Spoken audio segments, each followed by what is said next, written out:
Okay, are we back? All right, hope so. All right, where's chat? All right, I apologize, folks. It's still not all back together. There it is. It popped up. It's working again. Okay, friends. Sorry, my whole streaming apparatus is in disarray. Sailing engine 711, confirming hazards mitigated on Oak. I see, and I'm returning to Boyles.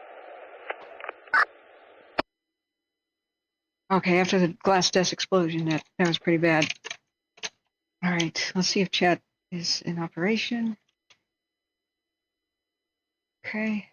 So I have a friend who's really gravely ill with COVID. I had to check on, and it's been nonstop. You know, wait for a phone call, you get a phone call, and so every time I just try to sit down and stream, I've been unable to. So far so good with his condition. But I wished that today would have been quieter. 80 on blue. So I could have cleaned up properly to have streams back to normal, so to speak. Hey, Kathleen Sanchez, welcome. Thank you. J-Cat, hey, welcome. Thanks for being here. I tell you, that freak accident has just been weird. I see 1480 on blue. All right. Hey, Espy Kathy, how you doing? Welcome. Kathleen, you get the trophy. You get the trophy for being the first. All right. I wanted to have set up other things. Like the... Just confirming we've been canceled for the Oak incident. Channel memberships. I'm going to set that up real soon. There's a bonus. The local units are on scene. They're going to handle. We've been released for a route back to Boyle. Right, guys, it's looking better. I can tell you what, you weren't listening to the chat just now. I can tell you that the air attack is looking. Steve, say Helena. Hey, Jag, welcome. You feeling better, Jag? Long recovery? Yeah. Engine 1480, say Helena. Oh, you didn't even see the... Engine 1480, say Helena. Confirm response still needed to be. There's been terrible... 1480s at Oak Haven Road with 1471, engine 7562, and Healdsburg engine 6361. Unable to locate Oak IC. I'll get back to you. Okay, with the top... Engine 711, I'll be recommitted to the Oak for equipment. Right, what they're talking about, just as I was trying to... 111802. I should just mute that a second. All right, what they're talking about is... Look at all that. Some crews have been diverted to what was reported as a structure fire at 19582 Oak Haven Road, but it's unrelated. It's pretty far away. So I guess they're calling it the Oak incident. I'm not really sure, but air attack couldn't see much from the air, but they've just cruised over it. They've just reported too, right before I was able to go live again, that it's looking much better for the air, and there's, quote, not much for them to do anymore. I mean, the helicopters have worked, but the retardant ropes have been put around the fire. The heel is looking good. The ground crews have got the flank and the head. So we see a much reduced smoke on all the cams, which is great. We do have an actual evacuation map now that finally got put up there, but it was pretty obvious where people needed to leave. So I don't mind that they took a while to get that up and running. Smoke goes where the wind blows, and fire follows. So it wasn't rocket science. If you guys just start tuning in, there's something we got new fires that are popping up too to cover. Day's not over yet. Kate Garcia, hey, welcome. How are you? Hello, crew 350. I'll try the webcam later. It's a bit messed up right now. It went somehow into the tea. The coffee cup full of sweet tea fell through the desk when it shattered. Howard, Hell Attack 350. The webcam went into the cup. Like, you can't make this up. Boyle, air attack, Copter 601 on air tactic 6.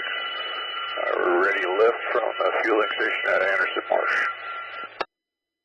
01 cleared lift 350 over the fire 605 in the dip. Good. Turn that down slightly. And fire and 605 in the dip. We're lifting. I saw you walking by that building down there. Do you want some more water in there? All right, hang on. We still got to listen. Okay, wait a minute. Right traffic. Yeah, later. 272 Central, clear for detail. I'll be happy to tell the full story later. Right traffic. Right where you are is about where I'm going to concentrate, right against that building. So step aside, if you would. New bridge fire. There's Clear new point ones. Michael Adams, he's advising that Julia Bono posted a threatening photo of the symphony director on a poster in the business. Employees would take it down, but they're afraid they'll be attacked.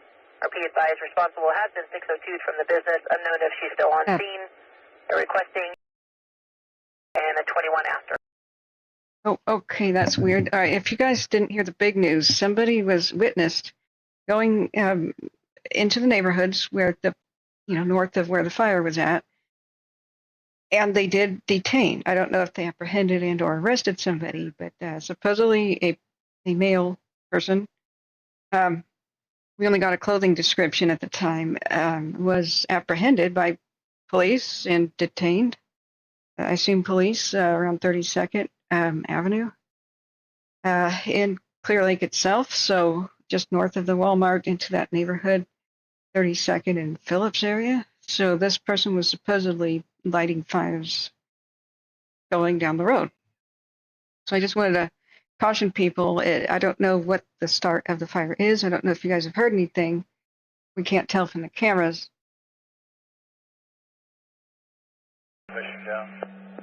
Okay, that's one of the firefighting crews was reporting that their transmission is down or something.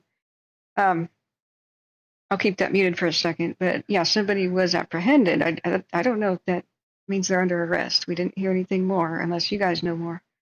But somebody was supposedly going up Phillips, lighting new fires. So that could be a panicked resident trying to set back fires to save the neighborhood. I mean, stupidity happens when people panic. So I just want to caution people. We don't know that this is arson. It's not confirmed. God knows anymore, because 2024 is turning out to be the year of arson. Hey, Spyman, welcome. So let's see. Fire 195282 Oak Haven Road. Yeah, this is an update on the structure fire. The fire was contained to one room. Small fire, approximately 5 foot on a bed. We're got 2 units at scene, myself and engine 7022, and I'm engine 7011. Otherwise, all resources have been dispersed. Oh, good. All right. Your track was slightly broken. Salary copy contained to one room. 2 units at scene, including you, engine 7022 and engine 7011. Confirm cancel remaining units. That's good. Okay. The other units can go back to work on the main fire then. That was a one-room. That was a fire that was limited to one room in that home. So welcome, guys. San Bernardino fires, the line fire. They have an evacuation center in Fontana now. You have a brother in Colton, earthquakes, now fires. I know, Kathleen, it never rains in California, but it pours and shakes and is often aflame. All right, now let's see what we missed for other fires. Something, the Egypt Mule fire. What the heck? That is Washington. Okay, I get updates for Washington State, and that is pretty rural over there. I do want to keep an eye on Oregon. We also should check in and see if there's been an update with what's going on by Reno. 7011's coming up this one-way road, so let them get by us first. They're type 1. Off the paved road here. Quite active on the cameras still, the Davis. 18 minutes ago, our last update. Do you have a unit 940 on Boyles and direct traffic north? 5 minutes ago was just an update for the images. Okay. All right. So on the Davis, the update was just a new to the southwest, picture. Towards the heel of the fire. Yeah, maybe it was So This one was- Boyles attack out of ground gap traffic. That's not 5 minutes ago, it's 5 hours. Status for your location is. This says updated 19 minutes ago. Maybe it was just to update the map. 1809. Return to previous assignment, cover station 40. It's still Can you go quite, 40 or 209, assist her with that? quite vigorously active. Let's do a 3 hour and then check on the new fires that have blown up my phone. What fires do you guys want to look at? It's open question and answer time. The line had some rain on it. We can call Captain John Burnham. He's standing by for a call. And we can talk about whatever he wants to. We got questions. Just off your left shoulder there's an access road from there that you can take. If you back up, you'll have to go through a gate. It'll put you up the top, and they can put a real line down into that stuff. Thank you. Remember, hit the like button, friends. 24629.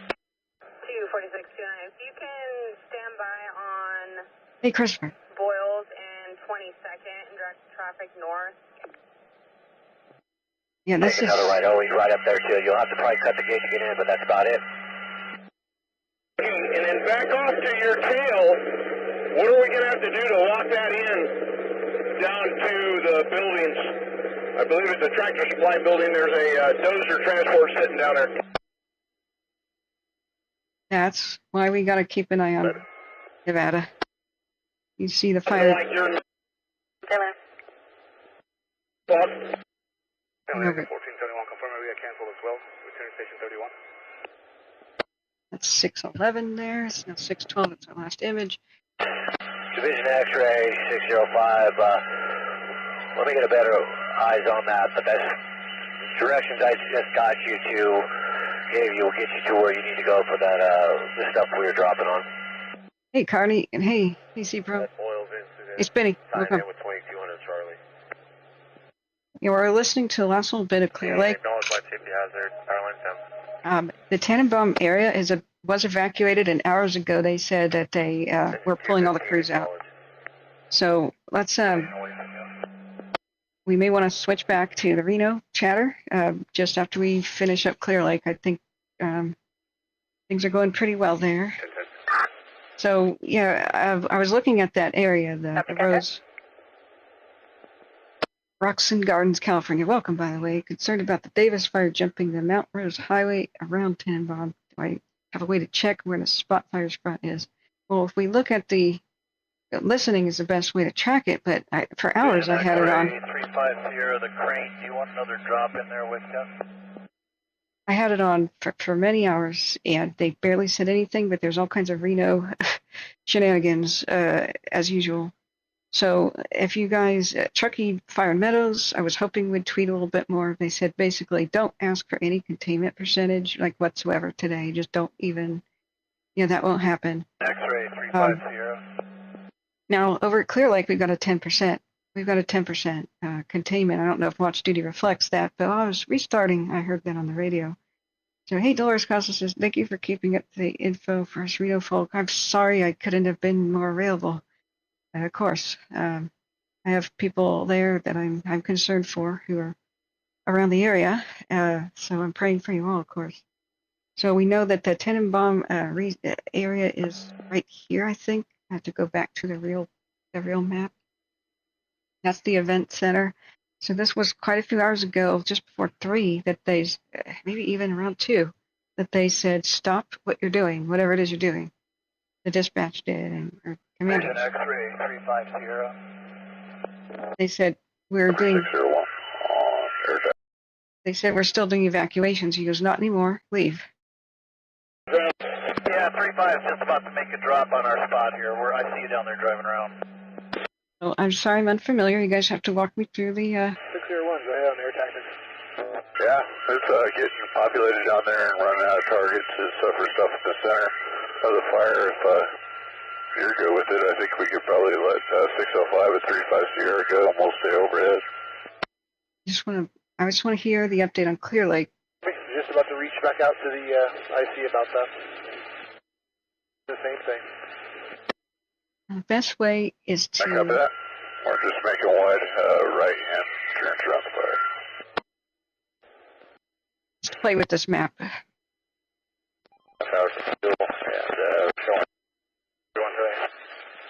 Let's see where the beams cross. The whole purple thing, I don't know what that is right now. 9 Adam, George William, 979. This whole alert west thing. All right, maybe this view is better. What is this weird purple thing in the way? I must have clicked a button.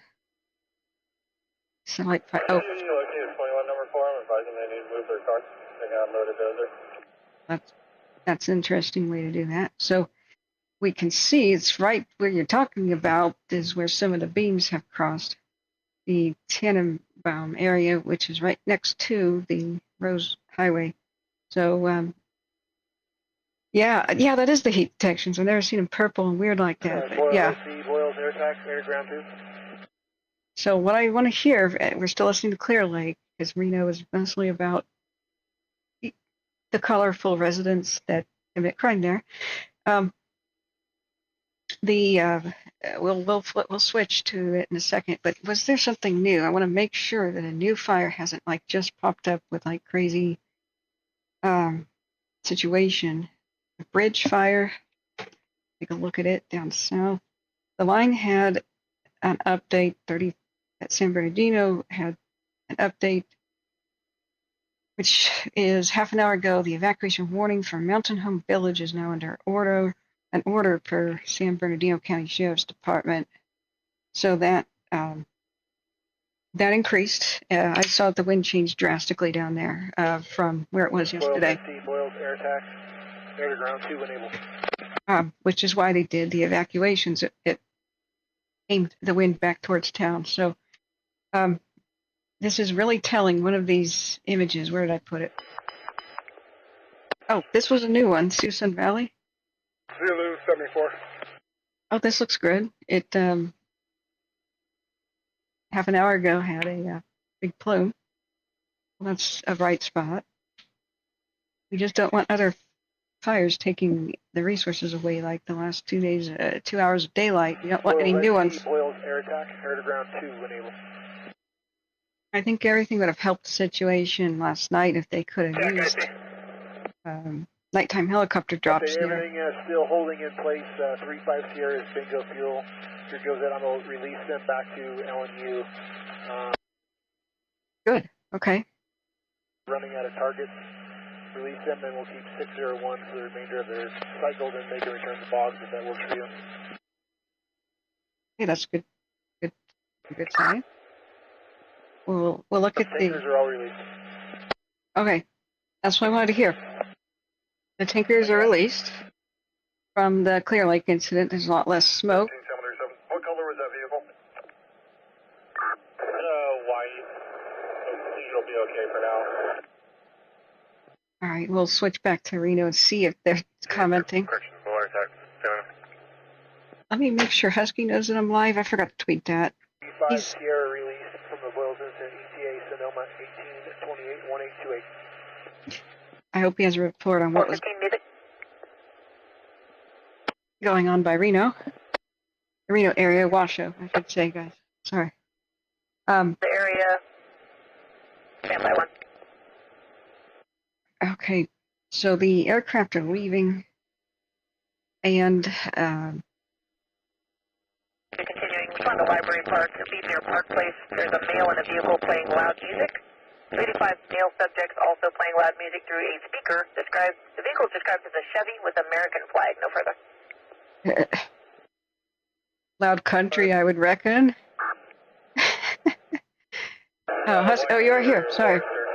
Kind of move my windows around. So, yeah, this monitor is a little messed up. I talked to one reporter. Which fire? Until next time. I'm unclear on any of them. It's not his, but he says if he finds the person, he'll tell him.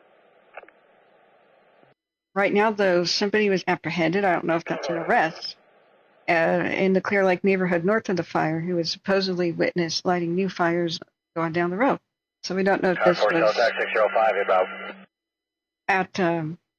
At Clear Lake. We don't know if this was arson or a panicking resident trying to do backfires and thought he knew what he was doing. We know it was a male. That's it. But they've still got 13-mile-an-hour wind gusts going on. Let's see if they calm down a little bit. They calmed down to about 6. but changed direction out of the west by around 8 o'clock. Is what I'm taking from this. Now we should zip on over to Reno too, where who knows when these are going to stop. We're in gust mode right now, so the brighter colors are. But did we just teleport to Antarctica again? Okay. Weird how it does that. Okay. All right. So we got Reno there, and so it's in between. So like approximately here, where the fire is in Nevada. We just make sure that I didn't skip any new fires that have just broken out with brand new evacuations. Oh, you are there? Sorry, Husky. Saw you were there. All right. How's it going in Reno? Were you listening to it? Did they give updates on the Reno radio? Because I can switch to it in an instant. Don't forget to like, guys. All right, the watch duty. Let's look at the watch duty. The bridge fire is now 200 acres per Angeles National Forest. Okay, that is down there northeast of Korea. And when did that break out? 3 hours ago? All right, we have to look at it. And then we'll focus back on what's going on in Nevada, because there's something on the cams right now that's a bit disturbing with the Davies. Davies or Davis? What are you guys saying? The one had a particularly good view. Was it? Zoomed out enough. Should have bookmarked that one and just gone back to it. Some of the traffic cams have been nuts before they shut down, like that one.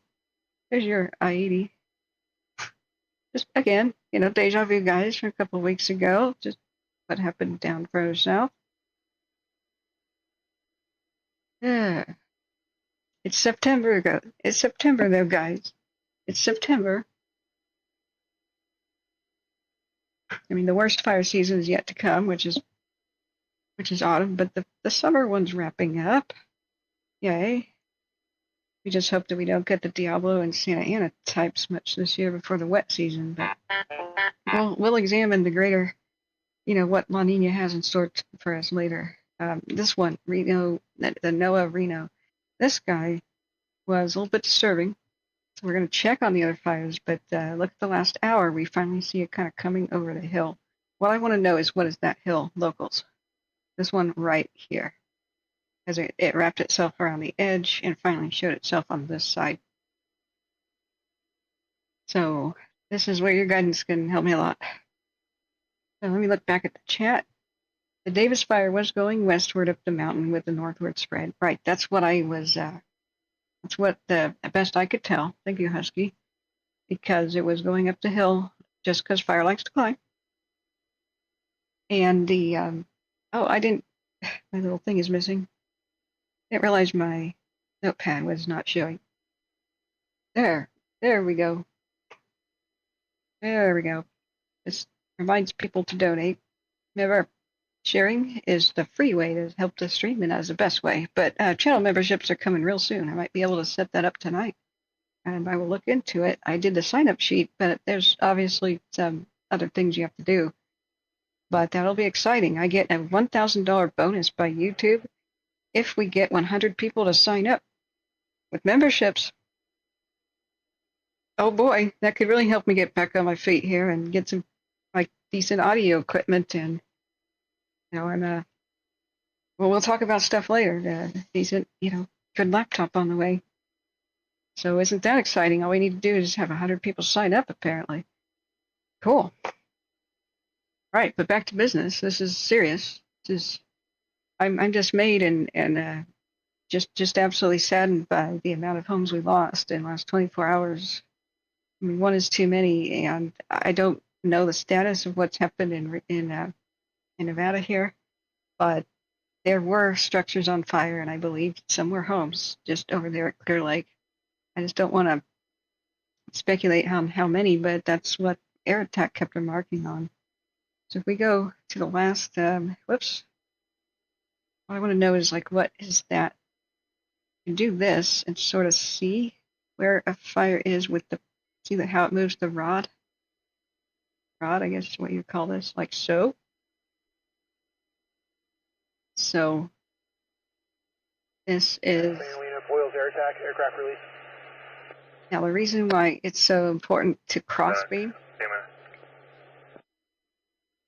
is 05 release returning to Howard Forest helitax ETA 1843 1843. oh don't rotate, seriously. 1824.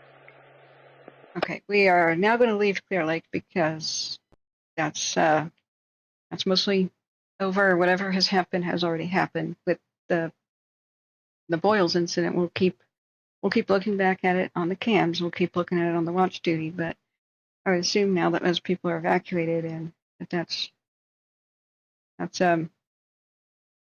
occurred.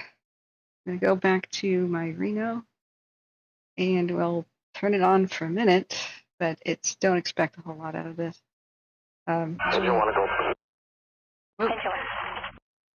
Okay, so it's playing. It's hard to get the volume right in the first things. But thank you so much for your patience, guys. I feel so embarrassed by having my room wrecked due to my glass desk exploding. In fact, I'm going to turn it off. They're just talking about medical right now. I want to mute that for privacy. Oh no. You live near Roblar on the other side. Oh man. Yeah, we're gonna find out where this is best we can. Katie says, please send good thoughts to Cole. You can. Yeah, he's great. He's been with Watch Duty since it was in a pilot 3 counties thing before going public. The pilot program. His car burned in the Boyles. Plus all those who lost their homes. Oh man. Wait a second. Wait, I'm not restarting the stream. It's highly nuts. Delete it. Okay. So somebody said reports of people trapped in a building. That's what they just said. I just unmuted it. I don't know if that's like an elevator kind of trapped in a building situation. Okay, so we see it. All right, we see fire creeping around that way. That's why it's so important to crossbeam. Find out exactly where. That's why it's so important to do this. We can give JB a call. I already asked him. I already asked him if he had any special information about what happened at the Davis or the Boyles. Boyle, I should say. But yeah, that moved very fast. If that was arson, I'm glad they. 1 hour flying into 1510. It's 102's on scene of a single story, single family wood frame residence. We'll be establishing fire attack group. Next group come in, take over command, and establish rescue group. Forward to victim this side. Iowa copies. Engine 102 on scene. Establishing fire attack. Next in unit, establish command and rescue group. Really? We have a heavy black smoke coming from, not sure if it's Charlie side or interior. We'll be pulling lifelines through the interior alpha. Whoa. Is this a huge structure fire? Squad 1's on scene. Squad 1 establish rescue group. Taking primary. What just happened in Reno? Or, I mean, 70 Washoe? I mean Washoe County. Sorry. Here. Well, yeah, tonight, that's a you. Resident secure. Yeah, Husky. So what I want to know is where the beams cross. Let's just look at that real quick. We'll have to wait. Command, Engine 1's on scene. We'll go ahead and take over command. Like, all units on scene, Engine 1 is command. Hurtado is in command. Squad 1, you'll be rescue group with the remainder of my crew. Firefighter 3 will be rescue group. Holy, that's... I want Hurtado command. Firefighter 3, rescue group. Thanks, Spinny, for Can you make working fire notification, please? dropping on that. There's a lot to cover today. What are we hearing right now? Test for ventilation, and if you want to split and hop on that rescue, that'd be awesome. 1510 Manhattan Street.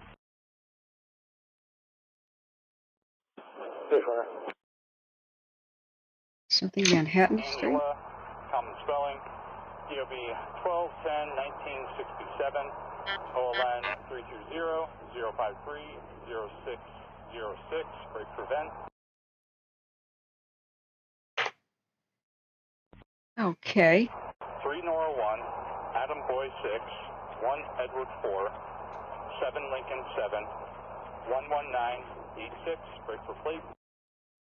Okay, we're listening now to Washoe County. And Actually, no. ladder Reno. 1 Orchard rescue group, and ventilation. We're actually listening to Reno. Report of inside. It's up inside there now. I got one on the Charlie side.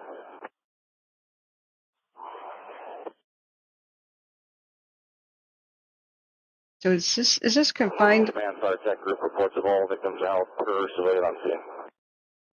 Command copies reports of all victims out. Yeah, it's a structure fire. Wow, that's a huge response. Engine 2 will be on scene, or Engine 21 will be on scene in 30 seconds. Would you like us to get water? Thank you. We're getting water right now. I need you guys to pull a secondary attack line once you get on scene. Copy that.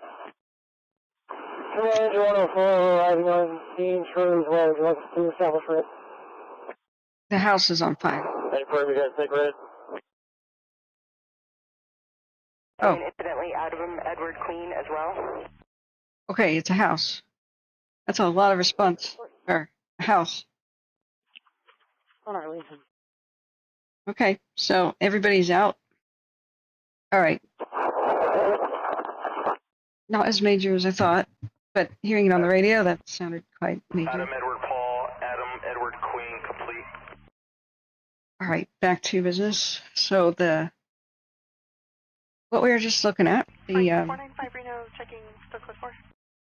Roblar fire. I thought that was on the Camp Pendleton base.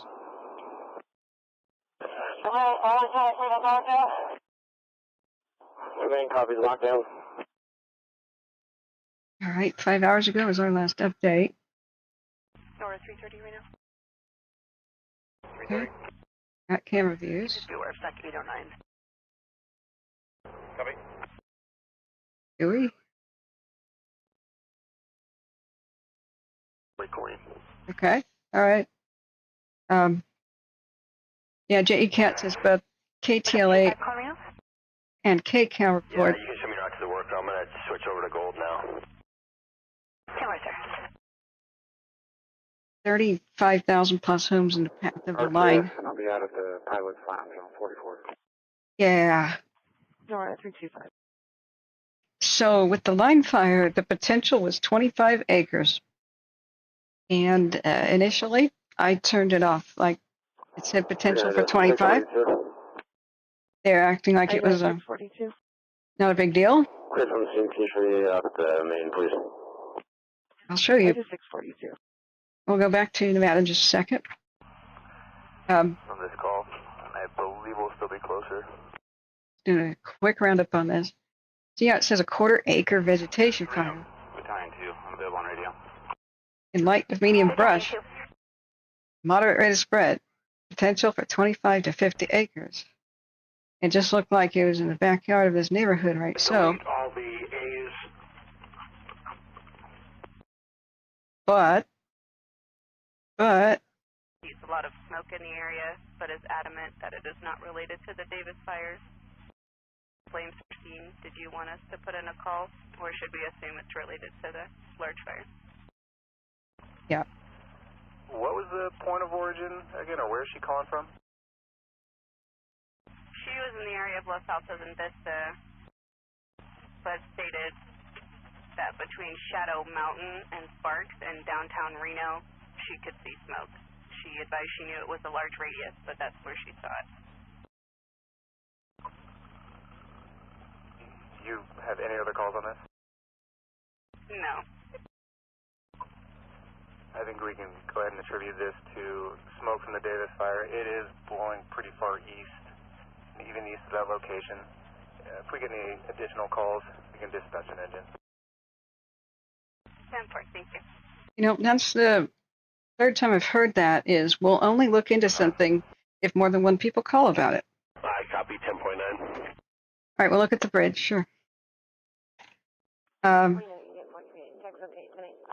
The line sure went beyond 50 acres, eh? Okay, 5 minutes ago, an update. Yeah, nice. Pyro. In District 44, Engine 44, medical aid at 10875 Silver Knolls Boulevard, cross of Longhorn Drive and Larson Ranch Road. Okay, I just want to mute that for a second. We're still listening to Reno Sparks because that's about the only audio that I think we have for what's going on in Nevada. We're going to look at that with the cams. As it gets dark, maybe some of them will flip into infrared, and that will show us a lot more about where it is. But I wanted to make sure that there's like a crisis unfolding on, you know, like not covering. So, yeah, it's not that much wind, according to launch duty. But this is the third thing I've heard today, third time, is that if there's only one caller, then they're not going to go investigate something. So that is the lesson for today. If you're in a crowd of people and there actually is something going on, then make sure a second person calls 911. 911, did you hear the traffic from? Okay, sir. So the bridge, Can you repeat the NHP call? we've got a big cloud. For information, they're at the 2nd and 580 with 2 subjects with ski masks armed with 1032s. They now have 1 detained, not requesting assistance at this time. Okay.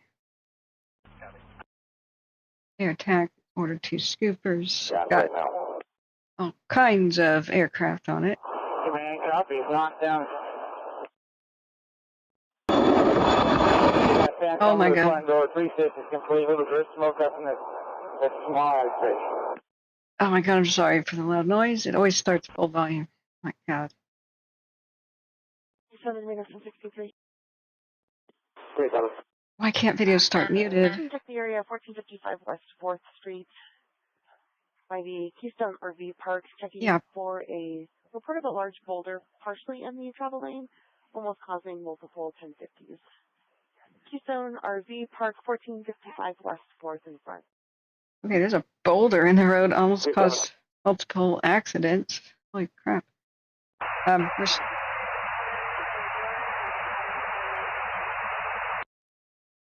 Yeah, that looks ominous, but I don't see any evacuations. 10-6, Chester 50 for information. It's going to be 10101 RR Boulevard, Reno, ER number 2 for victim of a CDW stabbing. It occurred at 500 Arrow Creek Parkway, unknown time. Subject came in with stab wounds to the hands and back. It's renowned South Meadows 10101 RR. Renowned ER number 2. Yeah, that's a plume, all right. Second, Glendale exit 35 northbound 580. And again, they did say that they were code 4. All right, we'll look back at Reno, Nevada in a second. I keep saying Reno because I see the Broadcastify channel says Reno right in my face. Sorry. 10 command, wait 1 for a new assignment. All right, let's look at the weather. The plume started getting big, like really big. It's what, 1700 there? About 5. Engine 8, red frequency assignment, gas leak or gas odor. Response 7231 Rutherford Drive, District 10. Engine 8, response 7231 Rutherford Drive. Now, what could cause that is thunderstorms trying to form right above where the fire is. 376, Reno, checking code 4. The line partially reacted like that yesterday. So if we look, thunderstorms are forming. Copy that.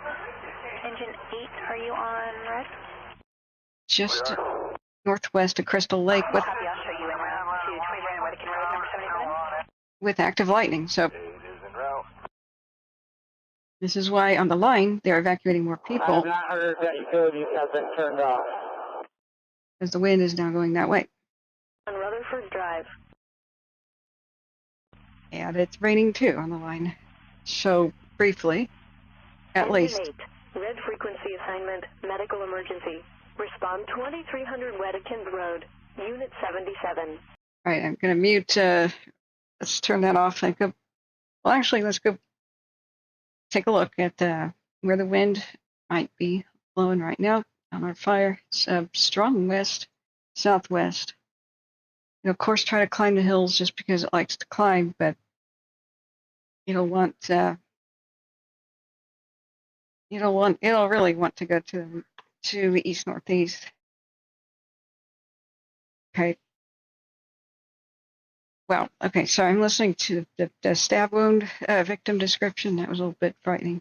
It's turned off for you guys. Okay, so let's try to find out where first we have to look at the line. The line is the one that has these brand new evacuations that keep coming down. So another one, Community of Forest Falls is now under evacuation.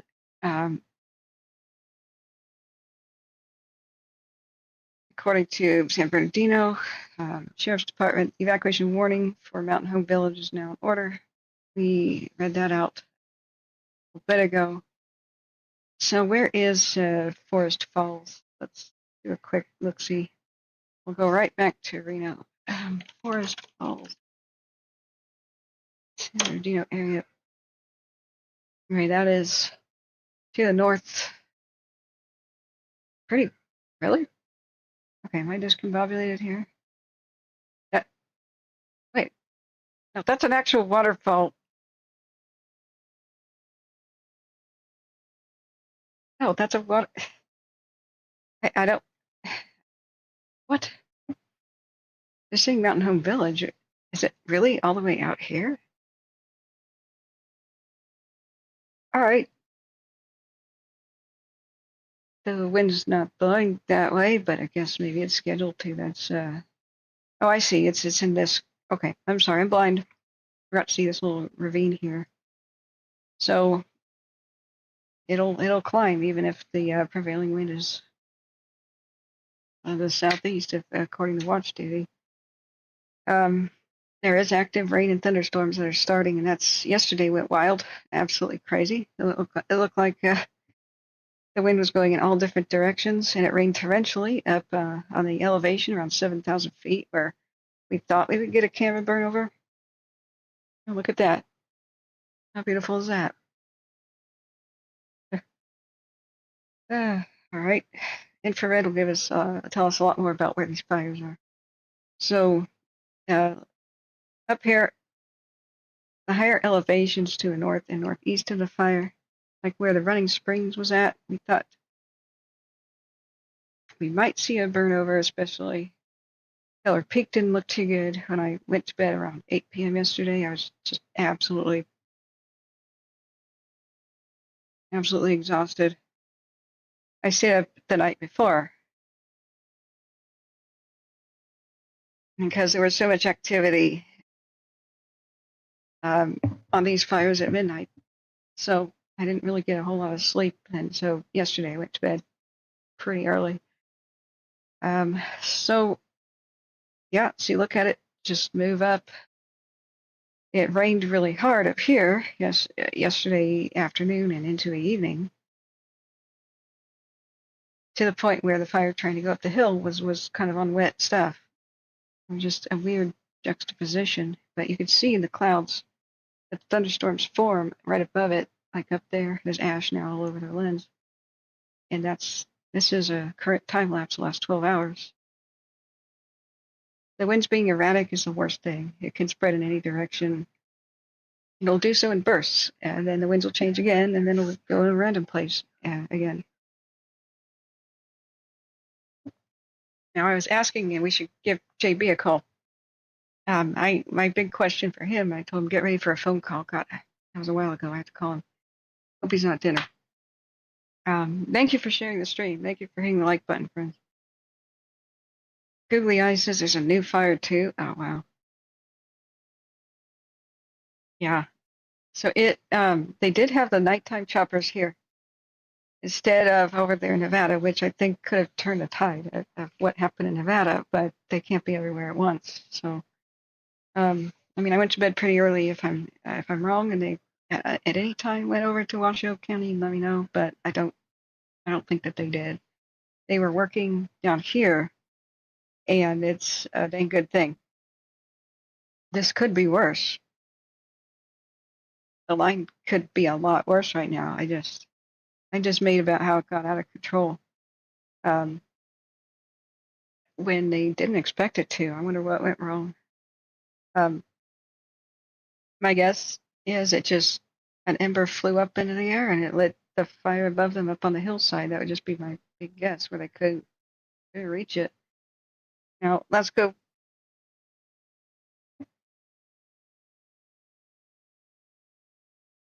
Wow. Okay, they're still talking about a stabbing victim in Reno. I'm not going to unmute that. That's a little disturbing. Yeah, Dr. Elephant, welcome. Hold on to your butts. Yeah. Big Bear is smoked in. Thanks for checking these camps, Spyman, and everybody. Thanks for helping me with this. Colton Dumini, excuse me. It's currently burning houses in the Tahoe Forest Estate. Holly, the Wellness Miss says I was watching the Ontario earthquake report the last few days. Watching from Montana. Welcome.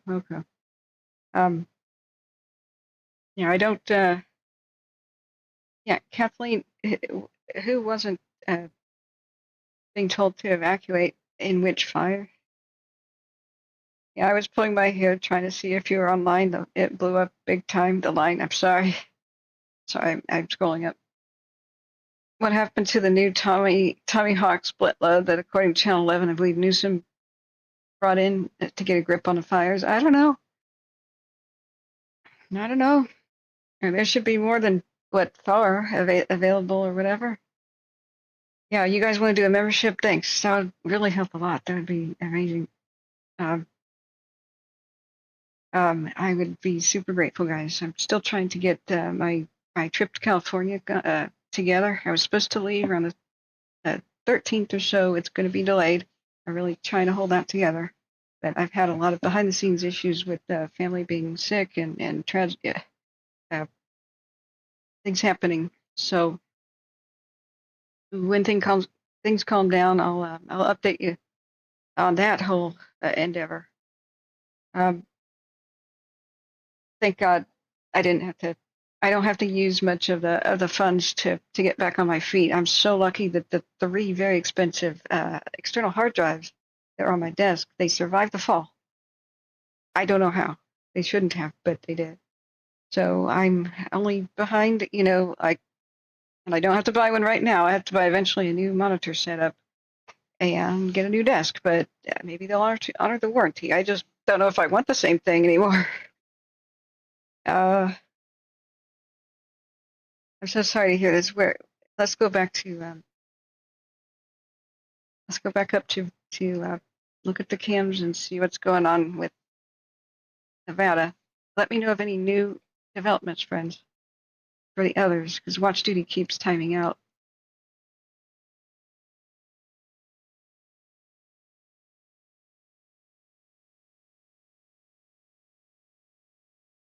All right, so it's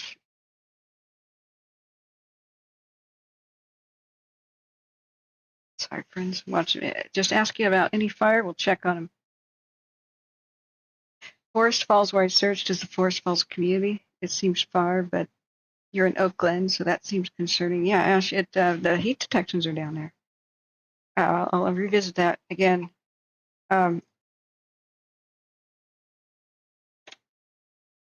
The heat is there. It's in this Milk Creek. I was surprised too because I didn't realize it had come over this way. But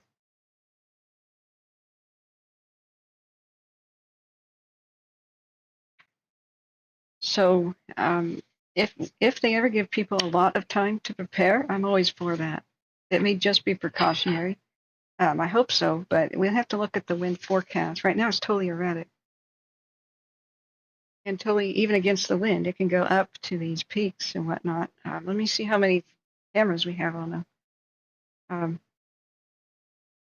See if we've got a better look to it. But yeah, you see this over here?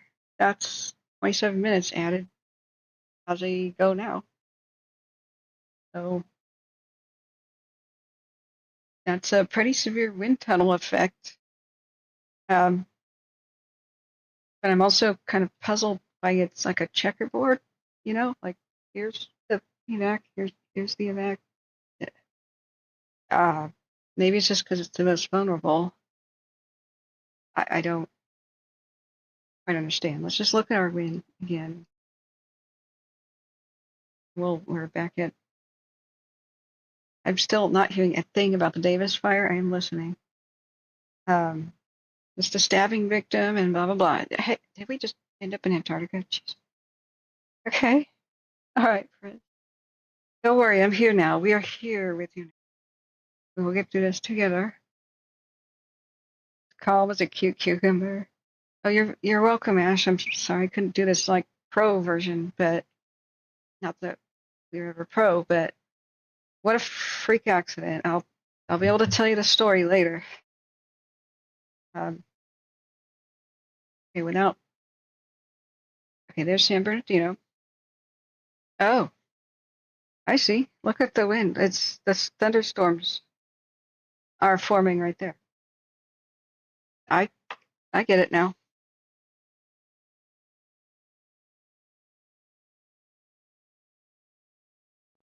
You know, they just said attempt to evacuate somebody. We're listening to the Reno thing with Davis, but I think that was a low key request to help somebody evacuate. What was heartbreaking earlier when we were listening. We're trying to get our translator on the phone to get them to respond, but they're not responding to them. Okay, I'm going to mute that again. Now there's your problem. That's the mechanics, finding the reason for that evacuation. Look at the way the wind is roller coastering more than 25 miles an hour off of starting around Sugarloaf Mountain down to San Gorgonio, like a Gorgon, and rocketing off the Three Sisters Peak here at more than 30 miles an hour. So let me see what it's doing at 8 p.m. It's still a 13-ish mile an hour wind wherever you see the pale teal, 15-ish. Like the pink is like 5, the blue is like 15-ish. And when you start to see green, that's more like 18 miles an hour, above 15. So there's Big Bear City, Morongo Valley, San Bernardino, Banning Cabazon. Let's see, what was it? Falls. Does the El Dorado burn scan protect the Scar? I think you said protect the region some, or is it too old? You know what? We can look. Forest Falls, Sandy F says is vulnerable and hard to defend. Resupply. For RTB. Okay, fire crews in Nevada just said that they had completed a mission.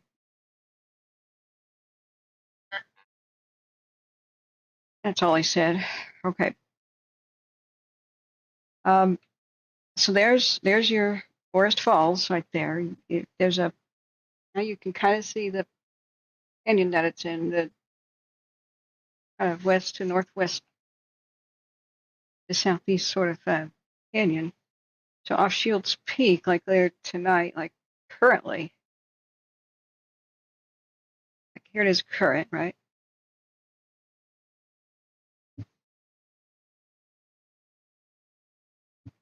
Let's see how the wind's coming off the Heart Bar Peak and Sugarloaf Mountain area in all different directions.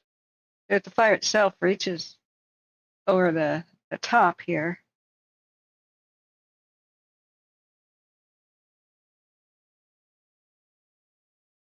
I guess it will depend on which way the wind is blowing through that canyon. See the prevailing. This is, I hope what they're doing is just giving people time, that we'll have to look at tomorrow's forecast because I don't see until midnight like a huge wind change that would concern me greatly. This is me being an amateur, though. I'm not, Yes, I think some of it's been done already. Copy, I'll just leave it in there. Okay, sorry, that was nothing. I'm still listening to Reno in the background. So there's nothing like tonight that I see that's like a big concern. I hope what they're doing is giving people as much time as possible to prepare for any possible danger. If that's the case, I'm all for it. Earlier notice is way better than the super late or no notice at all. All right, let's look back. The El Dorado burn scar, we could check that real quick with Cal Topo. Then I promise we're going back to Nevada. Hopefully we'll get infrared. That will give us a better idea of what's going on. So I don't see any current red flare-ups, but it is pretty damp over there. Let's see. Yeah, this is a ridge. I can see now better on Cal Topo. Because if it gets up on the ridge, it could go down the wind tunnel of the canyon, as long as it was blowing from the west. So maybe it's just because winds are erratic. That would just be my guess. Rocks and Garden CA says, Forest Falls is a terrifying place. Rock slides, rocky mudslides, and so forth, extremely beautiful but terrifying. Oh, is that a much more rugged canyon than I'm thinking of? Okay. All right, I'm just going to chalk it up to abundance of caution as an evacuation thing until we hear otherwise and reasonings. Let's look at Nevada. So this over here would be the bridge, right? The bridge, much more active over here. Let's look at my radar again, and we'll be scooching on over to Nevada. All right, last call for anything in the San Bernardino area in LA County, because we need to check on Nevada. So this is our current radar. There's still stuff going on. When are the thunderstorms supposed to stop? Anybody who knows the local forecast? For Oregon, there's not much relief, period, until at least Wednesday. But Eastern Oregon has got insanity going on with a whole new round of lightning strikes that have been occurring Thursday, Friday. Holy mackerel, look at all the crazy lightning by Paris and Hemet. There's some torrential rain where the red is. But if new starts don't happen, I will. You can slap me and call me Sally. You guys are having fun weather down there, aren't you? What is the temperature? Excessive heat watch. Yeah, of course. Excessive heat watch until 8 Monday. So what's our current heat then? I'm stuck on Washoe Valley. Let's unlock it. Now we'll just by Winchester. It's 91. It's 7 o'clock. There we go. Welcome to La Nina. When does it usually start to cool down? Mid-September down there? I haven't been out to San Francisco much. And by cool down, I mean, get to be the 80s mostly. All right, let's go. We're traveling over to Nevada. What did Watch Duty just tell me? All right, it's question and answer time. I'll let chat guide me rather than try to keep track in my head. Something called the Buck Creek Fire in Klamath County. Oh boy, sounds like another lightning one. They have new be ready evacuations. So what happened with Oregon, I'll just give you a little taster, is the last couple of nights we've had crazy thunderstorms in the southeast of Bend to the Nevada-Oregon border area. This has been striking like crazy. And then some moderate amount of activity went over towards Joan Day. current lightning at LeGrand to Joseph to Enterprise area, just east of Pendleton. So oh wow, east of Baker City as well. So they had just finished a lot of these fires, finished dealing with them, and just to have new ones again. So like this one over here by Halfway in Richland, which is middle of nowhere, but very good history out there. It's by Cornucopia, Oregon, if you've ever heard of the ghost town. You got storms ripping through it right now. Oh, sorry, you asked a question about the burn scar. It just occurred to me again. Caltopo is still here on down here. Let's see. If I ever forget anything, just remind me. I still need more blood sugar today. Now let's look here. The history. There we go. All right. So the question was, will a burn scar be protective? And the El Dorado one was in 2020. Okay, well, you can answer this. What is the vegetation? Was it heavy forest? Was it tumbling tumbleweed-esque kind of such? This is in meters, unfortunately, so this is what, 5,000 feet. Okay, 5.5-ish in your El Dorado, Allen Peak area for this El Dorado burn scar. That's plenty of time for the brush to go back, actually, and I think the only thing that would be, just add a wild guess here, protective would be, did they add new fire access roads? Because that's a long time for brush to come back, all the way back to 2020. Kathleen says, I'm afraid to check out the Eastern Oregon fire situation. Yeah, it's more like central if I had to be. It's Eastern and Central if I had to be actually accurate. But most people just consider Eastern Oregon anything east of the Cascades. Spyman says, I used to work in Paris, California. Yeah.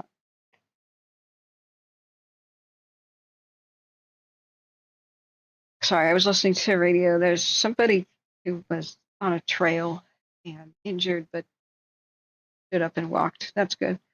Still listening to Reno, so you guys don't have to. It's more brush than trees, and I don't think it'll be that protective, no. Did they add and maintain, any new fire access roads? That would be your big help. Did they do anything to improve the area? Any prescribed burns this year? Did they change anything? Did they give a grant to the community and so that there would be more protective stuff happening? Like, that's what the locals would know. I would have no idea, because everything changed. The fast-moving nature of most of these fires, where not as Nevada or even probably Clear Lake, what happened is mostly the grass situation and the brush situation. With pretty much in the last 15 to 20 years, we've had the most bushes and grass grow in spring than we've had in decades. So it was the amount of spring rain that we had. Thanks a lot, El Nino. So when people were saying, "Oh, isn't it great? The drought's over. There's so much this and that." No, heavy spring rains are not great for wildfires, and because it makes a whole bunch of brush in the spring and then it dies in the summer. So we have record thick grass, and that's how the park took off. That's how many took off, and record thick amounts of these fire promoting invasive species. Like they're the ones that choke out. They're like suicide bombers. Evolutionarily, is their strategy: destroy, create incredibly intense wildfires to kill all the competition, which means kill all the native plants, and then two, grow back from roots, and or something that's underground. So even tumbleweeds are fire promoting invasives. I didn't realize they're not native to the United States. So when they're on fire, they still tumble and they roll around, and that explains half of what Eastern Oregon's problems are, and a lot about what happens in the deserts or deserty areas. They're also incredibly oily. So they're not such cheat grass that got the park fire started. No, you don't really want a wet spring you want a wet winter, and the trees will soak up the rain on that. That'll help the trees with their drought problems. But a good snowpack, you want that, and then the trees can store it for a rainy day, literally. But the bushes will die no matter what during summer. So the only thing that makes bushes more wet is humidity, really, and rainfall occasionally. So that's why when you have the critically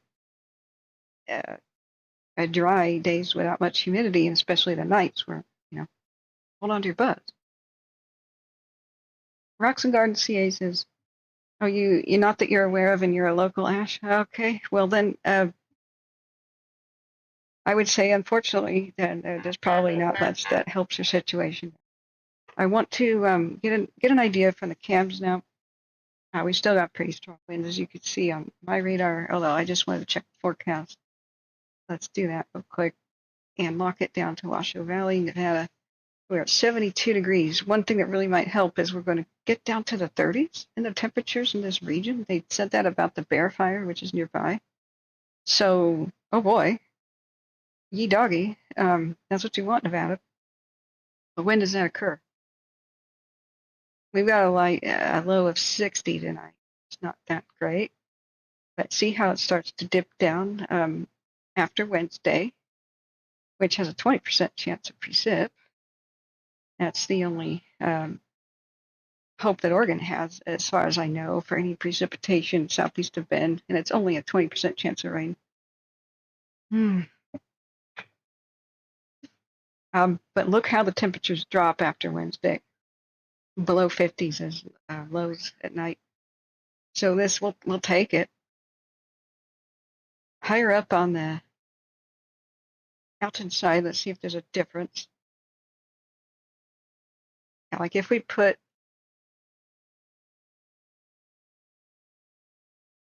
let's see if we put the crosshair up there to higher elevations, does this change? Let's see. Lows of still around 41 to 40-ish. That's not as good as the adjacent Bear Fire, but that's still quite good. That's quite good for helping the situation. All right, rest of the day, haze, skies clear, low of 51, winds 12 miles an hour coming from the west-southwest. Humidity is currently 29%. Skies mostly clear. Will be a high of 68 tomorrow. Winds 9 miles an hour southwest. Maybe tomorrow brings much better. We'll read the NOAA version of the forecast. Maybe tomorrow brings much better weather, fighting weather. All right, let's take a look now. Let's get serious and look at the cams, cross-beam them, and give JB a call and get his take on stuff. We need to identify where this is best we can. All right, any other questions about the others before we focus on the Davis? Hey, Nick, welcome. How's it going on in Oregon by the I-5? There's no fire in I-5. We'll do Oregon a little bit later. When your community, Ash, doesn't prepare, you can. So don't give up. Oh my gosh, I got a donation. I'm so sorry. I didn't see that. It was 20 minutes ago.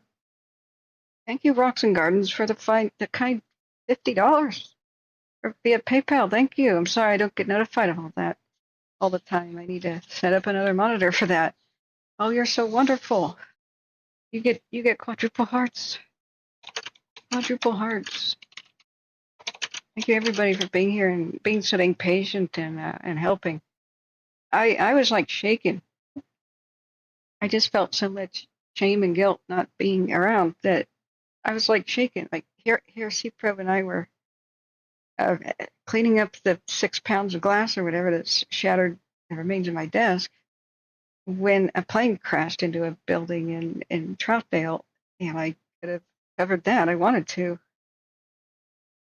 That was one of those I could have driven to immediately, but there just was no getting around. There was liquid damage as well as everything else.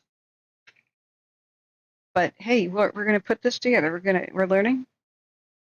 Once the laptop comes around, I'll have a secondary thing to turn to, a second mobile secondary mobile platform. Hang on, we're listening to Reno. Let me turn it back on. Was that about the fire? Sorry, They've been talking about thank you. a hiker and somebody stabbed for the longest time. Good night. Oh, okay, it's just people signing off. All right, we're still listening to Nevada. They almost never talk about the Davies fire. This is driving me nuts. If you know about a different radio or something, or if you guys can hear local radio, do let me know about it. Rocks east of the Wingfield Hills. What about it? Okay, that might be a tone out. Rockland Garden says, you're welcome. I know your family is affected by the campfire from the previous stream. I was at the large animal shelter working along with the Butte County and UC Davis doing triage. Same mission. Yeah, thank you for your help there, Rockland Gardens. I went to California while it was still burning in late Thanksgiving area time. That was a bad Thanksgiving, but people like you really made it much better. Knowing people cared was the big thing about that, and so many people went to help. My aunt helped at the Sutter County Fairgrounds. I went around trying to document things, but flash flooding prevented me, and just being there for my family. But I never thought it would happen again. A year prior, a good family friend died nearby where we used to live in the foothills in the Cascade Fire, the same night as Santa Rosa burning down. And that was around almost at the 10th of October or something.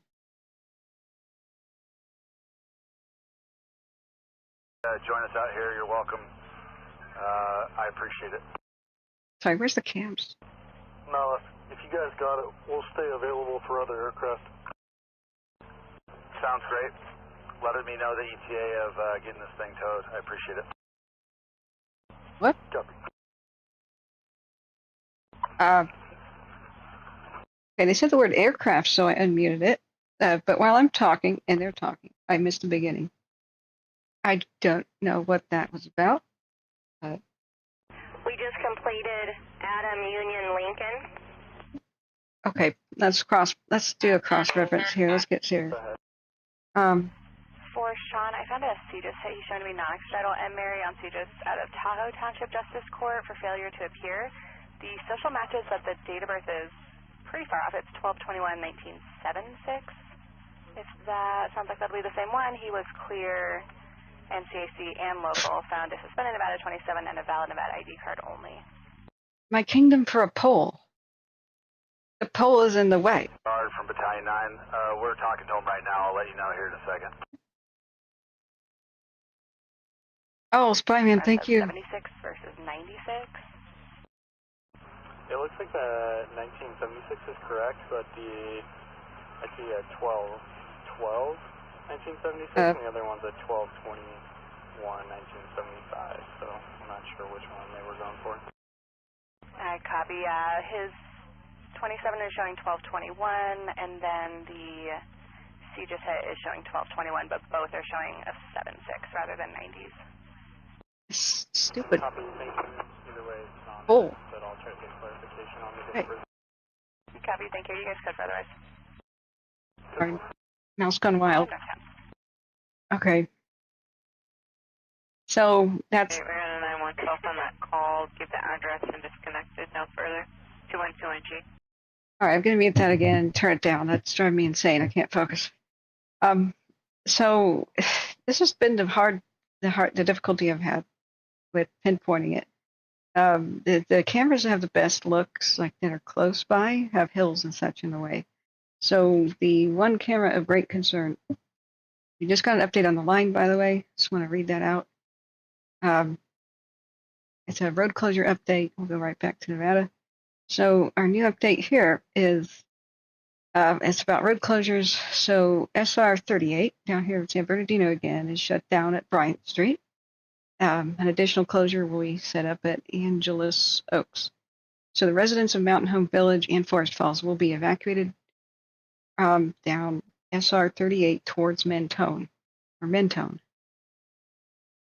Now, residents of Angels Oaks will be evacuated up towards Big Bear. So that is, wow. So you can't go into the bottleneck past Wharton Peak, it looks like what they're saying. So that's very specific. So which neighborhood is this one again? Why don't they show the community name for Watch Duty? So the one to the west is, oh, Spyman, I almost forgot your heart. Thank you so much for your kind donation and your help. Oh, we got another PayPal. Hey, Nick, thank you for being a mod and a donor. Thank you so much. What's going on over there in I-5? Thank you for the $10 and via PayPal. You're so wonderful. You also get double hearts. Okay. All right. Spinny says flames are slightly showing on the bridge. Fire on the Pine Mountain LA cam. Okay, we'll look at that in a second. Don't step into Grace. Hey, welcome back. Says Davis fire started at Davis Creek Park Campground in the Washoe Valley. My favorite walking/nature trails. Having trouble finding updates, aren't we all? Remember the last time that this broke out, Truckee Fire Meadows Twitter was like the main source of info. Wait, that's not the right one. That's Line Fire. And they were 24 hours behind in all of their information. That's why I made the video called You're Gonna Be Okay, because everybody was still like in a nighttime, I don't know where the fire is or if I should evacuate or if it's out of control or if it's under control kind of panic state. And I made that video at midnight, but it took until 3 in the morning to get it up because I lost I had an audio problem. It took almost an hour to record it. I had an audio problem, then I re-recorded it, then I ran it past retired fire captain John Reno to see if my suppositions were on the money or correct, and then he approves it. He had to spend time watching it, and I hope that helped people who were waking up the next day. They still had absolutely no idea what was going on, that the fire is basically looking way better at the time. It's just that the fire department not saying that, any of them, was keeping people in a state of heightened anxiety. But the cameras told the story, which was that there was hardly any heat, and mostly the grass, the stuff that makes a fire run fast, is the grass, is the brush.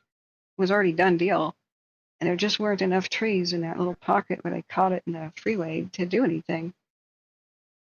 So that's why I made the video, because people were asking Truckee Meadows Fire and Rescue, like, update, where's the fire? Is it beyond the freeway? Is it not?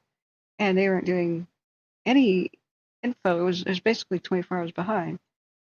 So they got around to the very next day saying that all these structures were threatened and how many, and it was not really true anymore. It was what had been threatened the day prior. So this leaves a lot to be desired. I like it when they post something, but they don't really do it in a timely manner. But that's why I have a channel. If they did this, I would be able to retire. So I'm going to retweet this. I never tweeted I was live. Oh my God. Whoops, we have 1,300 views already, and I never tweeted I was live. Whoopsie daisy. So Kathleen Danford says, all I can think of is the song Tumbling Tumbleweed. I'm sorry. Yeah. But I'm glad I did it. Something is better than nothing is, rather than just be absent for weeks, it's something is better than nothing. I can barely function right now with all the electronics in disorder, but hey, this is better than nothing. I hope you guys feel that way. Addie says the Davis fire is windy, 6,500 acres, no containment, moving into the hills to the west. You live by Virginia City. Yeah, if you guys want to send me photos, that'll help us out to get an idea of what's going on. Also, with the Watch Duty app, there is a little camera button, and so you can take a photo with the Watch Duty app. So you can just point at the fire, a smoke column, wherever you're at, hit that button, and you can do it anonymously or name yourself. Same thing with my channel. Just if you email me, then let me know if I'm supposed to credit you. So it's Catherine.Davidson, my name at wildfires.gmail.com, and I can use your photo, but remind me that I actually have an email. I've got everything muted right now for stream reasons. Otherwise, you guys would hear bing, bing, bing, bing, and go insane. So let's, well, you'd join me in insanity. You'd basically join my Catherine's world of being in Wonderland. I'm the Cheshire Cat, but you can be the other characters, guys. Okay. The beams, the modus and veers are more pinpointy. Let me make sure Reno is still. Yeah, okay, they're still talking.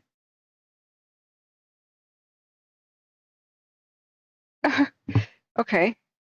I just checked in with them. There's somebody saying somebody has to pay somebody else for the larceny, but get a warrant for everything else. Okay, just police stuff. All right, let's get serious and try to. We'll look at the bridge real quick too, because it's got an impressive plume I hear. Okay, that's Boyle. Back here.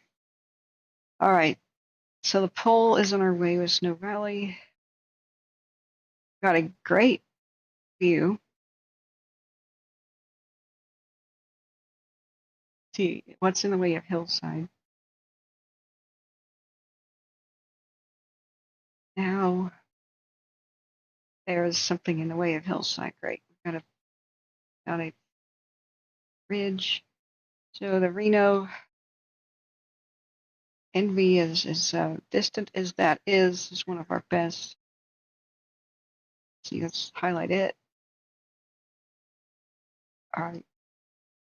So it's that center orange right there. And we can do this. Maybe on panoramic mode it's easier. Oh, it's really far away. No, not. So why did it? Okay, it just backed off. When it zoomed, that was a lot easier to tell where it was. And we saw the fire go over the ridge. This must be so ominous being anywhere near Reno right now. Oh, how dare it. We were just seeing the fire crest right there. Like, this is the view we needed. I mean, we can pause it at this point, but I was hoping that this would flip into infrared and we would know. So, like, if we pause, there it is. That. Okay. So,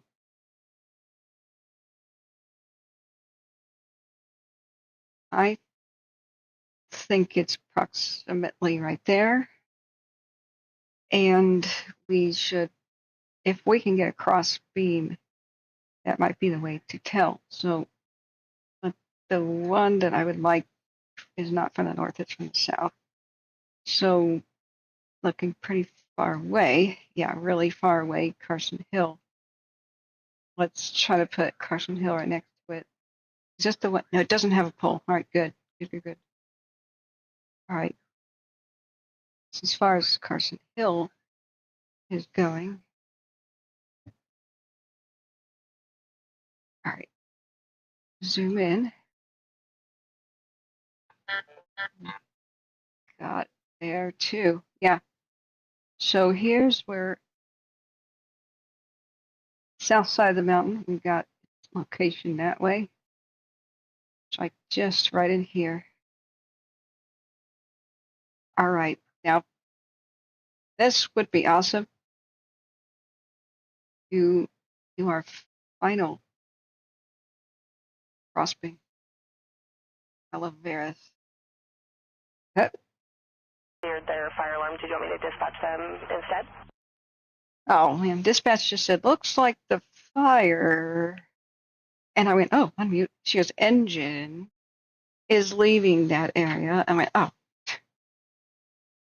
seriously.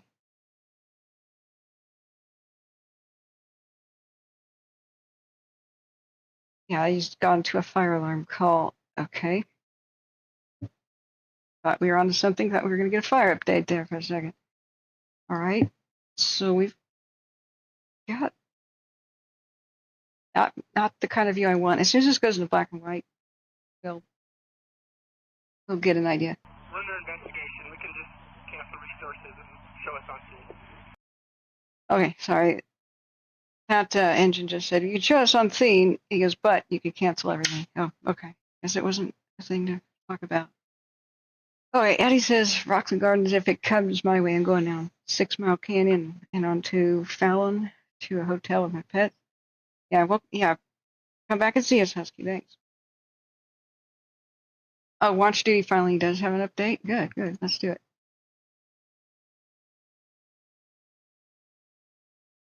Wish we could hear the air traffic. There's some other channel everybody's listening to, but I'd feel like an idiot. But I don't think there is one. 7 p.m. update from Humboldt Toyabe National Forest. Toyabe? Davis is estimated to be 6,500 acres, excuse me. No containment percent. Fire started in the Davis Creek Regional Park. Located in Washoe Valley, south of Reno, Nevada. 7th, it is reported to be burning in heavy timber and brush. Medium to long-range spotting. Gusty winds are forecast throughout them. 14 structures are currently known to have been impacted, but damage assessment will continue when it's safe. I listen to radio. GOA will be 10-8. Oh, that's about a vehicle check. Okay. Activity increased with afternoon winds, but fire crews were able to hold eastern, northern, and southern boundaries. And before I went to bed last night at 8, I was marveling at how it didn't just sweep over. They really did one hell of a job holding it, and I'll show you on the P-Vine camera what I was talking about. Patty case is too smoky to see much on Geiger grade here. Flames visible for the Davis on the Slide Mountain, Nevada Cam 1. Okay, Spinny, we'll look at that in just a sec. Rocks and Gardens, California says 6 or 7 mile canyon roads since they are underdeveloped. Well, that's even more important to evacuate early when roads suck, or when you have only one way out. Oh, the bridge fire now is a mandatory evacuation, just fresh off the pipe. Update from Angeles National Forest.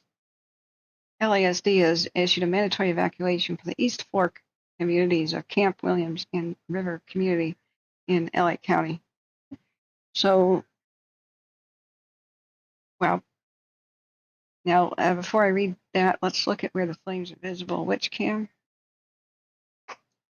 Spinny says Slide Mountain. Okay.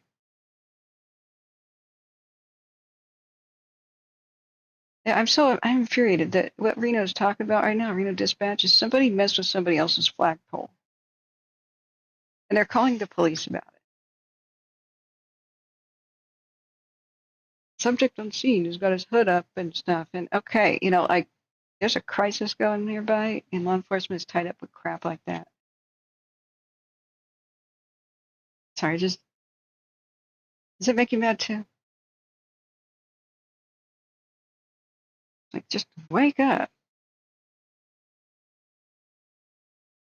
Okay.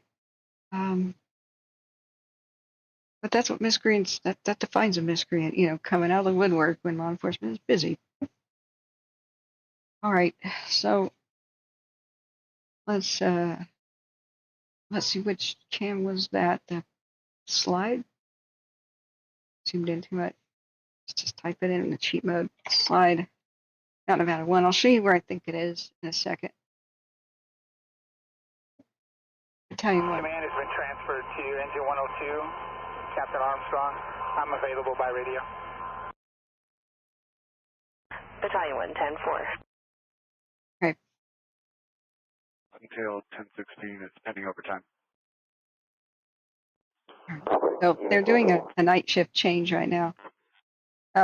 We'll get a lot of comings and goings kind of calls. Yeah, you can see the flames there. This is so Slide Mountain, which is the one that has a front row seat to the whole affair.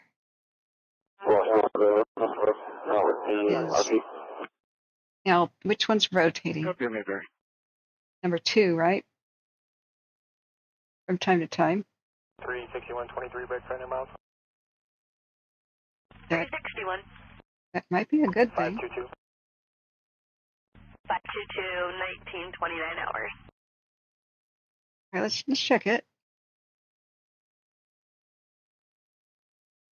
Oh, it's broken.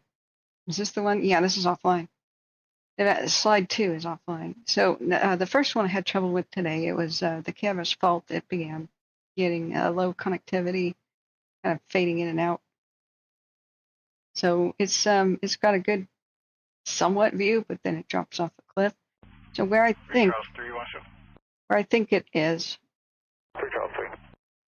Let's go back to the. In that pinfo, stack 1057 might be what we're talking about. It's like 345 Old Washoe Circle. Yeah, is exactly this spot, this area. I just can't tell where right here. Let's read. Did it go over the highway?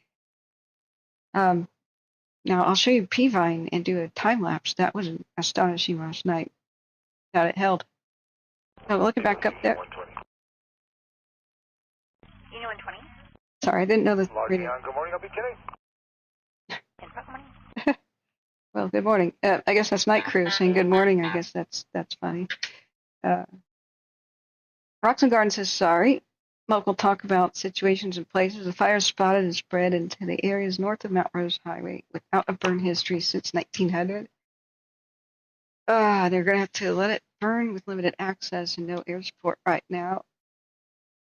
Yeah.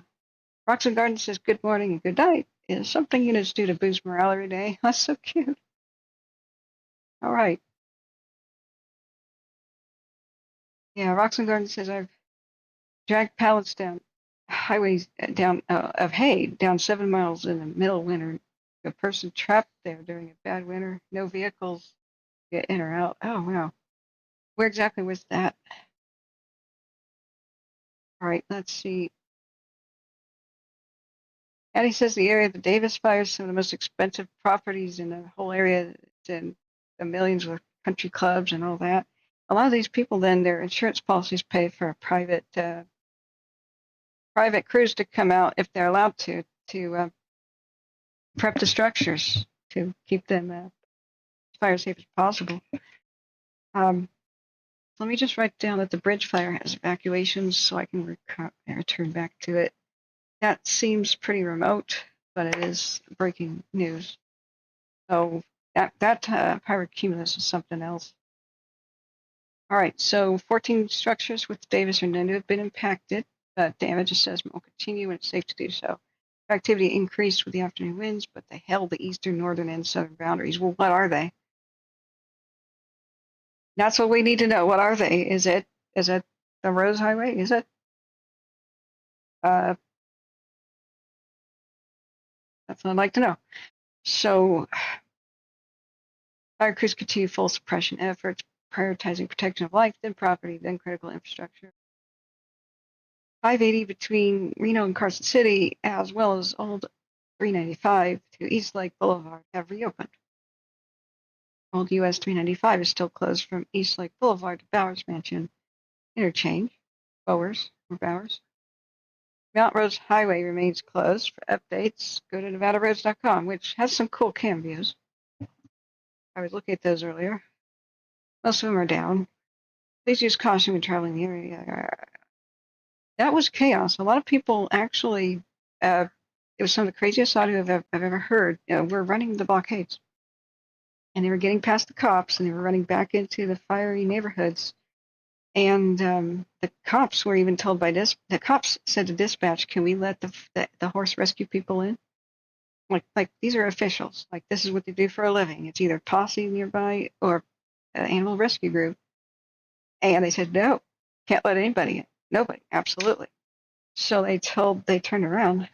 Excuse me, I'm going to turn off the air conditioning. They turned around the officials, but people went around the cops off-road and tried to climb up the mountain.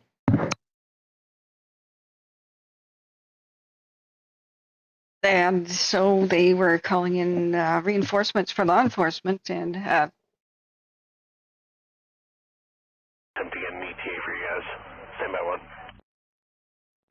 Copy. he said, attempt to get an ETA. Who's coming to where? It's probably just night crews checking in for day crews, but it was absolutely incredible. They had to restrain somebody, I think perhaps even arrest someone at the Chocolate Nugget, which I guess is a chocolate factory. Bizarre to hear about that on the radio, because he wouldn't stop fighting the cops to try to get back up the hill to his home, presumably. Your new assignment So, is Adam Bravo Ocean. yeah, this is watch duty's wind indicator. Let's turn it back on with Adam Bravo Ocean. Cal Topo. It's open question and answer time, guys. Where's wind? It's on, but it's not on. Oh, is Cal Topo messed up again? We've completed Alpha Bravo Yankee. Oh, no. Don't fail us now. There it is. It's come back to life. Okay. Engine 42, team dispatch. Engine 42. It's still around 20 miles an hour coming off the ridges. You So, be advised, Washoe County has the call in. PD is not en route at this time, but they do have the call in requesting PD. okay. Yeah, we copy full main station. We can look at the. There's locals, white female, 59210, brown and hazel, confirm you want me to run her OLM. Okay. Yeah, you can see. Whoops, I guess I can't zoom. See the plume. Got a possible match for subject Geneva in locals. Descriptors white female, 59210, brown and hazel. Confirming you want me to run the OLN I found in locals. All right, we're going to mute the Reno again. That's more law enforcement stuff. Look at the thunderstorms and all that form down there. Okay.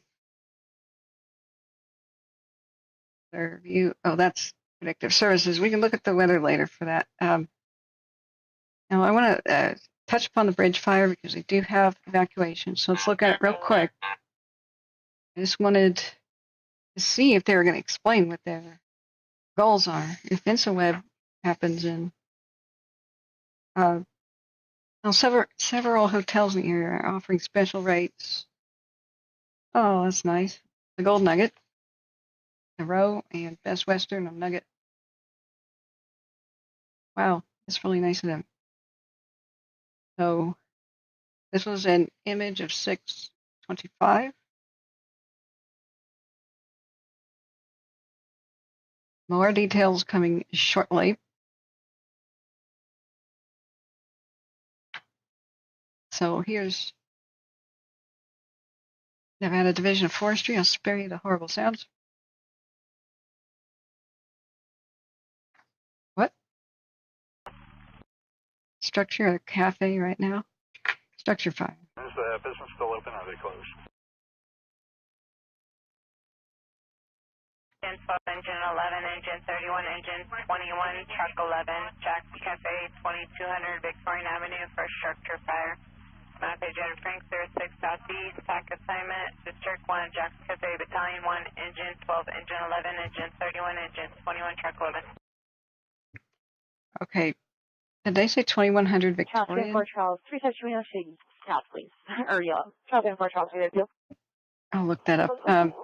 If you're not familiar with Pulse Point, you really should get it on the phone. So Reno participates in Pulse Point, and it's basically a list of all 911 issues. Yeah, they had an aircraft emergency. Charles 352, I'll get you south as soon as I can. It's going to be Consumers Fleet and Sales at 2500 South Virginia Street in the parking lot. 3 unwanted subjects that have taken out the flag poles and are using it to damage a vehicle. So the white male adult, 25 to 30, wearing a black shirt and boxers. White male, 40 to 50 years of age, wearing black shirt and blue jeans. And the third is a white male, 30 years of age, wearing a white shirt and jeans. still getting further as far as the vehicles that they're hitting. Consumer theme sales at 25. All right, of course it starts at maximum volume. Hey, Googly Eyes, welcome. A Wildfire, 20% contained 950. I've got the side of the building on fire. It looks like it's a boarded up residence, though. Boarded up a resident. Copy. Someone started pallets on fire next to the residence. It's expanded to the residence, but it's boarded up. What? It's just... That makes me... Engine 8, red frequency assignment, activated fire alarm. Respond 1302 Frontier Street. District 8, Engine 8. Respond 1302 Frontier Street. Wow. I just get really upset when I hear about things like that. Yellow 04 data. Rocks and Gardens is sometimes Reno is wild. There's never a dull moment. Yellow Never, 04, I'm showing 1099. Okay. Oh, shoot. I didn't tweet that I was live again. Oh, my God. Okay. We have Hey, PD David. in the area advising it's 212 22nd Street. All right, let's look. Somebody had lit a pallet of wood on fire next to the house, and it looks like it caught the house on fire. Appears to be an abandoned house with the windows boarded up. Yeah, I copy that. Skylar Fitzgerald says probably the homeless schizo guy I see on Victoria. Who knows?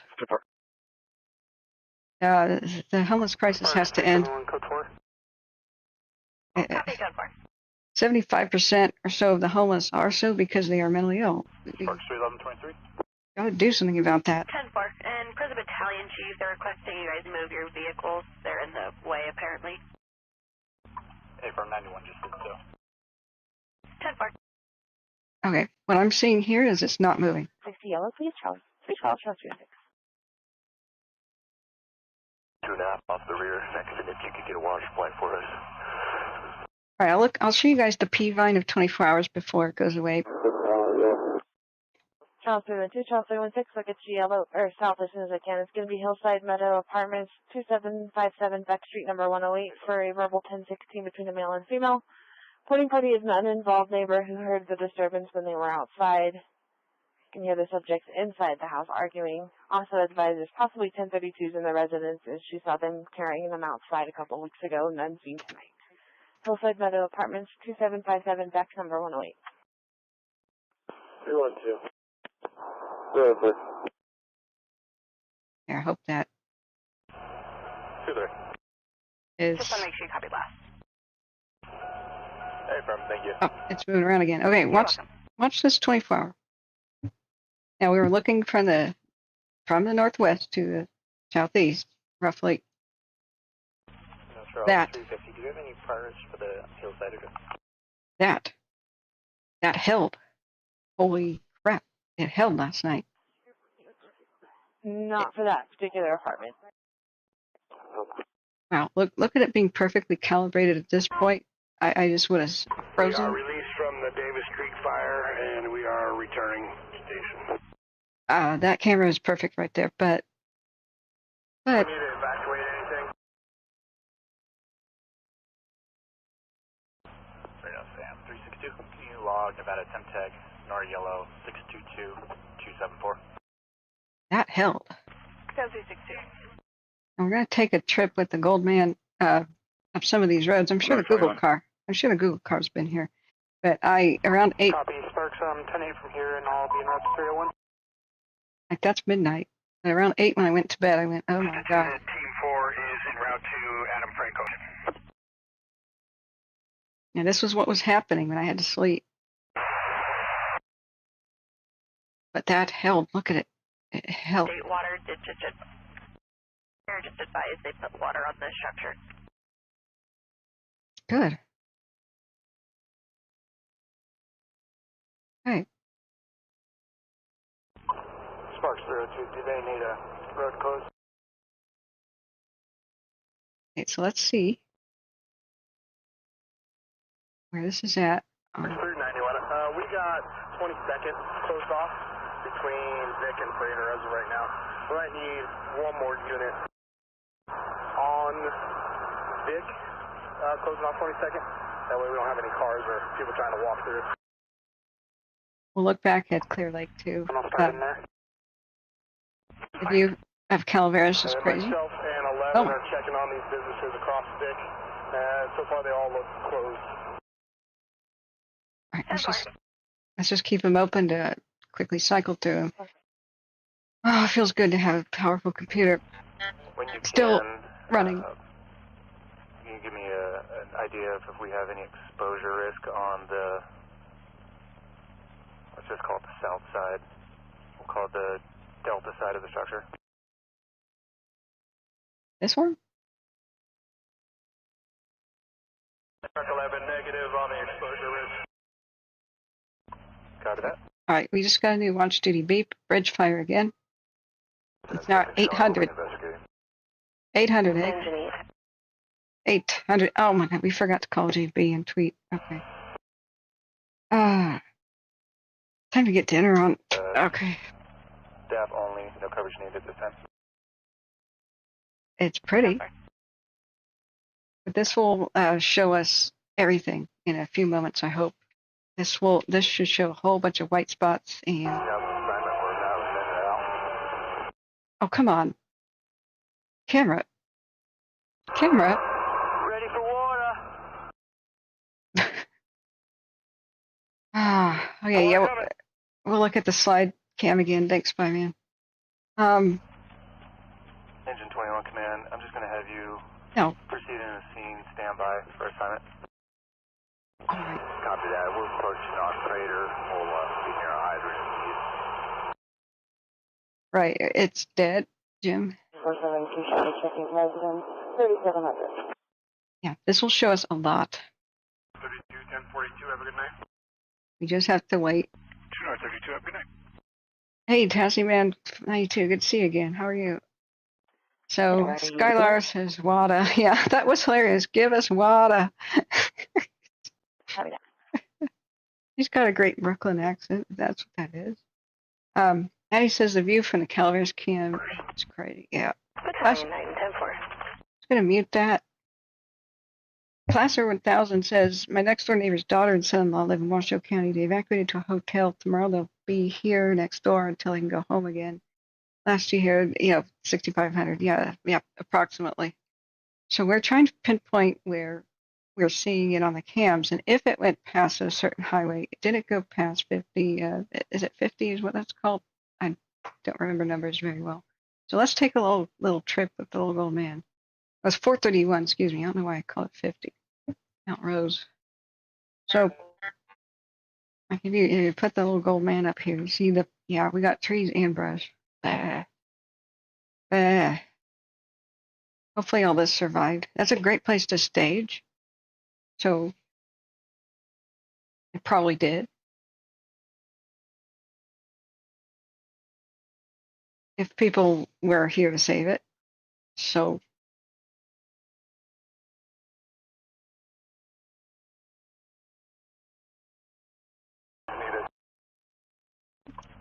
I copy that. Engine 21, command. Must have seen, I'm going to give you guys ventilation. Okay, they're talking about that structure fire. 21 copies, ventilation.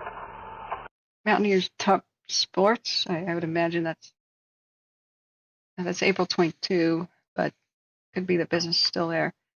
That's harder to defend, but hopefully some things survived here. Let me see.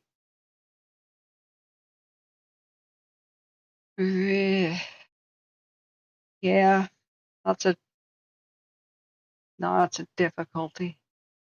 It's decently wide.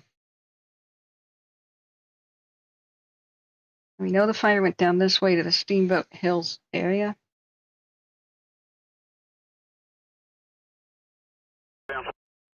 Talk about a structure fire. I'll unmute it for a second. It's fairly interesting.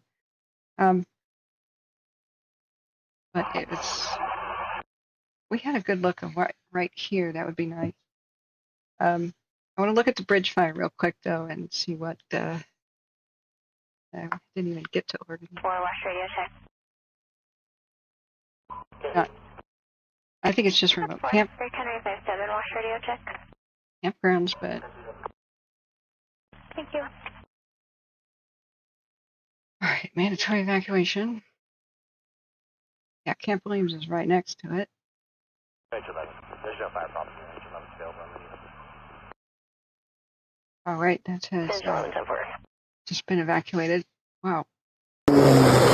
Sorry. Can you look at the last entry in there about the dementia patient? Wow. Bus driver's right before it. Oh, if only that photographer had a zoom lens too. That would have been shot of a lifetime kind of stuff.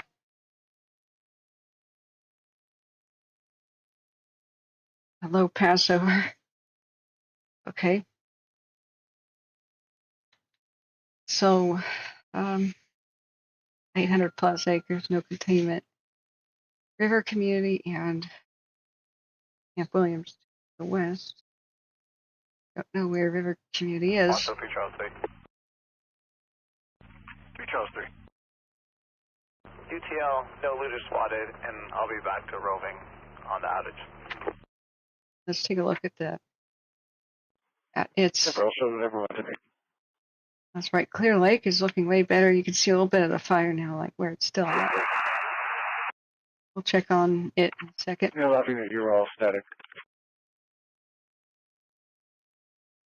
Let's go down to. 2 North 22 is all static. Look at the bridge.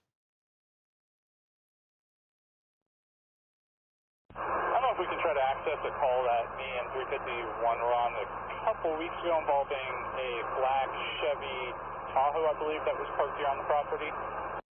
11.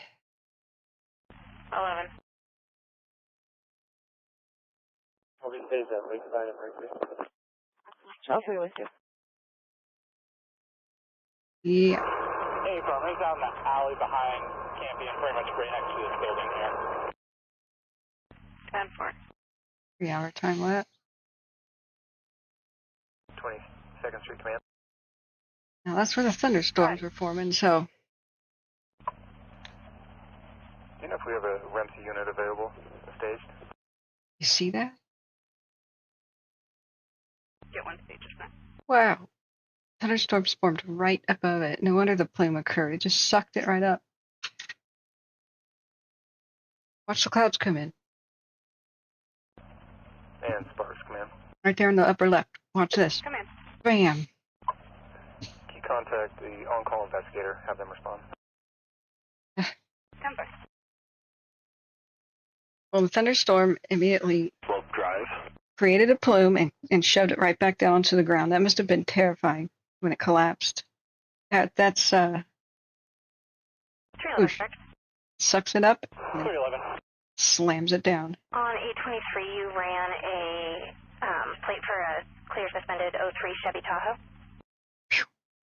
Hey, Farm, if we didn't run anybody, we had contact again with her and that vehicle out in the Jack's parking lot, but that probably would have been a month and a half ago. The plume just recently. The subject you ran in that call was Amy Reyes. Is she connected to this attack at all? Recently collapsed too. She might be the one. If you can just go ahead and link that call and that person to this. 10-4. Unreal, guys. Yeah. Spyman says it reminds me of the Caldor when the parking lot at Sierra Tahoe was Heavenly Valley ski resorts we use as staging areas. Yeah, we'll probably see them in front of the cameras. I imagine. Now he says, I don't think it moved up to the Sky Tavern off of Mount Rose. I think it moved across Sunridge. Okay. On Sierra Southern. Oh, I know, Kathleen. I want snow right now, too. I want to be in Hot Springs. We're going to call this unfounded, return available. I want to be in Hot Springs and snow right now. 41-10-4. How are things down in Australia, Tassie? Or, excuse me, Tasmania. 7376. Yeah. Yeah, that's, this is, I'll start you towards the unwant for any paper, 2500 South Virginia. that's just holy crap. Let's look at the radar down there and just see what the heck's still going on with these storms. 2. I believe PD is still blocking off one road in our area. Can you release them, please? I will let them know. Thank you. All right, here's storms. Yeah, did you want me to confirm it now? Here's storms. Welcome back, Husky. Yeah, Copy. that's Any plates on it? Both plates? there. We got both plates on it. Oh dear. Copy, I'll get that confirmed. There was lightning all over the place. That bolt was outside of the range. Please enforce immediate run to the location, please. Please for juvenile legal. 10-4. It's got to be pretty terrifying to be in that region. Can you imagine? 18312 Goose Lake Drive at the north end of Cold Springs there. We'll be dispatching engine 44 at this time. Yeah, dispatch, just hold off on 44. We'll clear this standby, and Rimsey can handle that, and we'll go to Goose Lake. Engine 42, I copy. I'll get you guys cleared, and I'll get you assigned to the Goose Lake call. Standby 1. Okay, so there's still storms that are forming there. Might be a long night. 7678, just one. Let's look at the local weather and so It that should be pound 0911. this guy down or here is pound our new 1023. new friend, the bridge fire, which may be restarting its pyrocumulus. I'm not sure. That wouldn't surprise me if more storms form nearly next to it or above it. It just may want to reform. So let's look over by the line. 10-4. Stand by just one. Let me just double Well, check on that. down by Paris, we had crazy lightning and torrential Fox rain 321. about an hour ago. 321. Hemet. Still some We're now rain. collecting add notes later. What do you need me? Okay. That one. All right. How's Nevada? We're going to be 23, the actual one now. Copy. Looks like it should be at Grove in Virginia, closest cross. You're wonderful. Right. Thank you.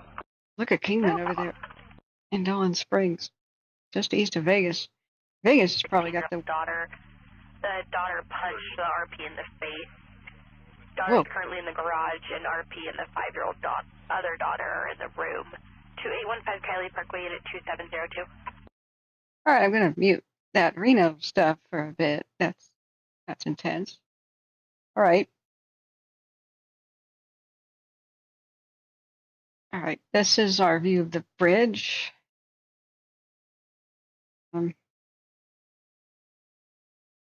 Last hour.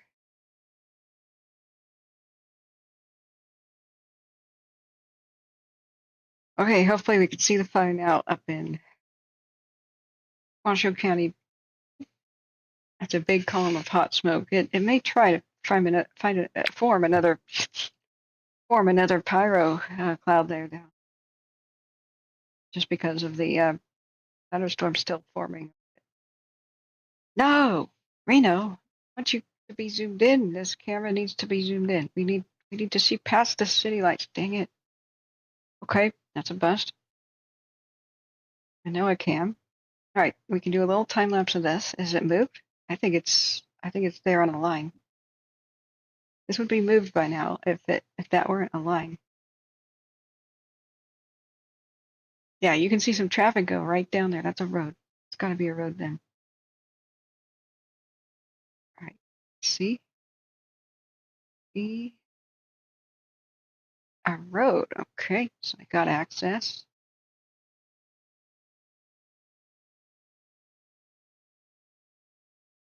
Yeah. Do you see the embers flying off to the right? Where's that fire through the smoke? Oh, that. It's very reflective. I don't know what that is. It could be something close, really close to the lens. Yeah, it may be reflections. Hard to say.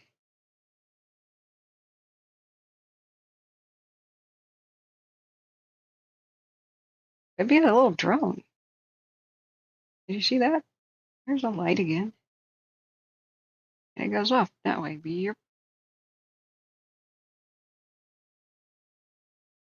Okay, yeah, there's something in the air. Okay. peel away from Clear Lake again. It's a possibly a helicopter, possibly a full. Well, I don't think it's a Chinook.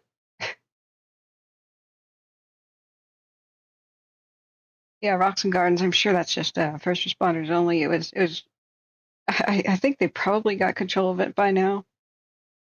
Some people refused to evacuate. I don't know how many people are still up there, or if they forced them to. Plenty of people refused. At least 6 people when it first was breaking out that I was listening to.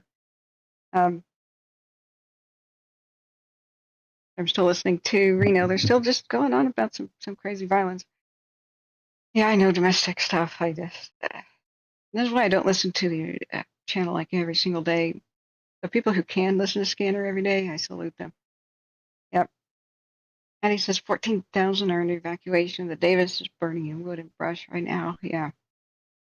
It's a bad kind of combo. At least they have some access roads. Yeah, Rocks Gardens says at David, I snowshoe and hike in that area. The terrain off trail is challenging enough to say no thank you unless you're wearing knee pads and protective clothing. Oh God. Yeah. Kathleen Denver says, I learned that the fastest way to cool off, I wash my chickens. You stick your feet in a tub of water and raise your arms and flap. Oh. Husky says, bridge fire update tomorrow. There will be up to 20-mile-an-hour winds in the area, mainly coming from the southwest for humidity recovery. Yeah, that's good. That's not good. EB says, Catherine Power is back on in Washoe Valley. Oh, good. Yeah. David Dillon says, yeah, I know. My parents live in Sierraville. I'm so familiar with the terrain in that region. We do a lot of hunting up there. There's even a Type 1 fire crew for the Harding Fire. Well, thank you for your service again, David. And all of you guys for your local knowledge here. We can also tell where the fires are because at nighttime, generally what the helicopter is going to be doing is chasing spots. So it won't go where the fire isn't. I mean, sometimes they'll do a thing where they say, hey, crews, where are you? And they're like, hey, I'm in such and such neighborhood. So the helicopter avoids it. But the best use of a helicopter, especially since it's still windy, is to chase after spots that go over lines, especially on the slopes. So the fact that it's staying by the Mount Rose Highway, this is its loop.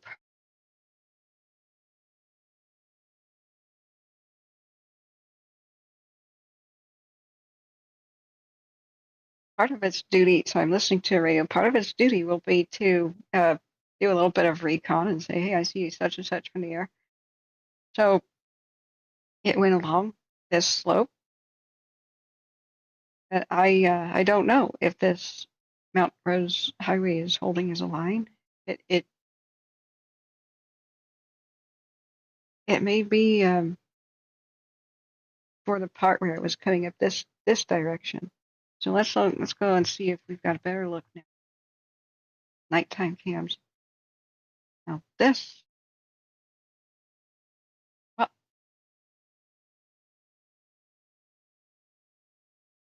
oh, okay, sorry, mouse going wild. So this guy.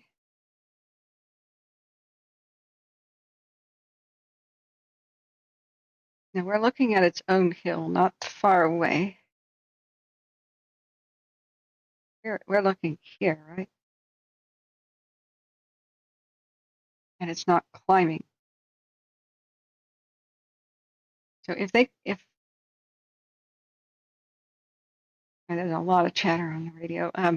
So if they can hold it right about there, let's look at our satellite type regular views again. That's a lot of neighborhoods, but if it seems to be burning here.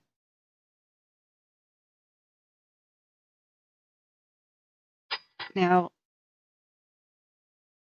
maybe this is like a little island over here. If they were able to stop it at 431, it's just hard to know where we're looking. Or is it in this pocket? Is it down here or is it in this pocket? So Evie says, yeah, I was standing at Little Washoe Lake yesterday watching them fill up with water and take it up in the hills. They have a pretty fast loop time. Now, if you get nighttime help, that's going to turn the tide. I want to see a second helicopter here, and then I'll breathe a huge sigh of relief. I don't know about you guys, because nighttime is when they should be fighting this, like slamming it. At least you got some pretty cool evening air, if not humidity recovery. It becomes very visible. So David Dillon says, I miss fighting fire, but I'm getting older. You could do what I do. Dan F says the National Guard Reno has Chinooks and Blackhawks. The Guard has been called out to help. Yeah, and for law enforcement too. I remember them calling them out saying we have to have roadblocks here. I can't believe the amount of people that blockade ran. That's wow. They need it. I think the National Guard should kind of switch and transition to being just my opinion, a hurricane and wildfire response unit to guard the nation. I mean, yeah, you should know how to fire guns and stuff too, but that's the biggest threat to the nation as far as our infrastructure and homes and cities being destroyed. I would have a pretty militarized wing for doing this that goes across borders and jurisdictions without any care. No red tape, nothing that slows us down, no who's in charge, none of that. That's what we need right now. So EB says last night they were working with choppers and getting water from the lake. Okay, after 8 p.m., I didn't see any nighttime response. You're saying it happened? I really hope so. Most of the helicopters I could see were down the line fire. There were at least 4 of them. Now let's look at the cams again. Do we? Oh. All right, here's P-Vine. What a difference. This is the 24-hour. This is where I am very impressed.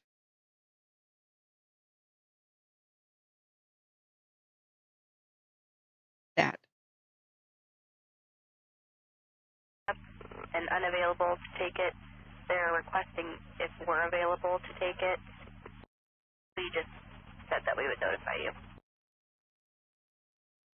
That hell. 16 male female stating someone saw a male hit a female and they can hear female screaming and crying. We're still on the line trying to get further. 2334 Whittakin. I'm sorry about the domestic violence in the midst of fire calls, but they just had a call and said, we're busy.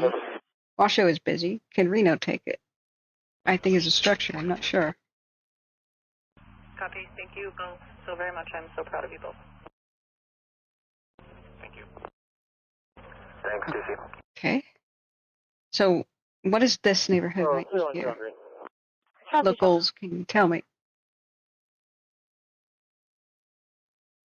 I guess it's not that hard to see. But this looks, the current view. Marks 321, 1060. What a difference. 10-4. No heat. I mean, there could be some beyond there, but that's the nature of the grass fires, the tumbling tumbleweed stuff. The brush component of it is it goes, whip, it's done. It doesn't last a whole day and a night. I mean, stumps and stuff too. In front of that location, But your number E. Edward, and we'll what point out gets neighborhoods? Excuse me, I didn't mean to. I thought I muted dispatch. What takes down neighborhoods is those move the fastest, and it's just they can't get ahead of it in time, and they can't react in time. Once it's a forest kind of component, you've got a more serious fire that sticks around stubbornly, but you don't have the racing speed like the initial, like running along the ground stuff with the bushes. The first day is typically the worst of this sort of event. So it's either Galena Creek or Pleasant Valley. Okay, let's help me orient there. It was looking right around here. Yeah, Galena Creek. I know what Galena is. I know much about mining. It's an ore for lead and silver. Yeah. So let's look at our beam again. What I saw in the P-Vine, I was like, what a battle. Okay, we can see a glow. Please zoom on that. Please do that. Oh, John, thank you so much for your kind donation. I'm sorry, my watch stopped telling me about others. You're perfectly within your right to say, "Hey, I just donated on PayPal or Cash App," and I'll be like, "Oh, okay.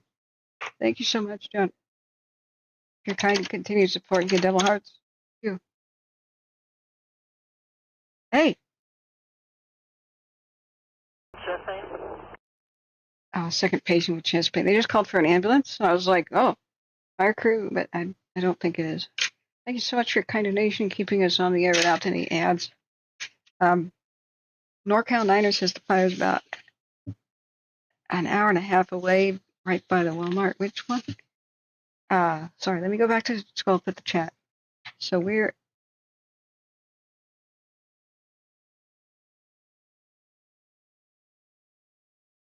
Priority 3, you'll be fine. Peace, react, copy all.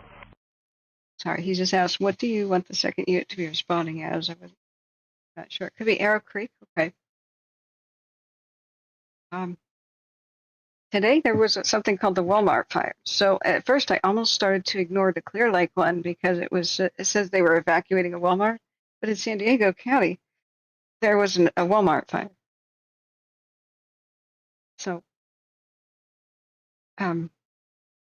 Rocks and Gardens, California says so far there's only been one helicopter overnight on the Davis fire due to limited visibility, winds, and elevation terrain. Oh, I see. So like maybe a risk of midair collision if there's more than one.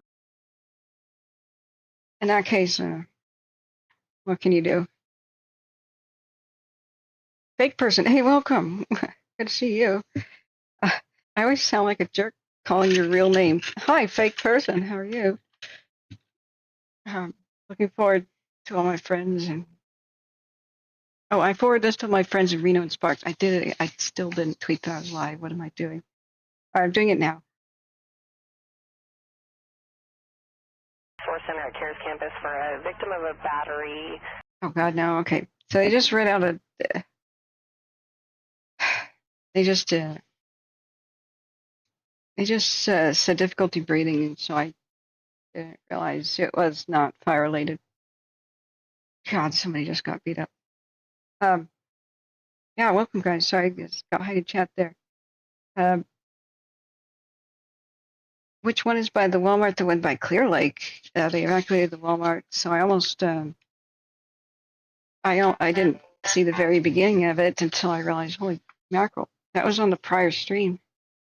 Oh, speaking of the devil, the Boyles fire has an update. It looks like they're lifting some evacuations. So, Showing you on scene. Okay, dispatch said I found out what happened. I'm showing you on scene. I think it was that problem on there, and I was hoping we would get a much closer look. Okay, here's this Calaveras. That's P-Vine. Where's Calaveras? P-Vine. Okay. Wait, do I have duplicates? There's Homewood. Right. Evacuation area. I'll look at Clear Lake in a second. They're reducing some evacuations. Yep, I'll be as safe as possible here. There. Calaveras, fine. You can see through the dark. See through the smoke. Please don't die on us. We need your camera. Aha, see?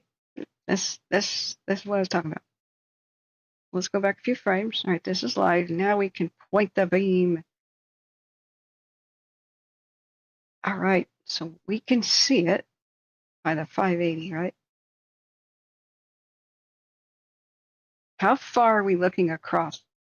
That's what I want to know, locals. Are we seeing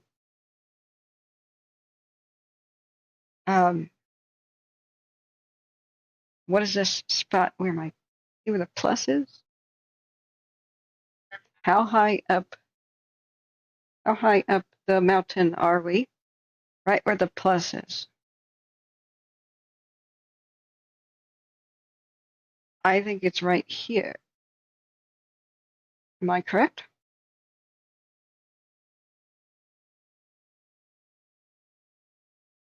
Right there. That would be in line with the fire and flames showing at the bottom of this particular camera. So that gives me an idea that the highway is holding right here.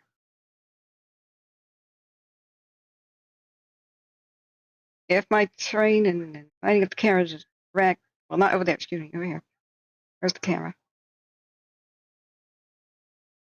Where's the camera?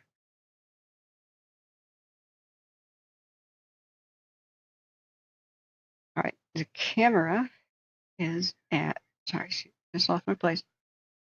Just lost my place. Yeah, see, Slide Mountain is okay, right there. Right up there. Oh, the earthquake alarm just went off. I forgot to tweet. Okay. I got so excited we just saw something new. Okay, I'm in squirrel mode. Sorry. Time for food. Let's share on the X, the Twit X. I'm live. Okay, live. Oh, okay. Reno, Washoe, Washoe and Clear Lake and LA County. Oh my. San Bernadino, Washoe and Clear Lake, and LA County. Oh my. This should have been my stream name, but whatever. All right, guys, I did it. Don't just like it, share it. Don't just like it, share it, and follow it. Here we go, finally. Okay, checkbox 1. We can call JB in a second, too. I'll have to refresh myself and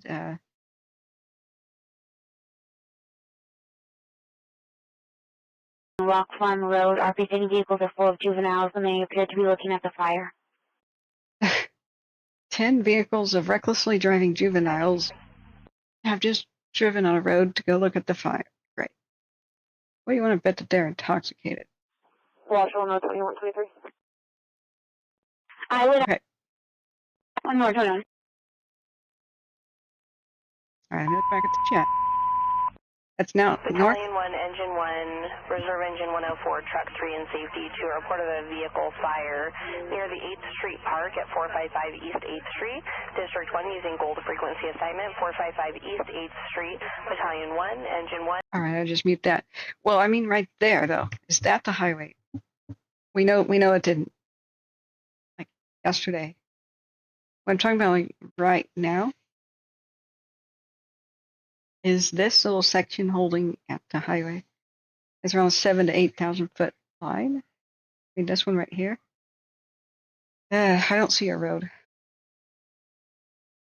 Why would it go up and stop? See, oh, there's one right there. Slide Mount Ski Bowl Highway. So it's an offshoot then. Is it right here that we're seeing it hold? Sorry, I thought the Mount Rose Highway went over this way, but this is a separate little road, so I didn't notice that. You think that it's holding here? Because we see the steep drop off, which would be a run, and then you see the flames right down here. So I'm thinking that section is holding at Slide Mountain Ski Bowl. Does that make sense?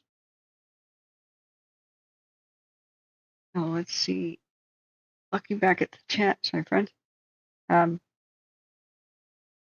Let's look back up. Yeah, being out in the hills, David Dillon says, can be a good thing. It'll help researchers get a grip on its forward progress. You're getting a free stuffed crust pizza. Oh, that sounds awesome, Husky. Let's see, what cameras am I looking at? Sorry, if it's from the east, then it was De Monte Ranch. Arrow Creek is de-energized without lights. Oh, okay. The Harvey's not on fire. I recommend a downgrade. If you want to handle, and we will take this back to red. Okay, that was a cooking fire that lit an RV on fire. They said. Can return available. Okay, all units can return from the response of the trailer park and return. And shows available. Okay. What kind of cooking in the RV?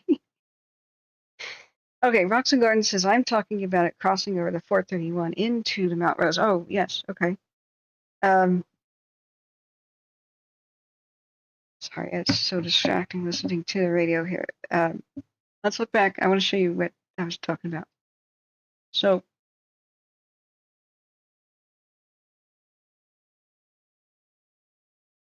that is stuck on something. Otherwise, it would have climbed already. See? So is that the side road? That's from what we can see. It's stuck right there. So if I'm correct about where this camera is, the one at the top of the mountain, Slide Mountain 1. So there's a steep drop off where the ski slopes are right there, and then you can see the little ridge line. So we have a totally different view across. So here, oops, not that guy. The Calaveras. So Calaveras is the one due east across the entire shebang here, the valley. So it looks west-southwest. So we see where we can now pinpoint things. That looks like a road. We've got a pretty commanding view. This might be its northernmost perimeter that we can see.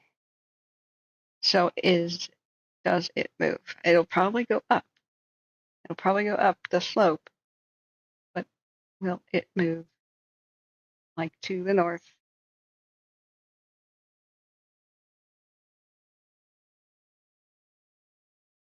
Look at the hour long. We just need a little bit more time to pass to get an idea of the movement.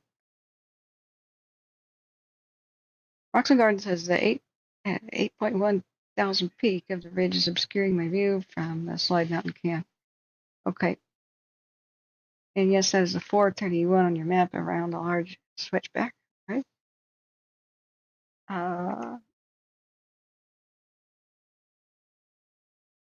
Available and on the radio. Okay.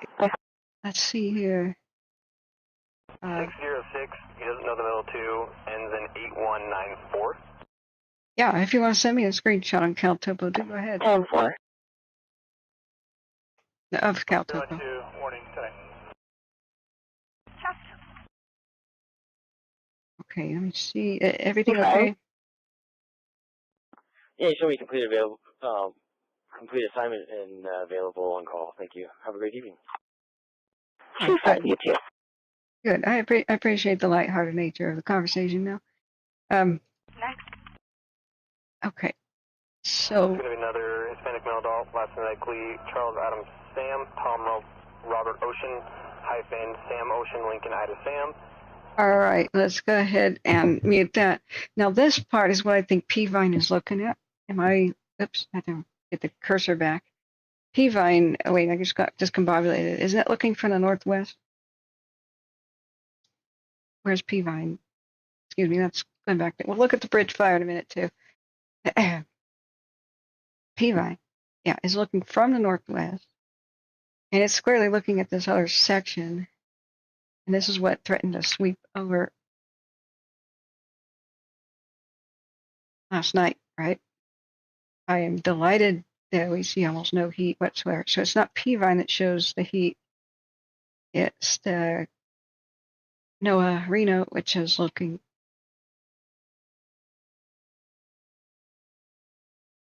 right there. Yeah, it's all of them are now in the crossbeam in the correct section. We know where it is.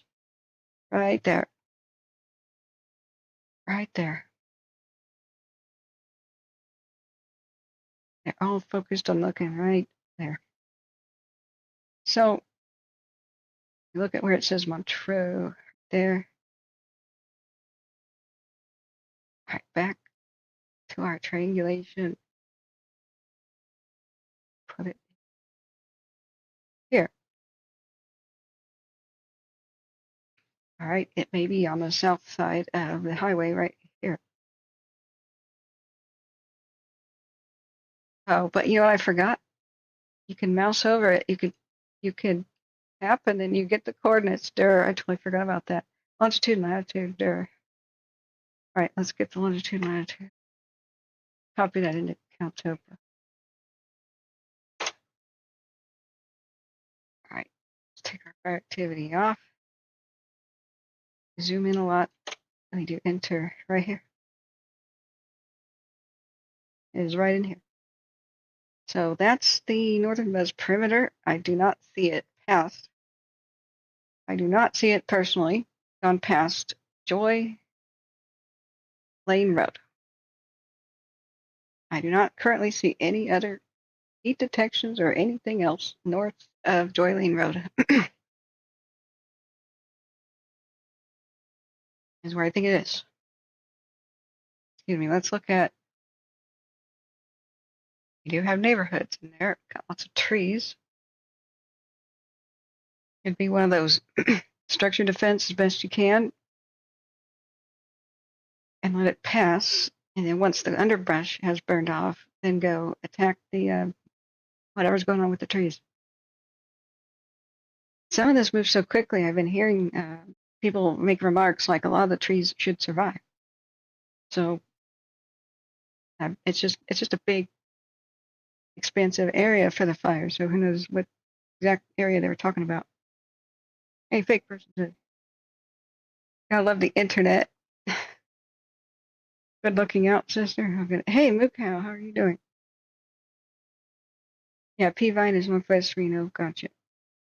So David Dillon says, well, hunting that region, there are times we had to turn around for half a day just to find our way around a bridge line. God. Yeah, that's a man the highways, man the roads, and let its understory burn off and attack it later.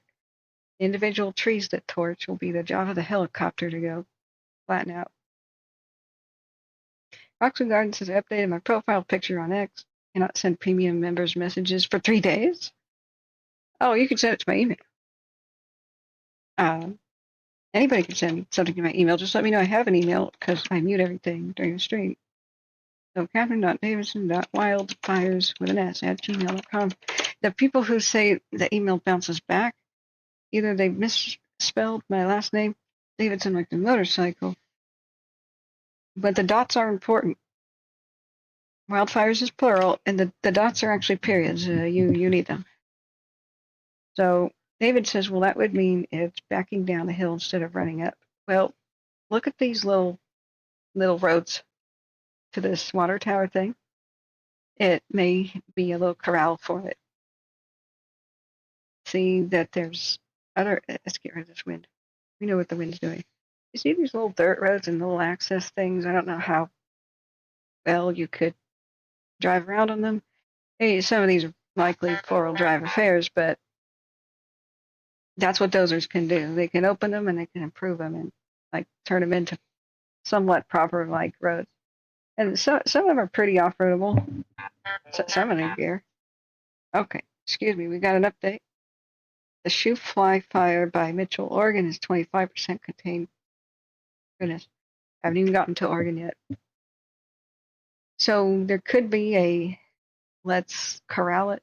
I mean, these are your two main highways. I mean, you got your not Lovejoy, sorry, that's a street in Portland. I'm going to start saying that. But you've got your smaller dirt roads, decent access here. But you got your main roads, and it's in this pocket. I don't know where the rest of it is and what the rest of it is doing, but that's this northernmost travel that I could verify. So as long as this says green, there's a tiny green dot. As long as this is green, we've got good up-to-date images. Let's do a hour time lapse there. Man, I have good childhood memories of going to the circus. Believe it or not, I saw the Diamonds and the Everly Brothers there. Man, I was little. But man, saw it with my great aunt. She came out from this deep south to go see that concert. She and my great uncle. All right, so the camera's good.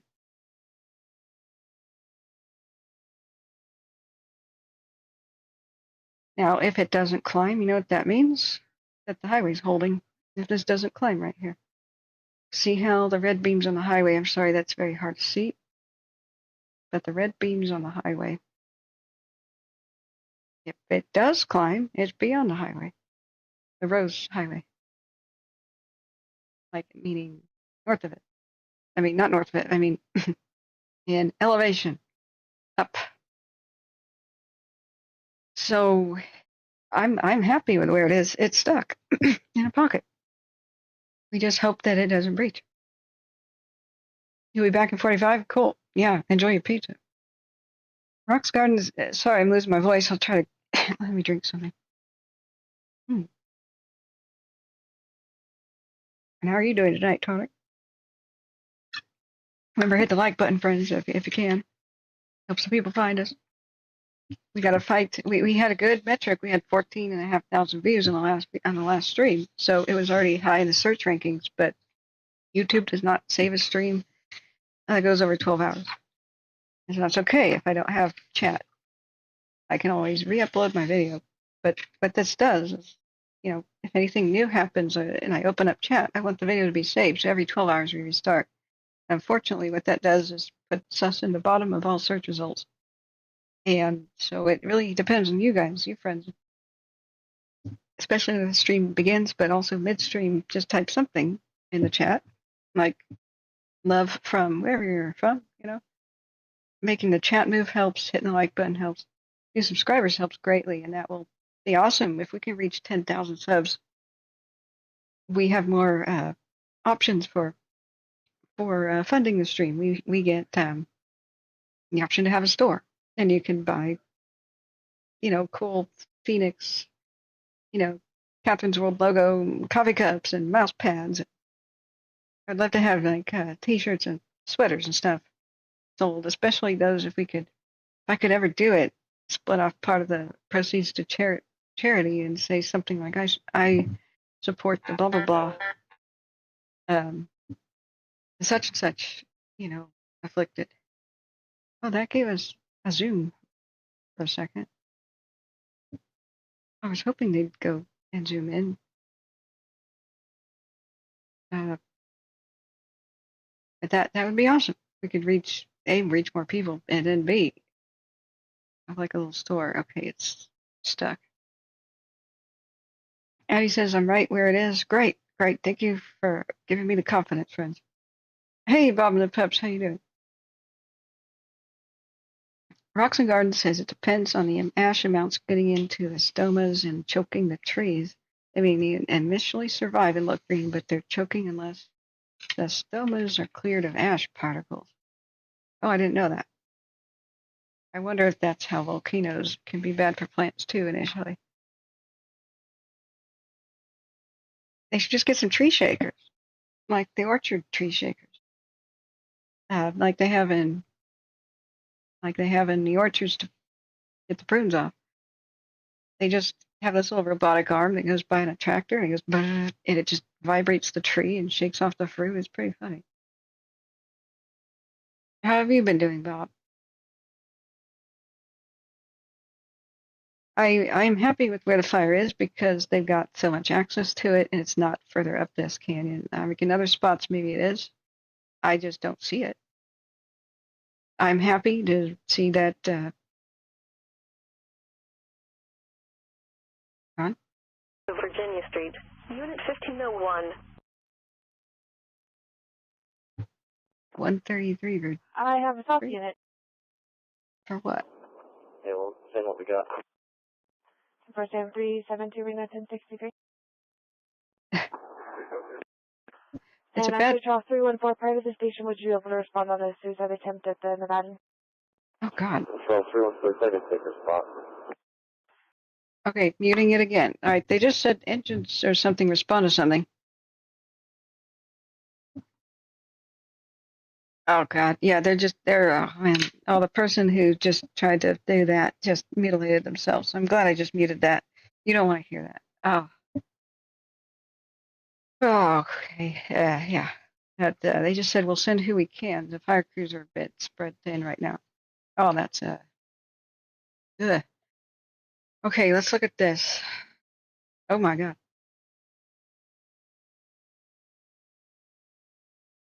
All right. Wonder if this is calibration. If this is a calibration error.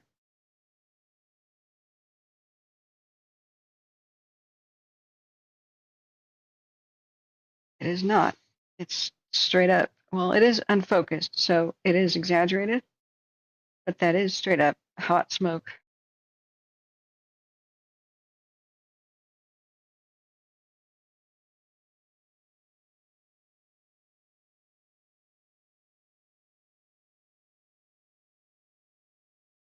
Oh, wow. A different scene is no longer code 4, which means no longer okay, but a bystander has the subject pinned down.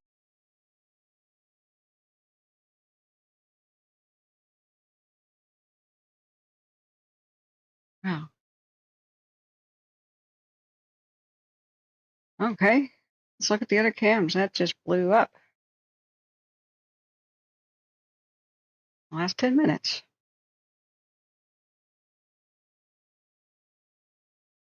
Look at the smoke. Look at the wind. Avalanches above. Business continues below. I should get that quote. It's from a song, which is from a documentary. Look at the highway traffic. Just la la la la la. This has got to be the craziest like glow. We'll check the Twitter for a second. Maybe Truckee Fire Meadows will explain.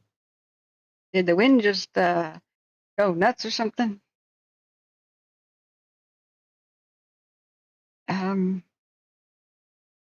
Let's look again at slide mount. Let's do a half hour. Yeah.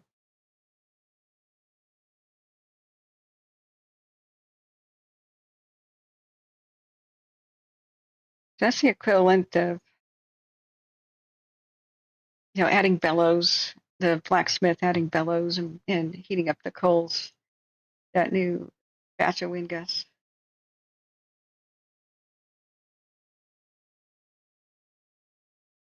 Can you guys see the helicopter?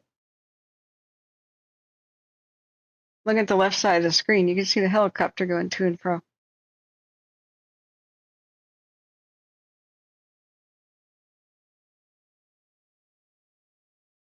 Actually, it could be the Reno airport. I'm sorry. That's way over there. That could be like inbound landings, actually. Sorry.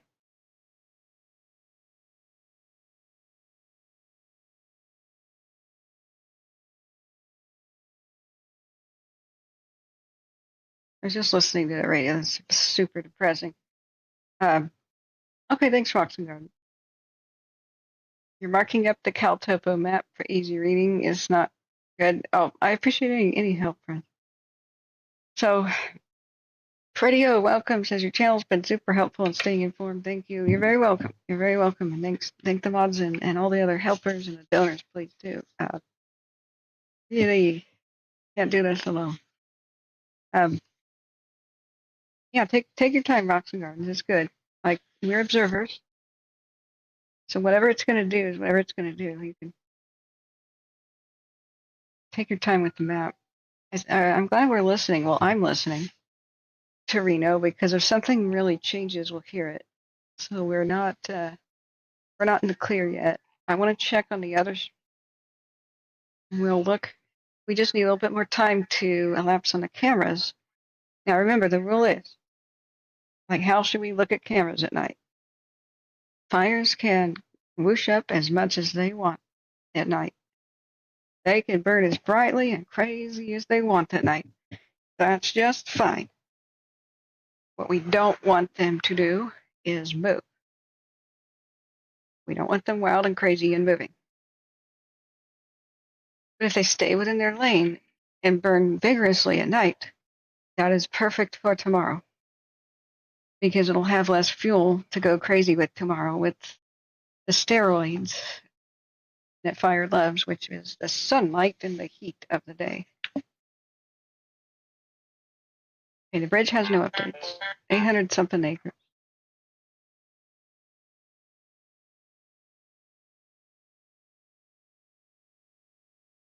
Swauk Creek Fire, Washoe, Deschutes County. Evacuation notice. There's a level 2 advisement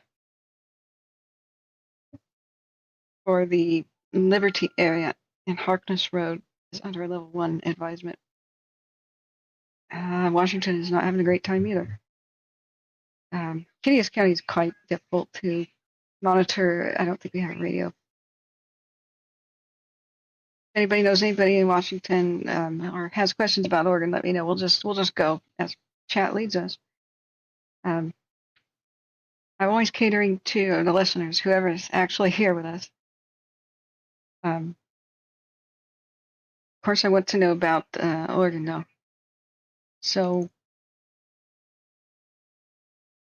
this is not. They may have added things to the map, but I don't see a true line fire update. I mean, it was more than an hour ago. That's one thing that is strange about watch duties. They'll say that they updated something minutes ago, but then, like the actual, they won't say what. Got other fires in the area. Let's see if the Roblar. Okay, the Rice 2 has an update. It's now 10. We're down here. Was it San Diego County? 5 to 10 acres of medium fuels with a slow to moderate rate of spread, cresting the ridge and holding, but no immediate structured threat. So we've got an image. Okay.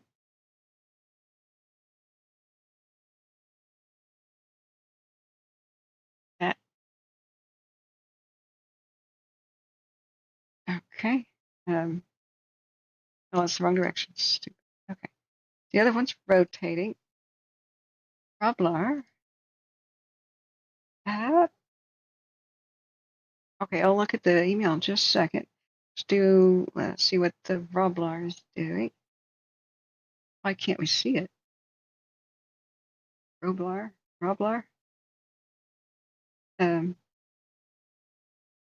Oh, you can barely see that in the corner of the canyon on the very left side.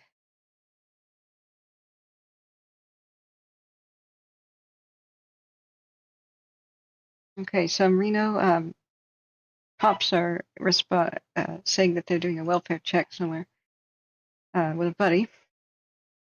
But you're not missing anything on the radio. I'm still listening because that's the fires are brightening quite a bit. Either they'll lay back down because that was a fierce wind gust that was temporary, or maybe they'll burn pretty brightly until it burns up most of its ground fuel.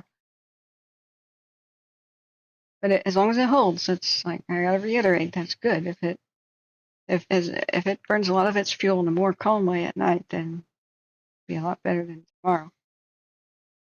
I just do a quick coffee pot look at things. Acreage update of almost 13 and a half. 9 hours ago, there was a video that we might want to watch later. Oh my God, I forgot to call JB. It's like he was ready for the phone call at 6 p.m. I feel like a jerk. Oh my God. Hey, Vicki Lewis. Hey, welcome. Good to see you. Nice to hear your voice, Kay. Eat, drink, rest your eyes. The new fire is in the San Gabriel's. Oh dear. Okay. Did I miss that somehow? There's a vegetation fire in Burnside Street in Portland. What? Must be East Burnside. Yes, it is. P and her mom pulled a knife on them and took their belongings to to the area of Pyramid and Greenbrae. What? Some men just mugged a woman and her daughter. Jeez. At knife point. Now let's take a look at Washoe County again. That's quite a I don't want to say, let's just say it, tremendous flare up. It's bigly tremendous. If we were going to quote Trump, I'm not bringing politics into it. I just find it funny when he says stuff like it's bigly tremendous. I find that that's hilarious. I used to love the Bushisms. When President Bush would say funny stuff, he would always say it with a deadpan like face, and many people didn't even know he was joking. He was dyslexic with the teleprompter, and sometimes got like it fed his creativity about cracking jokes on the fly. He's like, many people are asking just how in this economy they're going to put food on their families.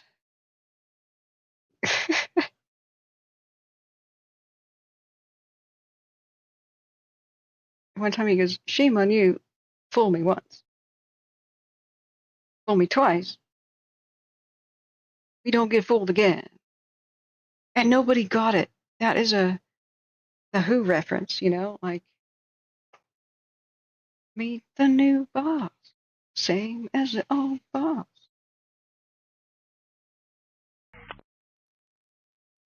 Wait, is there a structure fire? Hang on. That is burning up fierce.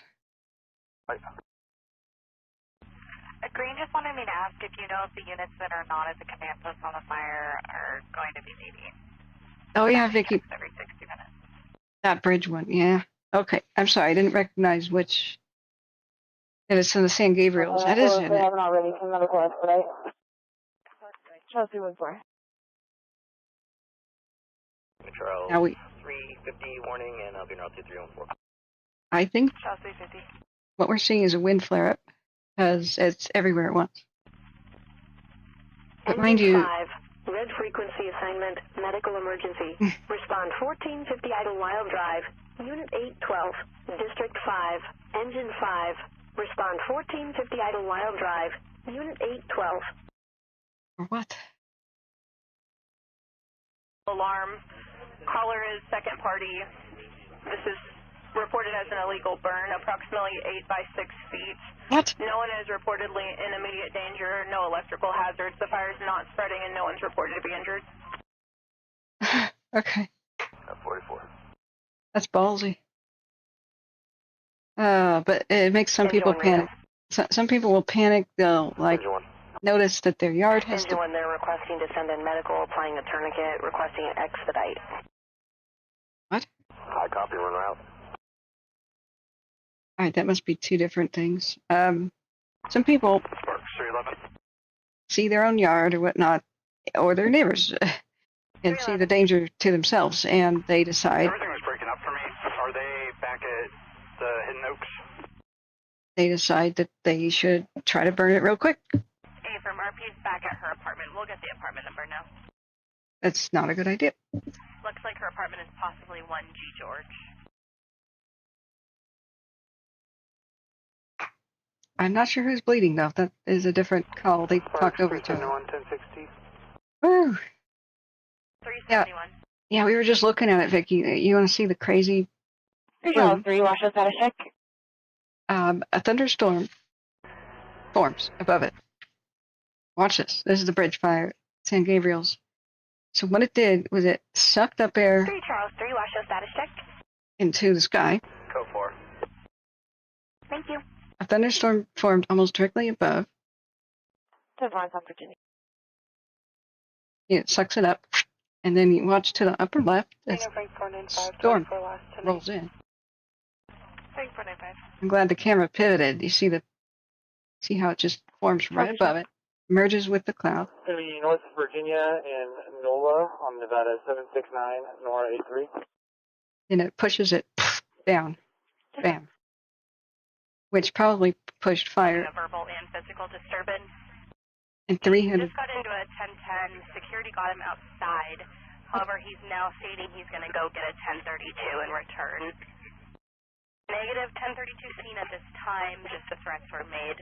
21450 East Prater Way, Unit 116. I'm going to guess that 1032 is a firearm? O2. And you still on property right now? Hey, sir. In place chatter? Front. 1032 units needed? No, that can't be it.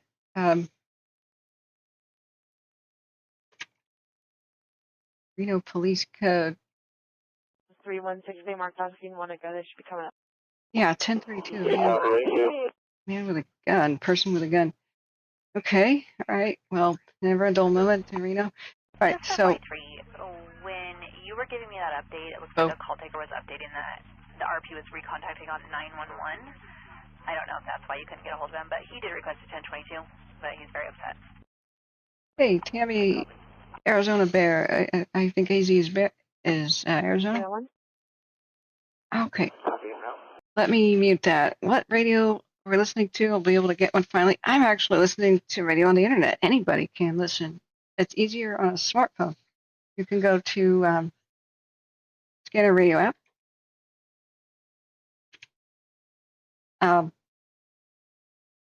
And you can listen to all of the ham radio that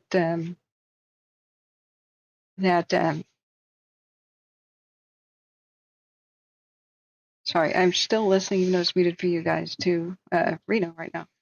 So this is a thing where you can record too. If you just tune in and hit the record, and it's free. I mean, I think I have the pro version, but that just gets rid of ads. So you would type in Reno to find it, but you can also go to broadcastify.com. So I believe I have in the description of the video the link to listening to Reno. Even that it was clear light, but you just you go to broadcastify.com. And thank you, kind supporters, for your donations, because we get the ad-free version and the special version, which is $30 a year. And you just hit listen down here, and it gives you the map. So I wish it had the map already, but you got to hit the word listen. So, and you choose your state, choose your county, and so with Washoe there, you look down and you've got your individual channels. I'm in dark mode. It's probably going to look different for you. So when you see a lot of people are listening to one channel, like this amount of listeners, 215, sorry, you can't see that very well, then you know something's up. But the nice thing about the app, this Scanner Radio app, which it shows Broadcastify, but it's not made by Broadcastify, is you can configure alerts if you peck at it for a bit. So you can have alerts for anywhere in the country if something weird happens, and I usually a couple thousand people start listening immediately. That's like one of the things to do. You can also do a favorite. So I've got some counties as just favorites right now. Is you can configure it to alert you, like if there's even more than 10 people than normal listening to a channel. I'm sure the media does that for like their local news, because then they would get there really, really early. If the channel has an average of 15 viewers and for some reason 25 are there, maybe it's the start of something. But here on the Broadcastify, we're here on Reno, Sparks, Police, and Fire. Earlier we were on Clear Lake. So what I have, I can share more easily from this window, is if you have the Pro version, you right, let's mute that for a second. Then you can set up multiples at a time and see which one's bouncing and which one's moving. So this is my Reno Washoe County one, which I probably should put more channels. And nobody's listening to Pyramid Lake Fire. But what I can do here is do copy the feed page link and immediately share that in chat. But I do highly recommend just Scanner Radio. I find it pretty easy to use. Yeah. What state am I in? I'm in Portland, Oregon, but I don't know too much about Nevada. Sorry.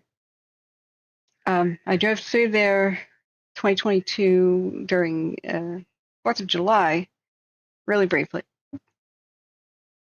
Yeah, you're in Arizona. How did you find us? I'm glad you did. I wish I could cover more states like that, but we need a whole news crew type team. But thank you for subscribing and saying hi. So let me see. Looking back at the chat, amazing photo of the thunderstorm over the fire line. Oh, where is it at? Homeboy, the artist, says it's a pretty good app. Yeah, there's another one called Police Scanner, which is a good competitor. Seems good too, but I like Scanner Radio the best just because it's reliable. What I don't like about it is if you're recording, it doesn't show that you're recording, and if it accidentally stops recording, you don't know about it. You gotta peck the 3 little dots and make sure it's still recording, and you can't rewind. I don't know how many times I flushed a toilet or something, or made noise, or the phone rang and it kind of muted for a second. I just want to rewind 5 seconds, and it won't allow you to. I don't know why not. So the only way I could possibly go back like 5 minutes at a time, go back to our cams. And okay, this one has got poor connectivity again, so who knows when it's going to refresh. Yeah, we're just waiting. We're just giving it a little time to see if the big flares are permanent or just from random wind gusts. So the more time that goes by, the more we have a better time lapse. You see the wind is still pretty serious there. Like I said, it can be as bright as it wants. It can burn as much as it wants, as long as it doesn't move. I'm still listening to Reno. No, I'm not. I muted it for the demonstration. Okay, I am. You guys are not. I have muted it for you. But when they talk, sorry, I need more blood sugar. This is what I'm looking at behind the scenes, and so chat is on one screen, and this is on the other tab. She said, Washoe radio, check. That was cute.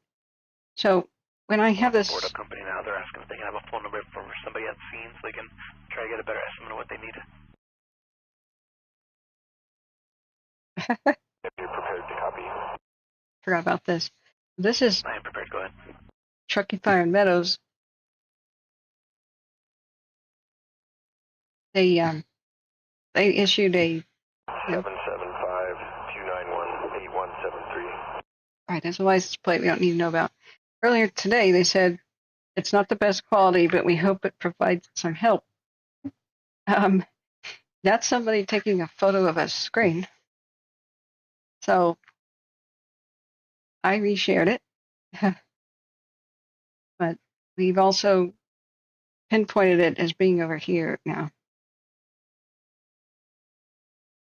Right around, oh, sorry, you can't see my cursor. Okay, right around here.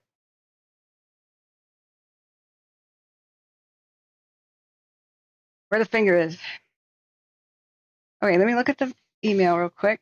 Spyman says that pic you're asking me about the other day I just found out was taken in Yosemite.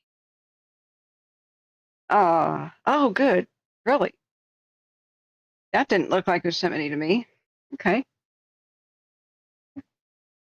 David Dillian says amazing photo of a thunderstorm of the line fire. The line fire. There's a photo.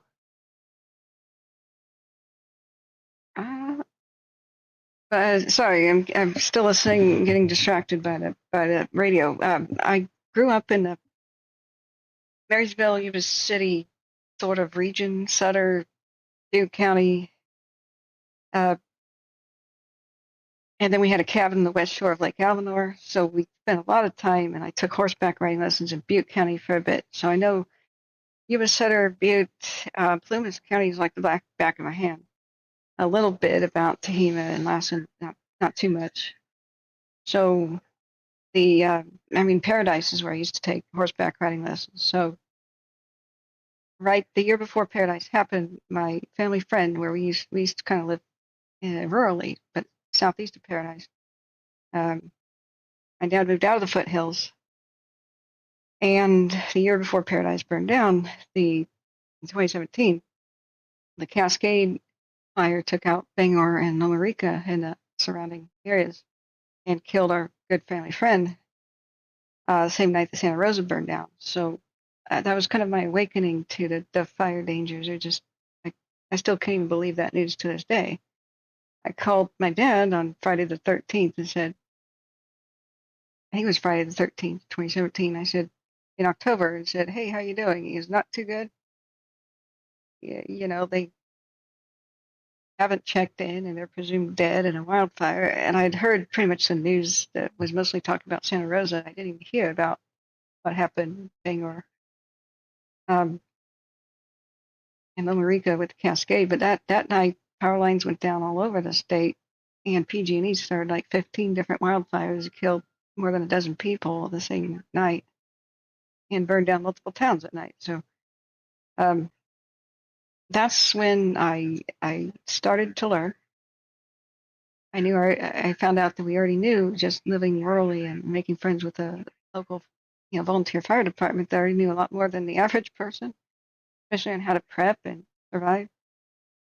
But then the next year, Paradise happened. My brother's a missing person, and he just barely made it out, lost everything. That's when I finally woke up.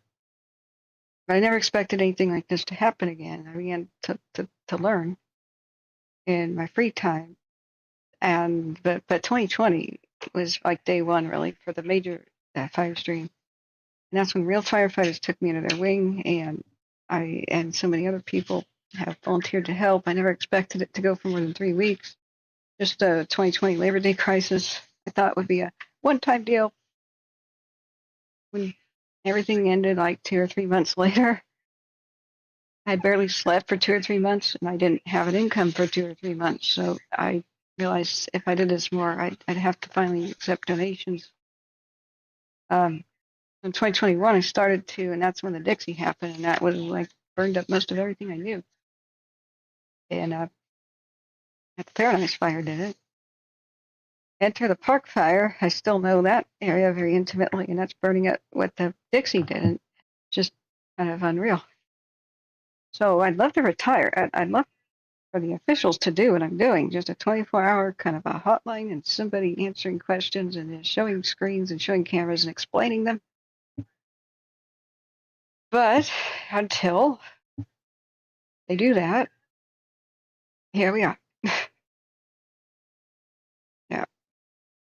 Yeah, I know. And watching the hideout, I tried to help them live, but there was nothing to do. We only had a webcam, and I couldn't hear any of their dispatch. Most of their dispatch couldn't even talk to each other. The cops couldn't even talk to each other. The fire crews couldn't talk to each other in Lahaina. But when it broke out, I started covering it. We just watched helplessly from a webcam all night. But yeah, power companies. Spit. That's all I gotta say. And then right in my own backyard, I took my own headset off in 2020 during the Red Monday, Labor Day crisis, evacuated my own mother near Salem. And lost several towns, Detroit, Lyons, Mahima, all that. Just happened to Oregon, and thanks a lot, Power Company. It was mostly the work of Pacific Power, Pacific Corp. But thank God a jury found him guilty. They were not very impressed with the fact that Pacific Corp tried to hide evidence. So if you guys ever have a suspicious fire, go and take pictures yourself, especially of the electrical equipment. If you suspect something like that, just do it. Be like the people in Lahaina who filmed the wires arcing and sparking on the ground, energized lines, and 70+ mile an hour wind gusts. What do you think is going to happen? Yeah, the Dixie Fire is insane. I have a lot of archives with fire tornadoes going over, or whirls, or whatever you want to call them, going over Dire Mountain.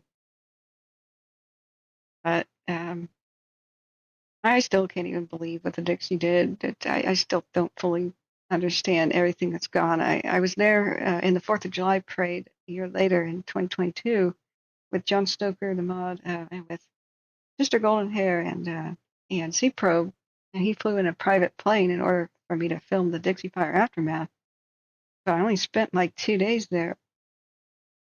and the Electra fire broke out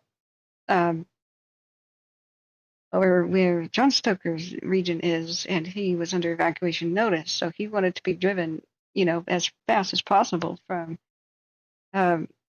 Susanville to, God, almost Jackson, California, which is kind of where he lives. He had been flown in by Sea Probe. Sea Probe couldn't fly him back because the airport closed for the Electra fire. And we didn't know exactly what caused it, but that was where people had to take refuge inside of a dam. Hey, David, I could train you if you want to help. If you want to be a co-host or something, I could train you. I could set things up. I can take control of your computer, set it all up. You would just need like a headset, basically. You need a supercomputer for more advanced stuff, like because I'm covering a million at a time. I have a huge collection of tabs open.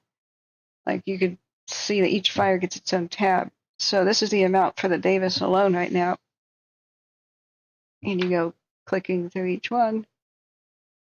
I figure this is boring. I try to give more real estate to the actual fire or the picture down there. But this is what I'm doing constantly. I have, I think I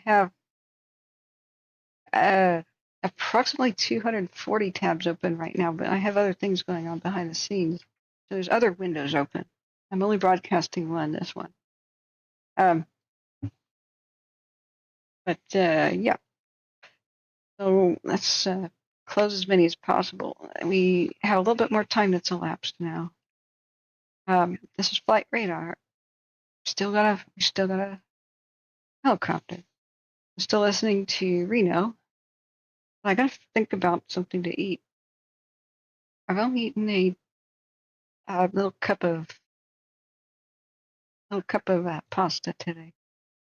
Well, I wish I could do more, David. I mean, I've tried to get co-hosts. There were a few people who were interested, and that have firefighting experience or knowledge, basics, who know basics of computers, just basics, and have the free time, retirees or whatever.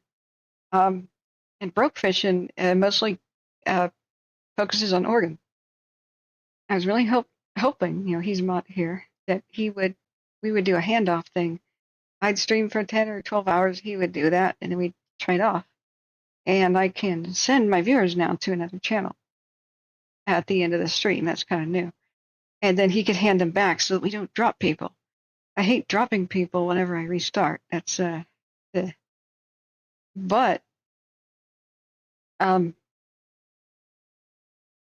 so the he already had commitments for doing other online things. And so I said, what online thing? He goes, I'm going live. And I said, great, for the fires? He goes, no, for karaoke. And I went, what? What? Karaoke? Oh, what?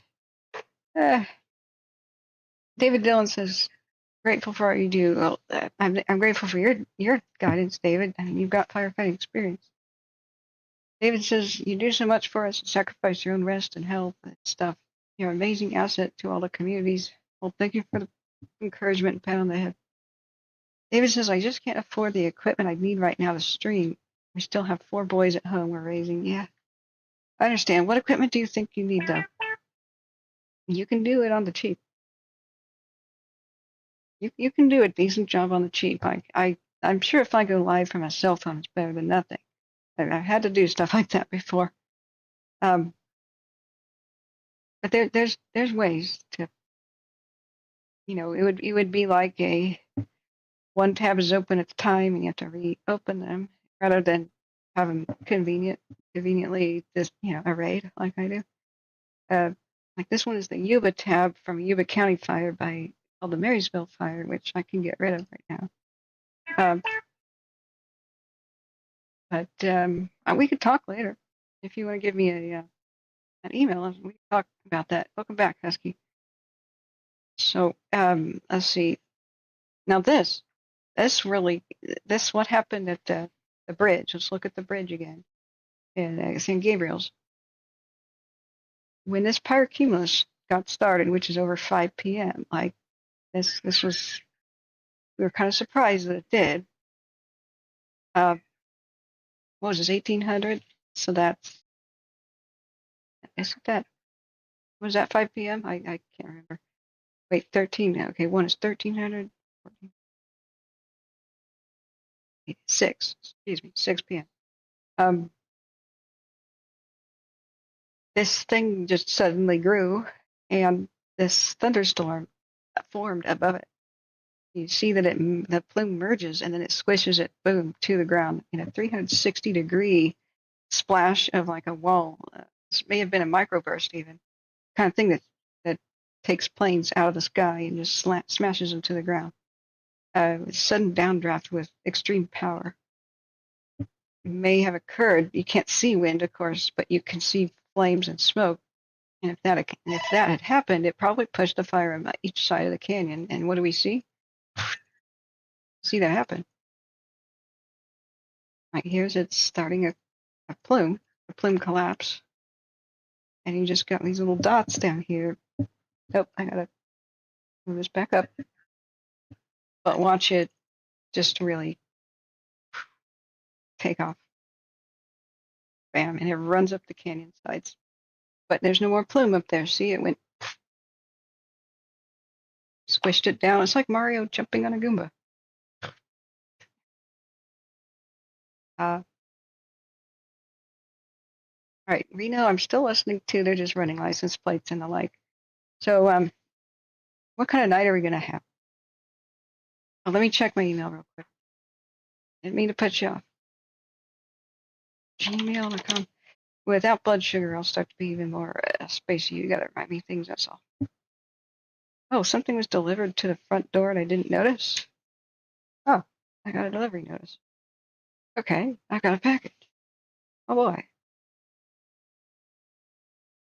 Oh boy. All right, let's look at live view of what's going on in Nevada. But it's still open question and answer time. What fire? What fire bothers you, and what questions you got, guys? Dang, I don't know if JB is still around to ask about. All right, Shane Hills. There we go. I'm sorry, friends. I'm more behind than ever. I thought maybe that change in the weather not being terrible for a bit would help me catch up, but when my glass desk exploded, that put me way further behind. Oh, somebody's saying they can't join chat even after subscribing. Okay, you have to be a subscriber for more than 5 minutes to join the chat. So that's the lowest time limit I could put on. But I needed to do it because of the trash people, you know, the drive-by insulters, the victim taunters. They were just giving us hell. Mods too. And so if you put it on subscriber only mode, you get a lot better sanity and peace. So I apologize for it, but being a subscriber for 5 minutes is the minimum amount of time. So it should have a countdown, and then you may need to refresh the actual stream, like leave, come back. I don't know why, but when you reopen the channel, then it should allow you. Please reach out to me in email if it does not for some reason. I'll try to help you walk through it. Okay, so, and this is responding to Andy, who can't join the chat. Unless you have, somehow, let me know. So, Tannenbaum and Sundance is the area. Very nice homes, around 7,000 to 8,000 feet elevation. I can fill you in on things, just not techie enough to find out how to join. Enjoy the updates as I'm enjoying the updates as the coverage has been abysmal from the local news. Yeah. What has the local news been doing? What has Truckee Fire Meadows been doing? Let's see. Are any of you guys here from the partial coverage I was able to do when the other part of Nevada was on fire? What was that called? That they changed the name of it several times. It ended up being called the Gold something fire eventually. Quilisi and then Gold Ranch. Are you guys still there from that? Thank you for reaching out as a local. 3 hours ago, KRNV. What's your opinion on that news, guys? It says, here's a video from Reno Fire Department of crews doing structure protection off Joy Lake Road.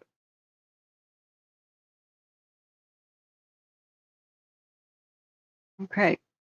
Trees on fire, trees torching.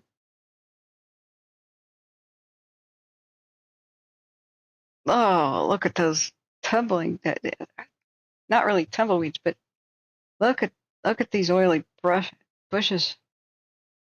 Nightmare.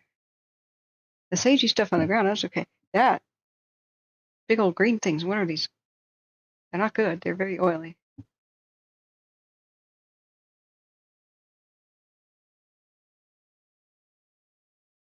A lot of these mature trees will survive just fine, well, as long as they don't torch like that. But just they can't have bushes like that at the base. The extreme oil load of these things is like having an oil drum of the same size as the bush. Yeah, terrain, wind, heat, nightmare. Terrain, wind, heat, fuels, nightmare. What is this? Oh, here's footage of a Black Hawk executing a crucial water bucket drop. See the Davis fire. How long ago was this? 3 hours ago? Wow. That's a pumpkin, guys. That's like a doughboy swimming pool. I think that's a true pumpkin and not a Bambi bucket, but you guys can correct me. If they just drop it down and it sits in the neighborhood, then it's probably a pumpkin, which is like a doughboy swimming pool, a holding tank for water. They're usually kind of squishy, kind of inflatable, maybe with some ribs or something. They come in various sizes, but they're orange and they're nicknamed pumpkins. Pumpkins. No, it is a Bambi bucket. It's dropping from the air. Okay.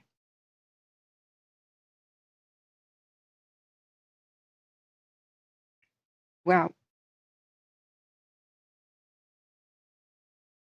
See what I mean? That helicopters do the best work saving homes. The Lone Ranger was a helicopter guy who's in a Bell Long Ranger during 2020's glass fire by Calistoga. He must have saved 200 homes just going off by himself, putting out individual spot fires.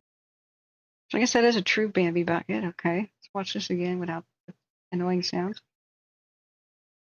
That looks like a fun job at that moment. I would be barfing. I'd be barfing everywhere because I get plain sick. It's a little high. A lot of that will drift and be missed, but hey, good job, National Guard. Awesome. They're heroes. I'm going to retweet this. Tweet that. They can do such precision work. They can dip out of swimming pools and the like. So I don't know when this was taken, and I can't tell what time of day because they're not showing the horizon, but and we can't tell what the wind gusts were like. But did you see how kind of calm the flames were down there? Considering, like, just that's smoldering and creeping stuff on the pine needles. See how it's not roaring? They had probably cooled it off with some prior drops. But that's a very different view from what you could have had. You could have had walls of flames and just multiple trees torching, and that area stands to live. It'll be safer if they can get the pine needles off and ground stuff, like secured right up to the properties. And I mean, the homeowners can do a lot, just burning and raking and burning throughout the year. But when the fires break out during high winds, there'll be each tree is going to dump a couple 100 pounds of pine needles onto your roof and your gutters in the ground. It's going to look like you did nothing. I mean, you did do something.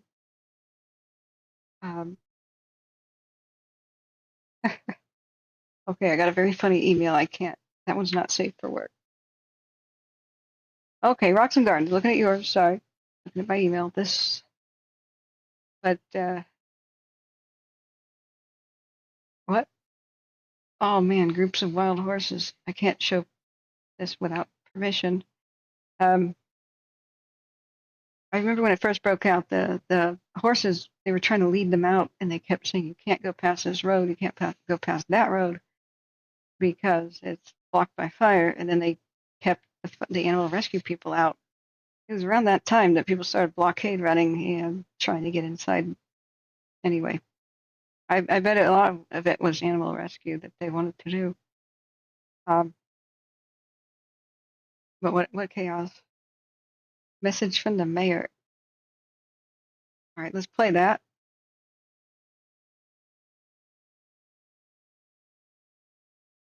Sorry, I have to mute the radio first. It has been more violence, Reno violence, you know. Reminders and a few resources. Starting since yesterday and into today, Reno Fire Department is monitoring and assisting with the Davis fire. Right now, the main agency is Truckee Meadows Fire Protection District and Washoe County. We ask that you follow them on social media because they are a very credible resource and they're doing an excellent job. I also want to remind people, if you need to evacuate, you can go to East 9th Street. That's the senior center held up by Washoe County. That's an excellent resource. Also, if you have livestock, you can take them to 1290 Valley Road. That's the University of Nevada, Reno Equine Center. I also want to remind people, because we forget this, and it is really critical right now, that you please stay out of those areas, particularly if you do not live in that area, because NHP is asking us to keep people out of there because spectators are making it very difficult for first responders to access. So please do that. And then also, thank you to Governor Joe Lombardo for all you're doing and for assisting us with a state of emergency in that area. That's very, very helpful. I also want to say thank you to our first responders and all agencies that are assisting with the Davis fire. We are so grateful. We are praying for you. Lastly, to our community, please watch out for each other, your friends, neighbors, loved ones. That's really critical in times of need. Okay, David, I did not see your email. You should email me with your email. I'm glad the mayor's saying something. I'll retweet that just as a matter of course. Yeah, let me, I was actually listening to her and trying to catch up with chat. Let me look at the email. What's this? Oh, thank you, firefighters. Put this video a while ago from Tavera Creek. I can't do that without permission. Oh, wow. A 3D map? Firemap.5? Really? Okay, that was very loud. I would love to watch these people. That is slick.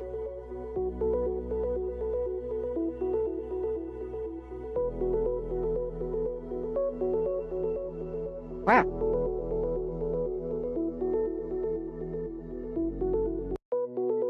If I knew more about Google Earth and stuff, then I could do a lot of this.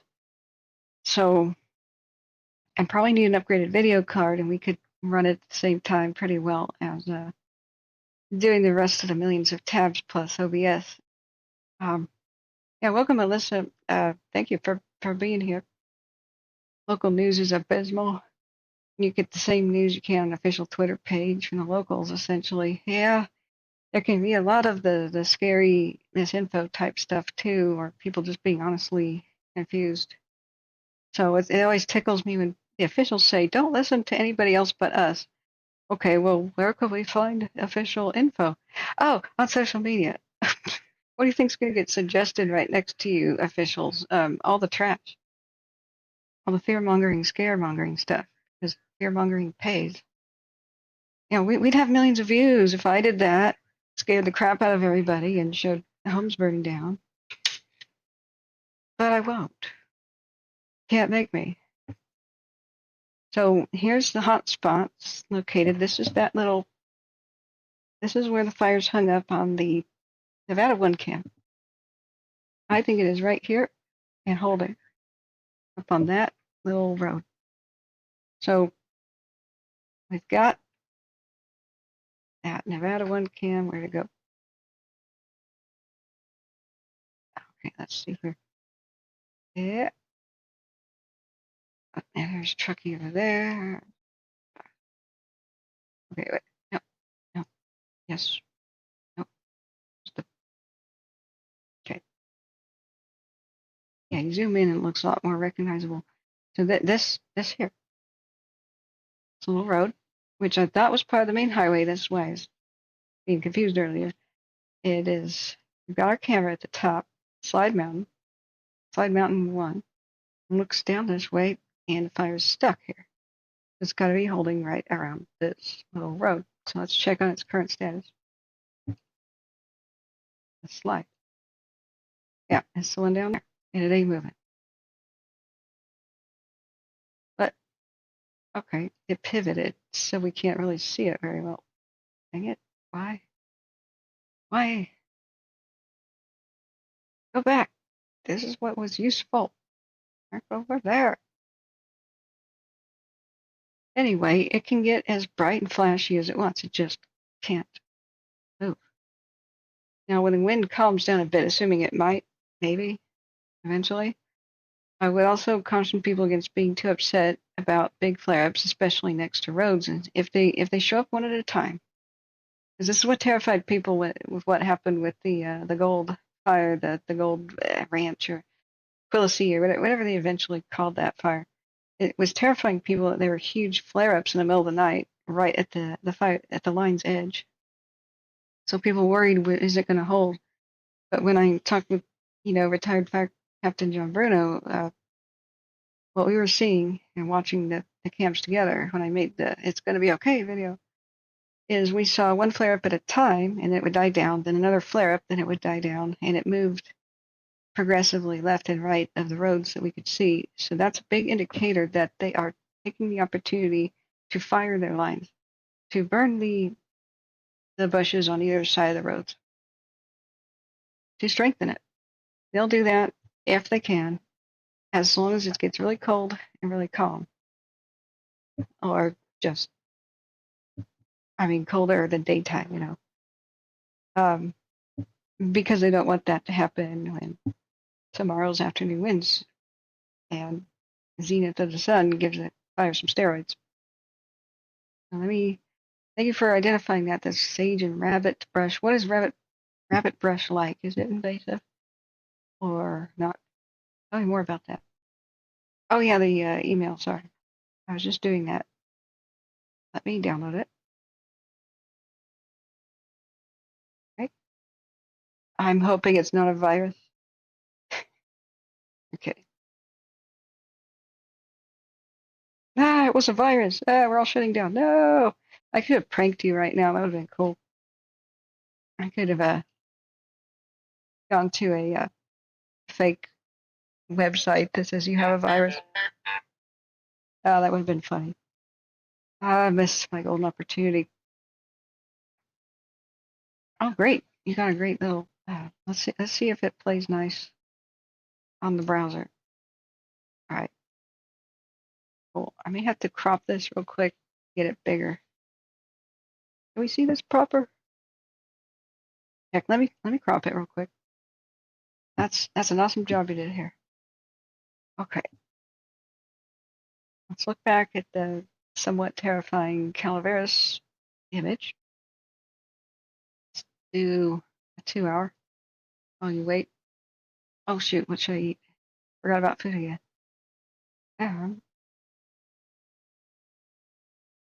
Okay, crop, save. Got it. Okay. Yeah, that's a lot of wind. All right, what did Watch Duty just say happened? A blind fire. Further update from Cal Fire. Line fire behavior was moderated Sunday morning due to smoke. But as the afternoon progressed, Smoke cleared and temps climbed, leading to more fire activity. Yeah, we saw that. It's out of focus. That's to a 1 hour. If it's out of focus, it's hard to tell if the fire moves. All right, I gotta unmute Reno real quick. Okay, I'm back listening to Reno. Oh my God, that's loud. Okay, tone that down. Going to be in front of 4635 Joy Lake Road. It's going to be a black Chevy Suburban. Sorry, Ida, Edward, Lincoln, David, 1. Charles, can you 10-9 the plate? It's very static.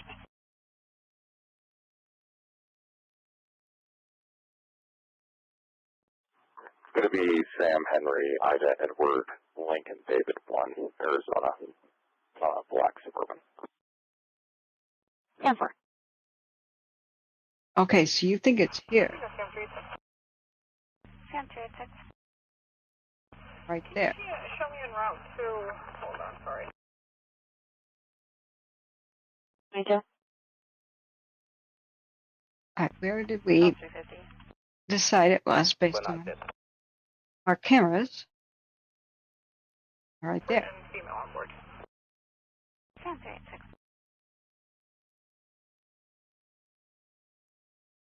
This is what I was able to determine with the cameras. It was stuck in a pocket right there. All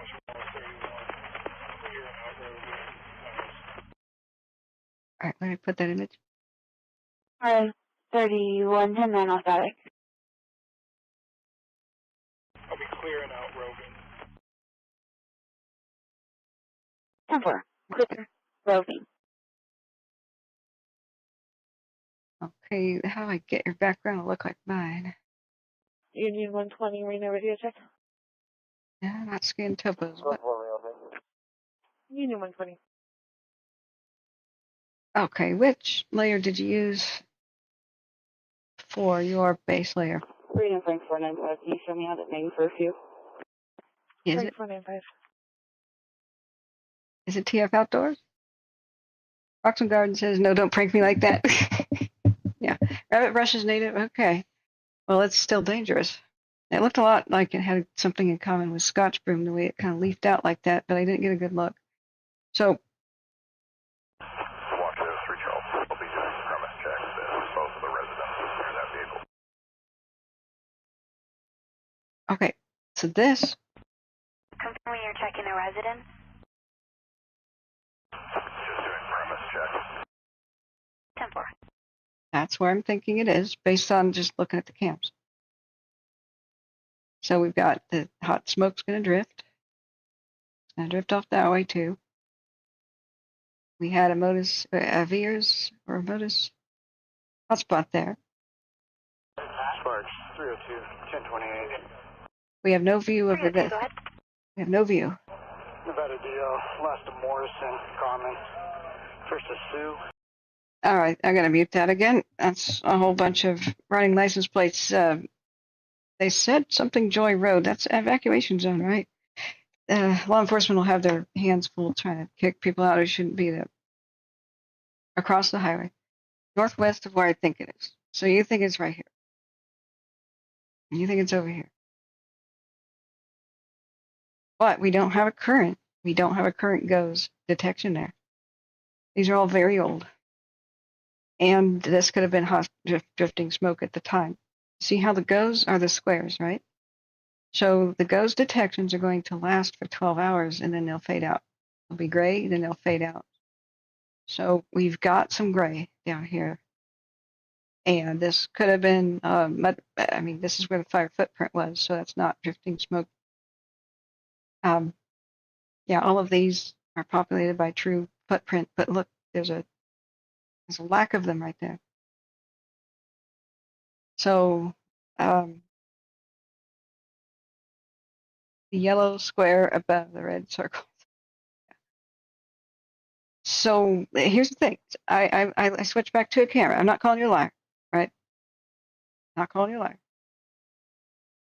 I hope nobody gets offended. I've found out recently that some people are offended when I say I need more proof or I'm still not convinced. But that's just the way that I am. That's my personality. So please don't be offended by my personality. I don't believe pretty much anything unless I get proof. Or I'm very, very eagerly convinced, and I still have like degrees to which I believe something. There's rock solid, absolutely provable. Anyway, I'll be around 9-6. Okay, sorry, no, radio, that's not important. But that helps me be good at my dang job. I would suck if I just went around believing stuff like what the officials said. I don't believe what they say, so therefore I'm sometimes more accurate than they are. That's just because of logical reasoning and the way that I've trained myself to think. You know, the officials will say something like, you know, potential for 25 acres, or like the case of Mariposa. They never put Mariposa on 4th of July on evacuation notice, not even level 1, the entire downtown. And I was saying that for hours, that, okay, there is a fire above your town in elevation, the wind's blowing towards it. That town is not safe until they have 100% rock solid retardant ropes on it. They're not done yet. The wind's picking up, so the town's in danger. So I gave people hours of advance notice because I don't just trust officials, right? I call it by what I see it. I will put a lot more weight into more degrees of believability to people to experience locals. But that's just the way that I think, and I hope nobody gets offended by that. Somebody told me the other day, why didn't you believe me when I said such and such? And the funny thing is I had no idea who that person was. Like, they were somebody I knew in real life, but they had a weird username. And they made a pretty extraordinary claim, and so I went, get out of town. Well, they like rage quit the stream and told me about it later. And they said, why don't you believe me? Do you think I'm a liar? And I'm like, I have no idea who you were, dude. You have this random username. 14,000 people came into the chat today. Anyway, I'm the Doubting Thomas personality type. I just hope people don't take offense, because I ain't changing. The more that I'm able to help people and save lives by not changing means I ain't going to change. So it's like the discipline of the emperor has no clothes, right? I'm not calling everybody else a liar. I just see he's not wearing any clothes.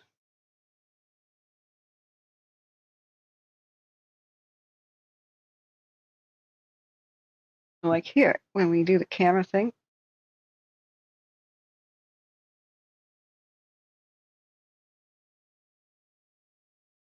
a customer is bleeding and they call 911. Reno. So if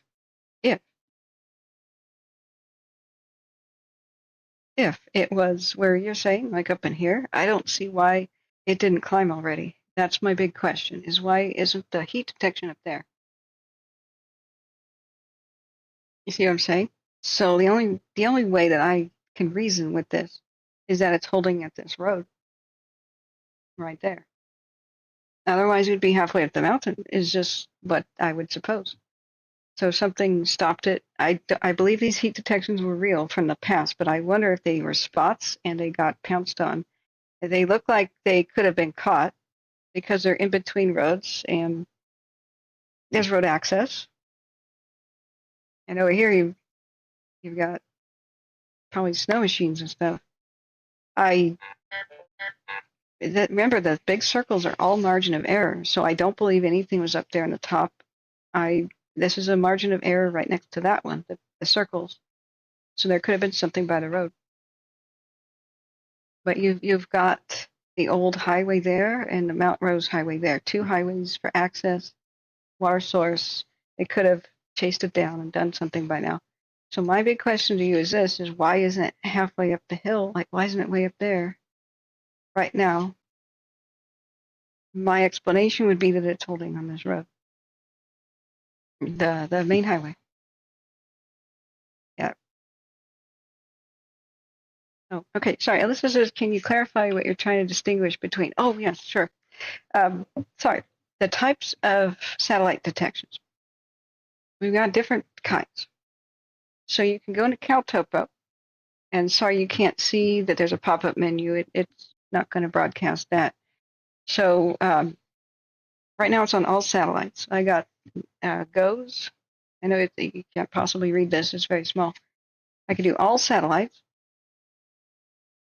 I can do GOES, GOES, or I can do MODIS. The other one is called MODIS plus VIIRS. So the perimeter, ignore this. Ignore this. We know where the fire has been. In Truckee fire and all that, they released this. So this is the perimeter where we absolutely know it's been within the yellow, right? So GOES is a satellite. There's different kinds of them. Now it has a margin of error that's huge. Each one of these is a square. So this is not just one red big one. This is two that have become red. Now they're color coded based on how long ago was the biggest flare up. So the GOES comes around every 20 minutes to 24 minutes in general. Don't ask me how. So because it passes by, it's got a big margin of error, but at least we get the updates. Now, whenever you click on the fire info button down at the bottom, you get two different keys that show up. This is the color code for MODIS and VIIRS, which I'll explain in a second. This one down here is for GOES. So when something is red, I should probably turn off my dark mode for a second. Blind, ow, my eyes. Sorry, the white gives me migraines. A red heat detection means, and they're not fire detectors, they're just heat detectors. Things like a aluminum smelting plant can do a false alarm, you know. So when the satellite comes around, it's kind of calibrated to ignore the smallest of fires. It's not going to pick up campfires or everything will be going all the time. So it's calibrated that something's got to be usually, I mean, in its normal circumstance, like a couple acres of a fire. 10 is probably when it's going to be picked up for sure, no matter what's on fire, probably. So, but in other serious circumstances, it can be instantly triggered by just something like a building on fire that's massive. Even though that could just be one city block, it's a heat detector. So it color codes. The moment it does a detection is red. And so red means within the last 10 minutes, there's been a flare-up, a big detection. It'll come back around 22 minutes later. Now, what has to happen for another detection is there has to be heat of about the same intensity or better. So, like I said, it's a heat detector.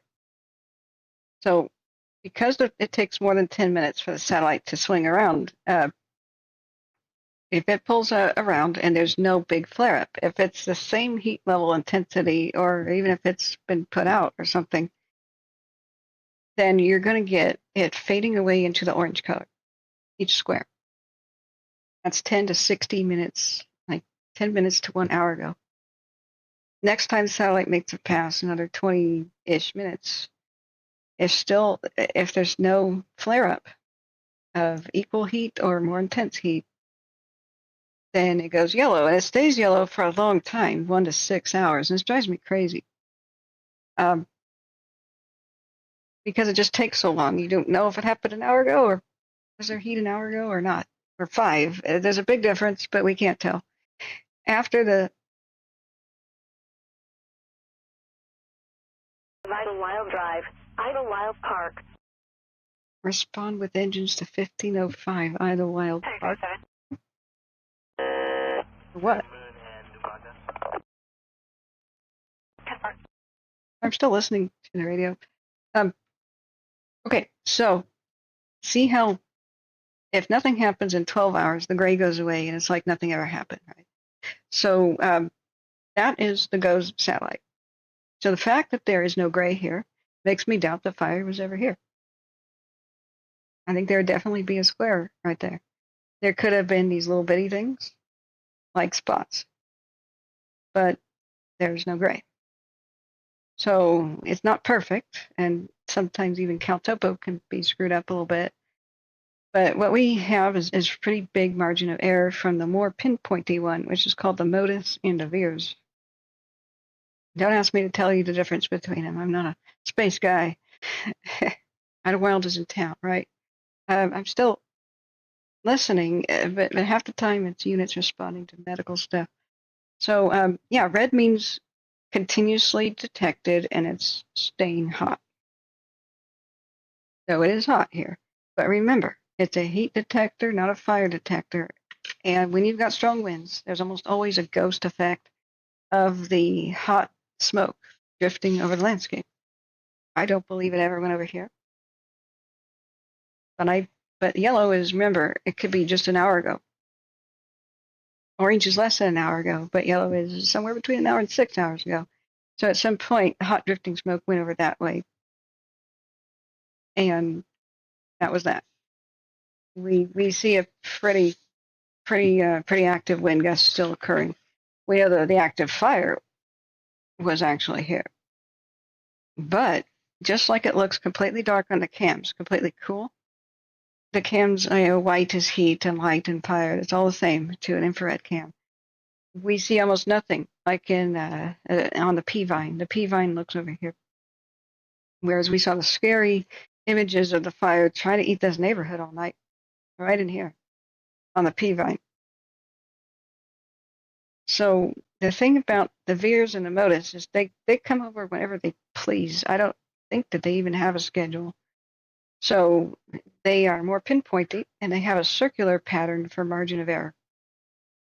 And when I say margin of error, it's pretty extreme. Like if you have this little dead-end road right here, if there is a tiny fire, but very intense, just on each side of the road, both of these squares are going to trigger for this entire region. Like that entire region.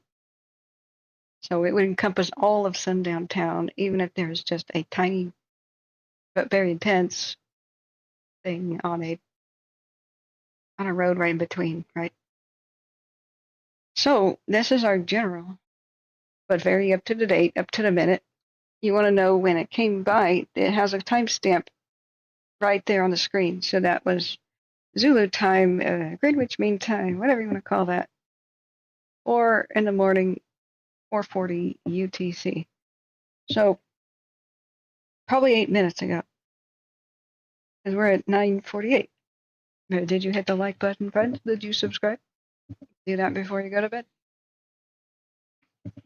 Okay, so here's why I have a skeptical nature here. With MODIS and VIIRS, they come over when they dang well please. You just have to zoom in, and they're going to have their date and their timestamp.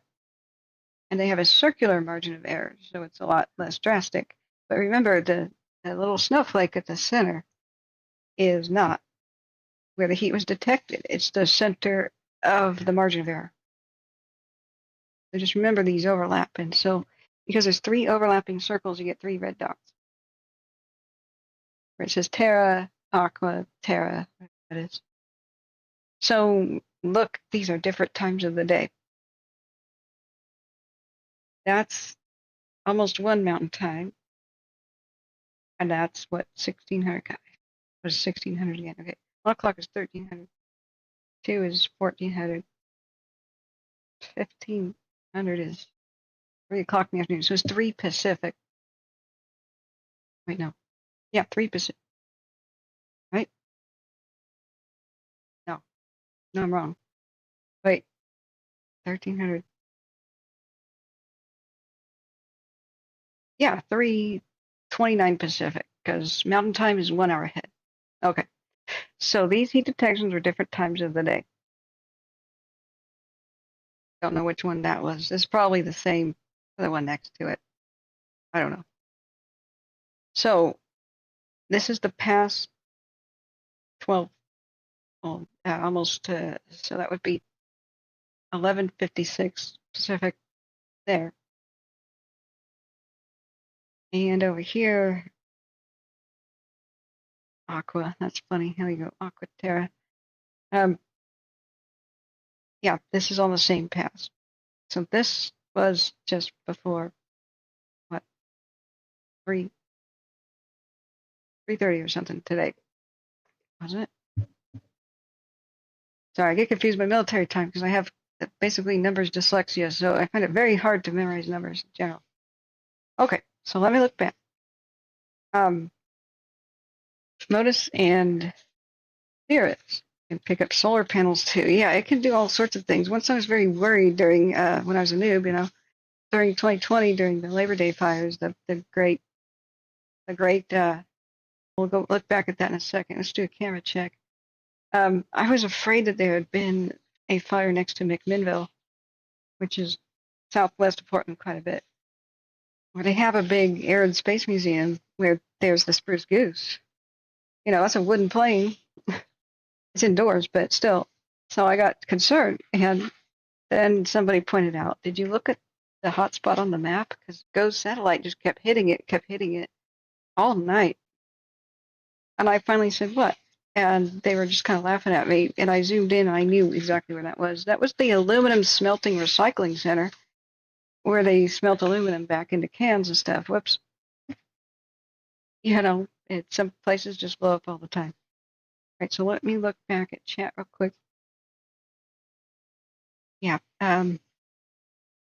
Every IM says, David, thank you. Wasn't sure if it was levels of evac or communication or what is. Sorry. David says, I believe those heat signs are the burning fire ops. Well, it would have been before the wind got bad, wouldn't it? Because it got bad around 3, didn't it? Yep. So let me look back up. So, Rocks and Gardens has sent you pictures I took of our neighborhood that burned in the Gold Ranch on no. Oh, did you take loss? But don't broadcast them. I'm so sorry. Yeah, no worries. You got to put that in the email, otherwise I could screw up. I'm not the best person to look at chat because I'm also running the show in the Windows and the radio. But yeah, I'm sorry. We're here for each other. So looking up there, yellow square by the red circle is Marco Polo right now. Yeah. You use Map Builder Topo. Yeah, no default time. Okay. Yeah, that's how I can make it look like yours. I think you have to refresh the page because once you choose a base map, I don't think you can unchoose a base map. But the builder has all kinds of roads and stuff. Okay. So I'm thinking that they are already done deals more than 12 hours ago. Otherwise, we'd have those GOES detections. I think they timed out. I think they were gray. They're no longer gray. If there's some sort of a way to look at the history of GOES detections, go ahead and inform me because I have no idea. Let's put the dark mode back on. Arc welder in my eyes. So because officials don't have a hotline and they don't do what we do, what we try to do is figure out where the fires are for ourselves, and we can get an idea of if we need to warn people ahead of time before the officials do. Like the day on the 4th of July with Mariposa. I feel like bad saying stuff like this, but I have a better, more accurate. I've been more accurate than CAL FIRE on many events. The ones where I know the terrain, especially about getting people notice for evacuations, especially during the park fire. The one most recent and the one at Mariposa. Because there's flaws in the system, even if they want to evacuate some areas as fast as they can, there's these old red tape, Byzantine protocols and rules and stuff, and they'll get fired if they tell the public, we think that you'll be impacted in a day or two, or you might want to start packing your bags. Like, only the information people can say that. And then sometimes the information people have to get it approved by either Washington, depending on if it's Forest Service or BLM land, or Sacramento if it's state land for California. So there's also old systems like the trigger point system, where fire has to actually be physically close to an area in order to trigger evacuations, and that is antiquated and doesn't work. So because I'm not going to get fired, I can say whatever I want. So we started going viral when I finally got the balls, excuse my language, but it's almost 10 o'clock, to just tell the public, hey, I think the fire's coming your way. It could possibly. So get ready. And even if it isn't, I just give the best case scenario, the middle ground scenario, and the worst case scenario. Best case scenario is that they're able to stop it somehow, or it stops by itself somehow. But it's just, it's really not rocket science if there's downwind, downslope, or upslope, or whatever. There's a community. All you have to do is think like this. Fire will continue until something stops it. Don't think the other way. Don't think, oh, fire needs this or that to reach this or that place. No. Fires will continue unless something stops them. They will spread quicker uphill and quicker downwind. But ultimately, like, what can happen if it's still going days later, a week later, a month later, when situations change and winds change? You have to kind of think like that too. Or what if a freak incident occurred? Like, nobody expected the bridge to go pyrocumulous at 6 p.m. But a thunderstorm formed right above it. That may have been what complicated what was going on with the line fire when it started, although I don't know. I think that may have just been an ordinary brush fire that got out of control.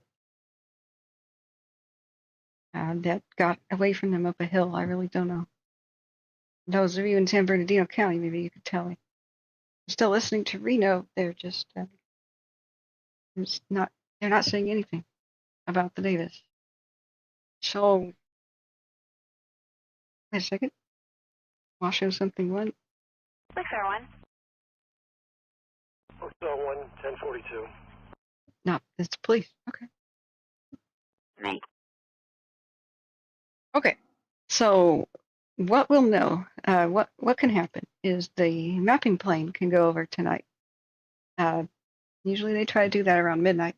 Sometimes during a fire they'll do it, but it's First. The plane has much more sophisticated nighttime and daytime view cameras, FRIS. I don't think they've flown over the Davis. Have they? Anybody know? I wish they could be available for every fire. Yeah, so this is probably the update for the night, the 7 p.m.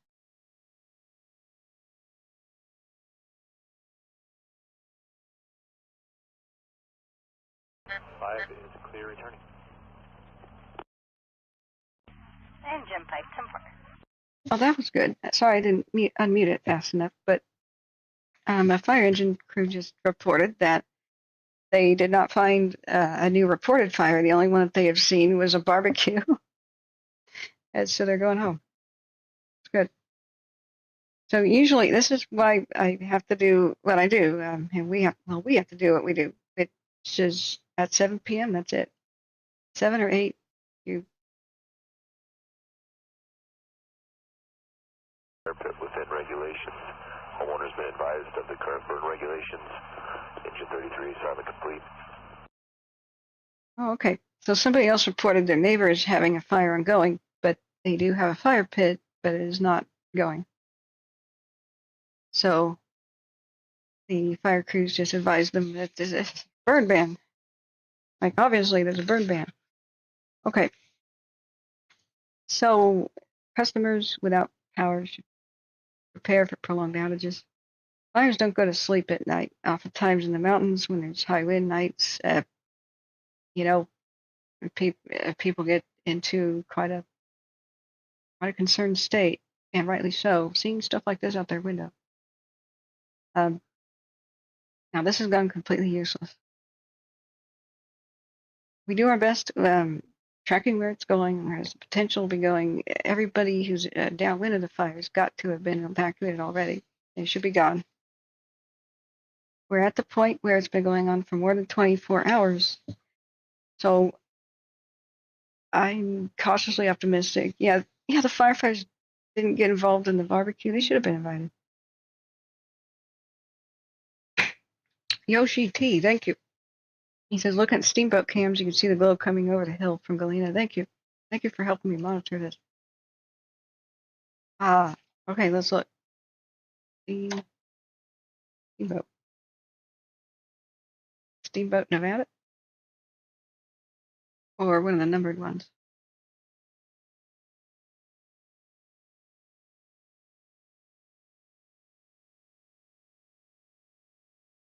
Oh, that is not at all Nevada. Yeah. Okay, must have been the others. All right, there we go.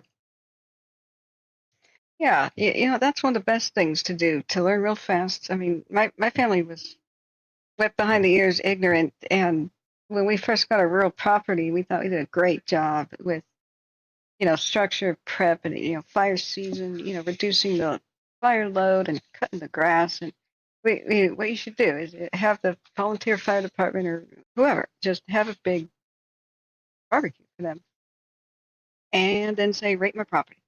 And we got the wake-up call that we were sitting ducks and ready to die, unless we did X, Y, and Z, and just little things like building a fire break road, which was basically just running the tractor, having that going, and putting a water tank up by the actual house and the shop in between, and then dig 2 ponds, one close to the house, one a bit further away in case we have to shelter in place in the pond. So that would give them 2 really big water source options to save the house.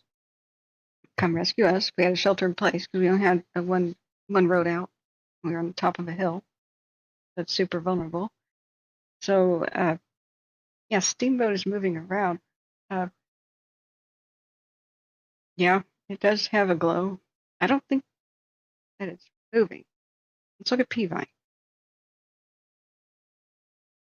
I'm still listening to the radio, and I'm sure there would be a buzz about it if it had jump lines.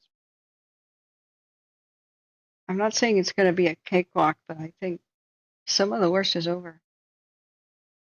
The day one where it's just running and they can't catch up to it, that time's passed. They've had a lot of prep time. They've called in help.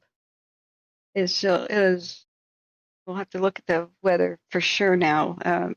They'll have challenges. There may be things that escape them and things that get over lines. But if the wind stays that direction, sorry, I just whistled my teeth there.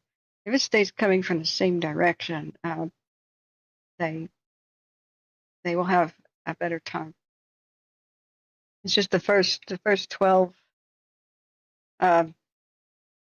calling in help, not having enough help to be everywhere at once, the chaos of the people getting in the way, and horses running down the street and everything. They'll oftentimes have a fire cornered and stuck in a road, but then they'll run out of water. They just don't have everything set up for like water trucks yet. And heartbreaking choices have to be made for triaging which building should survive or not. So when the firefighters were at our property, they said, look, we will save your neighbors, but not your house. And because the neighbors have better prospects. But if the fire gets bad, we're going to leave your entire neighborhood because there's no defensible home where we can shelter in place and let the fire go past us. And he goes, you can make it your house. So we already had some things going on. We had a Spanish-style red tile roof, and stucco walls, which were way better than, say, wood siding or anything. No overhanging trees over the house. They didn't like our wooden deck one bit. But then we put the pond right next to it, and they went, well, okay. We got up by the garage/shop, we got the big water tank, and we added a second one.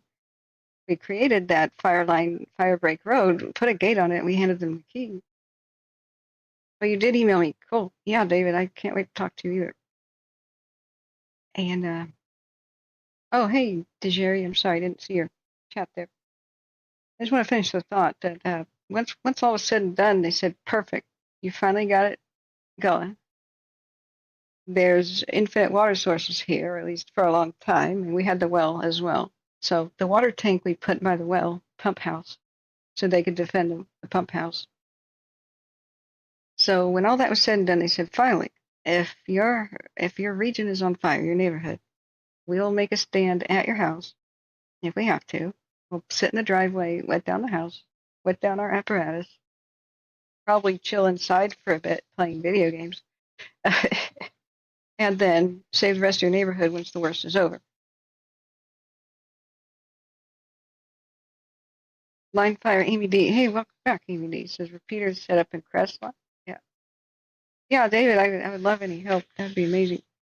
Jerry Post says we appreciate all you do for us. So please give love to the mods, man. I can't do it without the mods and the donors and all the helpful people today. Like you too. Like you too, especially Rocks and Gardens. So Ezra Albertson says, any update on the Boyles? Sorry about that. Didn't see your chat. If you guys are on desktop, if you do @Catherine, like @ and then KTH, there should be a pop-up of my name, and that'll highlight it orange. And I'll definitely see it. If you're on mobile, you're screwed. Sorry, it's a trick that only works on desktop. Yeah, we'll look back at the Boyle. That was quite a fright. The same thing goes for the Boyle. Is the worst has been over now for a while. Yeah, earlier they lifted some evacuations for anything north of 24th Avenue.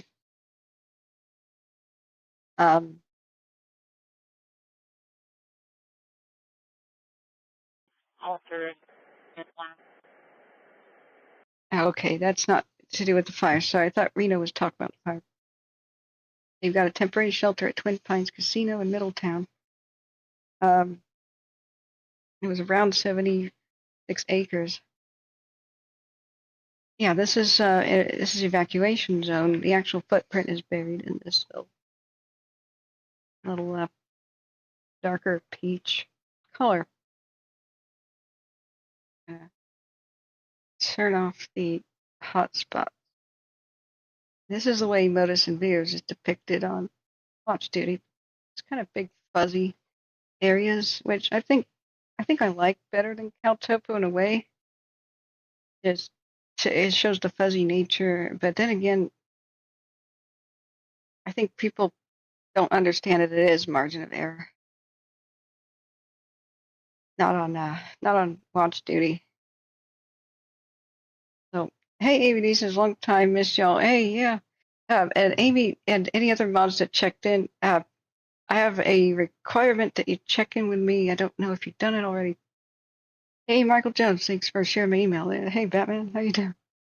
I'm ready to eat, friends.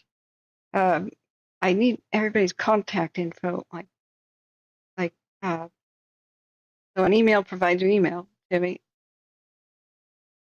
and then a phone number. It doesn't have to be your real one. You could do anybody who has a Gmail address has an actual free phone number if you activate it called Google Voice.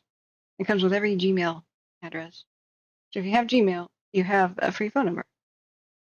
I use it all the time for things like no, you should never give your real name and phone number to the pizza place for like deliveries because they sell it. They sell your address. Only Californians have the right to opt out of that stuff. So, and maybe a couple other states do. But your Gmail number will be great. Look at riding a bicycle and he collided with another bicyclist, unknown if the other one is on scene or nearby. Okay, I thought that was fire info. They said, we have a subject on scene. So I unmuted it. He was on a bicycle and collided with another bicyclist. I feel so bad laughing at that. Okay, so I've got a Boyle camera. It was starting to look good the moment we switched over to Reno today. They did a great job with the aircraft. A really stellar job. So let's see which view did we have that was it. Okay, let's see if we do it. A 6-hour time lapse. Yeah, we were watching this with despair. Now I don't know if they've made an arrest. Does anybody know? Because live on the stream, I had to restart the stream, but maybe the prior one, there was a guy going down the road lighting new fires, and so I don't know if this was an arson case and they maybe caught the arsonist. It could have been a panicked property owner type just being dumb because of panic, trying to light backfires and thinking he's saving a neighborhood. I don't know.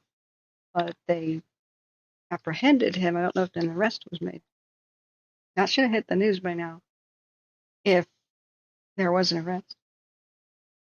Yeah, the Google Voice thing, yeah. So anybody who's a mod, I just, you emailed me the day you invited me. Yes, tell me what your actual name is.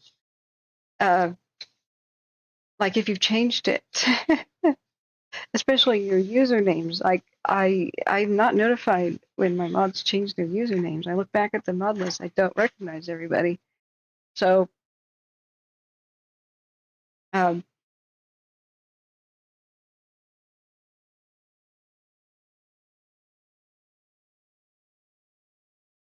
that's okay. Sorry, I'm still listening to Reno. There's a welfare check on an individual in a wheelchair. Somebody was worried that he would get hit by a car.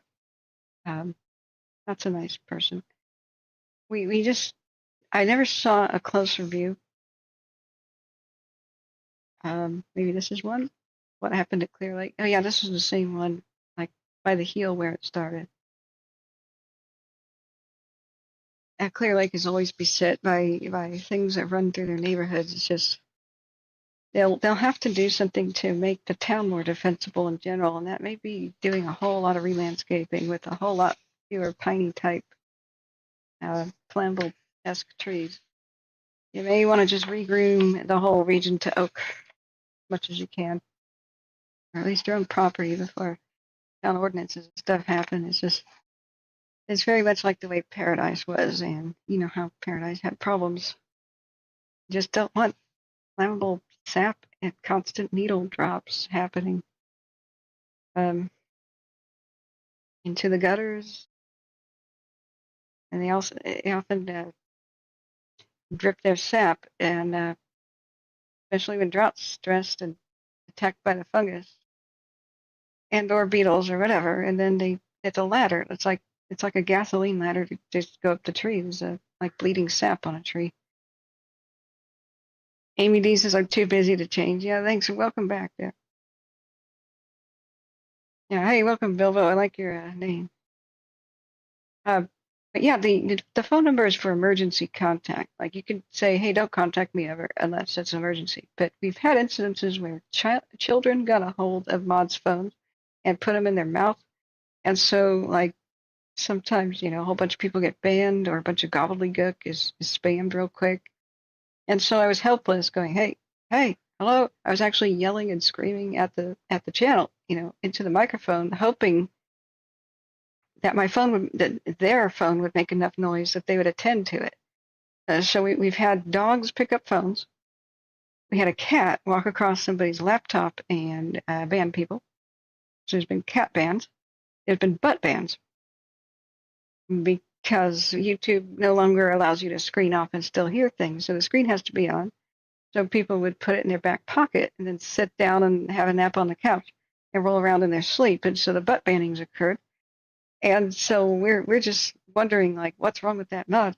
Hey, And so this has actually happened before. So if I have a phone number, I can at least like call and be like, yo, what's up? So thus the need for a contact number of sorts. And this says I would look at the Snow Valley Peak camera. Oh, sorry, Jerry. I still didn't read what you said. Thank you for all the work you do for the community. I live right over the mountain from this one, so I'm watching carefully. How did you find us, and when? How long ago was that? Yeah, Ezra, this is all I know about the Boyle. I've got people who have cabins by Clear Lake, but I don't have them on speed dial right now, and I don't think that they're there. So we listened to their radio for a very long time, and after the aircraft were released, and they said it looked really good, there really wasn't more chatter. You can listen to Clear Lake. I think in the description of this video, I have a link to the radio. But if you go to Broadcastify, anybody can listen to a different channel than what we're tuned into. You just go to the listen button and find your county. You go like so, and then you'll see the list of, you just hit play right there. So this is the Lake County page. If you want to continue to listen, but I don't think they'll talk much. When they go to tactical channels, it's so they clear up what dispatch is, so dispatch can do regular stuff again. Dispatch is what we hear with the Broadcastify. It's all ham radio operators just putting a feed on the internet, and they get paid by broadcastify.com to do so. If you have a property, especially with good reception, or you can mount a big radio antenna, they'll pay you to just broadcast local stations and local things. So we are all very grateful to the unsung heroes of the ham radio operators. Otherwise, we couldn't really track fires. We couldn't hear it. Try to do that without the radio, it really sucks. You don't have radio and you don't have cams and you don't have anything. So I'm sorry if I missed chat. Let me make sure. Looking up. Rockland Garden says downslope winds of the Washoe Zephyr and a unique feature of when hot air rises up the slope of the Carson Range. Then it condenses. Then it cools, dropping down the Truckee Meadows in the afternoon and the evening. I think I have images of that happening by Christmas Valley, south of South Lake Tahoe. And that was around sunset. I showed it to people. I was filming, C-Probe was driving, I even went live from the air above South Lake Tahoe in the private plane. I didn't realize you're not supposed to do that. So, whoops. T-Mobile is good where you have good, where you've got good signal. I didn't realize that was illegal. Sorry. So, well, that's all I know for the Boyle. Now let's look back at our cams for Davis. Now with watch duty, people listening to the way they monitor things, they're volunteers listening to Broadcastify mostly, and sometimes they have their own radio set up. I'm not ham certified and know nothing about it. I purchased a cheap handheld radio so I could tune into fire rescue, but you have to hear what they're saying, like firefighters to firefighters. You have to be within visual sight range of them, or have some serious antennas. And then you have to know which channel they're on, be able to switch to it, and you have to program the stupid radio.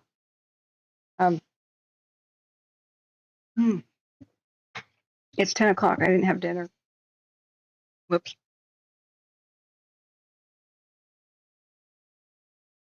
My direction was if they lived on Fawn Lane, they could return. Sarge called and changed that to no one's returning about 5 minutes before you showed up. Uh-oh. All right, and that was fire related. Static, was that Sam 388? Sorry, what were you trying to read me? I think. Not yet. Does Fawn Lane sound like it's Washoe City area to you? I mean, it could be police cordoned off in downtown Reno for all I know. Bad Catherine. I know, I'm sorry. I told you guys I would never skip meals anymore. I have a tendency to do that. All right, what should we eat? Okay, Amy D says I was around the Wildfire evacuation route today. Yikes. Working just outside the yellow evac warning near Big Bear Lake. Over 38,000 homes threatened. Newsom declared state of emergency statewide, so help's coming. Thank goodness. I think the governor Kotek did that for Oregon. I'm not sure. Hey, Judy Darrell says, hi, Captain. How are you? Do you have any updates on the huckleberry? The fact that I don't know what that is, we'll explore that together. I think I missed somebody's important chat. Oh, DeJerry says, trick for military time when it's past 1300, just forget the front number, subtract 2 from the next. So 1300 equals 1 p.m. because it's 3 minus 2. Ah. Or 1629 is 429 because it's 6 minus 2. Ooh, I like that. I like that. Okay. So Jerry lives one mountain over from that one. Which way? North, south, east, or west? Yeah. Okay. That's Nick with the bat. He's currently just running the bat along the metal gate. 205 Silver Lake near Building E, Edward. Okay. I'm going to unmute that one. That sounds like a fun police call. Subject is wandering around with a bat threatening everyone. Oh boy. Get your popcorn out for this guy. Subject continues walking along someplace threatening people with a bat. Per record, she said with the limited information, she was unable to find history on either of them. If you're able to get a third, we can call them back and rerun them. Okay, boy, thank you so much. Now here's what I really don't like. We lost focus. 1160.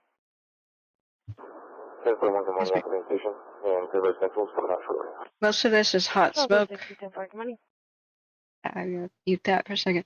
Most of this is hot smoke. Just it's out of focus, so it's exaggerated. Now we have separation at this point, which is what, about 9 o'clock.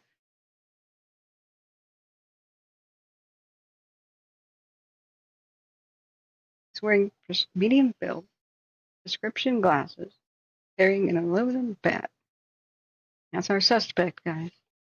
That's our suspect. So I wonder if there's still separation between the spots right here. Well, it's out of focus. We can't tell.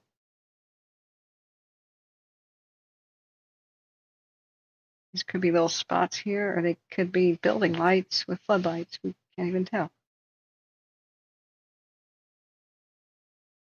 No. I kind of wonder if this is the bedtime for some of the people who run these cameras. So they just leave it on auto mode all night because sometimes it just gets extremely frustrating. We've lost the ability to tell what's happening. We lost the focus from that view, and that's one of our best views. Very smoky, looking far away from the north. You can sort of see a glow, but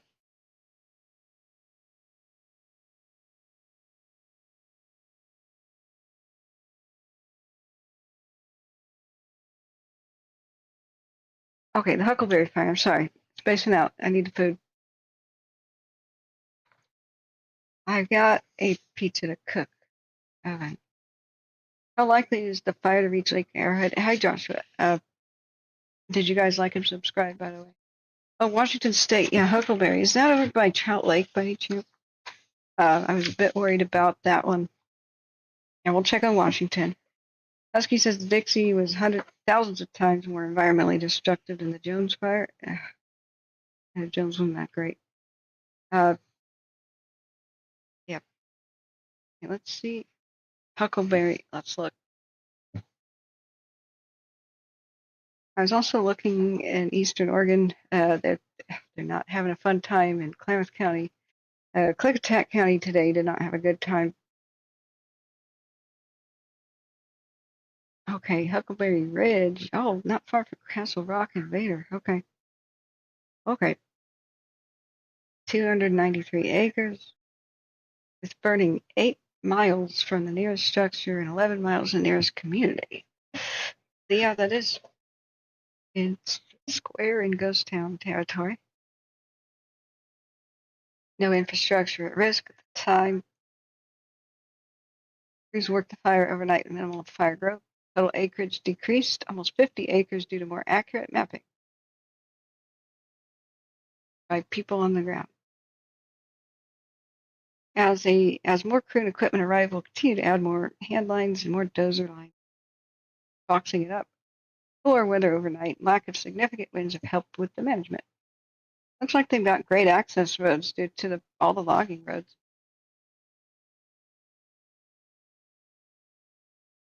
Now, let's see. Due to the network of roadways to the area, crews were able to create about 40% containment using existing roads and trails. This is what it could be for our big sequoia fires, guys, and wilderness fires. This is what could be if there were just road access. All you got to do is trap the fire in between roads, and that's all that burns. Quick access, quick response, pre-made corrals and city walls. That's all you need. I don't see why the people get infuriated over there can't be any roads. Well, what do you want? The landscape to incinerate? Seriously. Evacuations, no anticipated evacuations. Weather today, we'll see much of the same weather as yesterday, slightly cooler. Expect some fog and hazy clouds in the area. Temperatures may reach the mid-70s. Yeah, it's been cooling off here, thank God. Oh, it continues to burn recent harvest units, mature timber, and 1-year-old planted timber in steep terrain, 20 miles southwest of Pael. Isn't that a straight-up ghost town? Old logging ghost town? I mean, Vader could be considered a ghost town as well. I have an old book from the early 90s. It lists Vader and Pael as Class D ghost towns. Not fully abandoned, but really shadows of their former self from their heyday. I always meant to go and retrace the steps of the cool places in the book. I've done most of them. It's called Lumber Ghosts. It's pretty rare now, out of print. Yeah, this one. You can get it at Amazon. A travel guide to historic lumber towns of the Pacific Northwest, June 1994. Man, so much has already been lost. So many of the awesome buildings in the pictures have fallen apart. They're gone. It is. If you want to go ghost towning, I still see buildings anywhere. You got to do it fast. Anyway, I'll just link this. Interested in that region? What makes you interested in the region? Judy? Did you live nearby? Those County, yeah. Wait a second, Amy. Should we be switching the radio? Judy says they asked for 4 tenders earlier tonight. Okay. The one out here in the Huckleberry. I meant to look at Klickitat County and Oregon too. The Williams mine I was pretty concerned about because it threatened Trout Lake, and they just had crazy thunderstorms and lightning just over here in the Gifford Prince Show, just west of Mount Adams, like outside of that fire area. So just as they got a handle on the Williams mine, this wrecked everything. So we have a 31% containment. That is huge. I flew over this mountain with C-probe and also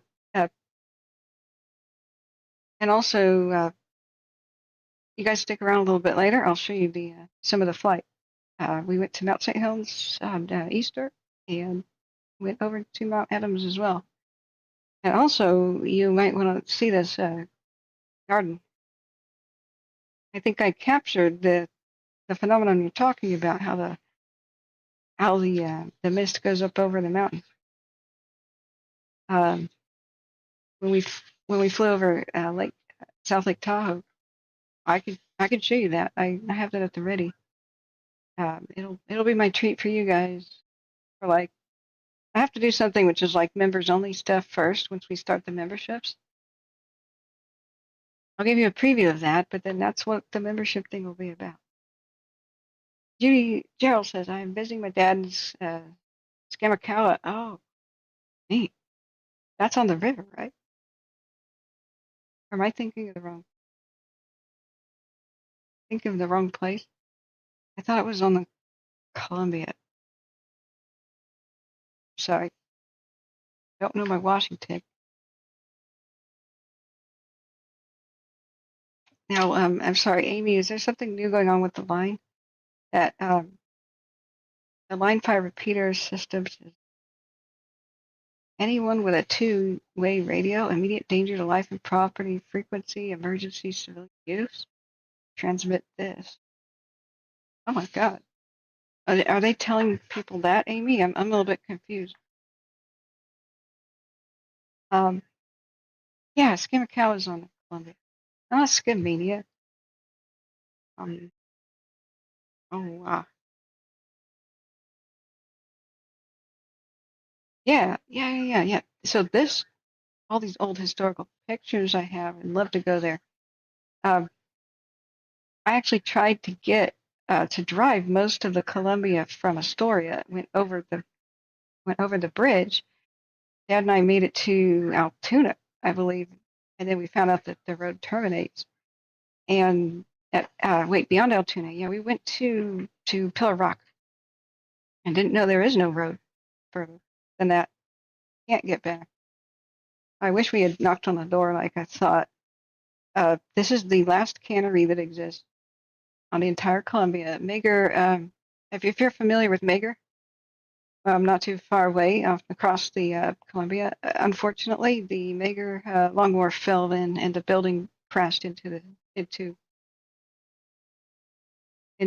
Columbia. So the huge amount of like 20 or more canneries, like every single one, is now fallen into the river and collapsed, except for what's going on at Pillar Rock. Yeah, it's a historical landmark. Hopefully somebody saves it. But over here is Mager. There's Clifton, Bradwood. There's Mager. Well, I guess it's not exactly adjacent. Mager's over here.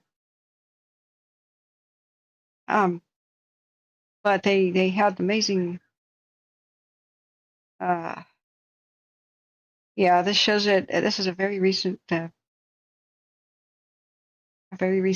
sad. This is the building falling off the piers and just cracking in half and then floating around. I took my drone out and filmed it a little bit. Yeah, thank you, Amy. So I'm still confused. Like, did they tell people to use that frequency as a trapped civilian in an emergency, or is that like an ongoing saga that we should tune in to listen to? You were in Astoria last week. Oh, that's cool, Judy. You're gonna come to Portland. You can meet me before I go to California. I'm trying to scramble and get that done. So I don't know if you've seen Mager. Let me get you a quick. Yeah, that dock collapse. This will be another treat for you guys. We gotta do a fire roundup, but then I can show you more historical stuff as we listen to the radio tonight.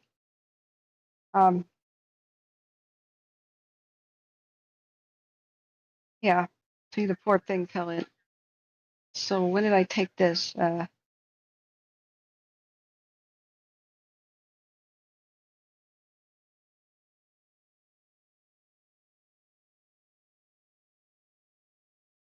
This can't be real.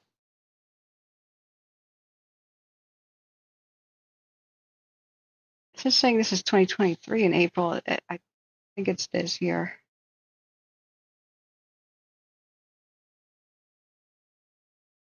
Yeah, if this is 2023, then I've lost my mind.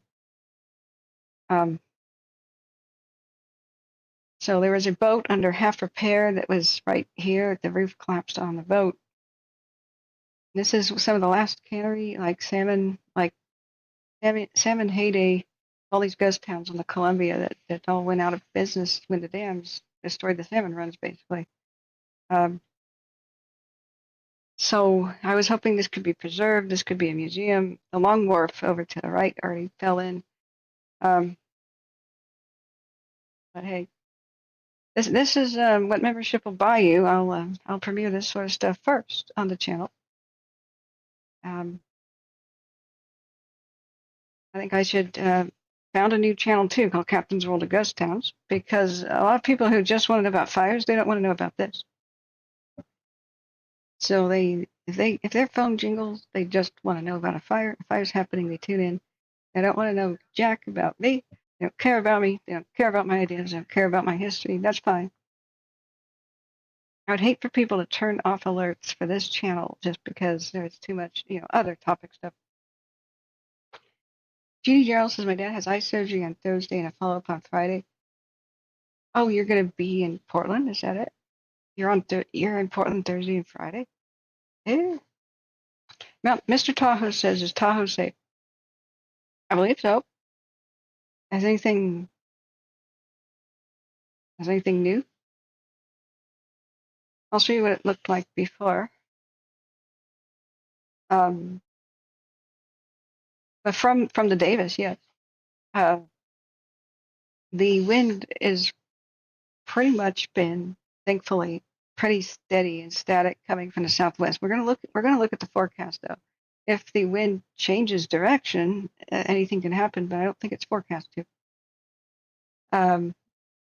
Yeah, we'll go back and look. Let me just finish my thought about Mager, and I have to finalize my idea for dinner. Either I'm putting a pizza in the oven, or doing something else before 11. I think we'll just be economical and put the pizza in the oven. We're saving up for this California trip, and I have not purchased a laptop yet. When we get a little bit more free time to, we're going to do a fire roundup, and then we could be off topic and monitor things until midnight or so. That's a plan for now. Mr. Tahoe says, I'm watching the flare-ups all day. It seems to run towards Mount Rose. You had pizza? Yeah, pizza Sunday, man. So I'm in a debate. We're in a debate. We'll see who's right tomorrow. So my hypothesis is friendly debate. Are you still with us, Garden? I didn't chase you away. Rocks and Gardens. Paging Rocks and Gardens. All right, my friendly debate about where is the fire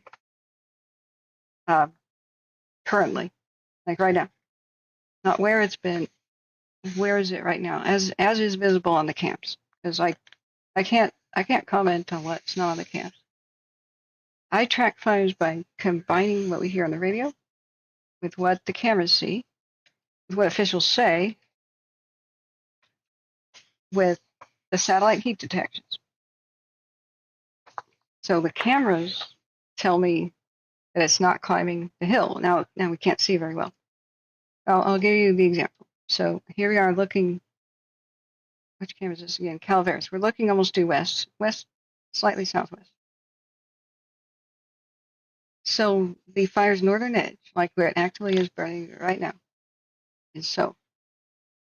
And the hot smoke is getting in the way, exaggerating everything. But that is it here. So when you put your little crosshair there, you see how the beam will change on the right side. See that?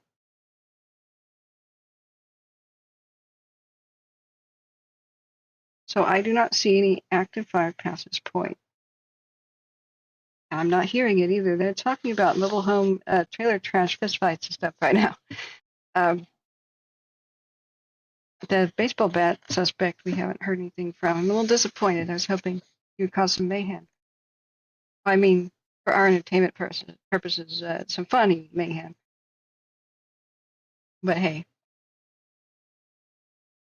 we'll take what we can get. So I don't see it past this point. We have no heat detections past that point.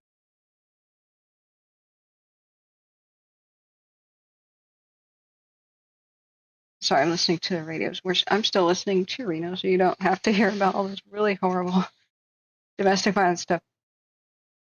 So on the other cameras too, we tried to cross them as much as we could, look at different angles. There's a lot of slopes in the way. So here's my thing. If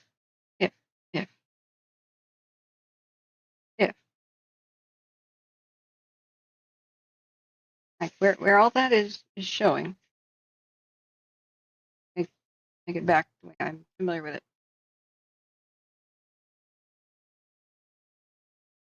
Wait a sec. What was my base layer? Yeah, we'll just go TF outdoors for a second. There. Hey, they just updated the perimeter. Wasn't here before. I'm correct. I'm so happy to be correct. They just updated the perimeter. I don't know. Did Watch Duty say that? Hey, I said it was right here in between these roads because I think it's holding at this road. And if it didn't, it would have raced up here already. Now,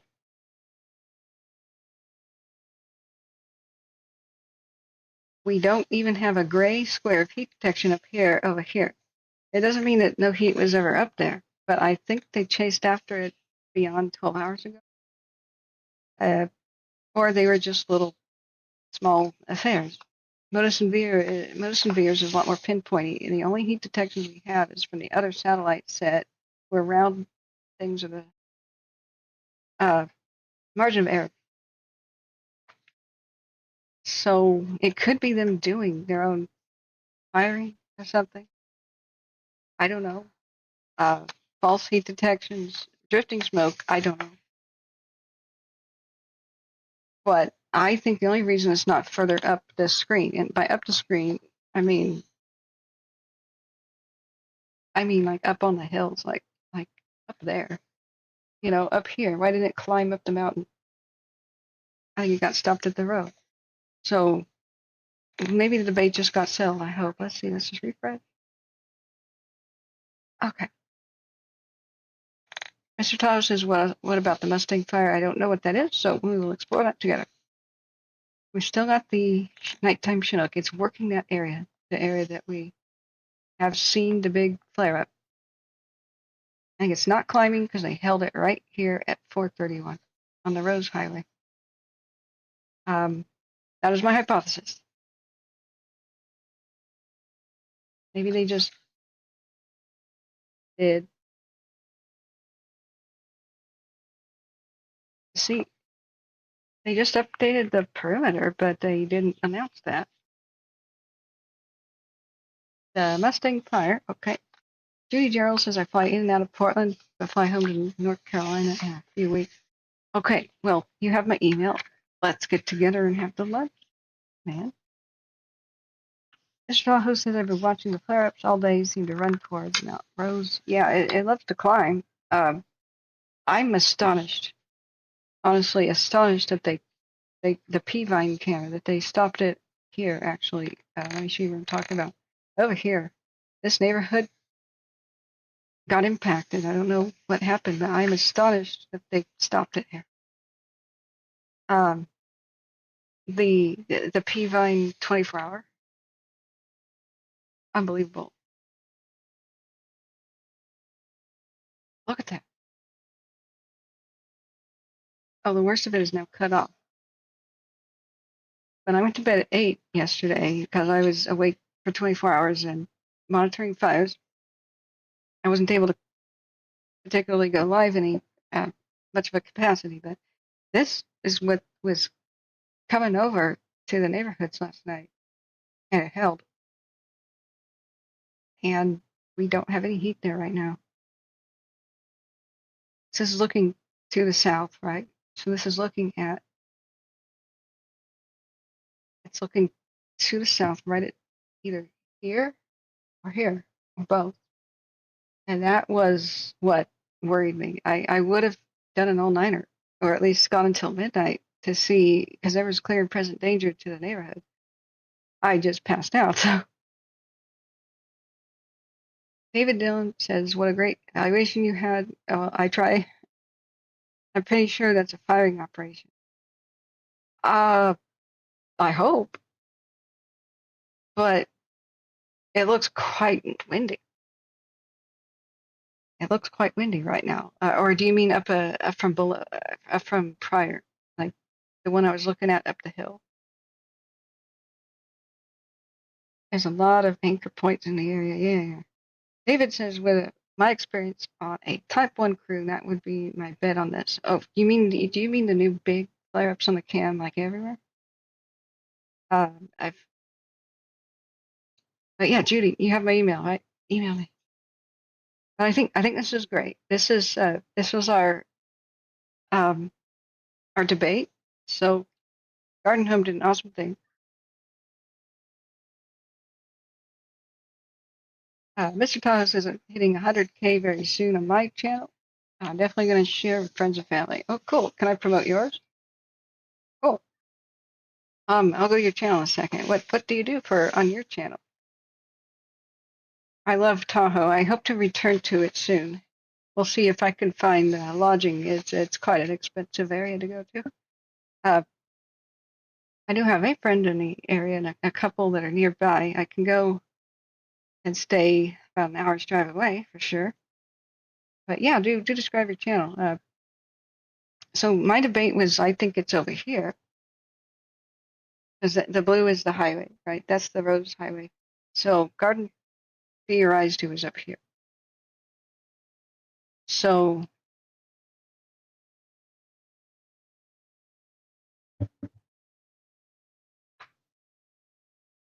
oh my God, that was hilarious. Oh, Possibly one subject running through the park screaming, but no one's seen chasing him. okay. Okay, I wish I had muted that better. Oh, that was hilarious. Okay, Reno. Negative, he said that's all I have and hung up on us. It might have been his email. Okay. Just one. Okay, somebody's running through a park screaming that somebody's chasing him. We just got a hail. Someone who saw 3 males, 1 female with long hair. They were last seen westbound. First, and actually we're going to be out in a group, second west. Okay, I'm going to mute that. Okay, so he said somebody's running through a park screaming that they're after me, they're chasing me, yet nobody was observed chasing the person who is still at large running through the park screaming they're after me. Whew. Oh boy, that's Reno. That's the Reno I know and love. Yeah, congrats on getting 100K. Is that subs? I didn't get 10. Well, we had 12 at one point, but you know what happens? Wow, you are at nearly 100K subs. Dude, what's your secret? What's your secret? Oh, you have a video about the fire. Oh, yeah. Yeah. Did you film the fire today, Mr. Tahoe? Yeah? Oh, man. I'm sure he's on drugs, says Jason. Yeah. What is that new one? Flocka? Flocka. Yeah. Okay, I'm sorry. Somebody asked about Lake Arrowhead, and I spaced out. I want to be in California leaving sometime approximately the 15th at the earliest. Now would be the earliest. But I'm having trouble establishing places to stay, and there's some issues going on with family members, and there's issues with me getting a laptop. So somebody said that they would give one to me that I had every intention of giving back. A little bit of an older one, and they are over by Lake Almanor. So I actually told a whole bunch of people who offered to help with the laptop, like maybe even provide older laptops that they had available to them, to me. And I said, no, somebody else has got me covered. And so I stopped doing the shopping and all that for the laptop. And just as I'm ready to like scramble to get down there, two things happen. You know, I hear that a couple of my key family members are not feeling well right now, not because of COVID or anything, just because of different issues. And so the other thing is that the laptop thing fell through, so it's no longer available to me. So it's like back to the drawing board, but I just missed a bunch of sales. So, whoops. Then the glass desk shattered, and half of my electronics fell in through the desk. It tore me up, tore up my hands. I just done a pretty painful cleanup. It's been a bit brutal. It's still ongoing. Why am I stuck on this one? Let's watch the cams. I'm hoping this will recalibrate and focus so we can get a better idea of what is occurring. And so my 43-inch television I use as a monitor. It's not the greatest thing, but it is 4K. Fell in and pinned my hand to the desk. I can tell you the full story after some better blood sugar here. And if my wrist had been 2 inches to the right, it would have deeply cut into my veins of my right hand. I'm super lucky that it didn't. It just was random. It just shattered. And so the TV fell in, pinned my arm. Cables around from the TV and from my computer were wrapped around the monitor / TV. I was barefoot. I jolted to my feet. I was standing on broken glass. It was the loudest sound I've ever heard. It was like a shotgun going off in the room. I then had to allow it to kind of squish my hand painfully and let go of it with my left hand to rip the cords out of the back of the monitor and the computer to free the monitor so I could lift it off of myself. And it seems to have been a defect, manufacturer's defect in the glass. I've had it for about a year, but other glass desks I've had for 10 years, they're okay. So the pain I went through, I had to then, once the monitor was in my hands, which are cut up, and there's glass pieces still technically in the screen that I'm using right now. Later it turned on, which is I'm astonished. I saw 3 of my external drives, which are very expensive. They're all like more than 10 terabytes in size, slammed to the ground while running, and I thought, that's it, they're toast. That would have been like $700 to replace them.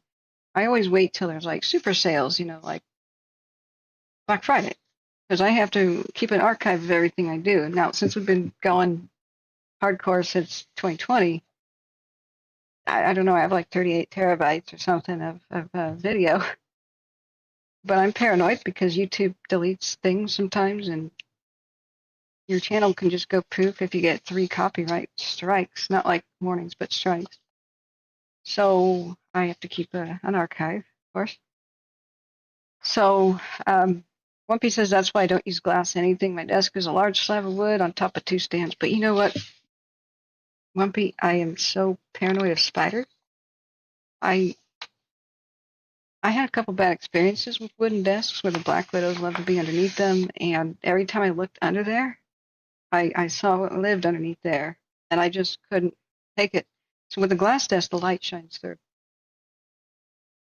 It's also very good and convenient for me to crawl under the desk and plug in new things. I can actually just see where to plug in things by putting a flashlight on the desk from the top, and it just shines right through. And they're easy to clean, Windex. I think it's okay to have a glass desk, but I learned a lesson. That is, put the hard drives on a shelf where the cables are arranged as a breakaway. Oh crap, I forgot the question about Lake Arrowhead. Let's go back down. Let's go back down to line 5. I have my own special set of tabs for it. I'm not familiar with where that is, so let me see.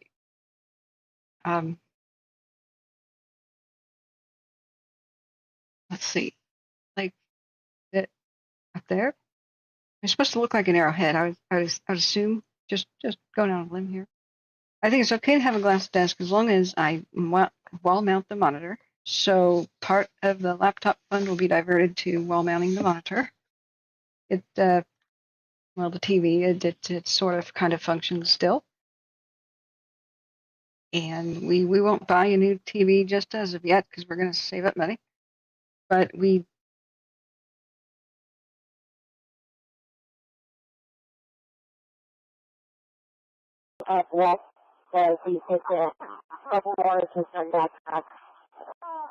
Okay, I thought that was a firefighter with a mask on, but I can't make that out. That's like Charlie Brown stuff.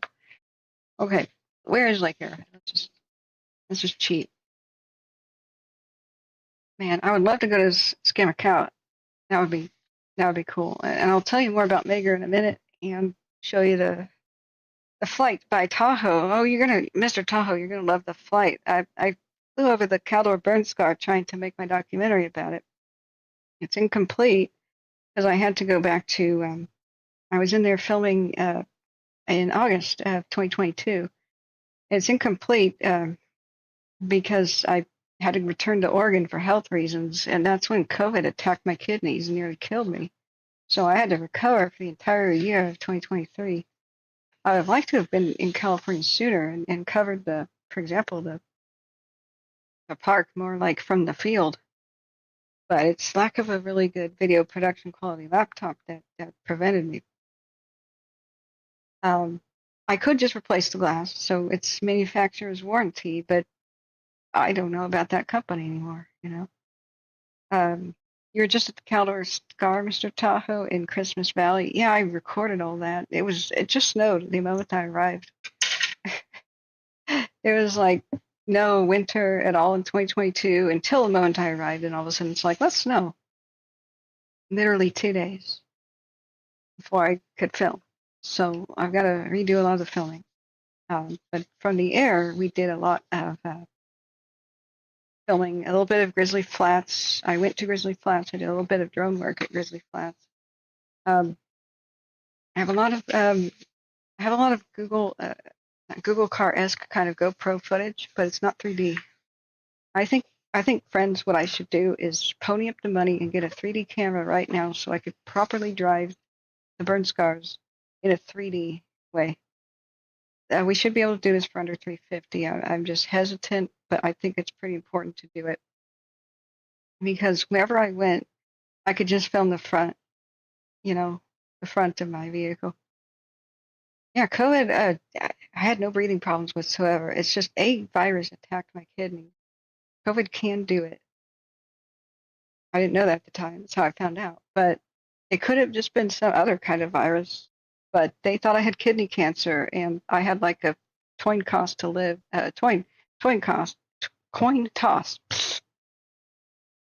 or die.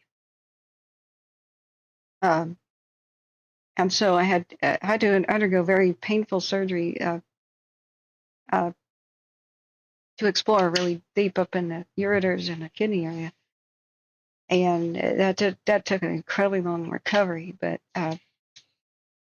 there's chunks of 2023 I don't properly remember because I was on low oxygen, low blood red cells. Sorry, I'm on low blood sugar right now. You were homeless in Tahoe during the Caldor and Dixie, man. I'm so sorry. We should meet up. We should definitely meet up. Where is Lake Arrowhead? Let me go. Lake Arrowhead. Isn't there a controversy where all these California droughts and they're trying to shut down the Arrowhead bottled water? It doesn't look like an arrowhead.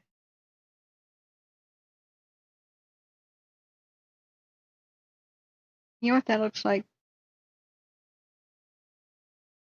That looks like an eye and a face. That looks like a seahorse or something. With fin. No, they don't have fins like that. I don't know. That just doesn't look like an arrowhead, but okay, whatever.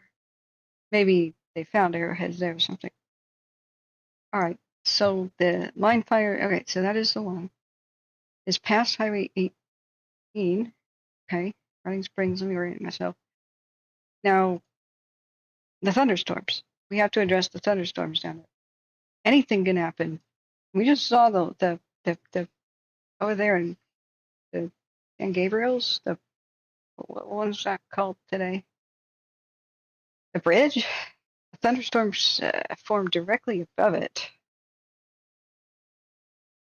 and blew it up into a pyrocumulus and then slammed it down and pushed it up 2 different ridges in different directions. That can happen. I mean, Running Springs, we expected the camera burnover to happen already. Let's go and see what the current status is. But when it rained torrentially up there, and this is high altitude, this is like 7,500, I knew that the fire would have trouble climbing up to it because it was trying to burn wet bush at that point. So the thing about the line is how long are the thunderstorms going? Anything can happen. That's why they're evacuating just nearby vulnerable areas. Like it was a bit baffling as to like, hey, initially, why are they evacuating over here? Why the heck over here? That's because they're looking down the barrel of a gun. If the wind ever blows out of the west, it'll just race down that slope, be a wind tunnel, and be a blowtorch on Mountain Home Village.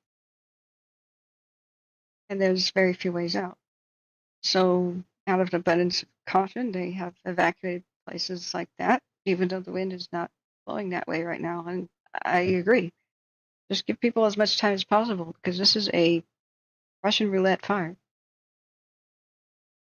So the barrel is spinning, there's a bullet in it, it's going to fire next couple of days. So the only way to be safe is not have the gun aimed at you. Meaning get out of its way. Be evacuated.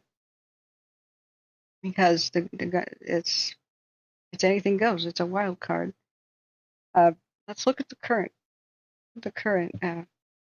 radar and see if there's any happening right now. I'm still listening to the Davis fire. It's just a bunch of trailer trash fist fights and the like and domestic violence. So I say no news is good news on the Davis. All right, so here we have excessive heat advisory. What is our current? What is our current thing here? What do you guys think? I think I don't have infinite money to constantly go to California and drive entire perimeters, things like the Dixie. There's a filming window of opportunity where you have summers are too smoky and winters are too wet and dark. It's late summer right now. Most of my filming to match the other footage was mid to late August. However, I don't think that'll matter too much. I've got to cover things while the scars are still obvious and when people's memories are still fresh. I want to interview people about their experience with the Caldor and Dixie. I wish I had gone sooner because some people told me that they had the Caldor like eat their neighborhood but spare their house, like in Grizzly Flats. And then I said, great, well, where's the footage? Because they had a Ring camera system. Oh, it got deleted. Oh my God. If only I had been there to help them with a USB stick. Oh, there are thunderstorms that have been popping up all over the place in not only Eastern Oregon, but Southern California and east of Las Vegas. So a thunderstorm, this is the bridge fire here. In the, San Gabriel's is what somebody said, LA County. That over here's the line. There's like Arrowhead up there.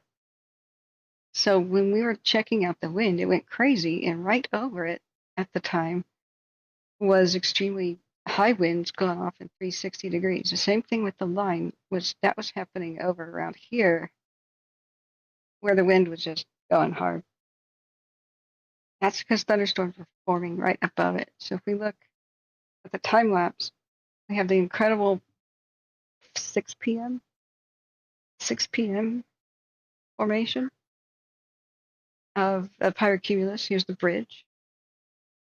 And you can see why. It forms a pyro because the wind sucks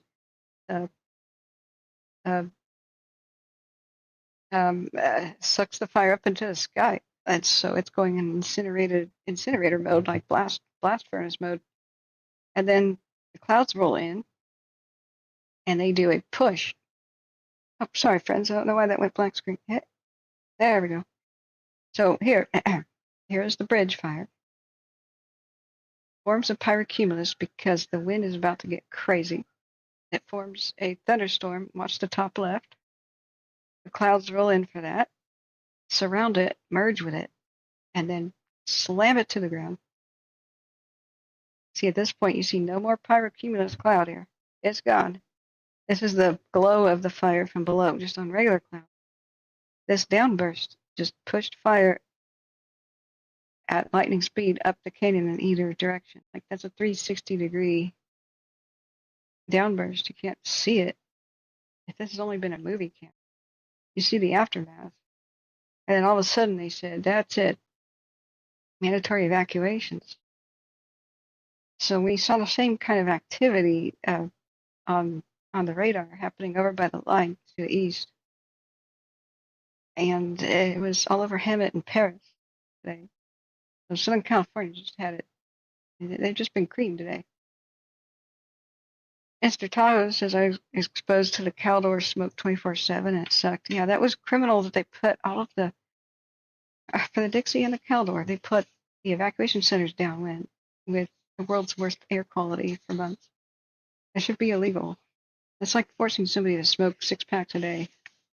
I'm not kidding.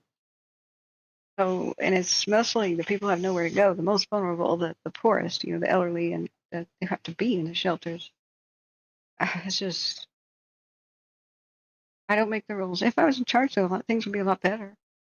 If you want to vote me for czar, vote me a dictator, and I'll just make the world better. Because the last time you'll ever have to vote, too, because I'll just remain in power. Because you would want me to make everything good the rest of my life, right? Right? Boyman says, any idea how the line started? I have no idea. But they said on watch duty potential for 25 to 50 acres when it first did. So it took them by surprise. I initially saw that. Happy, have a good night. Oh, okay, they just said 1042 on the fire, available by pager. Have a good night. Okay, have a good night. See, no news is great news for the Davis. It said it was a quarter-acre vegetation fire in light to medium brush with a moderate rate of spread. Potential for 25 or 50 acres. So I think what they assumed it would do is burn up this lot up to this road. It must have jumped and climbed. I don't know why. But if 50 acres or 25 to 50 is like this general right-of-way area, okay. But something bad happened. And all of a sudden, they were calling in the cavalry. It just looked so mild. I just paid it hardly any attention. And then later, somebody said it blew up. And I was like, that one? That one?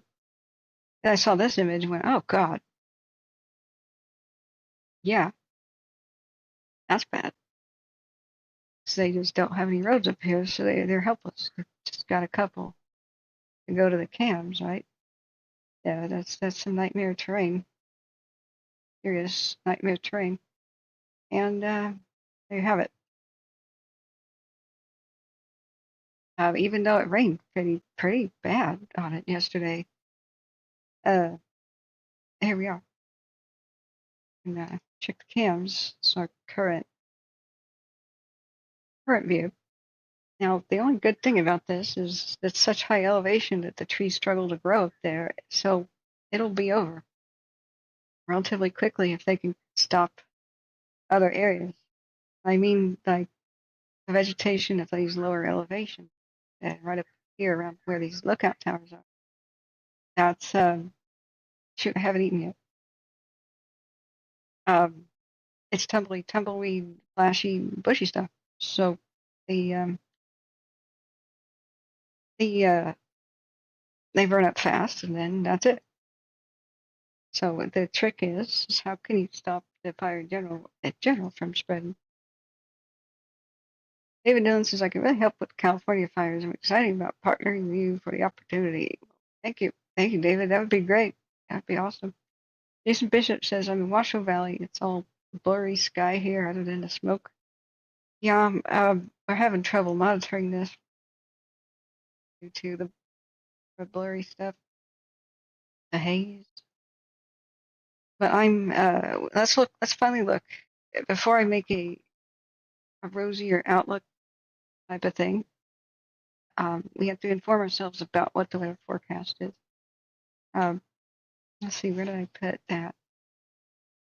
I hope that answers the question about Lake Arrowhead. I don't think it's safe because I don't know what the later thunderstorms are going to do. We have to see. I don't think anything near the line fire is safe right now due to the crazy thunderstorm activity. I got really excited when it rained, but it didn't rain enough. So,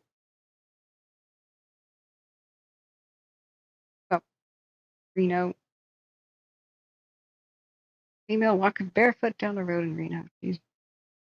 Okay. All right. Sorry, what was I just about doing? Reno 911 distracts. Let's see here. But yeah, I think I need to get the 3D camera because even if I have to put it on a credit card or something, I'm disappointed with the amount of and quality of just straight up GoPro 11 footage I was able to take. I could buy 3 more GoPros and put them around for like a makeshift 360-degree camera, or I could just bite the bullet. Does anybody know about a good one? I know there's the Insta 360. I think DJI has a competitor, and I think GoPro has a 360-degree camera too. And if you guys have an idea, that'd be good. That's right, the weather.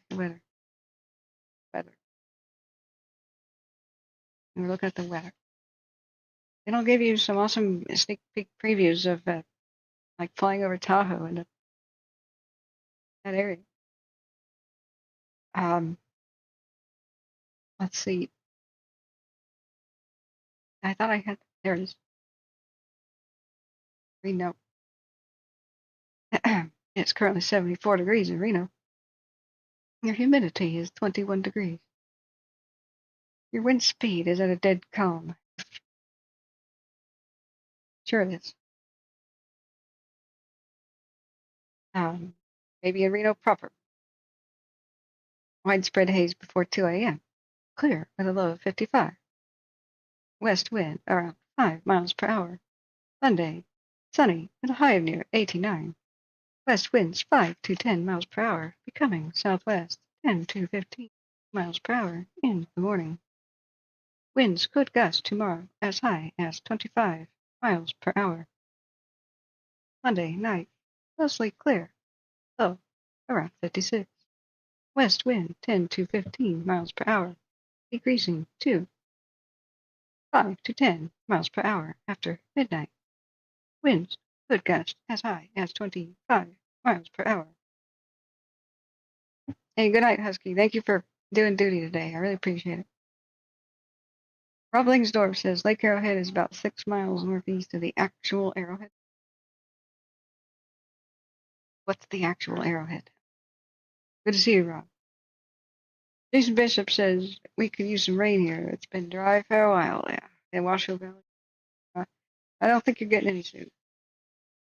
Tuesday, mostly sunny with a high near 87. Southwest winds 5 to 10 miles per hour, increasing to 15 miles per hour in the afternoon. Winds could gust as high as 30. Okay, so we still have the winds until Wednesday. I mean, winds could be up to 35 miles an hour on Wednesday in the Reno area. But which direction? Which direction? The lows that are cool are pretty good. Now, I know that it's in the trees. The Davis fire is now in the trees. It's got different fuels, but I think they'll declare forward progress stopped pretty quickly now.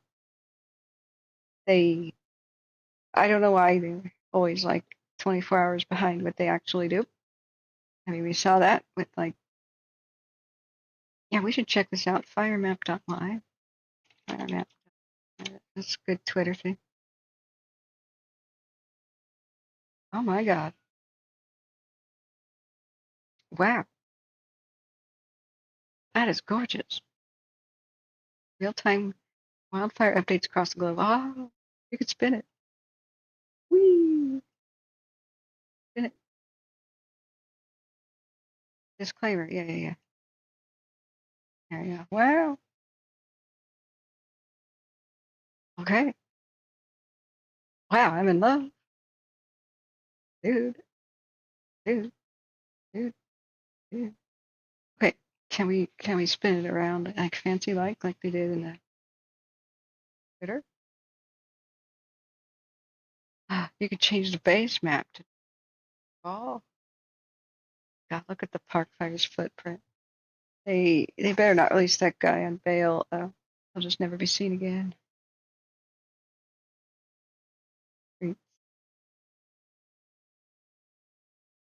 Fire map base map version 1. Fire map base map version 2. Which do you fancy? I like this one. I like this one.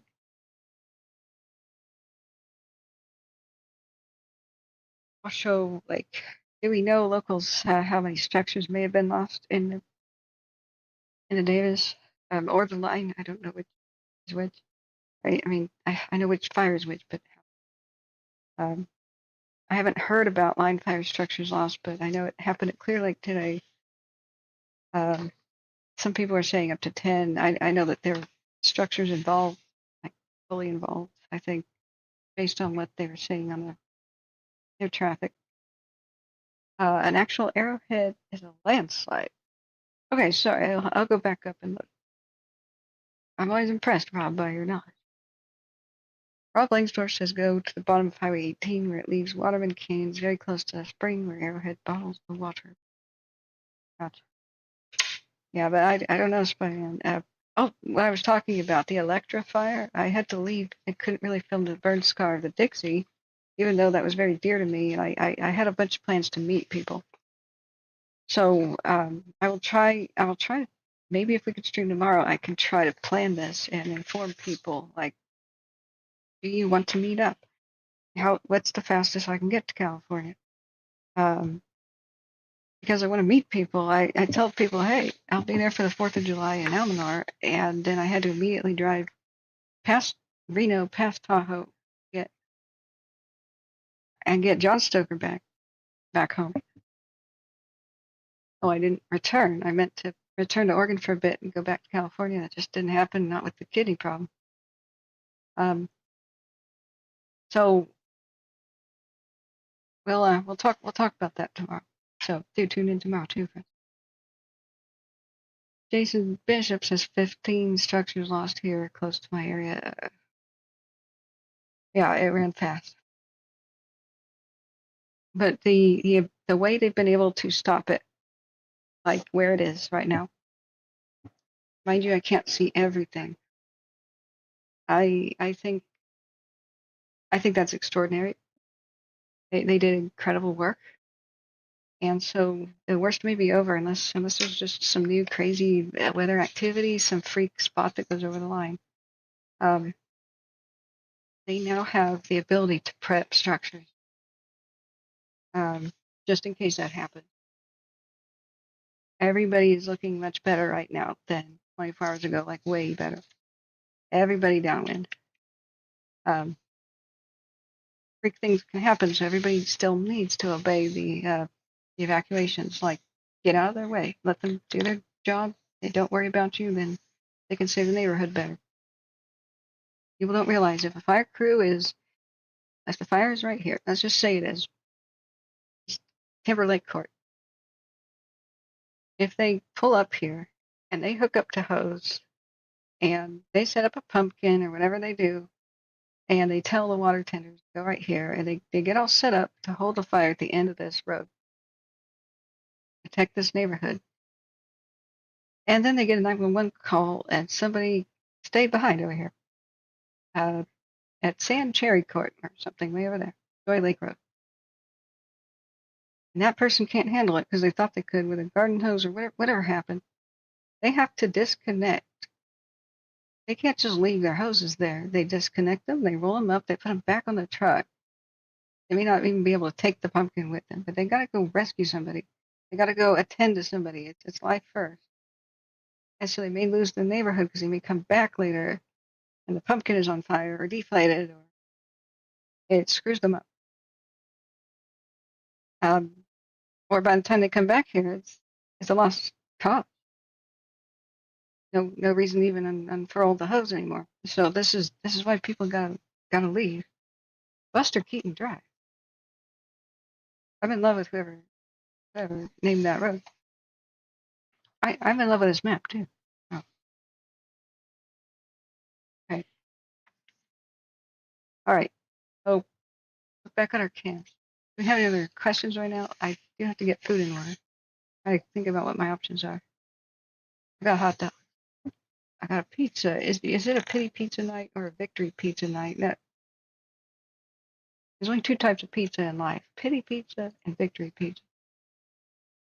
And I'm gonna tweet this. This is like the bee's knees. But how did they watch how they go 3D? You know, they do that. Are they holding down shift or something? See how they do that. Let's see. Let's hold down shift. Nope, that's just highlighted. Let's hold down control. Oh, sorry. I almost puked. Ah, you hold down control. Everything's secure. Copy that. 91, you copy? We're going to secure. Copy. Okay, so that was good. They just named a couple of addresses, and they said the residences are evacuated and they are secure. Oh, nobody's breaking into them. They're doing their checks. Oh, sorry, I didn't mean to. It's very sensitive. This is the bee's knee. Wow. Okay, this relatively smooth transition. I can go fast because I got a supercomputer. Okay, it's brought to you by all the donors who helped me get a supercomputer. This is what you can do with a Ryzen 9 5900X. Video card needs an upgrade though, but hey, I'm not complaining. 3070. Tom Lewis says hello. Pretty sure you can hold down a middle mouse button as well. Not working for me, but that would be a good idea.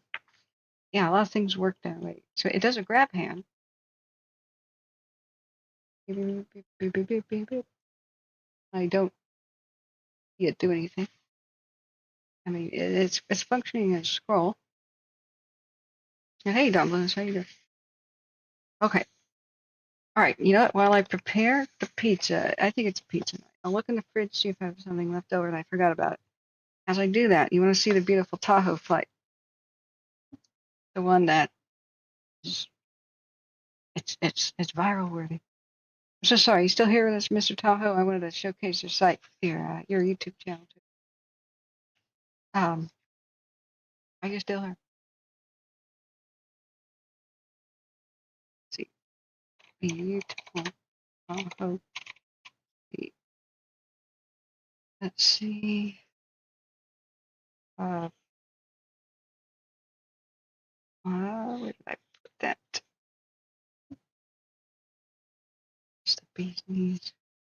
Yeah, a non-supercomputer would really struggle with this. Just live 3D rendering. Would it be incredible if like transparent clouds drifted by and you could have a wind animation? They could do a lot with this. They could do a lot. This is deluxe. I went to school initially for a multimedia fine arts degree, but I wanted to do web development, design really. Development is like the number crunching and the coding and all that. Design is what I wanted to do, make things like this. You know, let the code monkeys do the rest. No offense. But this is what I would create for firefighters. So firefighters could use this live, and then firefighters would have little tags on them for like, satellite. So the fire incident commander would know where the fire crews are real time as they went around, little dots or little fire truck icons running around the landscape real time. And then all crews would have access to this. So Instant Command or anybody else will mark the map with their finger. It's on an iPad or tablet. Mark the map with their finger. Say, oh, there's a spot over here. Where is it? And they just put the map, put it on their finger right there. Circle this part of the map. Hit the share button with who? Instant Command first, and then Instant Command can make it shareable with everybody else if it's confirmed. No more of this. I'm going to vaguely describe it on the radio now. It's, it's a hill with a road. None of that. Just precision. Then once that's there, like, all the helicopters will be going by. You could alert the air attack. You could assign a helicopter. It goes over. It diverts. It handles it. Helicopter pilot can draw with his finger on the map what happened. Like taken care of, smaller, or no, it got away from us, or whatever. Or put a flag on there, as in, I claimed it, I'm working on it. That's what the future needs to be. Slow down the fast map spinning. I'm sorry. I should give a puke warning. Mr. Tahoe had to get some sleep. Oh no, I'm sorry. I can't keep it up with all chat. But we'll be streaming tomorrow. So I promised we'd stream at least till midnight, friends. So I'm here with you. Now, I'll show you the beautiful Tahoe flight anyway. You guys want to see it? And then I'll go into the kitchen. Like gold. Yeah, that's what I called it. Gold. I'm glad we did double GoPros underneath the wing of the plane, because they got out of place. 2 GoPros underneath the wings were trying to film the landscape below the Grizzly Flats and Sierra Tahoe, and all those got devastated by the Caldor. And we took off from Placerville. I think somewhere on video, I have a video of myself saying Placerville Airport looks very flammable and it looks like it could burn up. And well, what happened this summer? A giant fire at Placerville Airport, and it just about burned up. I hate being right, but, well, what do you do? Let's see. That's airplane engine noise. I'm just going to mute that. Sorry, I have to get it started on the screen. Now, which one of GoPro videos? There's me in front of the cam. Okay, well, we'll give you a behind the scenes sneak peek.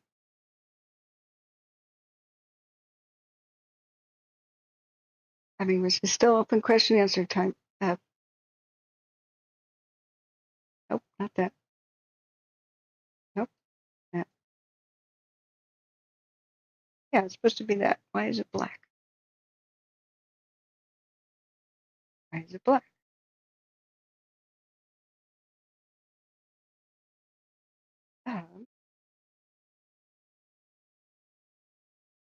Oh.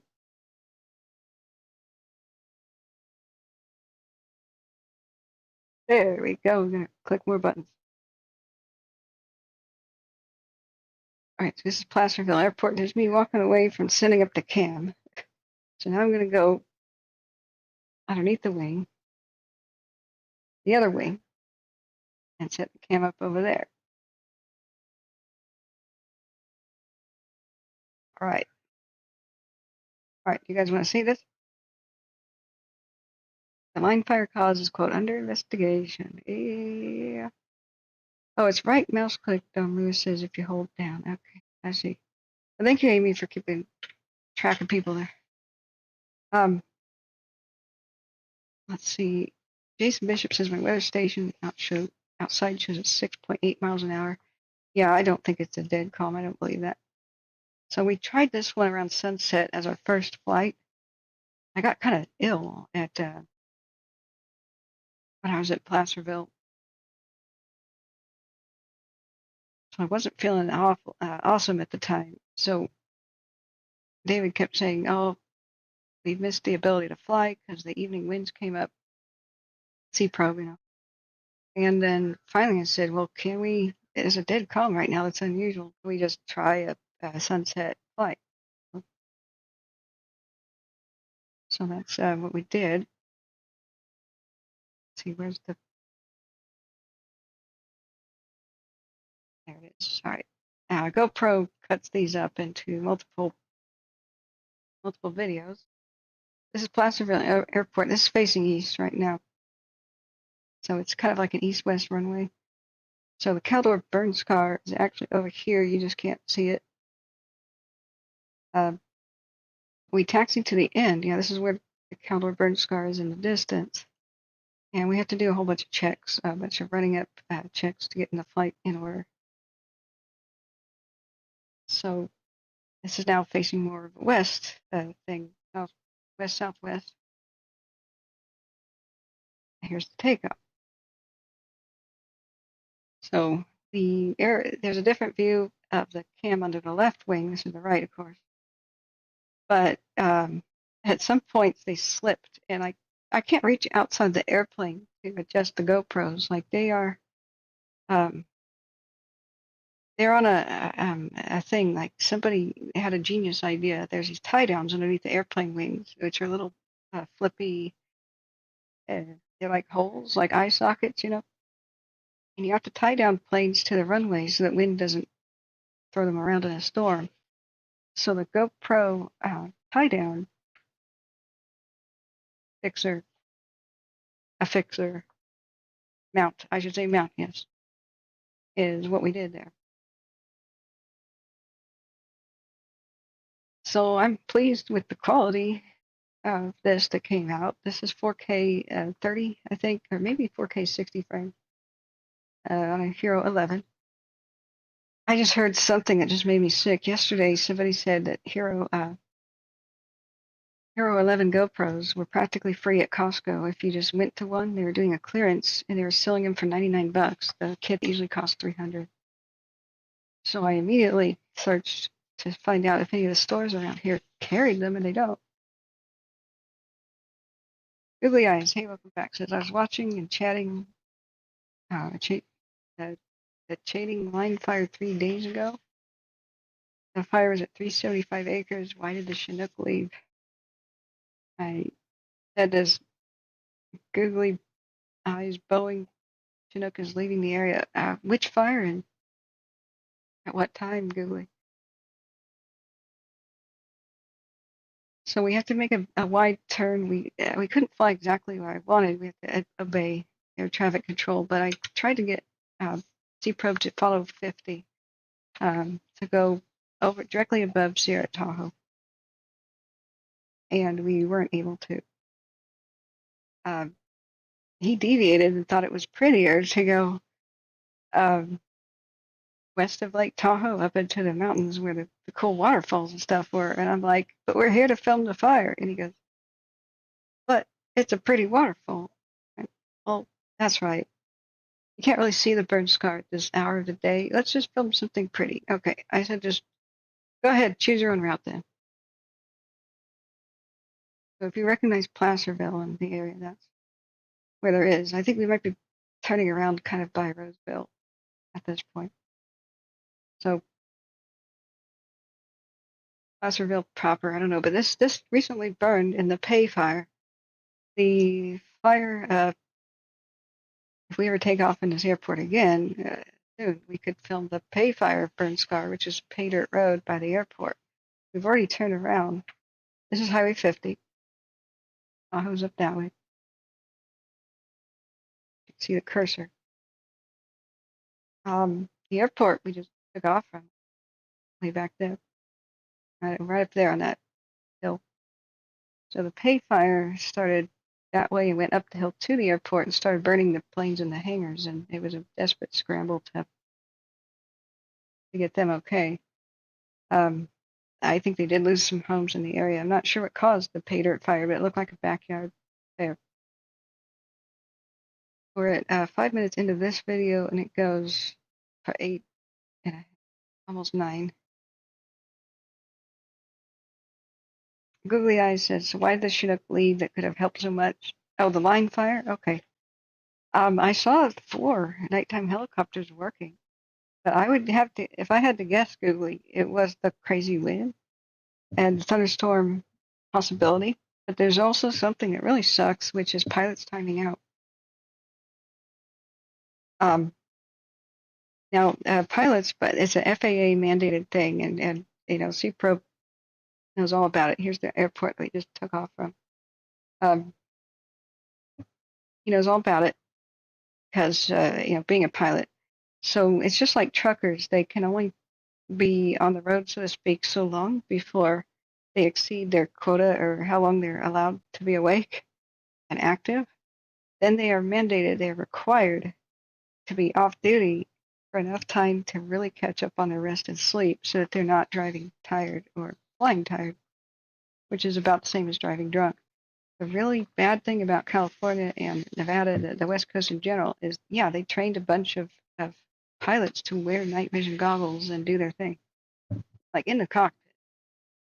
That surprises me. I would have thought that they wouldn't need any goggles, that they would put a heads-up display on the actual windshield or something, but oh well. They just have night vision goggles on their heads, and I guess they see everything in green. So this is very dangerous because they don't have peripheral vision. They're just looking. It's almost like looking in binoculars. So it takes a very long time to train to pass the certification, and they have very few pilots available. The ones that are there, oftentimes time out.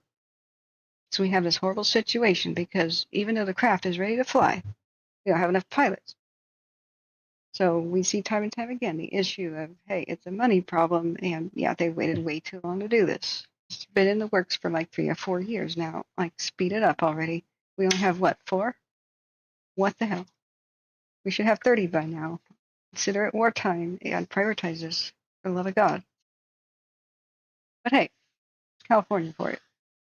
So what these pilots do is they could be almost done with a fire, like we saw the Mosquito fire, which was PG&E's equipment. I believe I may have to still say the word allegedly, but everybody knows it was their equipment. That was what, 2022 or 2023? I can't remember now. The pilots timed out and were not allowed to work just after sunset. But they could have put it out with a few more drops, and then it got huge. So oftentimes you'll see just the nighttime pilots work an area, and they have to leave because they've timed out. They're oftentimes ordered to land because they have to think about how long this week are the pilots going to be available. If you have punishing red flag type weather for the week, they have to be allowed only X amount of hours per day so that they can continue flying the rest of the week. If they exceed a certain amount of hours on duty and flying, they have to be grounded for 24 hours. These are the main reasons. And it's either A, too dangerous, for whatever reason. The fact that the microburst looking thing happened on the bridge, which we saw on the camera, which is where the plume collapsed, that will throw airplanes and helicopters straight out of the sky. They found out what a microburst was. Like, it was unknown to science because a Delta, I think, airliner was on final approach, and it was slammed out of the sky for no reason onto its belly, I think in Texas. I think it was in the early 90s or something. And so there was nothing wrong with the plane, and they couldn't figure out any pilot error. And then they realized that thunderstorms had been forming in the area, and so a microburst is a sudden downdraft that will, rip airplanes and such out of the sky. That is what happens oftentimes with a pyrocumulus cloud.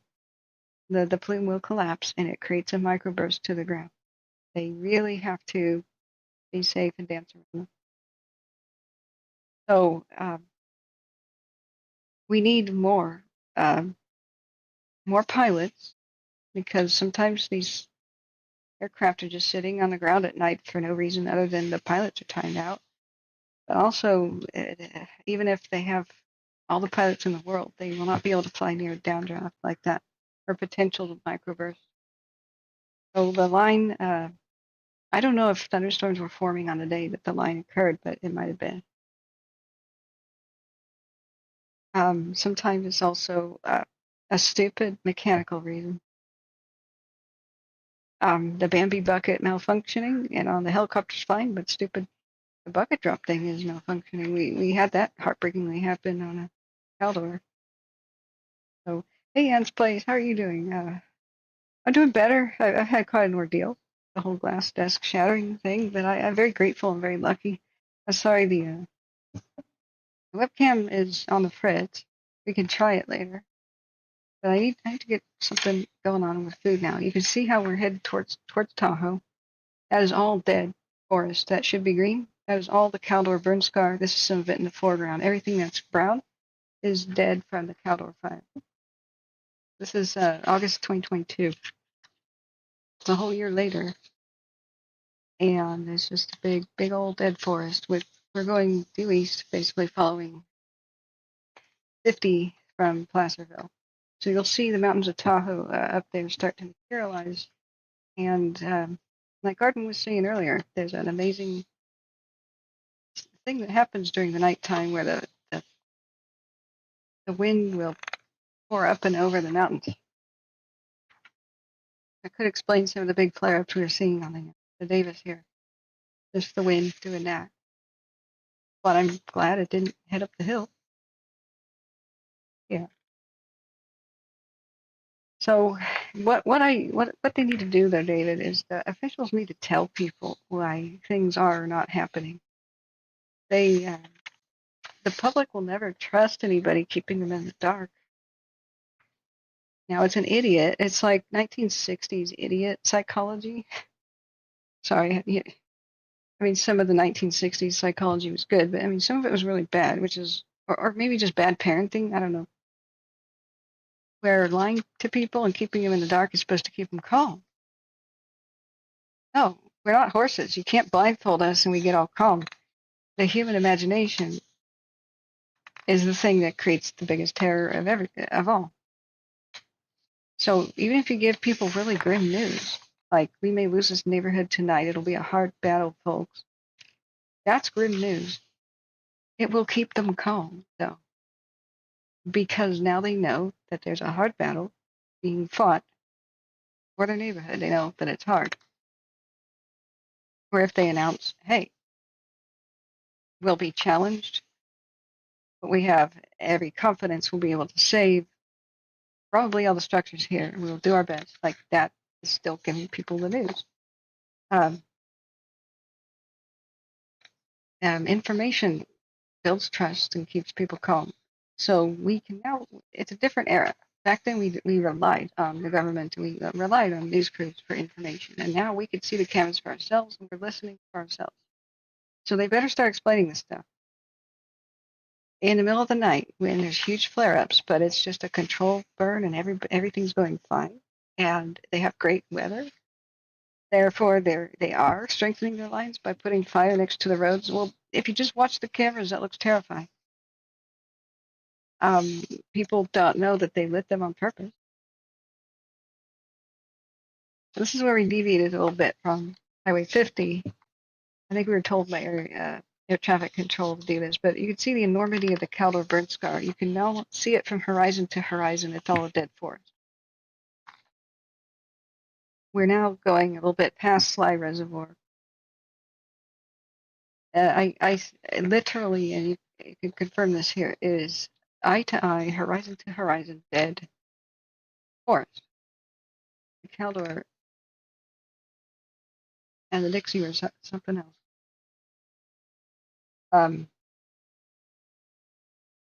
Nothing will ever look the same in my lifetime. Maybe those being born right now will see something about how it used to look, but not in my lifetime. Just such utter devastation and waste. That's very depressing what I found. I found animal graveyards and bone piles, and I'm going to that right now. But what was did you have another separate question? Yeah, the actual fire crews would love to tell you everything. They'd love to take the microphone and say we did this, this, and this, and they'd be appreciated, and people would put garlands around their neck. But they're not allowed to talk but they'll get fired. So public information officers are doing their basic duty, and there is a nighttime one. think. However, you have to have training like I do for speaking, to the public using electronic means and whatnot. And you had better keep the public informed to keep them calm, to keep them trusting you, or you're just not going to get trust. You're not going to get trust. The rumor mill will be what everybody follows. There are plenty of uneducated eyeballs that can look at the cams, and that's why I made the whole video that you are going to be okay when the Gold Ranch was buried, because I had oh god, I totally forgot JB today. I feel like a jerk. Fire Captain John Bruno, I ran it by him. I said, these flare-ups at night, do you think it's perfect weather for firing ops? Do you think they're doing that? He goes, yep. And characteristically, there's like a flare-up, and then it dies down, flare-up, then it dies down, right next to the lines they were trying to hold, and that's how you can tell.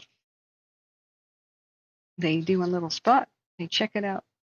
Did it go well? Yes. Okay, approval for the next one. But they need to have a 24-hour information line now. They're starting to make Facebook pages. Well, it's not good enough. You have to have a Facebook account. I'm very critical of that. Don't tell people to don't get your info from social media and be on social media. Like, seriously. I just attended a seminar workshop for Washington County, Oregon's disaster emergency responses for the big one, the Cascadia subduction zone. I felt very honored to be amongst such people. I just attended this the other day, about 4 days ago. It's part of the reason why I haven't been streaming. I try to do my best. And so I suggested, get an app, or, call it the big one, the big quake. You want everybody to prepare. You want everybody to know what to do. And in general, because the first 24 hours is like total chaos. And they even said that the first 24 hours will be chaos. When a giant earthquake happens offshore off of Oregon and Washington, the Cascadia subduction zone quake, the huge tsunamis will be impacting the coast and headed towards Japan, and Crescent City will probably be devastated, and places like Seaside, Oregon might be almost wiped off the map. So I represented not only myself doing a disaster fire channel live, but also CPROB couldn't make it, so I represented ODART, the Oregon Disaster Airlift Response Team, the volunteer pilot group where at a moment's notice when the big one hits, they jump in their private planes and then they ferry goods like medical supplies, surgeons, and like the coast, which will probably be cut off from all contact for a while, with landslides and roads being out. So I stood up a couple of times and suggested, because it was a brainstorming kind of session, and people from, I think the Red Cross was there, but United Way I know was there. All sorts of officials from the county were there. And part of Portland is in Washington County, that's why I was there. So Portland is split in two counties, Multnomah and Washington. So this was a serious big meeting. And I said, why don't you guys make your own app? Don't tell people to go to random places to learn. Like, they didn't even have a presentation that explained what the Cascadia quake was capable of doing. I said, where do people learn about the basic event? And they kind of looked sideways at each other like, YouTube. Well, I went, okay, no. That, don't tell people that. I said it in a nice way, like it was a joke. It was funny. No, that is not the place to send people to learn facts about a disaster, because the number one videos on YouTube are clickbait. They're all scary headlines, and that's what makes you money. So, no, bad plan. Have a website, like your county /emergencies / that's it. Like OregonEmergency.gov/the county. And have your own website, because I found out something. People from Verizon, people who spoke with Verizon, said that they are legally required for a 3-day backup of their batteries so that their towers function. for the next 3 days in a disaster.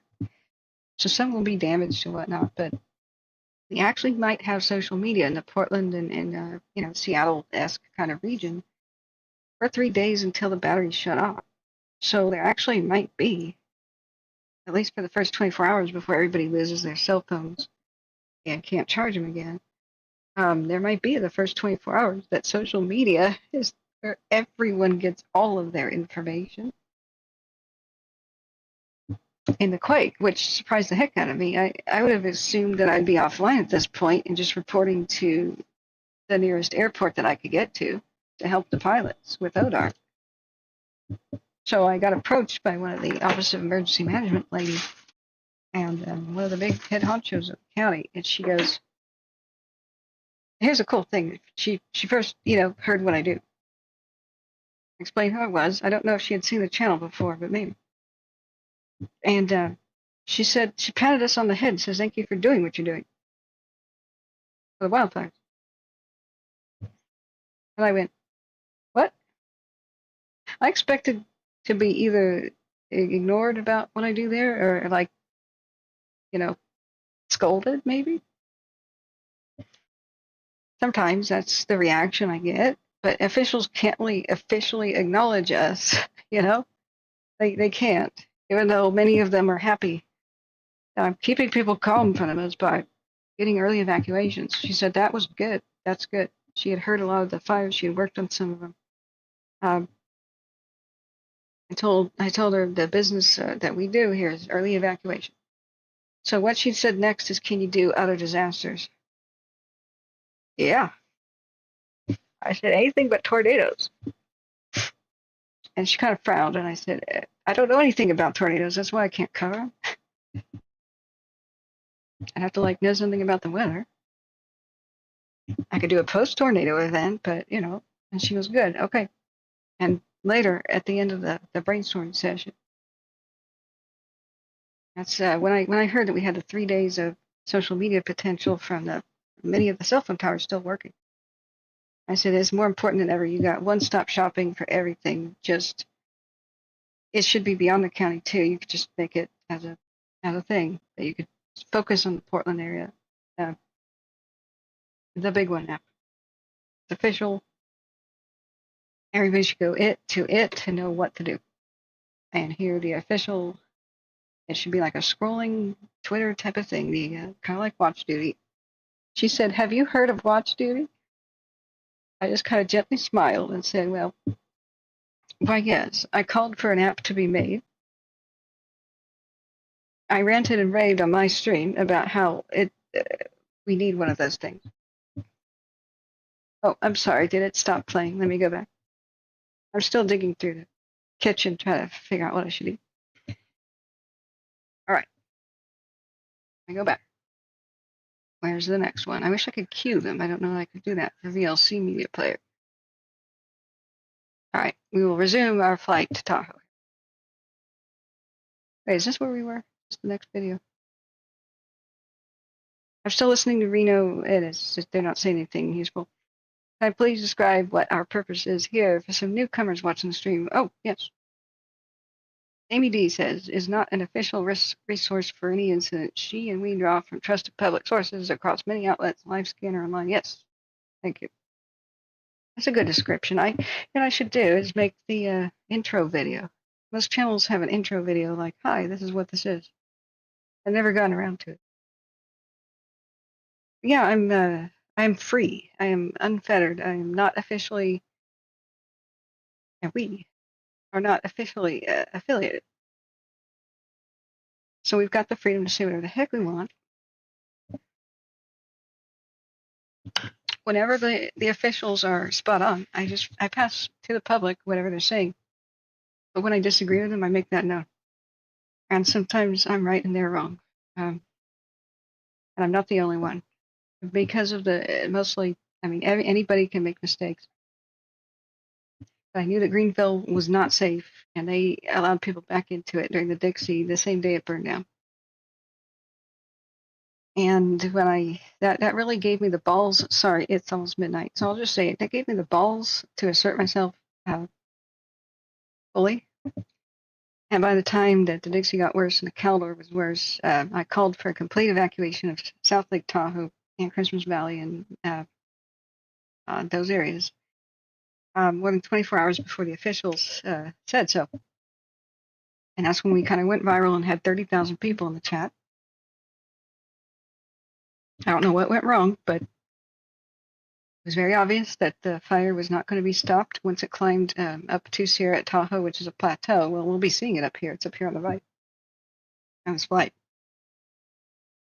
I was looking at the battle maps every day, and there were no complete lines that would shield South Lake Tahoe and Christmas Valley from the fire. If it got up at Sierra at Tahoe, it would run across that plateau. It would be at Echo Summit. It would rain burning pieces down, burning embers like a blizzard.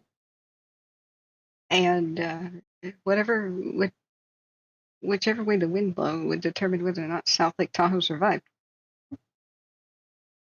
So,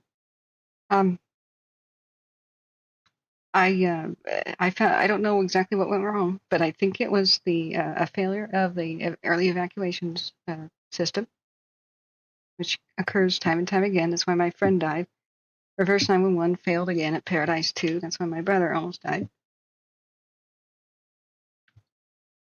I do not know for sure, but I was told by people in the know that by the time they had the press conference that evening, which was like more than 12 hours later after we saw the fire get up at here at Tahoe, the 7 a.m.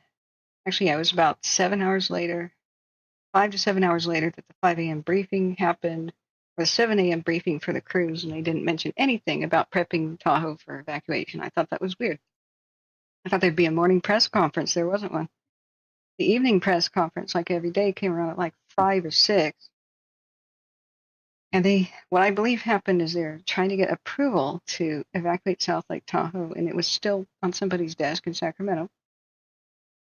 So this was a scheduled press conference for like every day. They didn't even mention it. I'm watching as the press conference goes longer and longer as a community meeting, you know. It goes longer and longer, and they're not talking about it whatsoever. I knew South Lake Tahoe was not even under level 1 advisement, just at all.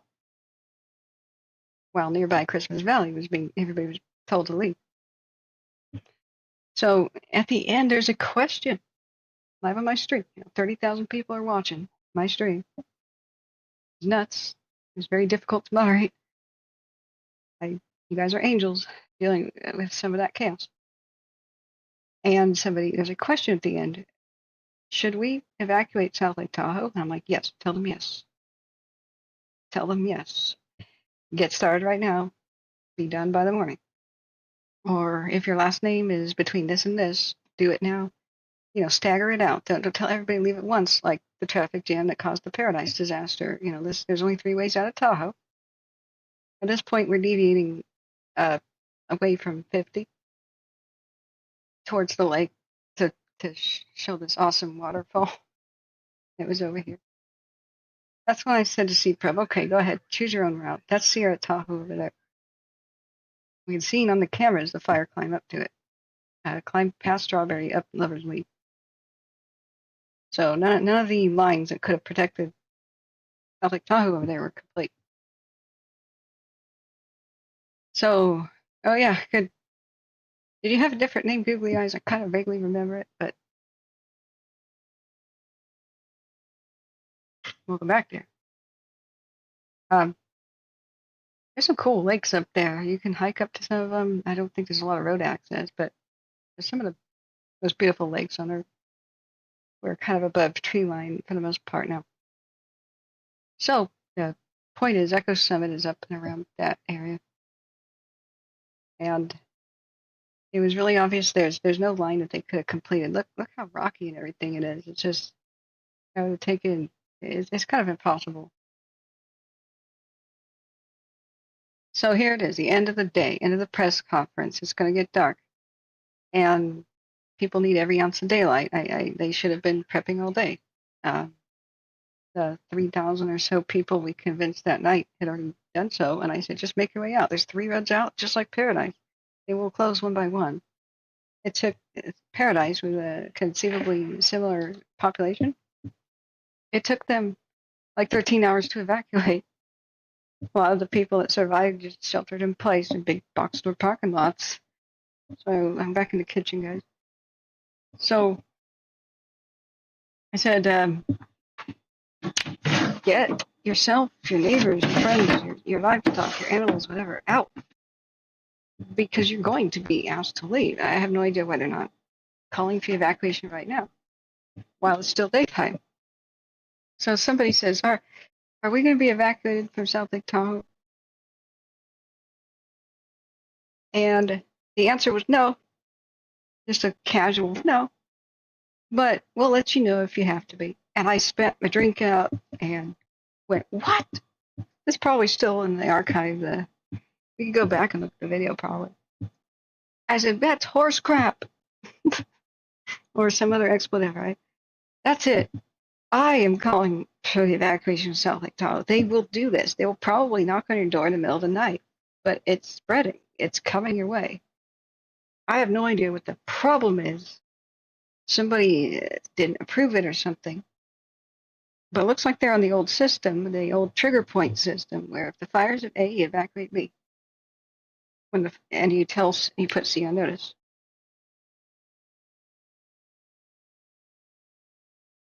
Sorry, they were talking about fire for a second. I don't think it's anything major.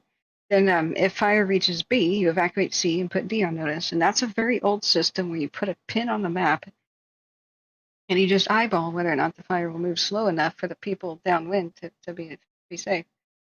And that is all, it's so antiquated. That is like a 1930s policy.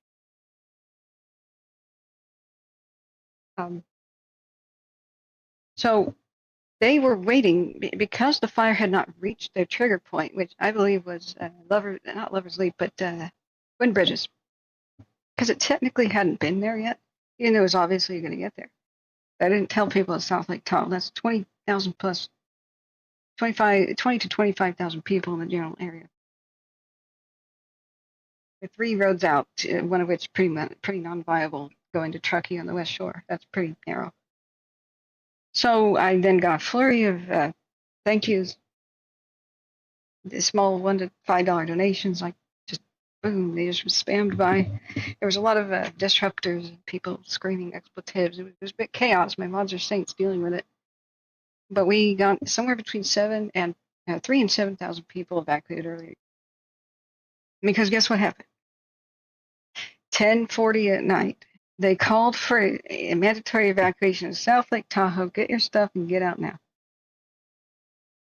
And they tried to go door to door, knocking on 20,000 doors at night. When people's hearing aids are out, when the TV's off, when the phone is on mute, when it's dark and you can't get your animals.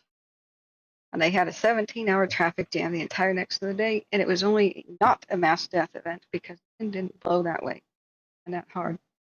Otherwise, it would have been a repeat Paradise. It was just by the grace of God, but the wind blew. Dinner plate-sized burning. Oh, the screen is off again. I'm sorry. Dinner plate-sized smoldering chunks of bark and trees all the way into Nevada. And it was dropping on the evacuation point where people were evacuated and sheltering. There you go. So the next part of the video is the cool part. It's where the clouds and stuff come over the mountain. So we had an audience of everywhere. It was amazing looking at the analytics later. A lot of people were back east who had their presumable summer homes or something. There. A lot of people in San Francisco, not from the Washington, D.C. kind of area. I just get general statistics. I can't tell where you live. It'll tell me stuff like your general nearest town and stuff.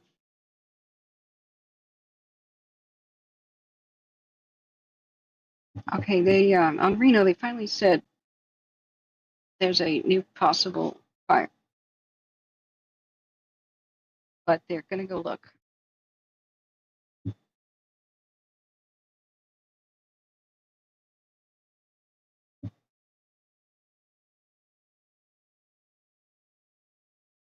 Oh, I have a little bit of a fish sandwich. I don't know if this fish is bad. Let's smell it.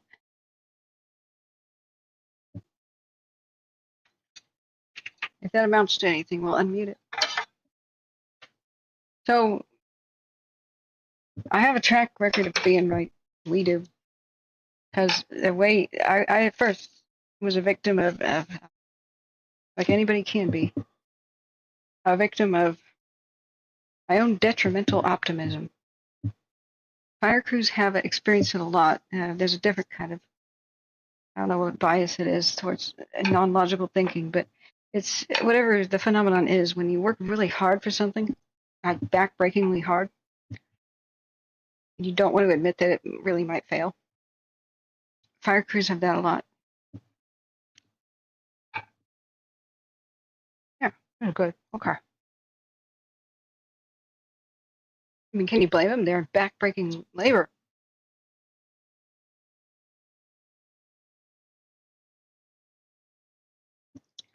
It's still mostly domestic violence stuff occurring on the radio. All right, what kind of drink do I want? Oh, I have sweet tea. Excuse me.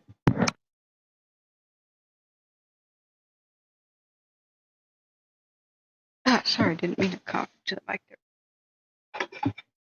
And also, like what happened with Greenville when Cal Fire apologized, and I respect Mike Wink very much for doing that.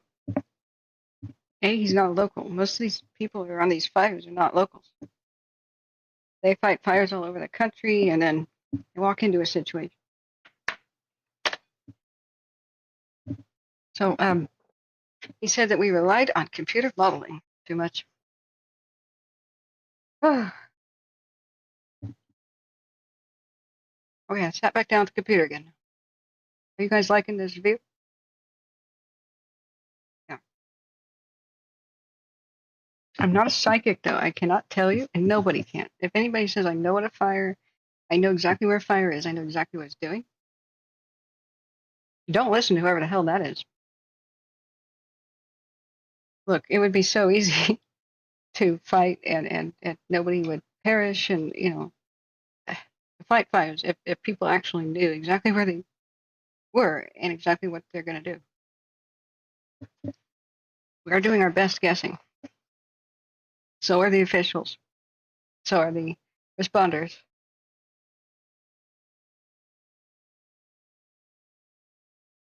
Bernadino PD due to physical disturbance with Ramsden to Life South 6940 Sarah Center, Reno Behavioral status. Oh dear. Okay, so that I should have unmuted. That was a fun call. At a behavioral center, a patient got loose and began destroying a room by throwing chairs everywhere. May need a transfer to another behavioral center. Reno. Now here we turned south,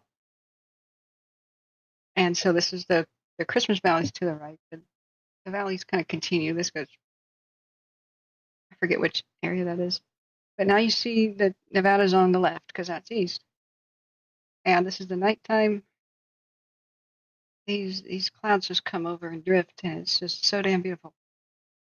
Spyman says CBS News is now reporting over 4 dozen vehicles burned in a fire at Clear Lake. Yeah. Cole Yukin's rig got burned. That's what they said earlier. He's with watch duty. Excuse me, I gotta take a bite of the food.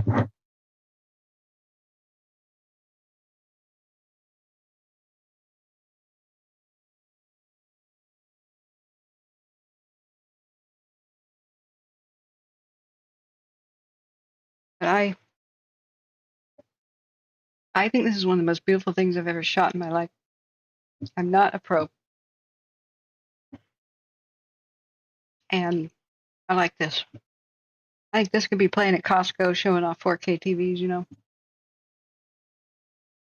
Set this to some beautiful music.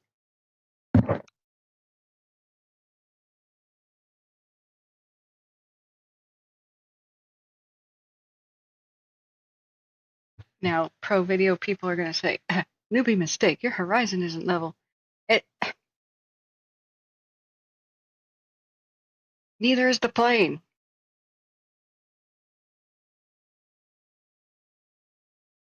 We're returning, okay? So it would be a bit weird for the horizon to always be level in an airplane. But I'm sure that would be a comments of a lot of people. So the Caldor burn scar is up to the right. If we follow this road, we'd end up at we'd end up at Kirkwood. And unfortunately, every time I tried to film the Silver Lake Kirkwood area with the Caldor burn scar, we ran out of GoPro batteries.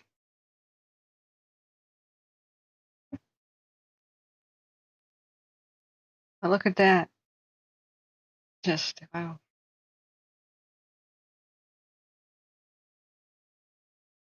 That was the problem of filming near Tahoe. I'm trying to film an ugly burn scar.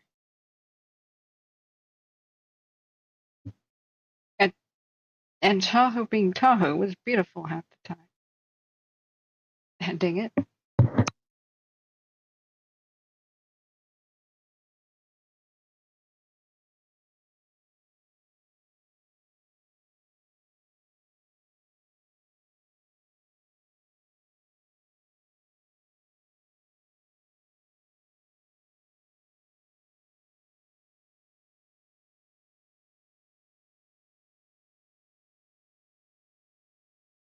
I have to keep the mouse over it a little bit so people don't steal this footage and make some sort of a dreamscape or something. You know? I know what happens in my line of work. Video footage theft. This is your sneak peek of the kind of things I can show you behind the scenes. If you have a membership, friends, we're going to set that up. It's time to do it. If I can get 100 people to sign up for membership, then YouTube gives me an extra $1,000. Dude, I want that. And you will see more of this. We will rent planes. We will film the burn scars. We will do it in 3D. I regret on the tail of the plane, I had a 3D camera, but it was ghetto. And they don't make, it was discontinued.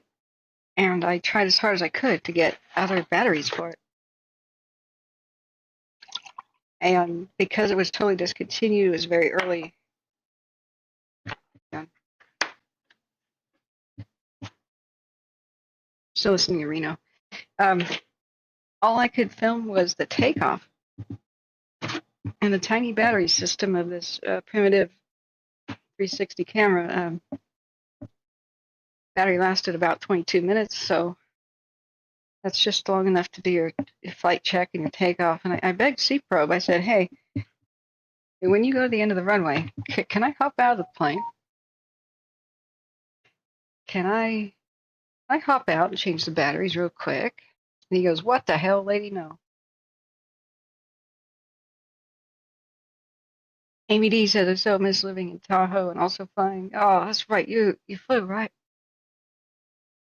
Yeah. Amy D says, I advise Baldwin Lake travel to BV monthly trip today, cut short due to the line fire. Sounds like you have a good resource. I pray they stay safe and full tips are coming. Yes.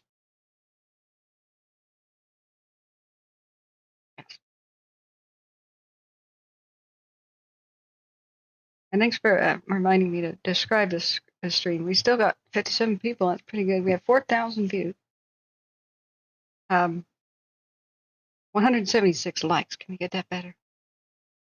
There were earthquakes today just southwest of the line fire in Ontario, California. What? What scale? Huh. Yeah, Husky's not quite in bed. He said it smells like ash here.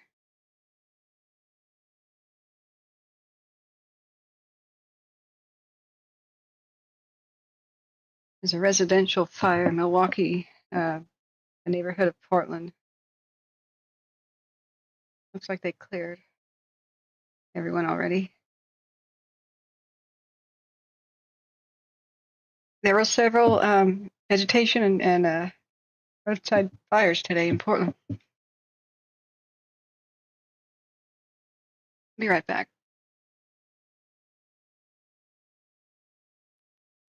I'll leave the radio on a second. Be right back. Copy. I'm 1060. Okay.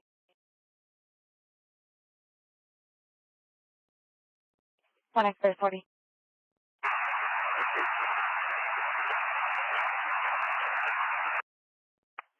X-ray for you, apologize, 10-9. You were unreadable. I'm 1060. I just checked the Summit Church for the subject. Check's negative. Oh. 106 Chevy Coupe.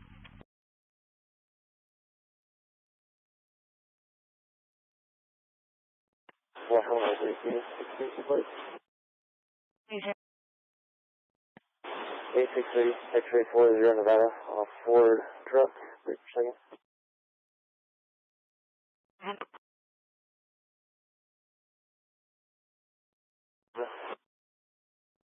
Copy.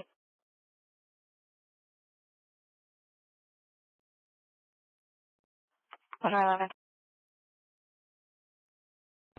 Medic 51 will return available.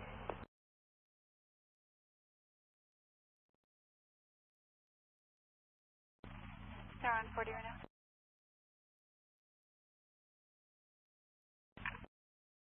Boulder Creek. 10-4. Female, conscious breathing, altered. Looks like there's a 10-year-old on scene who is the RP. A 10-year-old called in 911. April.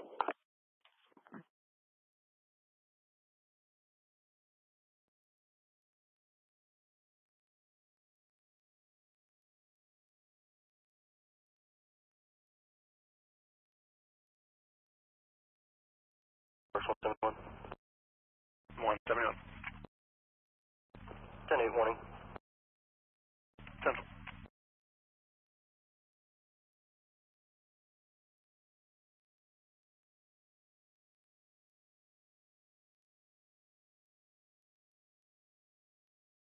Yeah, so looking for now, 35. She's not sure where the subject is. She might still have it. The ETA for the test. Across the street of the Wolf Bridge, checking for a 611 subject. Causing a verbal disturbance, yelling at passers-by, chronic problem, 450 calls, positive for this across the street under the Wolf Bridge.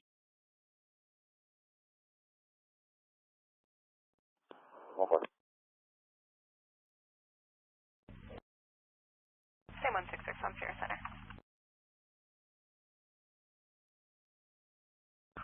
Rose on my location for a male requesting the cautious breathing and complaining injury to his face. Sorry, code for there?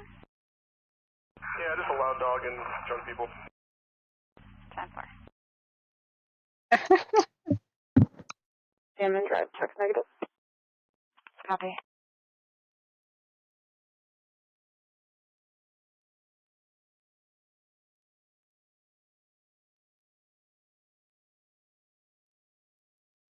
All right, friends, it's evening time. I'm taking my tryptophan, my L-theanine, and my lavender oil. It's relaxo time, friends. Let's relax together. All right, open. Non-fire topics are allowed. 6-9123. 6-9. Western Village. We just generally have to obey the basic rules. Let's check on our fires. Okay.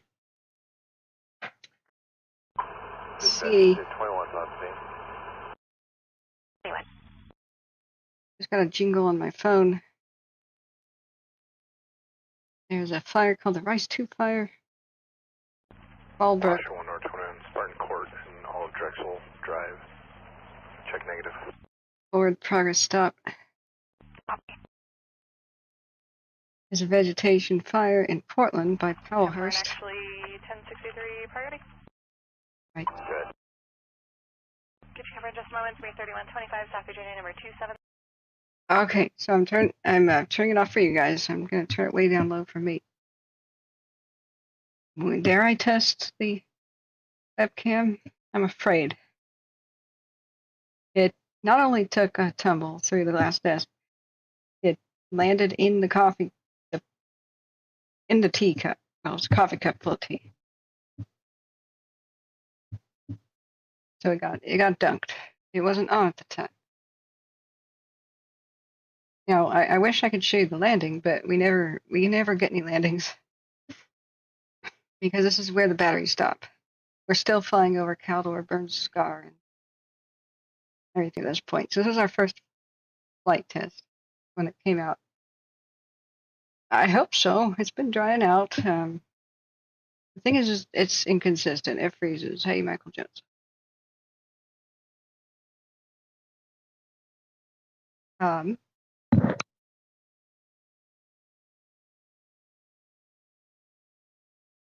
not that presentable either.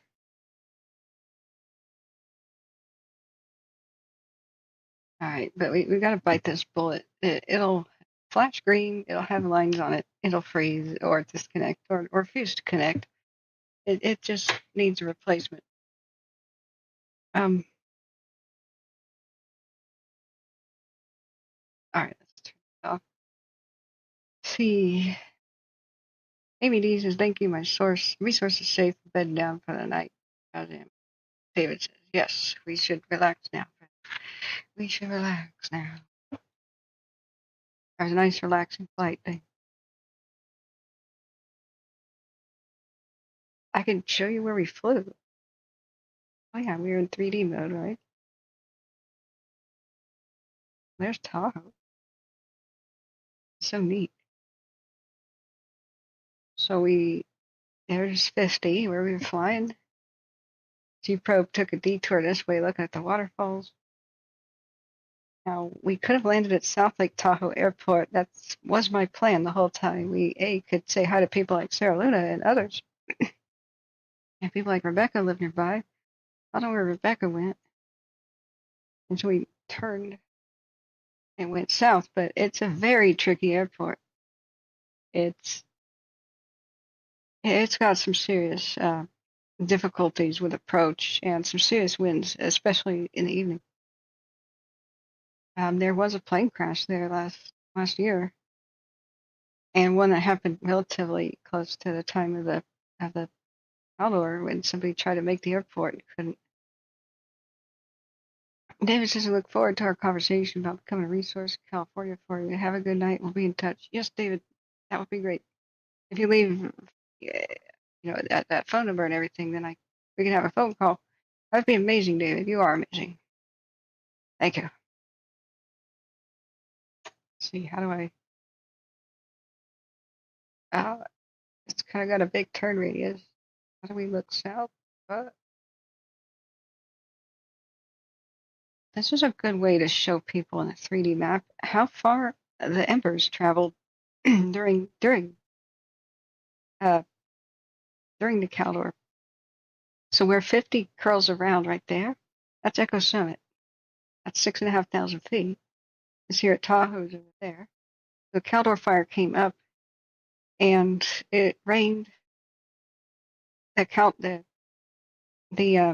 pyrocumulus cloud went vertical, went up to 30,000 feet. So flaming debris fell like a volcano, and some dinner plate-sized chunks of bark that were still hot and smoldering fell in Minden over here in Nevada.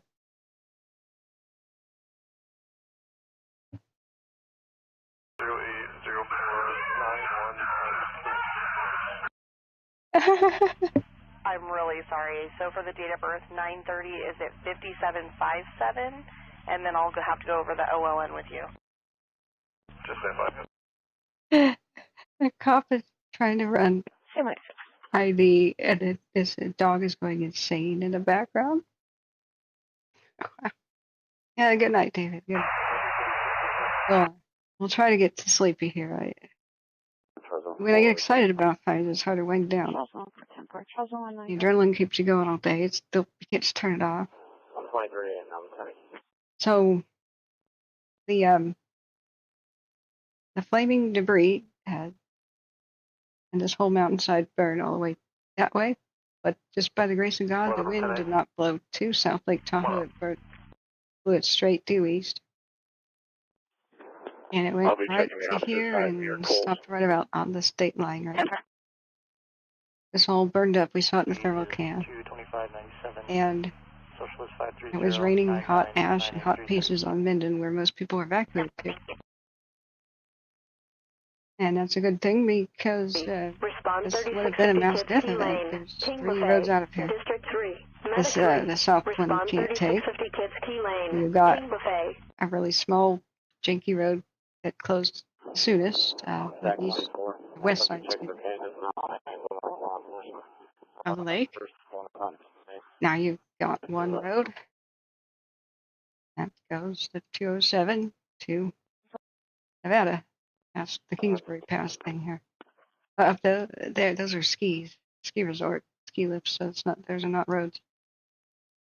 And some could go past that bottleneck up this way to the north, but that doesn't help the bottleneck situation here, where everybody got stuck here in traffic. And it took 17 hours to evacuate, even though we got 3,000 to 7,000 people or so we convinced them to leave early. David Adam, Victor Ida, Nora Adam. I love this thing. This is our new resource. I have a social of 680-70-6833. We're going to save this. Nora 12410-4. And the favorites are firemap.live. As the bee's knees. For my do the whole world. Go ahead with that subject when you're ready. We could go down to the line fire. Same last of Lee. First Tammy, Tom, Adam, Mary, Yellow. And I only have a COD of 6170. And then for a third, I possibly have a last 4 social of 6170 and a barbed wire tattoo. I copy. Go left. Sorry, I'm not trying to make anybody car sick. Ah. Oh, okay, that's real touchy. Okay, close your eyes if you get car sick. Yeah. There's your Lake Arrowhead, guys. Okay, right click. Okay, that's the same speed though. I could right click. Oh yeah, that's like if you want to spin a record. Whoa. Whoa. Whoa. 3211, did you guys get info on that Jeep? What was that? You've never been to Lake Tahoe and you're 59, you gotta do this. You gotta.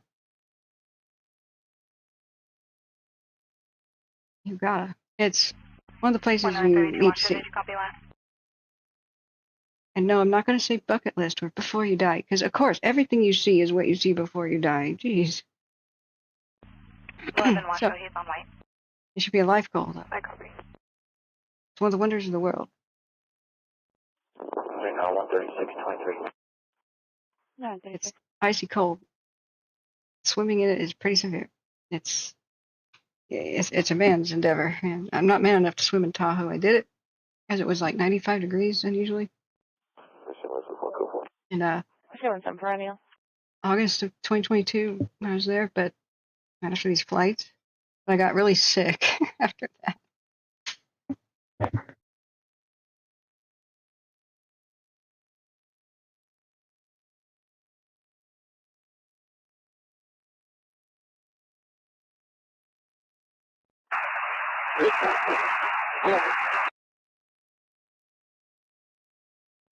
Last unit unreadable semi.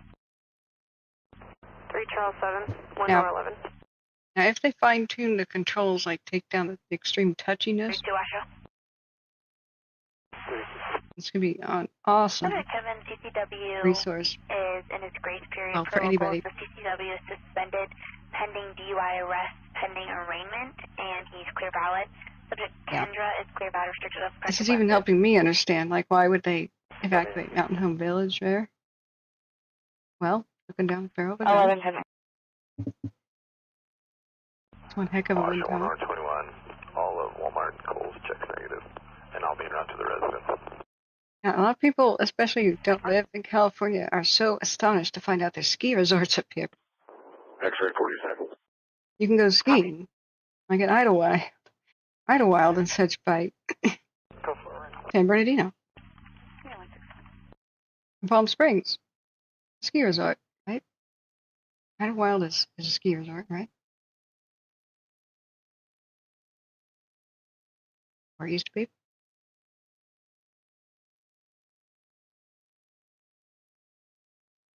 But that poor actor died by Big Bear Lake, didn't he?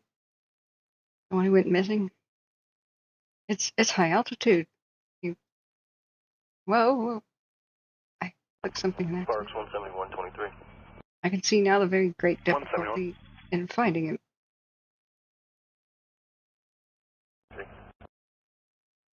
Medic 3. Where are you, buddy? Francis going priority 3, we're clear available. Mr. Aviation says I always tend to be sick. Well, it's because I'm immune compromised. I got an excuse. Not terribly, not like a cancer victim or something, but it's my blood tests show very weird Show me on the 21. levels of chemokines and cytokines. I have a lot fewer of them than you're supposed to have. So, cytokines are the blood cells or the ammunition that they use to, the white blood cells have like machine guns, so to speak. I'm bringing this down a lot. It finds an infected cell, so it shoots it with poison. The infected cell will die and implode, and they found out that COVID killed a lot of people, as well as the pandemic flu and a lot of the hemorrhagic fevers. They all have one thing in common, is sometimes the healthiest, youngest males go into extremely high fevers and just kill over dead 18-year-olds and such. So I found out it's because they do have such a healthy immune system that they die of a cytokine storm, which means too many infected cells and their own immune system goes ape. Blanket sprays with machine guns overzealously the poison pellets. They kill so many cells with poison at the same time the body can't even clear it all. That's why you sneeze and you blow your nose and cough and other things happen. And so they go into an extreme high fever and die have like the chain reaction of this poison pill sort of thing. So, how often is fire map updated? The fire data is outdated. It says the line is only 8K acres. Oh, that's...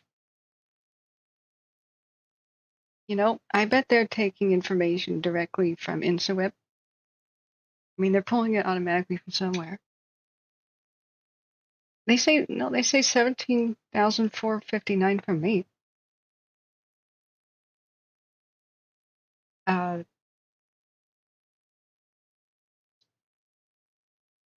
I mean, when I click on the button,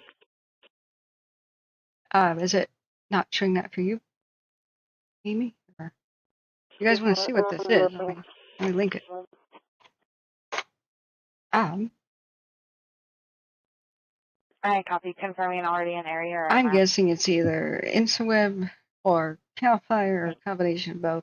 Just wherever the big databases are. You see the other fire mappers and whatnot do the same thing. Rob Langsdorff says, when I was first learning to fly, my system would get upset, so I would go to the pool and go swimming under the water to restabilize my balance system. Yeah, that can help.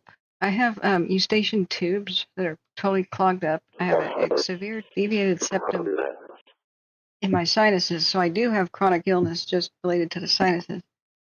So I got a CAT scan of my head in April. They wanted to do surgery to fix many of my problems. It's chronic sinus things that weakens me a lot. The little pocket in my skull just gets infected.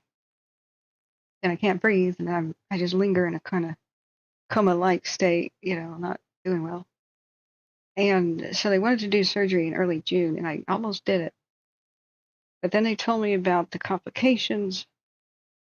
If everything goes all perfect, it's a day surgery with a week of, disgusting symptoms, right?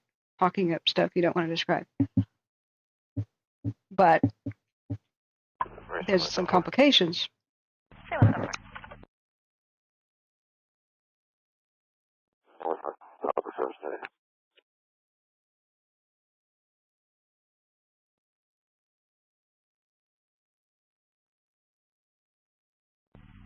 One hour 91, Washoe radio check. Took a bigger bite out of the sandwich than I expected. Thank you. We're looking back at Nevada right now. That does not look like a dead calm to me. 23 at the residence. They're still checking the area off of Pyramid. 23 at the residence. Thank you. I'm so sorry, friends. My voice was competing for the radio. I thought I had muted it for you guys. My bad.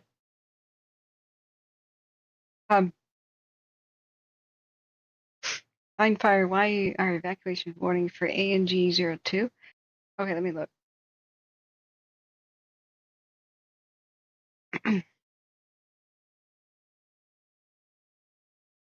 ANG02 up there. Well, today there's a tremendous amount of thunderstorms that were forming right there, just south of Big Bear Lake. They had a lot of lightning today.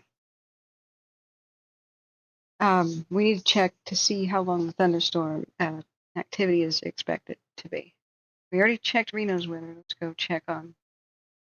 I wonder if South Ops is available. Amy D, do you have a link for South Ops, or do I have to go chase it? I know where North Ops is. Do they have a video like North Ops does all the time? Let's just put in Big Bear Lake forecast.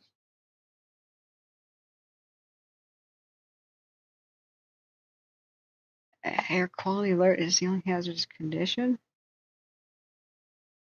News headlines. Daily record high temps for the 8th of September. And you're right, the Japanese, I just looked up.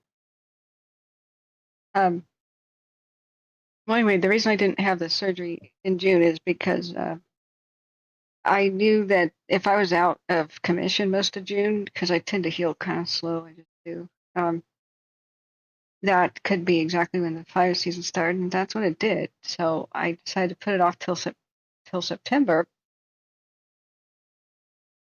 and it was supposed to be on the 23rd, but we're having a long summer here with continuously new fires, and that would wreck my ability to go to California. You know, before like the wet season in October and snows and stuff start. So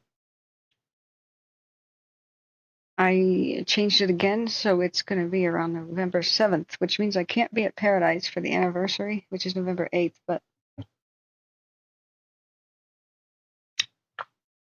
oh, cool, Amy. I'm glad you solved that problem. Now I used to dive, you know, I used to scuba. Didn't get too into it. It's a very expensive hobby. I could always pop my ears under any airplane circumstance. I've never had an ear problem. But I now have totally blocked E-station tubes, or E-tubes, whatever those things are called. So I'm going to have a second look at my ears. They sometimes make me sick where I'm not really sick. I'm just like vomiting because of the balance issues because of my ears. And now every time I go up in a plane, especially a sea probe, I take tons of Sudafed and just pray that my ears will equalize on the way down. It's kind of terrifying. If I blow my nose, I hear my own breath through a wind tunnel through my own face, and it's just like if I blow my nose too hard, it won't equalize for a long time. So they're screwed up. But knock on wood, should all go well, and I'm biting the bullet and doing this. I think I'll be in a much healthier state, but my voice may change. That'll be interesting if it does. I don't like it, so as long as it's improved, I'll like it. I'll like that result. And then people started telling me, but we like your voice. You guys are crazy. That's all I gotta say. Sound like a 12-year-old boy.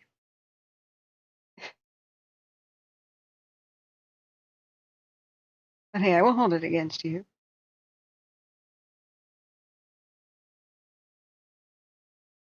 All right, Reno is still running a bunch of license plates. So this is our forecast down there for the Wildfire area. Is Monday is a chance of showers and thunderstorms after 11, widespread haze after 11, increasing clouds. High near 79. Southeast wind 5 miles per hour. Chance of precipitation is 40%. And on Monday night, a slight chance of showers and thunderstorms before 11 p.m. Widespread smoke before 11 p.m. Mostly clear, the low 54. Southwest winds 5 miles, becoming calm in the evening. Chance of precipitation is 20%. Sunny on Tuesday, high of 79. Winds could gust as high as 25 miles, with constant 15 miles an hour in the afternoon. So Tuesday night, mostly clear, low around 50, but wind gusts as high as 20. This is the Big Bear Lake forecast. So there's another reason, too, why they may want to evacuate that zone. That's because it's a peak, and this is a ridgeline. It can run the ridgeline. See, we have active hotspots right there. This is a MODIS/VIRS detection.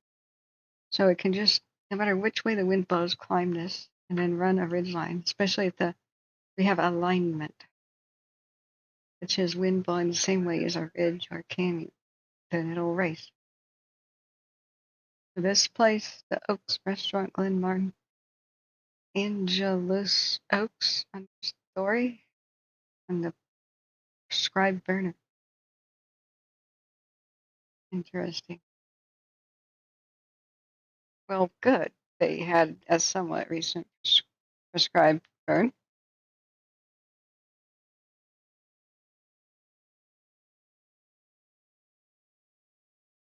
So I see the ridgeline running kind of potential.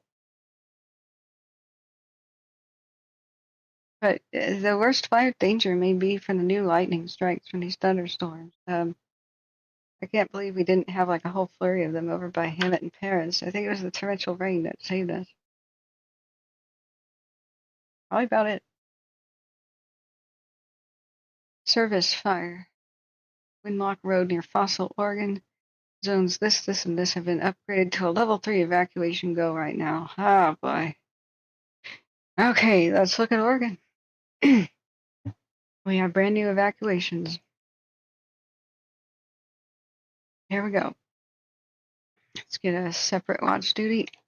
Oregon going. Wait, I already did that. That's right, I have Oregon as a tab. Okay. Service fire. Where the hell is that one? We've had a few new 100 fires. I'm not joking. A breakout just because of these thunderstorms the last couple days. Okay, so it's by Fossil, Oregon, part of the Fossil complex.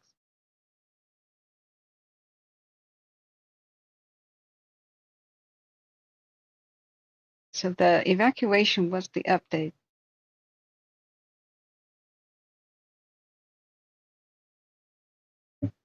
Unless I dropped the ball and it was earlier. It just buzzed my watch.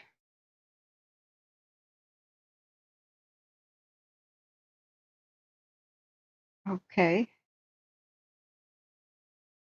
So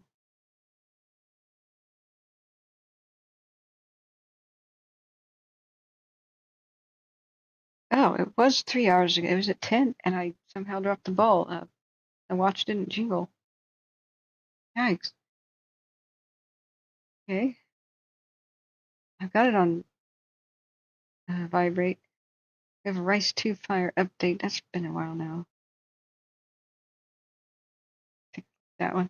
Yeah, I already looked at that one. Yeah, forward progress was declared stop. Now, here's my prediction. Like my friendly prediction. I think they'll declare forward progress stop tomorrow or tomorrow night or the one in Reno area. I think they already do have the forward progress stopped. I mean, they got They got to be sure on that. That would suck to declare it stopped and then have to backtrack on that. That would be really bad. But unless this moves, you can burn as brightly as it wants. Is it going to move?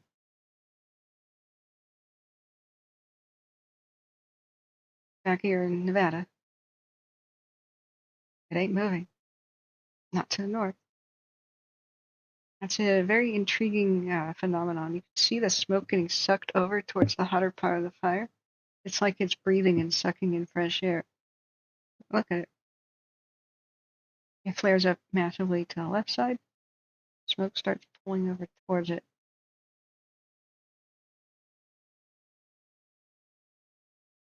And then it goes up.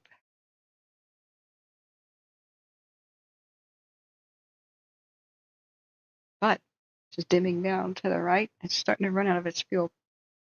And it'll travel a bit left, it'll travel a bit right. But its fuel's not going to last forever. And it'll be very similar, I think, to the Corral, is that called Golden Corral or whatever they ended up calling it. The LC/Golden Corral, whatever they did later. Where Truckee Fire and Meadows did have the forward progress stopped at first night, but then they didn't declare that. So they just were 24 hours behind in pretty much all information. There's a good change that they got the perimeter out very quickly. Amy D says if you click on the evac zone on list watch duty, it gives you a date and time when it was declared. Oh, really? And that's good to hear, Amy D, that they frequently have control burns around Big Bear. That's good. I'll be damned. Okay, you just taught me something cool. So you can click. Oh, that's when the individual zone. Oh. Oh, okay. Great. Cool. I mean, it's not cool this is expanding, but why are they expanding? They don't explain. Also, utter failure. At the meeting for emergency response, I said there's a pretty bad thing that you could fix immediately, but maybe the state of Oregon needs to fix rather than the county. I said the red-green colorblind can't tell the difference. This is a cardinal sin.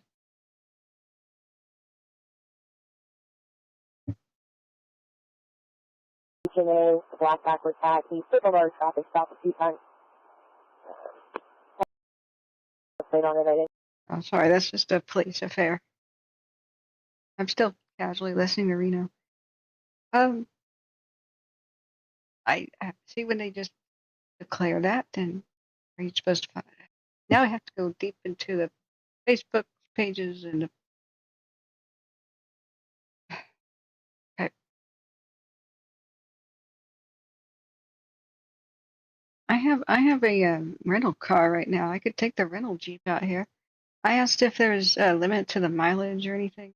I don't have to pay for miles. I just have it free while my car's in the shop. I have to pay for gas, but I could go look at some of this stuff potentially. But I can't really stream without the laptop. Probably just save the money.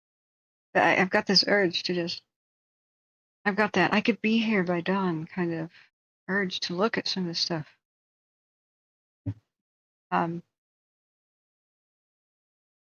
So it was 14 hours ago that they gave their last update. There's no school in Fossil. There's like a whole 80 people that live there. Fossil is one of the most remote places on Oregon, but it has fossil beds, so it stays alive. It has like a downtown, like a true downtown, like a ghost town, like agricultural type of place it used to be. It has one single bank. It's like one store, one hotel. And it takes you forever to drive to it. It's just, hey, is there a way to? You have to manually go to places. Is there a search button?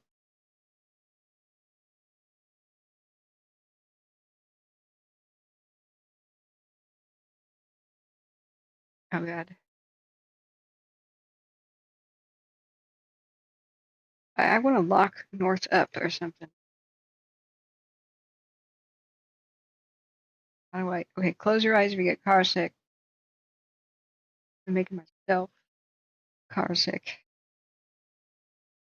Yeah, so Fossil is true middle of nowhere territory here. So you have to drive out of Portland. It's one of the most brutal drives to do there and back again. Like if you went to it, it would be brutal enough. Ah, man, getting to Fossil and driving back to Portland the same night. It can be done when you take turns. It's not fun. So you don't want to do it. There's Muffin over there, Ty Valley. Fossil. Right here, it's Fossil. Totally exposed, fossil beds. It's been like that since the turn of the century, I guess. Paleontologists from all around the world and tourists come just for that. There's nothing else around, like anywhere. Lone Rock is way the hell over there. So everywhere in eastern Oregon, because of the giant ice age floods, the melting down of the glaciers and the Missoula flood, which was a glacier lake that formed because of an ice dam, gave way sometime 11,000 years ago, blah, blah, blah. There used to be a nice green and good land east of Oregon with good topsoil and forests and stuff. That will never be like that again because the topsoil was washed away because over there in Missoula, which is here, Montana, a lake the size of one of the Great Lakes just spilled and found its way to the ocean here on the Columbia. So it took away all the topsoil of eastern Oregon and Washington and deposited a lot of that fertility in the Willamette Valley, which is like a paradise for growing anything. But other than that, it scoured the Columbia River Gorge, which is pretty epic cliffs and one of the great wonders of the world, really. But everywhere in eastern Oregon, it made the river and the creek beds too deep. I mean, these were boulders the size of houses that were just being picked up like they were nothing, and so it ground deep channels. So there's this thin layer of crappy topsoil / dust and rocks everywhere. And you can't make east-west highways, like, period. And strangely, most of the rivers flow to the north, like the Nile, like the John Day, just to get to the Columbia. But the flood scoured it down to actual bedrock, like actual lava bedrock. So that's why there's extreme weather and, like, no fertility. It's hard to make a living. There's tiny agricultural communities centered around little protected valleys and nooks and stuff. Now, actually have topsoil kind of stuck there, like spray. You got some topsoil right there, a little bit over there. But if you can find more than 100 people who live at places like this, and it's just going. Most of the inhabitants of Oregon, most of the places that were ever settled are ghost towns. I'd say 95%. They're just shadows of their former selves are completely and utterly abandoned, some of which there's almost no trace. Amy D says, watch duty. I love it even more if you figure out the time stamped on the zones. Yeah. Why isn't it dark mode up? Why don't they explain which scanner radio they're listening to so we don't have to figure it out ourselves? Oh, well. Well, hopefully one day. I look at my phone sometimes, and 13% of the battery during the day is watch duty because of the white mode. The white screens take up most power on phones. It takes all 3 pixels to be lit up to make the white color. If you have black, then no pixel needs to be lit at all. Other colors that are darker, like blues, only require 1 pixel, but white requires all 3. So that's why everybody loves dark mode, and it really truly saves your battery. But The most brutal drive ever to Fossil is so brutal because I get car sick even if I'm driving myself because, like I said, every single creek and river bed is in a deep canyon. So they can only mostly make north and south highways. There would be too many bridges everywhere to go east-west. I mean, just look at it. Everywhere you go, there's these scoured deep ravines, canyons. You just can't make east-west highways at all. There'd be a bridge every 5 seconds. Just the expense. So you go north and south, and you can't see the horizon almost any road you're ever on in eastern Oregon. It's just, it's really, this is what you see all the time. So it's monotonous too. It's just, cliffs and stuff.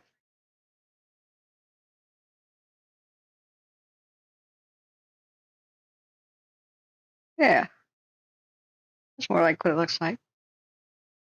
This is a pretty fabulous map. You get down into the canyons. Any closer to the ground. This is all you see, like, all the time. So you go driving, and it's just like, oh, there's a canyon, and then you turn left. Oh, there's a canyon, then you turn right. Oh, there's a canyon, then you turn left. You can't see the horizon. You're too far down in it. This doesn't have completely accurate. Okay, excuse me. Right click. Okay. It's not completely accurate 3D terrain. This is a bit narrower, but there's limitations to what they can do online. It would crash most people's computers to do all of this. So you see a canyon, you go left. You see a canyon, you go right. There's more canyons, you go left on the turn, you go right. And it's boring as hell. There's an amazing landscape up there somewhere. You just can't see it. And I was on a hellish route where we had to deliver things to Fossil. It was the worst thing ever. We had to drive from Portland, and this is why I quit that job. Part of it. They put me on route with a guy as a relief driver who was a narcoleptic. Yeah. And I had to deal with him in Portland, but I went on the Fossil route for a couple of days because it gave you extra pay, right?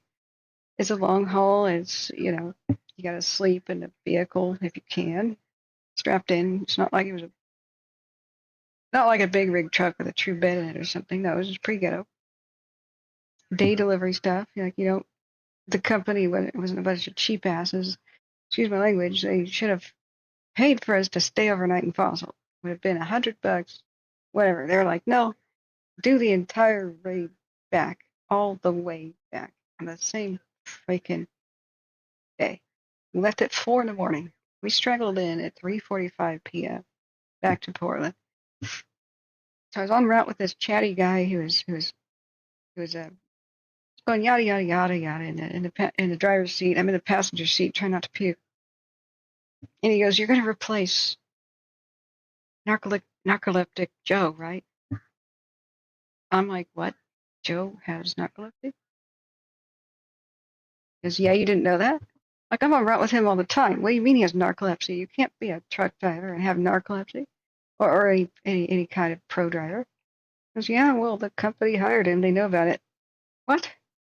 He goes, "Yeah, it was terrifying. I was in the back of the vehicle and couldn't get to the front, and he passed out behind the wheel right around here, where it's this Dyer State Park thing. Turn off." So I start talking to him. He stops responding, and all of a sudden we're hitting the rumble strip and like the side of the road. And I was like, "No!" And he couldn't hear because now it's like the rumble strip, right? And it's hitting all the gravel. So they were in a van at the time, like a big moving type van, but a van. And so he gets on the radio really quick because the radio was pinned to Joe's shoulder right next to his ear. He couldn't open the sliding door to get from the back to the front. So he clamps a death grip on the radio and screams, "Joe, wake up! we're gonna die. And Joe wakes up right before the next turn. Like they go skittering down this canyon on the shoulder. He's fully asleep, 100% asleep. And the road curves to the left. The van is still going straight. And they came off right about here. And he slams on the brake at Tokyo Drifts, basically, with a knee-jerk reaction, like spin out right there. You just imagine this happening. I'm like a passenger in the same van going, this really happened? Yeah. And you reported it to the boss. Yeah. Oh, yeah. And not only is he not fired, he's still driving. Yeah. He's still on this route. Yeah. I said, oh boy, I don't know that I want to work for this company. He goes, well, you can. I kind of joked. I said, but the benefits are great, you know. He goes, oh, no. This isn't the only time this happened. I said, what? Did you see all this damage to the van? Yeah. I'm like, the dents and the side of the door and yeah. Yeah, that was one of those concrete barrier things where he drifted off the road. Kind of bumped one of those. Oh. Oh, okay. He goes, you stay on this route long enough, you'll see why. This is why they pay extra per hour. It's the worst thing in the world. You just see canyons, canyons, canyons. It takes more than 3 hours to do this, to get there from I-84 or by the actual proper Columbia River up there. That's more than 3 hours. Going down to Fossil, and then you go right back. It may be 4, actually. I wonder what the Google driving directions would say. So let's just figure that out from Portland. Let's do that. Let's see if my memory's as bad as it was, but we didn't just go to Fossil, we had to go to Aragon. So we went up past Condon. There's also a struggling ghost town. It's more of an established town. It's got like an abandoned downtown. Condon has, you know, civilization. So you go all the way up this back.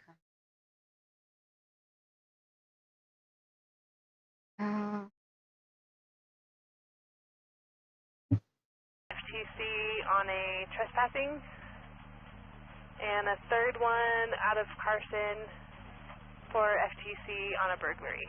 And I'm sorry, that one's Frank. It's also Emery non-extraditable out of Ohio. What? Copy. Go ahead and confirm. And sorry, that was a lot. I was kind of going through the message at the same time. He also chose to have the adverse party in a TPO, and so he just protected last of Carpenter, first of William. But I will confirm. Copy that. Wow. Okay, I'm sorry I didn't unmute that earlier. That was the longest rap sheet I've ever heard. That was just the last fifth of his rap sheet. Whatever this cop Charles on 1219. Dealing with. Holy crap. One copy. Go to blue. Alright, Fossil, Oregon. Driving direction. Choose a starting point. Of Garcia, George, Adam, Robert, Charles, Ida, Adam. First of Brandon, Boy, Robert, Adam, Nora, David, Ocean, Nora. Date of birth is 3/27 of 2000. And Nevada OLN is 0205584079. Okay. Fossil. Excuse me, do this. Yeah, Charles 11523. Alright, I don't know if that guy's gonna go quietly or not. I don't know if they're serving a arrest warrant or what. Holy mackerel. Okay, driving directions for the Multnomah County Courthouse.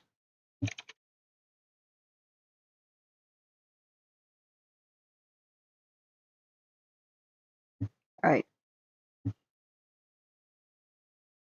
That is a lie.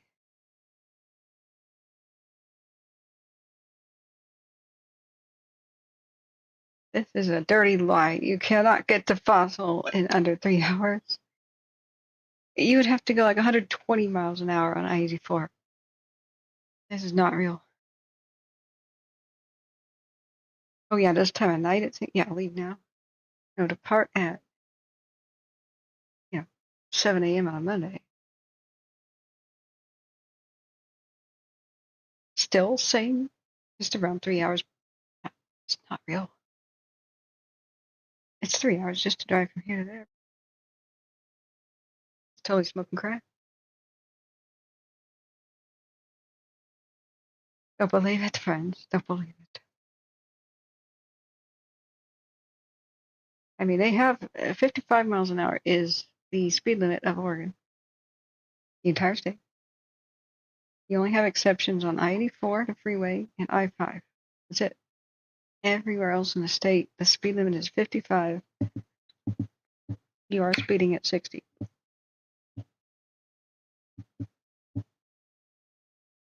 What was worse about the job was speeding wasn't just encouraged; it was kind of required. Like if the brass was sitting in the passenger seat for some reason for like a minor trip, they're like, "Hey, I can't tell you the speed, but I want to get back to the base faster, if you know what I mean." What an awful place to work. Yeah, Rob, that's where the topsoil went. Very fertile.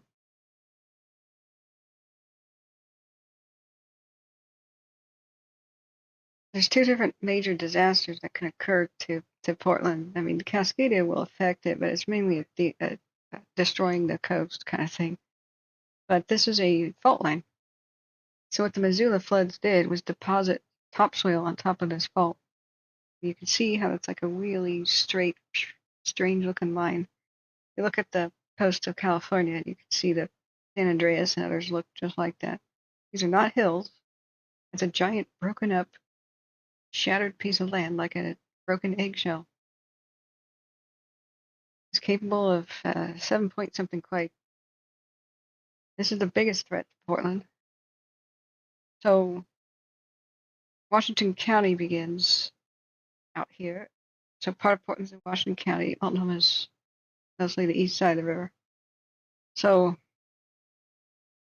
the West Hills is ritzy. You know, you got your $3 million homes up there. But for the most part, they couldn't develop most of this. The ground being too seismically unstable. So that's why it's called Forest Park in those areas.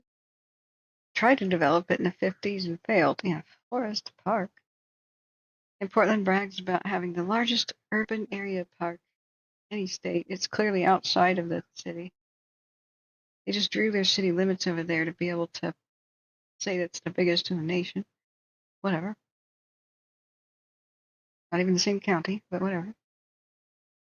And there's still all kinds of road washouts and landslides, even on a good day. It doesn't even have to rain. So this could be the biggest disaster that befalls Washington and Multnomah County, even the Vancouver area in general. That can be quite a powerful earthquake. So we touched upon that a little bit, but just the same thing at that meeting I went to for emergency management. I said, okay, it would be a good idea to create your own website about it that's run by officials. That's a .gov kind of thing, because once again, you send people to the internet, and A, most people don't know about this fault line, period. But B, the fear-mongering, scary clickbait stuff shows up in the first top results, and you don't want people being under any circumstance. What if we make new stops? You can add stops, correct? It's all driving. Why we add a stop?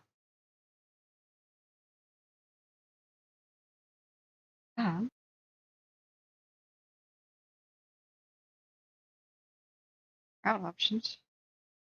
Explore the restaurants of Fossil. Oh, does it have one? Fossil Senior Meal Site. Hey, that's cool. The Royal Stag. Is there an actual restaurant? Fossil? Oh, how cosmopolitan.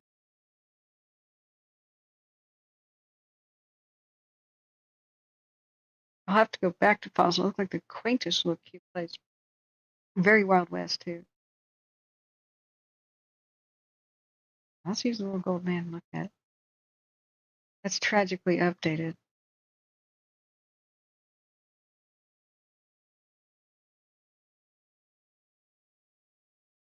A little tragically modern. Alright, I'll show you what Fossil looks like.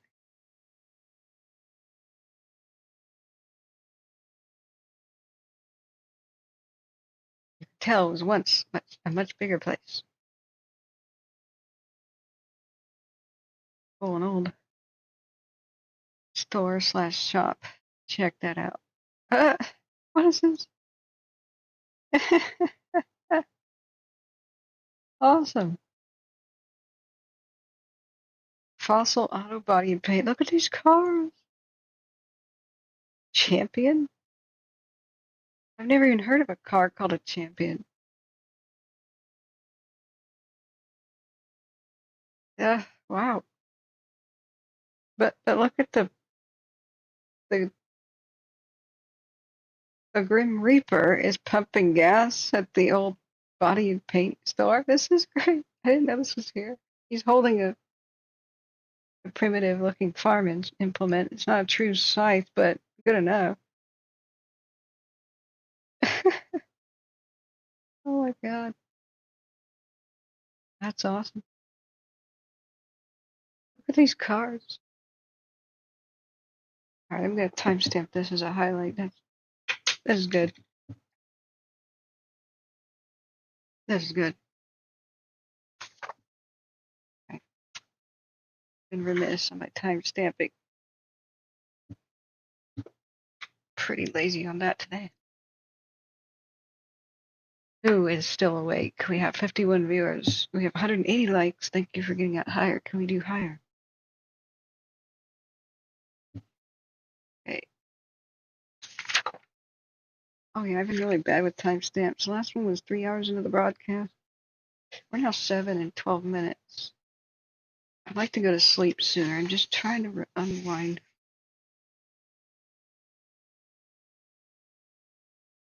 Now, the Grim Reaper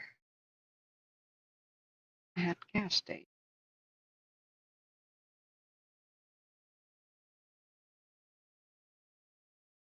Story time.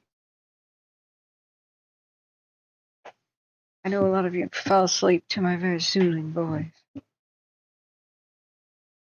Rob Lingsdorf says when the Cascadia fault last ruptured, it was greater than a magnitude 9. It's about 100 times as great as the 1906 San Francisco. That is, I really hate dislike, I should say, the Richter and other scales that are exponential.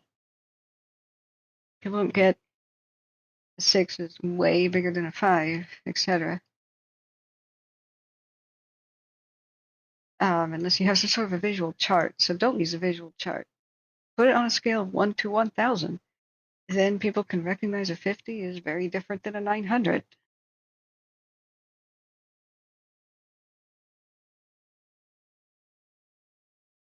Everywhere in Eastern Oregon it's like this. There's a lot more buildings in the town than population. But they tend to keep them up and nice and good repair because it just doesn't rain that much. It's easier. And pride too, I guess. I'd like to see these old homes. Yeah, they're cute. What an amazing one. Not very fire safe yard, but hey. Do I see hydrants? No. Where's your hydrants? There's one in the corner. Okay, there's one in the corner. Oh, look at that place. Wow. That's not a log cabin, is it? Or is it just hand-hewn shiplap siding or something? No, what is that? Prairie Creek one-room schoolhouse.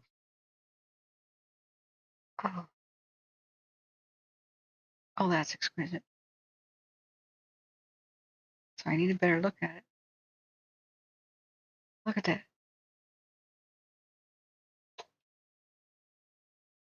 It's not a bad little wagon. Is that one of those gypsy wagons that the Bosque sheep herders ran around in? Oh, that would be a cool tiny type home. It's basically like a Calistoga wagon, but with a true roof on it, like a prairie schooner.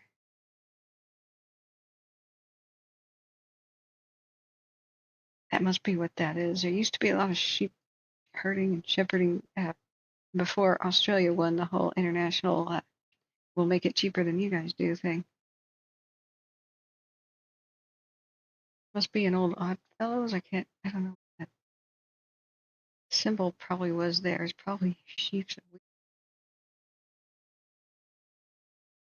I think that's Oddfellows. Order of Oddfellows. Kind of like the Masons, but not. Fossil Museum. Yeah, there's the Masonic Temple, which is not a masonry building, which is strange.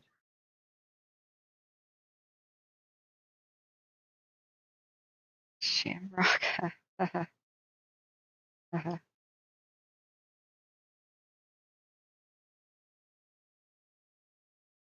Fossil Mercantile.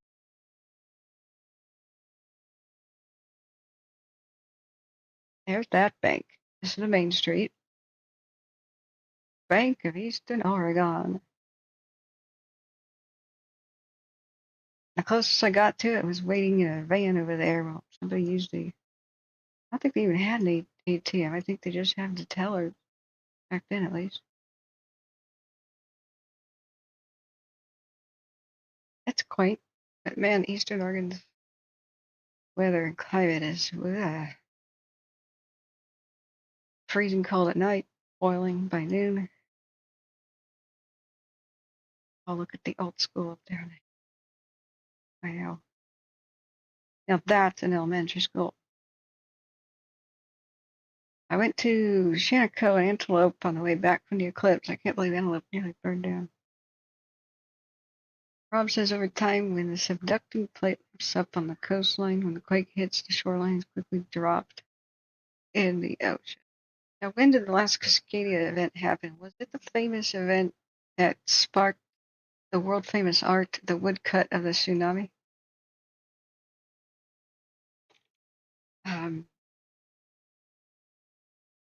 It's one of the most famous pieces of art called Under the Wave of Kanagawa, also known as the Great Wave. It's for the series of 36 views of Mount Fuji by a Japanese artist, Katsushika Hokusai, who lived in Tokyo, born 1760, died 1849. He did it sometime between 1829 and 1833. U.S. Geological Survey even explains this one. This is the one where the waves have fingers because it's reaching out to grab the cowering sailors. They're like, we're dead. So they're just hanging on and praying. Yeah, these are the grasping fingers that kill people. This is a woodcut. So he just carved out the negative parts backwards. Then you roll colored ink onto the wood, and then you press it on paper or whatever to do the image. It's like engraving before engraving. So, well, this is acting like it's not a specific tsunami, but I think it is a depiction of a specific event.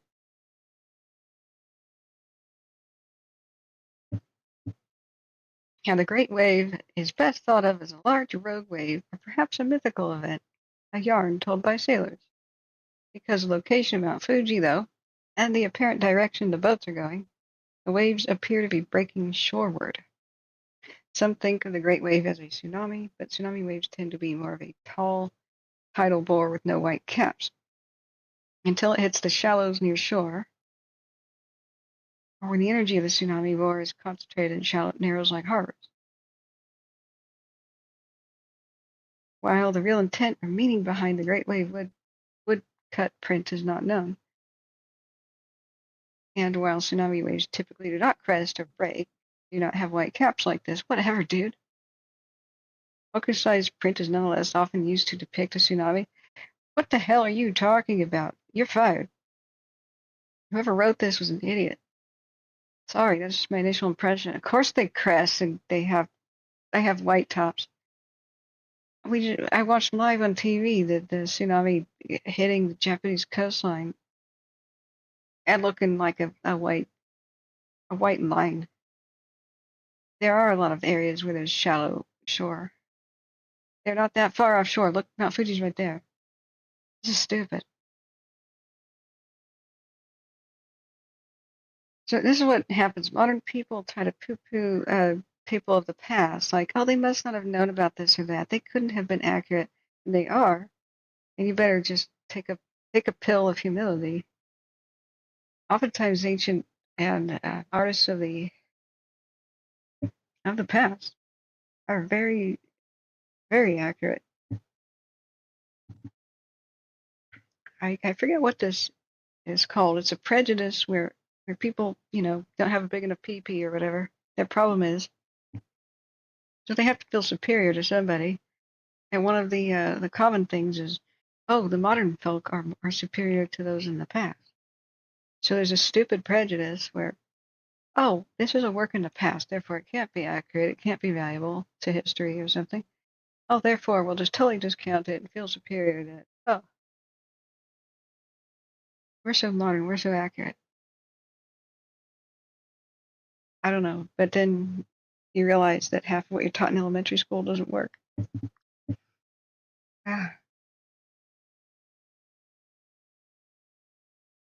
Well, the really big, look at the date in this. He must have survived or spoken to people at the time, and he probably just depicted what people spoke about, unless he witnessed it.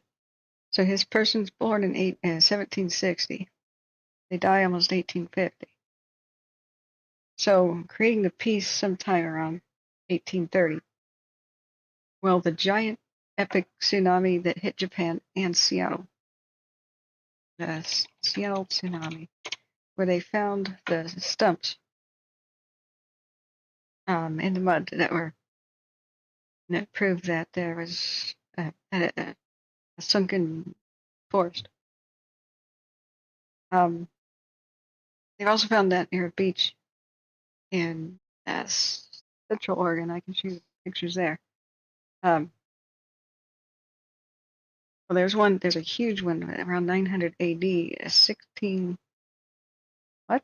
feet tsunami is not that big. What? Yeah, 1964 was a big-ish tsunami coming from Anchorage, Alaska, wipes out Seaside, Oregon, and Crescent City and Valdez in Alaska. There was a 1700s event that they found that hit Seattle and Japan at the same time, and so they theorized that some of the artwork of Japan, including that one, was based on the 1700s event. 1700s, let's see. 1700 itself, the 1700 Cascadia earthquake there. So this being a work produced in 1830, the artist was born in what? 1762, 1760. Definitely grow up with elders that tell them all about it. It would have been such a huge event for Japan. Nobody would have failed to have heard about it. It would have shaped generations of thought about the ocean. It was so severe. It was somewhere between 8.7 and 9.2. A megathrust earthquake. So it involved the Wanda Fuca plate from mid-Vancouver Island south along the Pacific Northwest coast as far as Northern California. Oh my God. It ruptured along that length. Jeez. Trying to make it bigger. The plate slipped an average of 66 feet along a fault rupture 620 miles long, or 1,000 kilometers. It caused a tsunami which struck the west coast of North America and the coast of Japan. Japanese tsunami records, along with reconstructions of the wave moving across the ocean in the year 1700, but the earthquake at about 9 p.m. Pacific on the evening of 26th of January, 1700. I'm sure the Native Americans had plenty of their own legends. Maybe they still do. The death toll near Vancouver Island must have been unimaginable. This would have affected not only the Chinook by the coast by Astoria and the Tillamook tribes down there, and the Silex. Up there in Vancouver Island, that would have been those are still live by Tofino. They changed their name. They were involved in taking down the ship, the Tonquin. What was that tribe's name? Tonquin. It's a history of Astoria for you.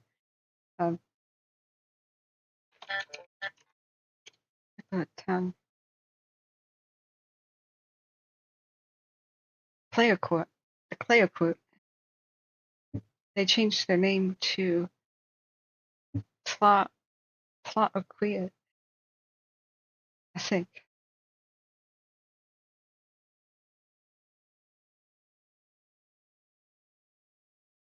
Yeah, the Clayoquot tribe, or Clayoquot, I don't know how to say that. They would have been utterly devastated, or their ancestors. There's no written records for the region at the time, right? The timing of the earthquake has been inferred from Japanese records of a tsunami that does not correlate with any other Pacific Rim quake. The Japanese record exists primarily in the modern-day Iwate Prefecture, communities such as Miyako, and other things I can't say. Wow, fire pit used by Native Americans on the beach, and then that was sand deposited, a tidal mud on the top.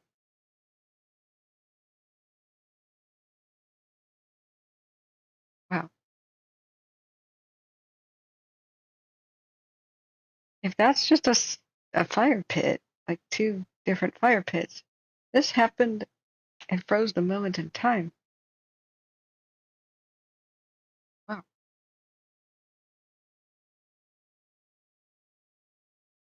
Yeah, Rob Langsdorff says out at sea a tidal wave will go by without somebody being aware. Yeah. I hear that if you're really looking at the ocean, you'll see a shock wave sort of go past, and there will be a gentle ripple. And if you're on a big boat, you might completely be unaware. But if you're in a small fishing vessel, you'll feel a little rock and a bump and see like a shock wave under the water. It goes about the speed of a jet, somewhere between 300 and 600 miles an hour. So,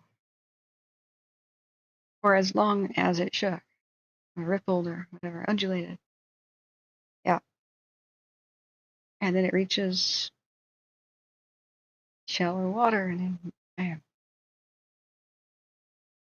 So during the Fukushima type event, I believe it was the Fukushima, yeah, they had a mystery of a like 300-foot tall tsunami in one of the bays of Japan. It was a mystery because it was like 300 feet tall. That's not possible. There are different types of tsunamis. I wish they had different names for them. The kind we're talking about is the undulating up and down thing. It's a C4 movement from from a ruptured fault. There is a laws of physics thing. There's a laws of physics component to that. All right, I'm going to go put the food away. I didn't quite have a good enough meal. I need something more to truly get to bed on a full stomach. What else should we do here? Well, so laws of physics state, don't ask me why, but they did all kinds of tests. Ask a physicist. You know, you do a shake table with water on it, then the laws of physics state that you really can't have a wave more than 100 feet tall. Just about 100 is the cap. Maybe a little over. Add a little bit of wind component. Maybe it could push it to 110, 115, but really that's the limit. Laws of physics. So why was there a high water mark of like 300 feet? Or some ridiculous height in this one particular Japanese bay during the Fukushima event? The scientists had to go out and figure it out. So I knew, and I watched that documentary. I didn't know the full answer. Turn me off right now if you don't want to know the full answer and you want to watch the documentary about the mystery 2 or 300 foot tall wave or whatever it was in Japan. Okay, the spoiler alert in 3, 2, 1. There's many different types of tsunamis, so I was aware of the undulating kind. You know, I've taken earth science and oceanography basics. But then there's a splash tsunami. There's no separate word for it, but there should be. And so you look at Valdez, the ghost town that gets erased by a huge, 200, 300, whatever, huge height wave. Valdez, Alaska was in a bay, and that was a cliff that collapsed during the 64 quake. And the height of a splashing tsunami is limited only by the amount of water displaced. So, like in a nutshell, how much stuff falls into the water from what height? So, you got towering, huge 1,000-foot cliffs, and half of a volcano falls into the ocean, like they theorized for the Canary Islands. It got blown out of proportion, but some geologist said one day, one half of a volcano will fall off the Canary Islands, hit the Atlantic, and it'll wipe out the East Coast with like a 1,000-foot tall wave or something. He meant geologic time, like, maybe in like 5 million years or like 500,000 years. That didn't stop the media and clickbaiters from going wild and saying the East Coast is toast and all that stuff. Yeah, okay. There's a whole bunch of clickbait saying Portland is toast.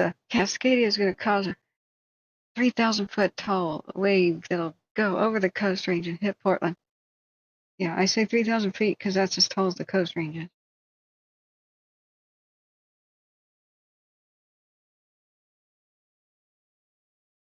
Okay, I just got a jingle. We've got an update on the fire by fossil. Let me go back from the kitchen and tend to it. I am overall generally pleased that we're not hearing much. I'm still listening to Reno. They got their bizarre problems. They always do. I never watched the show Reno 911. Maybe I should have.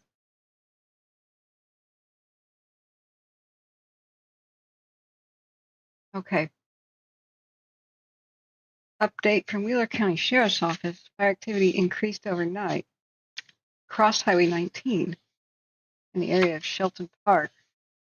We requested ODOT to move the Highway 19 closure on the south end to the area of Big Sarvis arouse. Please avoid the area. Do we have any? I don't think so.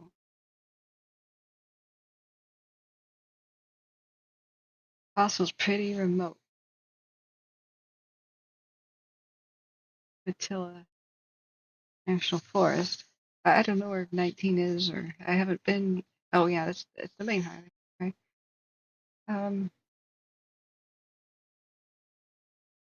Move the Highway 19 closure. It crossed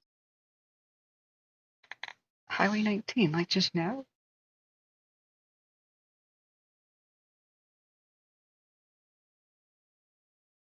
By Shelton Wayside County Park. Well, we will take the little gold man over there.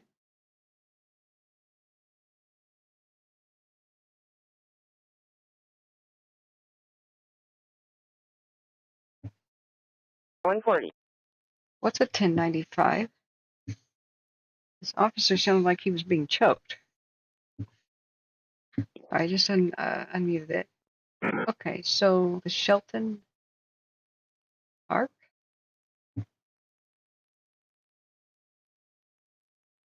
Star 136 Reno, code 4 for REMSA to enter upon arrival. You hear that? What's that squeaky sound?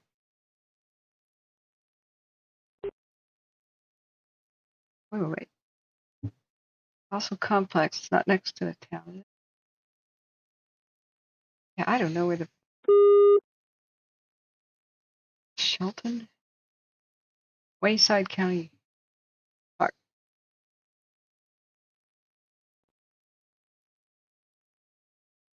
R31 Washoe radio check. 10-2, thank you. Oh, it's over there. Temple Okay. Break 191 Washoe radio check. 10-2, thanks. There's lots of lightning. Temple, thank you. Kinzua is a ghost town. Yeah, it's a ghost town or former town site in Wheeler County. This is a 0136, I copy. company town until 1978. Charles Ocean, Nora, Robert, Adam David, versus Paula, Paul, Adam Union, Lincoln, Adam, DOB 092380, Nevada DL 080-288-4362. All right, so Shelton Wayside Park is the fire just crossed. Apparently, I mean they said tonight. Oh, kitty cat! I want a travel trailer. That'll be next. Over. Adventure cat.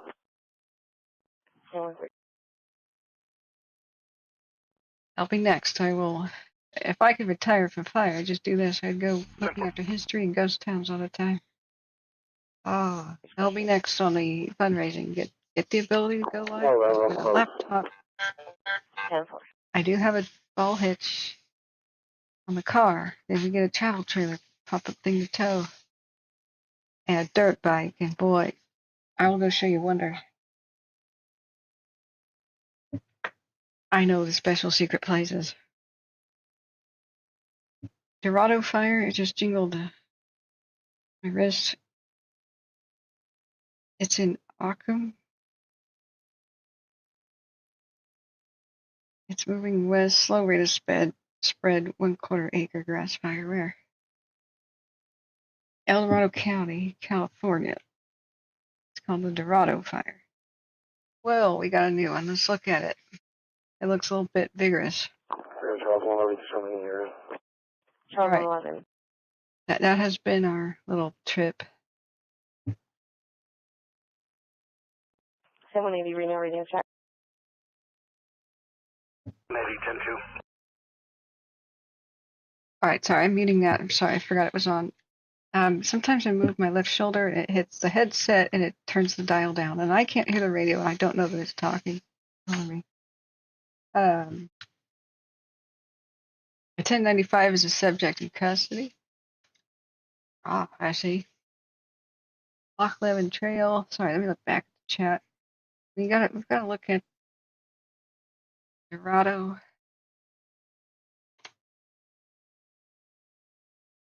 It's not going to jingle anybody else because it's on a no report status yet, the ringing bell, like no notification status, but look at that. Mount Ockham, Canada 1. deja vu. We just don't want it to be like what happened with the Mosquito Road fire by Placerville. Just the headlights of a spotted vehicle, looks like. Hoping is the line fire evacuation 2s in Seven Oaks Creek. It's pushing 38. We have a good camera on it.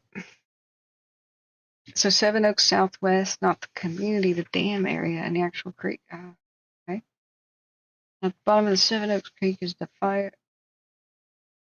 At the top is Angeles Oaks. Yeah, that's would put that area in grave danger.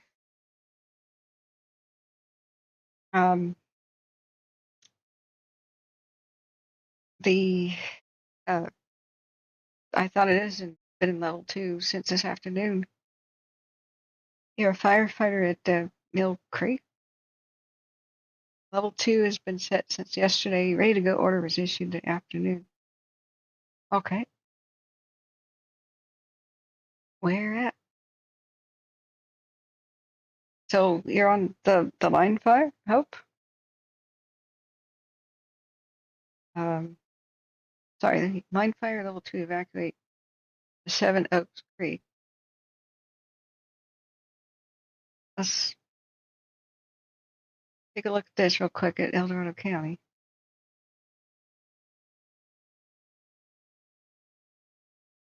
The Mosquito Road fire that was above Placerville was a slow rate of spread also, but they didn't have road access, and then an hour later it was very different, became the Crozier.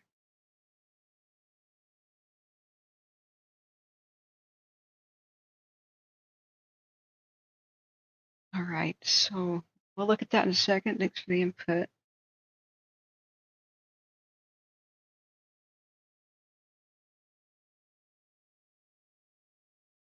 Okay, line. Back to the line. Okay. The line fire evacuation 2 status Seven Oaks Creek, and it is pushing 38. That's the one by Big Bear, right? Right. Going this way. So, yeah, Seven Oaks. Yeah, this is the level 2. It still is level 2 according to watch duty. The line. Was it? Okay. So I'm getting very tired. Let me look back to that. They held a fire at 38 in Thurman Flats. To the north of that's the Seven Oaks Creek. Oh, okay. All right. Seven Oaks. Okay. 38 goes over here. 18 over there. Arrow Bear Lake. Okay. We've got some nighttime helicopters. I would love to just watch what they're doing, just live. Man, there'd be no funding problems for our heroes if we could watch what they do live. Everybody would just hit that yes button on the taxpayer thing and be better entertainment than anything else either. Okay, so Thurman Flats. Here's the super map. Oh, that's right. You can't do street names with the super map. These things are bee's knees. 38. Okay, 38.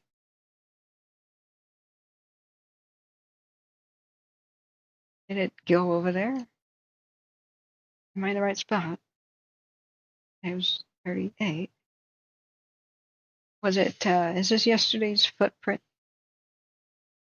We can look at Caltopo. Excuse me, I gotta clear my throat.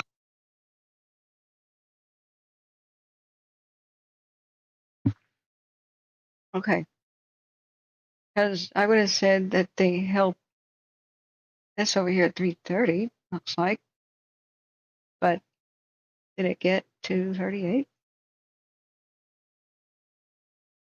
Oh, over there. Oh, it goes down this way. Gotcha. 38 at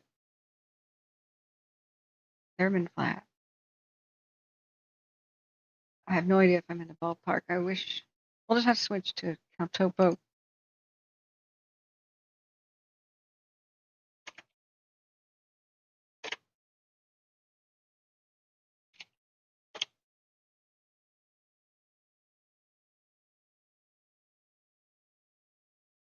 Sorry, I'm listening to a Reno thing that you guys can't hear anymore. So that was not something I want to unmute. That was yeah. Okay. So 38. Oh, Thurman Flats is over here. Got you. I haven't been south of San Francisco very much. I've been at Disneyland a few times. That's about it. Went to the Sequoias. Santa Ana River Trail. It looks brutal. Well, that's good. Yeah, it must have rained down here all night, all day, and then had torrential rains too. Yeah. Okay, sorry. I'm looking. Look down at chat. Uh, ready to go order was issued that afternoon. It's at Morton Peak. Only mandatory is Mountain Home and Forest Falls. Yeah, because they're looking down a barrel of a gun. That's what this 3 map has helped me understand. I think this is the bee's knees. I can pivot it without making everybody sick. You can see this wind tunnel canyon thing. So when you have fire above your town, this is what I call looking down the barrel of a gun. Yeah, you could quote me. Like we looked at Greenville and other places lost. Do you have fire above your town? Okay, check mark. Do you have a drainage or a slope aimed at your town that the fire is perched above? Check. Is it high winds or drought or otherwise red flaggy? Check. Okay, your community is looking down the barrel of a gun. Get the hell out of it because it has every potential to, if the wind shifts, run down there like a roller coaster toward your community. So that's how I figure a specific vulnerability as a layman. Just noticing the patterns of towns that get devastated. That critical danger is when the fire is above you in elevation, perched atop a drainage or an otherwise slope, like a creek, canyon, whatever, aimed at your town. Now, if your town has or community has fire in different sides of it, like if the fire was over here, it would be looking down a double-barreled shotgun sort of thing. And I've seen communities that had fire on 3 sides above them, like triple locked and loaded. And so I just give blanket advice of be prepared to shelter in place, have a really damn good plan. If you're not evacuated or can't be, or the officials don't call for it, or whatever the heck's happening, everything might happen way too fast for you to really respond. I was close? Okay. So it hasn't pushed the Valley of the Falls. Okay, so is that what I'm looking at? It says Forest Falls over there. It's ready to. I mean, it's got. I know the wind was blowing the opposite direction. I mean, the prevailing wind. I mean, kind of went wild. But what we saw today on the radar and stuff. Thank you for your service, by the way. Thank you so much. The craziness around Big Bear. Right up here, it said something Peak, at CH something Peak. Sorry, I could barely read this too. Anderson Peak and in between there and Sugarloaf, right around here, Charlton Peak. These thunderstorms formed right there, and then blew wind in crazy directions at 360. Forest Falls is a box canyon. Yeah, I can see it. That's pretty extreme. So this is better than get to fiddle with things a million buttons with Google Earth. This is just nice and just gives you such like it's worth 1,000 words. There's a dam. 7 Oaks Creek runs to Green Spot. 7 Oaks runs to Green Spot. Now this I wonder if it labels water. This has to be it, right? 7 Oaks is up there. Is this the The Santa Ana River. Okay, I'm a bit off. Sorry. Now I go up. Up. Okay, there's the Seven Oaks Resort. Right. We are learning geography. Oh God, I just wish there was a block north up button. I'm going to be ill. Okay. Well, I think the winds being erratic, which we've clearly seen on the cams, has just been a hell for fighting this. I'm hoping it'll be pretty wet tomorrow, but that didn't stop much of it. I mean, what's your assessment right now of its condition? Let's take a look at it. Back at our cams. It went the other night. Oh my God. Well, howdy doody. Wow. Like I said, it looks like hell. There's a car going up the. I like it when they're in color. We call it Valley of the Falls. It's steep. The creek runs north of Milk Creek and Angela Oaks. Vivian Creek is south. Wow. Is the dam sizable? Or okay. Let's do it 12 hours. Let's just go back 12 hours. See, there's been rain and stuff. I was really hoping it would make this a done deal. But no. The wind is the double-edged sword. But I see stuff like this. I'm like, okay, they'll get a handle on it now, right? But then you see the crazy storms form. Did you see that? And I'll show you the time lapse if it's still preserved of the nearby. You can see the thunderstorm form right above the one that blew up. The what was it called in the Gabriels? Yay! Good news. The Dorado fire forward progress has stopped in El Dorado County. Okay, just like how you see the thunderstorm form in the background, it pulls a pyrocumulus up into the sky, the bridge, and then it squashes it down and pushes the fire up both canyons.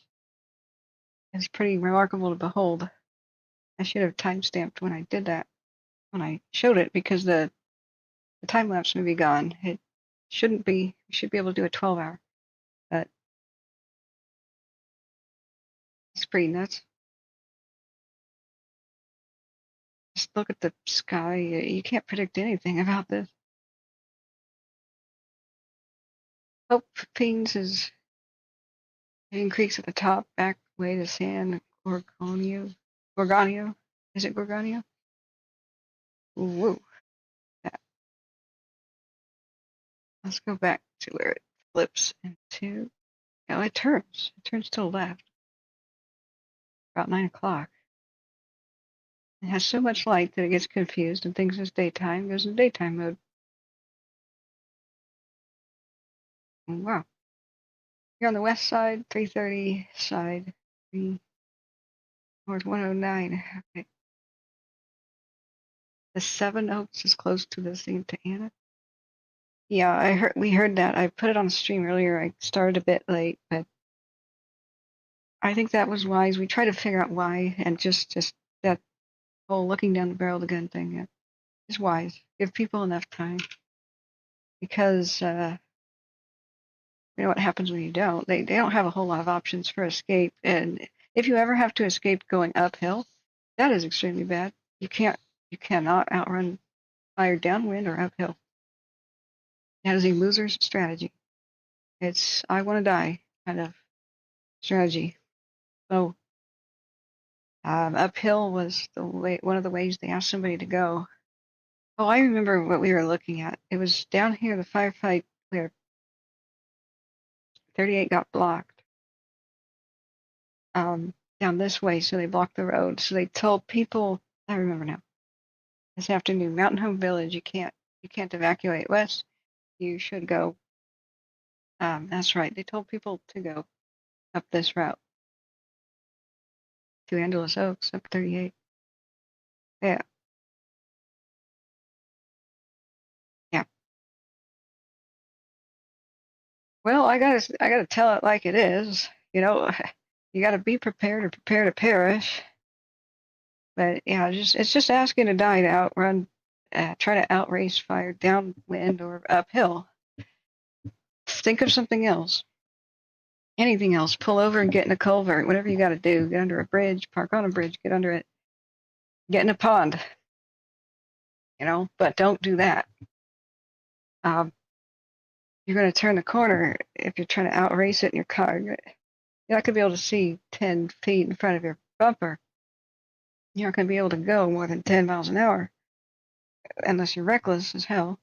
You are one fallen tree or something away from just being stopped, and then you try to go back and the fire's behind you. It's just going to spot in front of you, light fires in front of you, and you will become trapped. But if you think about it and use your head, take note of all the culverts and bridges and satellite images of bodies of water and stuff you can squeeze into, reservoirs, even backyard swimming pools, and then verify this, you know, as you plan your evacuation routes. Verify all this before the time of crisis.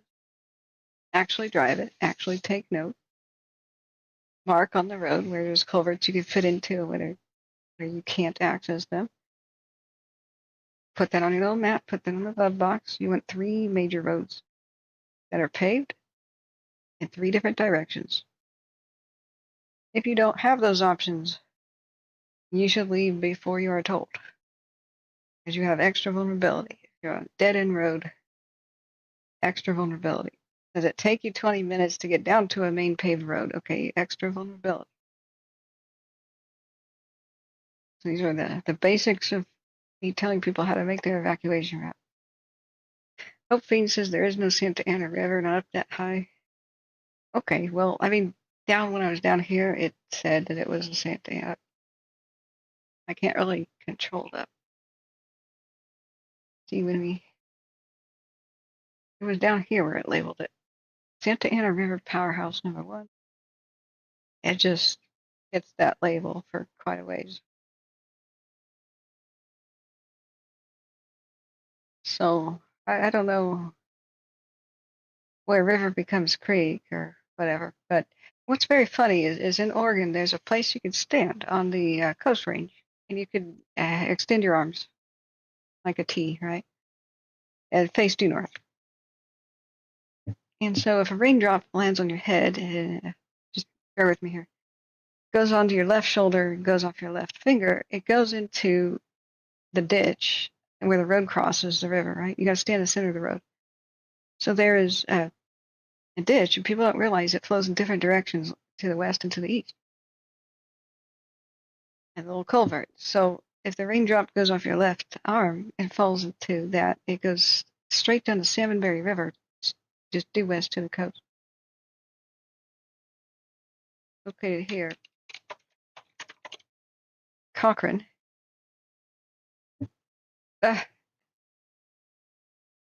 Well, it's a ghost town. They don't have a lot of Google's not sure where it is.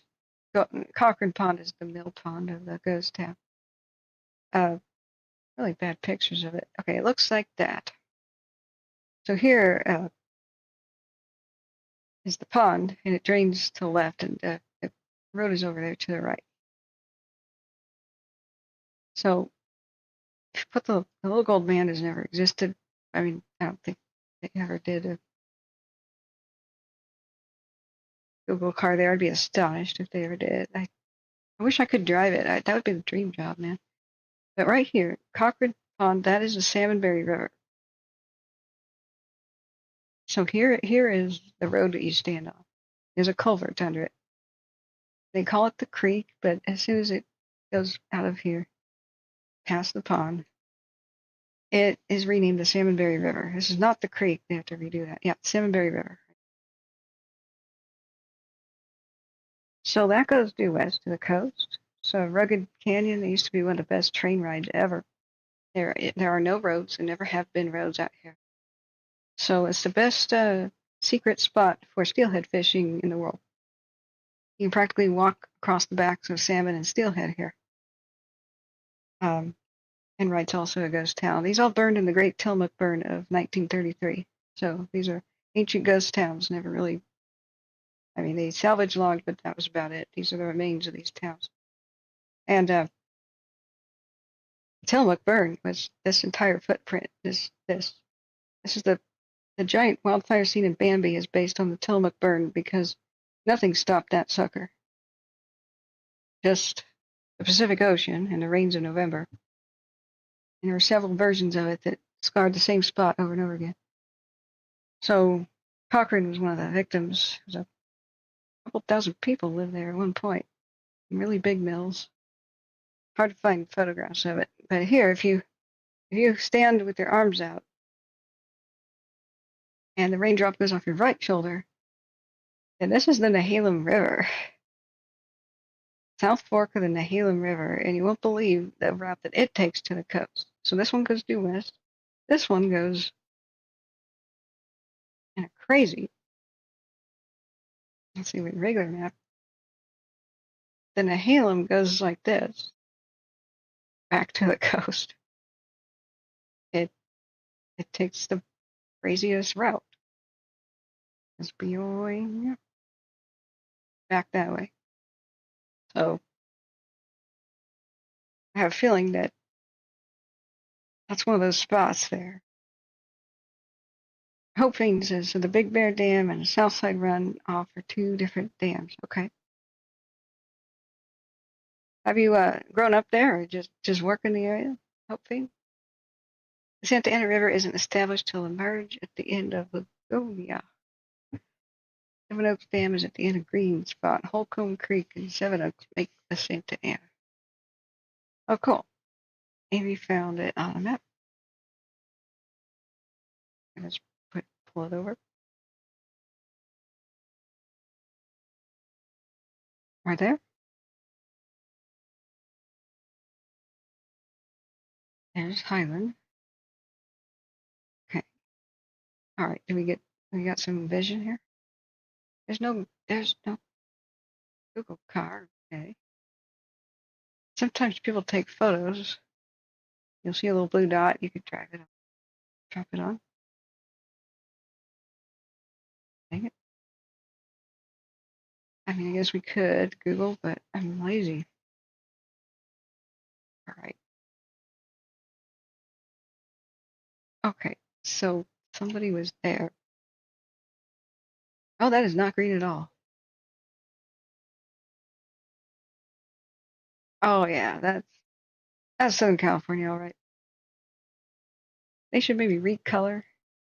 You think they should recolor this a little bit? Maybe I should change base map into something suitable. Oh yes, that's a bit more accurate.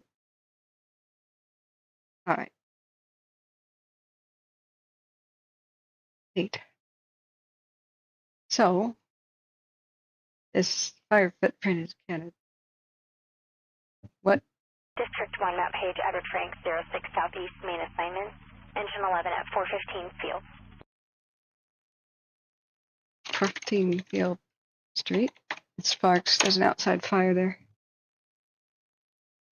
Oh, by the Motel 6. I hear about that a lot. The people who monitor Reno. Yeah.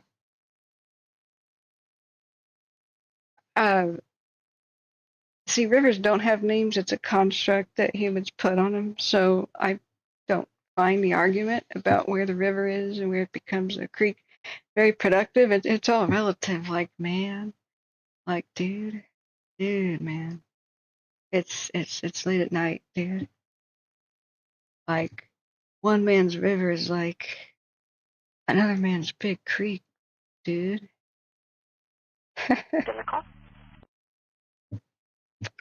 Hoping is a native. Okay.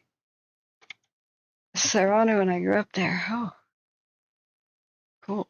How did you find us?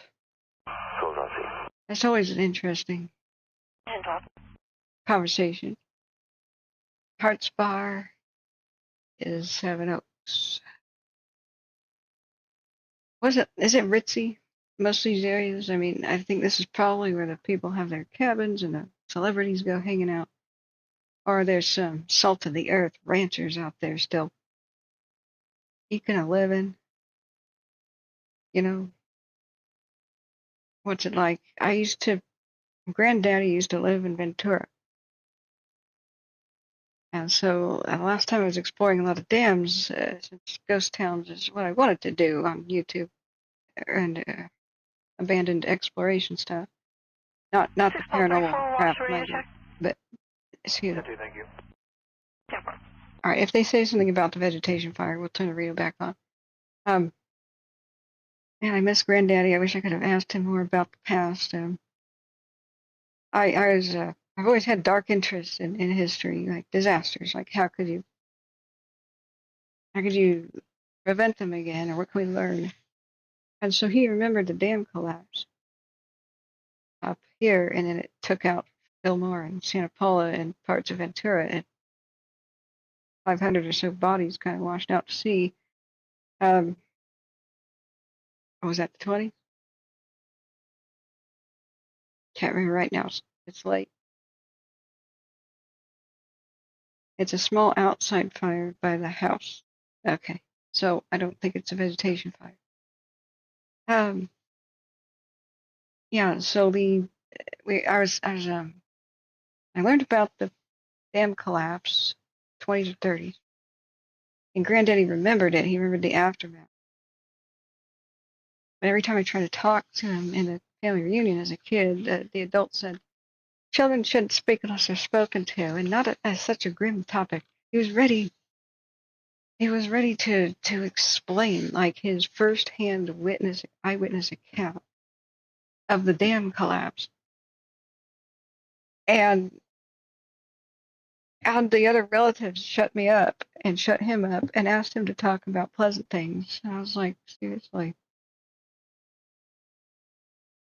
So, we went over to Ojai, or I say that, even though he lived in Ventura, we rented a cabin for that family reunion. We did something bigger. That was a good trip, but I can't remember where it was. Where's the dam that collapsed? I had studied the dam, and so one day there's a fire that broke out here a year ago, and I was looking at the terrain going, why is this so damn familiar? And I realized, oh, it was one of these canyons that they had the dam that collapsed. And then the Castaic is kind of like the makeup dam. Yeah, right here. The St. Francis Dam disaster. They actually have a monument now, do they? Do they? Love the 3D nature of this stuff.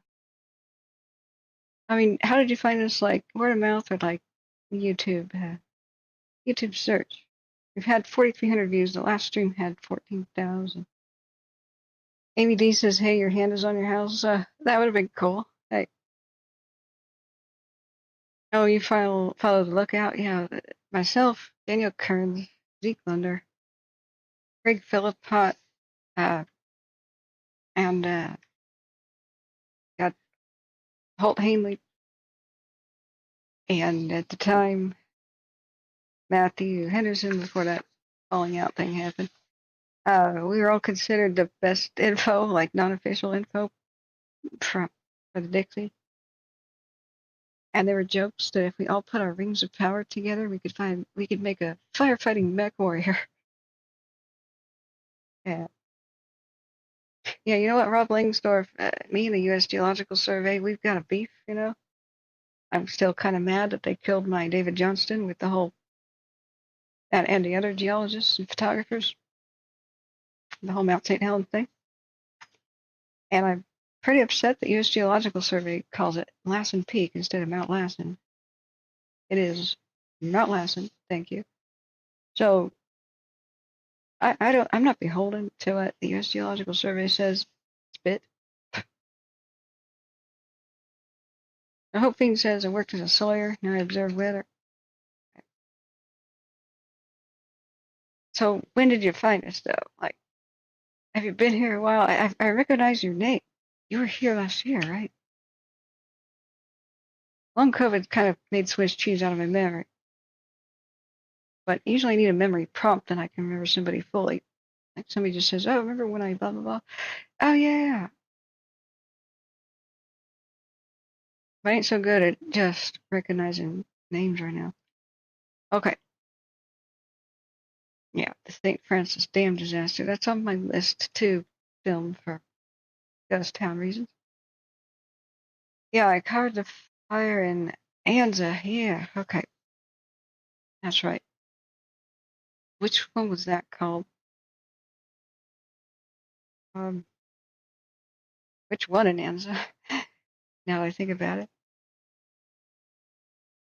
Yeah, we've got to explore, like, what is, thank you for your local knowledge and being here. Well, what is your assessment of the line? I don't know what to make of it since I don't know what the hell the weather's doing. Let's look at that crazy image again. Line with the strawberry can with the color. Where did I? Okay, that is not helpful. Where's the one with the color? Last Davis, excuse me. Helps if I get the right tab group open. All right, the line. There we are. So which way is this camera looking? Pretty zoom out. Gotta cross.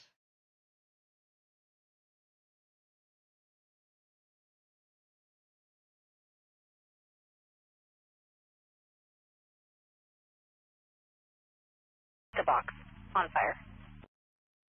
What? Okay, this Pat. Okay, so the fire crews go, we're unable to find anything in Reno. He said, well, okay, so it's behind the building, and there's a group of homeless people who have a pizza box on fire.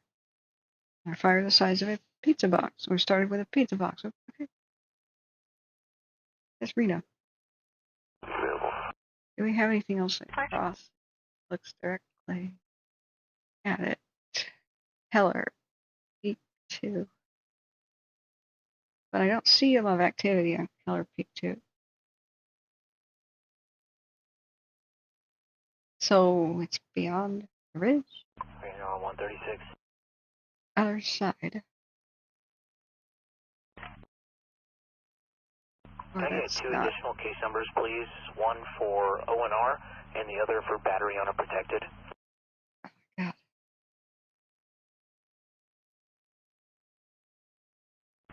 So, heart the bars. first one for the ONR is going to be 16993.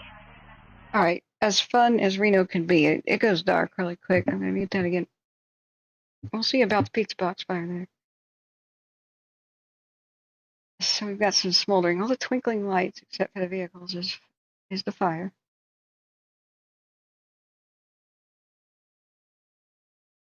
Right, you can see them going around there, checking on the roads and going hither and yon. You can see the in the sky. You can see the helicopters. They're still active, I believe. Let's check flight radar. Why can't I get tired? Wait, we still have a nighttime helicopter in Reno. Cool. Sorry, Washoe. I'm listening to Reno. Keep saying it. Wow, we got a fleet. 4. Yippee-ki-yay.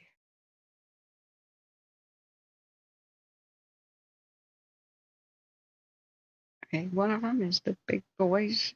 Is that a Colson Chinook?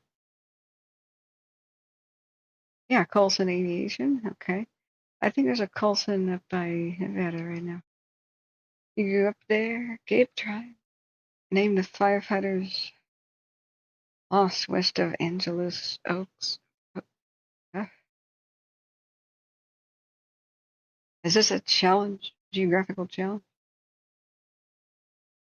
Heart bars after Jinx Second Road or the north and south. Whoever's actually been in this region is definitely going to outfox me when it comes to the geography of Southern California. Is this a Colson? Yeah, I think so. That's the Colson liveries, the black and the red. So, oh wait, it says Helimax Aviation. Shut my mouth. Yeah, is Colson more black than red? Let me see. I met some of these pilots when they were fighting the Electra up in summer 2022. They're all insane. He was like, I hate being grounded. I hate being grounded. I want to go. I want to go. He's just on standby. So I crawled all around and tried to film. I said, can I go inside the helicopter? I first asked, can I just, you guys want to see pictures of it? I think I found them the other day. Let me see if I labeled it.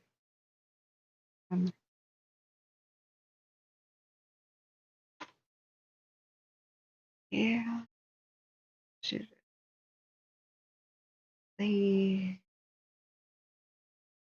Let's see. I was just rearranging them. Bear with me. Let's go to compelling, crazy image, by the way.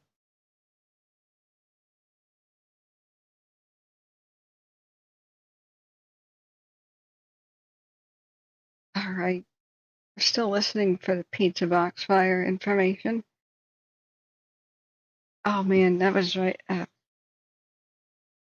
Was it? Yeah, last year the Cabazon helicopters had a mid-air collision. Oh, that was messed up. Let's see, this was at Jackson Airport. Yeah, crawling all over a Black Hawk. That was it. Okay. Now here's the sad thing. I began taking video. And then as soon as I crawled inside of the Black Hawk, the Pixel 6 stopped recording because I was on the tarmac that was just boiling hot. This is what awaited me. At Jackson Airport. This is a refueling truck. I hung out with the driver. Hung out with C-Probe for a bit because he had the plane here eventually. There's the Bambi bucket, and there's the Black Hawk. I think it's Black Hawk. Looks a little blunt in the face, but yeah, I think it's a Black Hawk. Special. So I start filming an intro. Let's see if I embarrass myself here.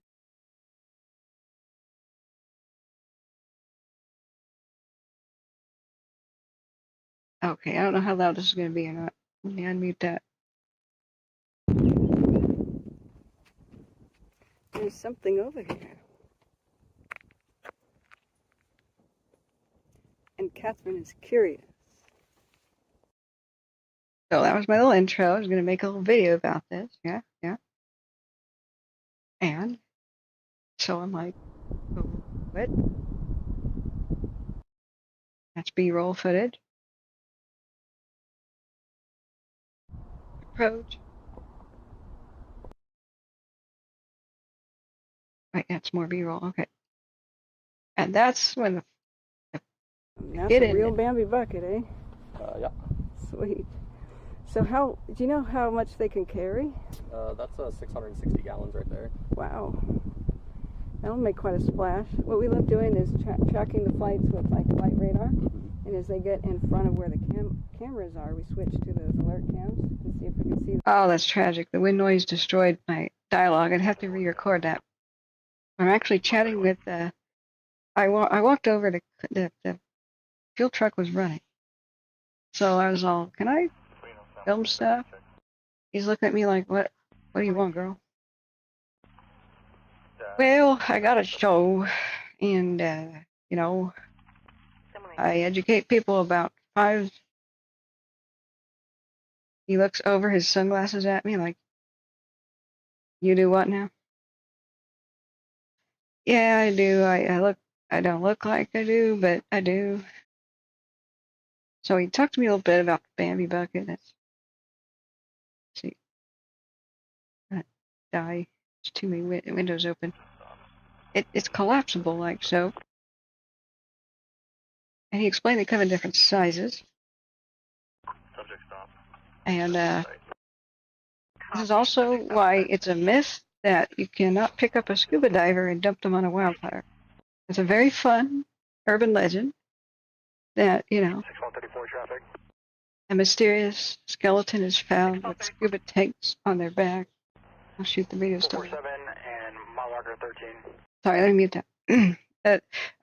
In the forest, a skeleton is found with scuba tanks years later, and they found out, a long time ago there was a forest fire. It was scooped out of the lake with a Bambi bucket. That's an awesome urban legend, but you can see that can't really happen.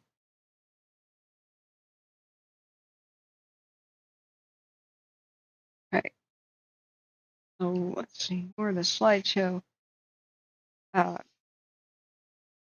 It'll hurt your ears, so I won't do it. But he explains it's 20 gallons, and this is the bubble window. It's custom made.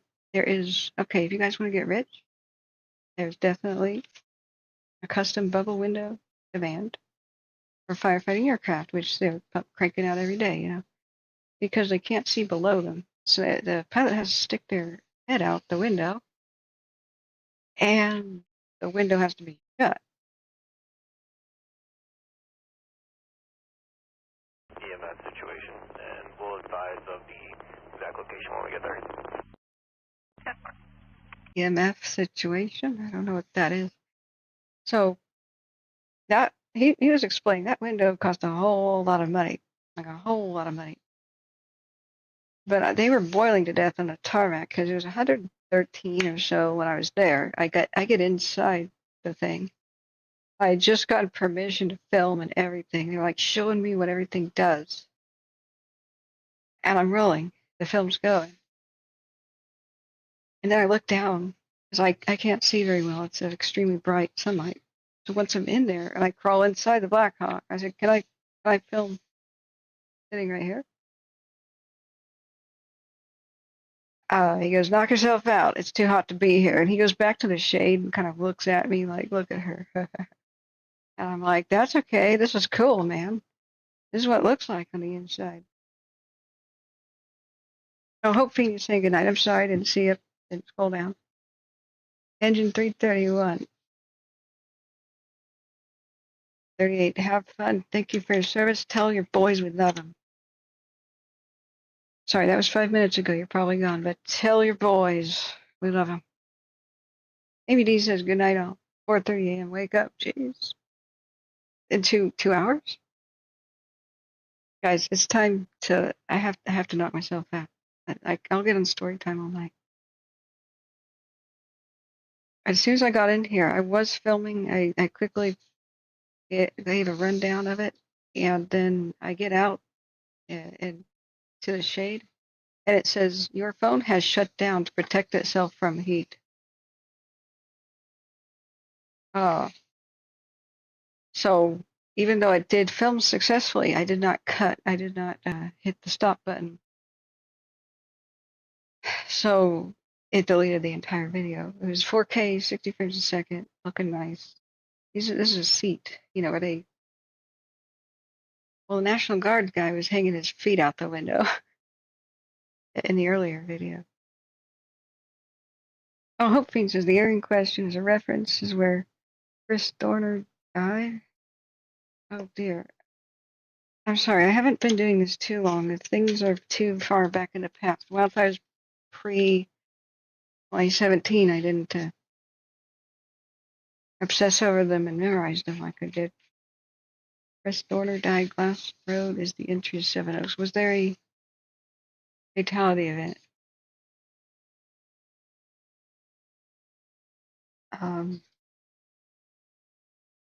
Angela Oaks. Angela's fire death. In 2022.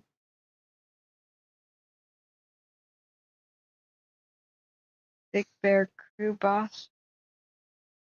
Oh, he's trapped in a corner before his death.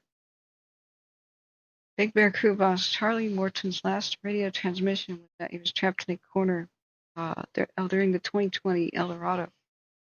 God, 2020 was so bad. I went live in the first couple of days. I didn't have the ability to stream like my voice, and I wasn't educated like now. I just wanted to show people maps and show people what the officials were saying. So the 18th day of the El Dorado fire, which would burn over 22,000 acres and destroy 5 homes in San Bernadino Riverside. Oregon was on fire. I was doing an evacuation of my mother at the time, too. I was mostly covering Oregon. One of the worst days of our lives up here. So he was to cut a fire break that would protect Angeles Oaks and ignite backfires to steer it away from Big Bear. But on the 17th of September, remember, autumn is the worst fire season before the wet season. God, when did the Santa Anas? The Santa Anas usually start around October 1st. We just, I'm not even thinking about it. I'm not even thinking about it. After wind gusts, after 7 p.m., September 17th, after wind gusts estimated 60 miles an hour through embers over the dozer line and Highway 38, Charlie Morton, a crew boss on a Forest Service Big Bear hotshot team, left his crew, walked alone along the unburned side of the bulldozer line to inspect spot fires. He radioed his captain that his crew, backed up by a couple of engine companies, could extinguish these new threats. But the wind kicked up again, and flames burning through vegetation, growth that had accumulated over the years. Because of that aggressive fire suppression policy, extremely thick brush, it grew more intense, and then the captain asked Morgan whether he'd be able to get out. We'll see. Moments later, he radioed he was trapped in a corner. That is why fire crews are required to have their shake and bake attached to their ass, their fire shelter. You're not allowed to put down your pack and go wandering, right? That reason. So they carry it around. They keep walking around with like 60 pounds of gear. I don't know how you guys do it. Superheroes. Hours later, about 11:40 p.m., searchers found his body with his scorched fire next to him, but barely unfolded. God, that happened fast. Okay. He even had it.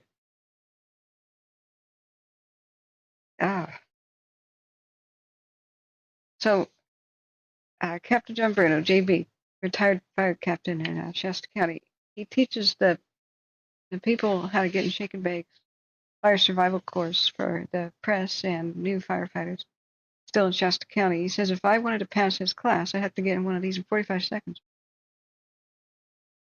Otherwise, he wouldn't approve me to go anywhere near the lines.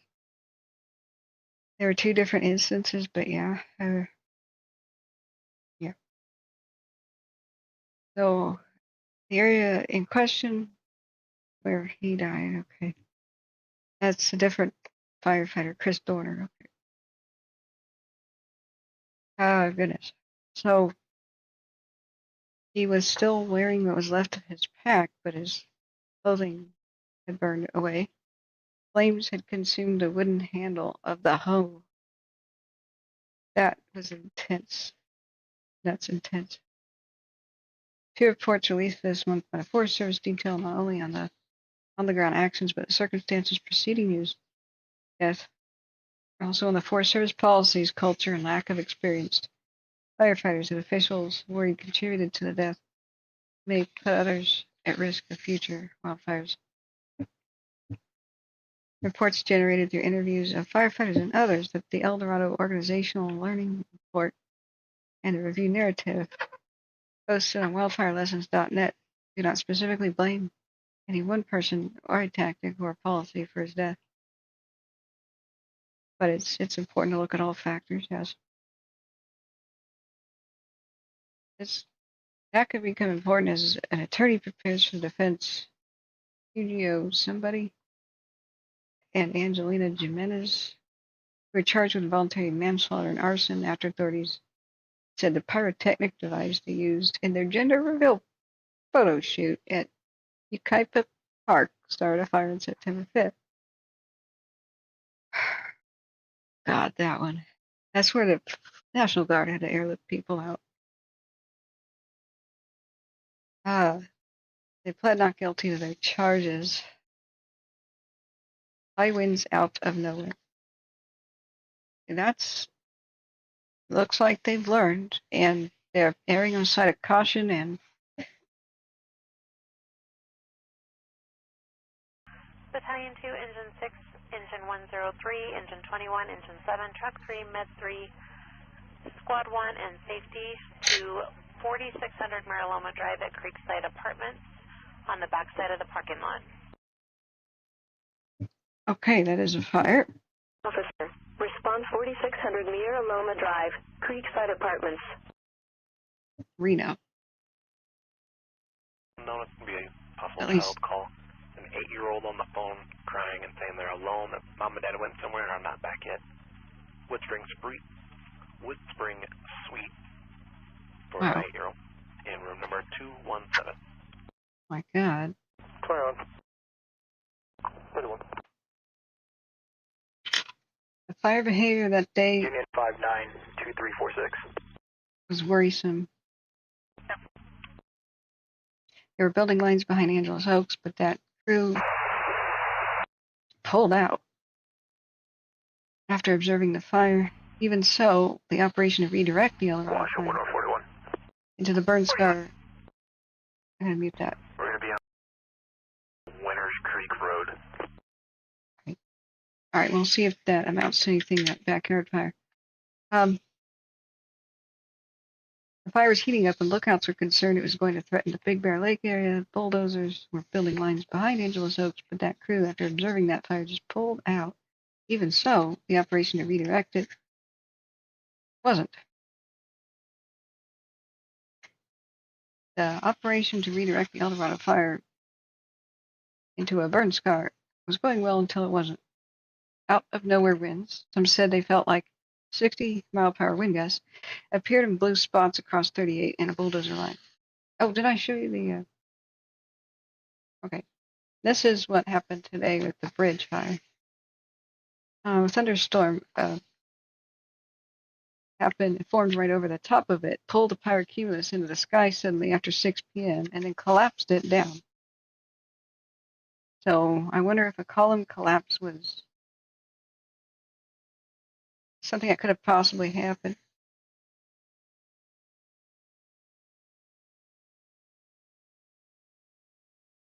Yeah, and that,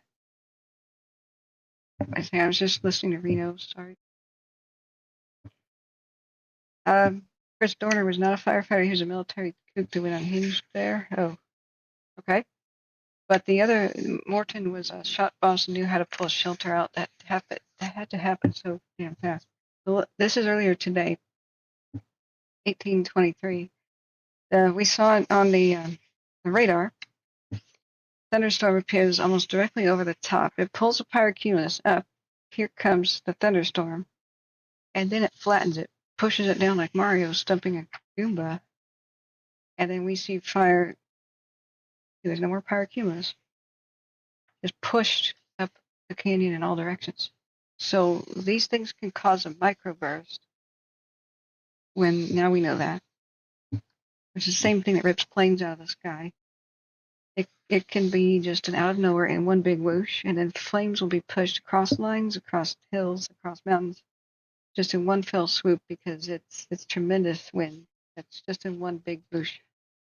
It doesn't repeat, but it'll blow embers, fire, everything across lines, and now that's why they are babysat so often by the weather people. And weather people will get and say, all crews respond and acknowledge now. There's a possibility of a column collapse. Respond and acknowledge right now and get out. We heard a lot of that talk on the Shelley. So, where do I work and what is my experience? Well, I do not have official experience doing this. I had a partial multimedia fine arts degree. So what I wanted to do was go around filming history, make documentaries, especially ghost towns and history and stories of old timers before we lose them. Abandoned places, that sort of thing. I don't believe in paranormal. I mean, ghost towns like the Wild West. So I just went live one day, just hit the button, and then it happened. Paradise kind of changed things. And rather than just make documentaries, I used to work on computers as well. I don't have the full degree because I was tired of getting in debt. I kept meeting directors, and they said you can learn everything on a movie set. I worked some student movie set projects, but I wanted to be a first responder. Firefighting had an interest of mine, but I'm not the right stature. I'm like a jockey. That's not going to happen. But I had an interest in being a dispatcher. I got pretty high in the hiring process in Portland, but ultimately I didn't speak another language. That didn't happen. So I studied disasters just as a thing, as an interest. But after losing a friend to wildfire in the Cascade a year before Paradise in the same general region, where we used to kind of live, I woke up to the dangers. And then a year later, my brother was nearly killed in Paradise. So, that was practically 2019. I mean, it was very late 2018. So I began to obsessively study what basic fire behavior is, in structures and out, just as much as a civilian can soak up. There's a lot of good educational things on things like YouTube where fire crews are just teaching the whole world, not just their own crews. And people are sharing the info. But as soon as I went live, I did it in a minor way, not guiding people, to safety or anything deluxe like that. But I went live in a minor way to help folks during Paradise look at the maps, for them, like their destroyed home. Tell them, they didn't want to click on the map, right? Tell them what's there, what isn't, so they don't have to look. But once I knew I could help in small ways like that, I went live on Labor Day, Red Monday of 2020.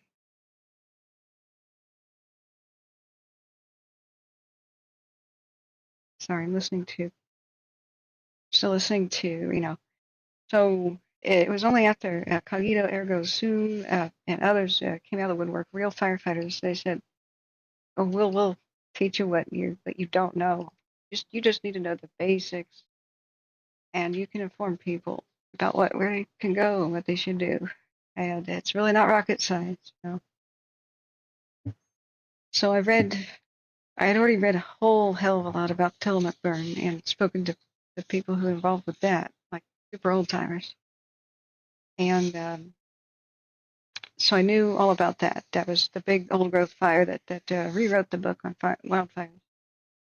The 3-year jinx, how it only takes about 3 years of brush growth at the base of standing dead trees for the whole thing to burn again, but worse than the first time. Because the trunks of trees don't burn in the first fire, just they do in a couple of years when they dry out and when brush has grown back.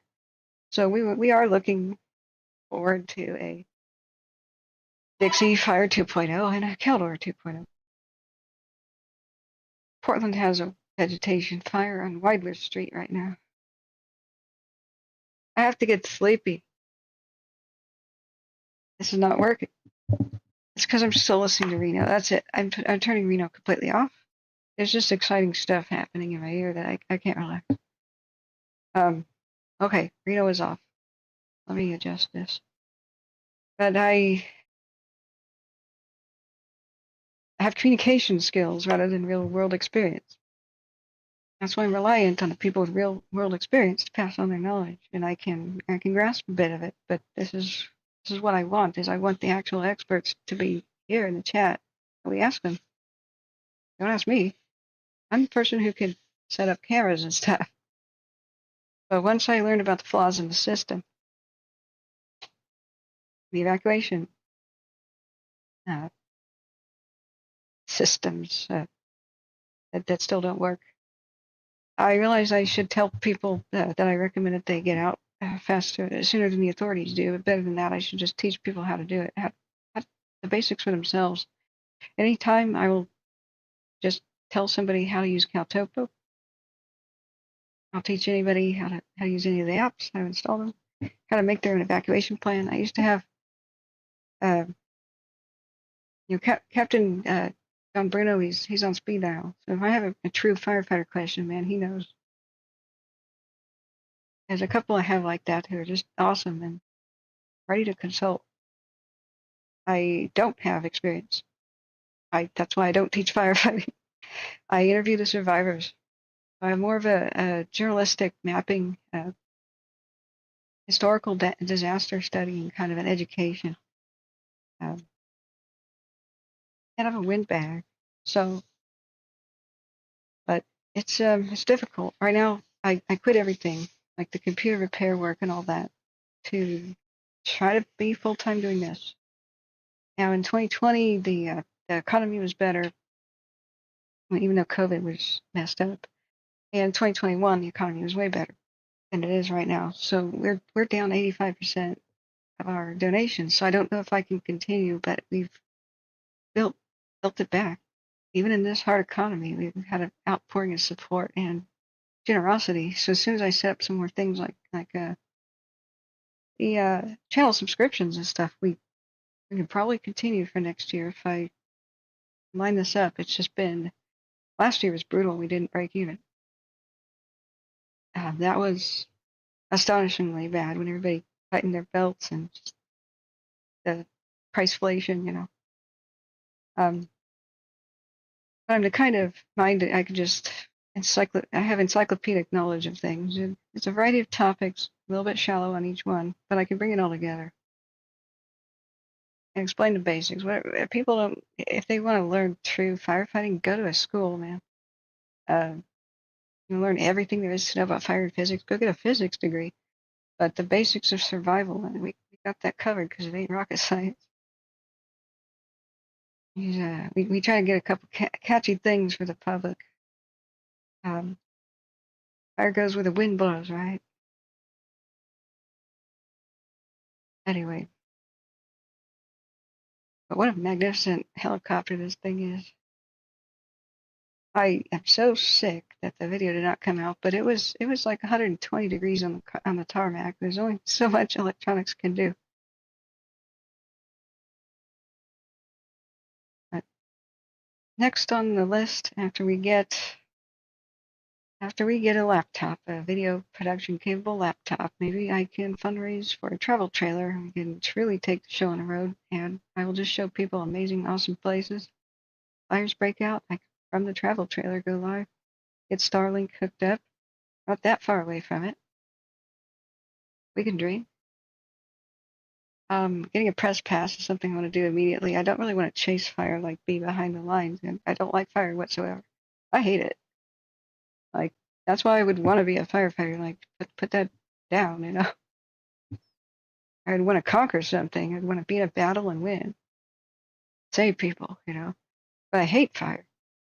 I don't want to hear about it whatsoever. But who else is doing this? Who else is doing this? Until the government and the media get their beep together, people have to have somebody interpret what they're seeing. You guys think Santa Ana came from somewhere other than this creek? I think it came from the sky, man. I've been San Bernardino in a car when I was about 5 years old, I think. You could drive through when I was about 5. Been over there by Ventura. Been to Ojai. Been to Oxnard. That's about it. Disneyland. That's about it.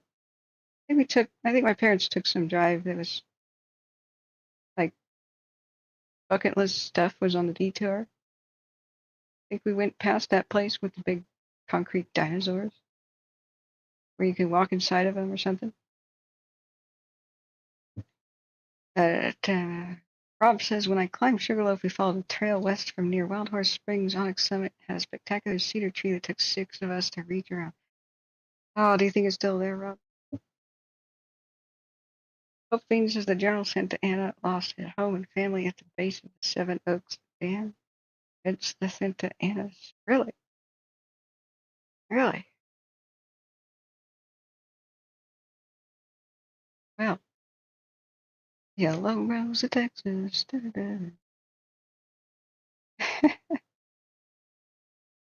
Okay. It's funny that people don't realize it's a song about a prostitute who's a hero to Texas. It's after midnight. So that reminds me of a traditional folk song dating back to at least 1850s. One of the most pop songs of America, blah, blah, blah. What is it about?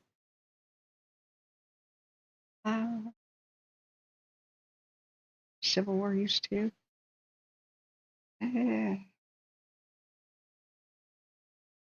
Miller recording. Okay, but what is it about? Explain that. Other versions of it. Original lyrics. Rio Grande. So, it doesn't mention the general's name?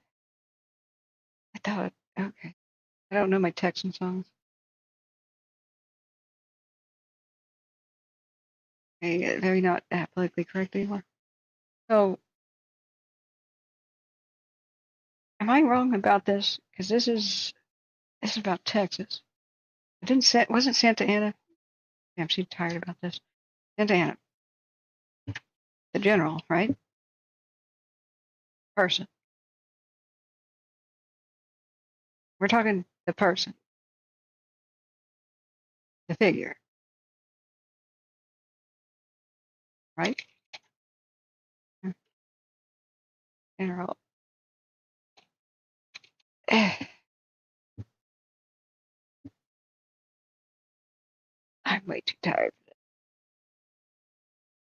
General Santa Ana. Am I just confusing somebody? Yeah, Antonio Lopez de Santa Ana.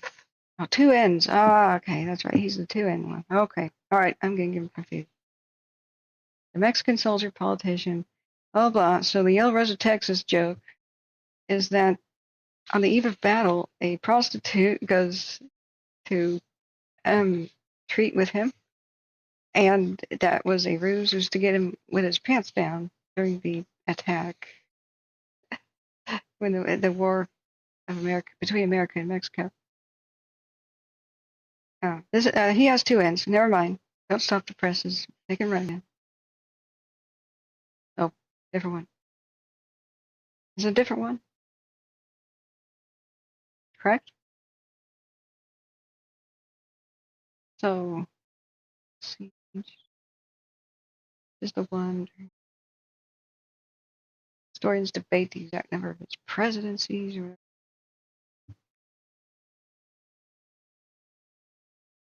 Battles and wars, the War of Mexico, independence, Mexican-American War. Yeah. Anyway, the Yellow Rose of Texas is supposed to be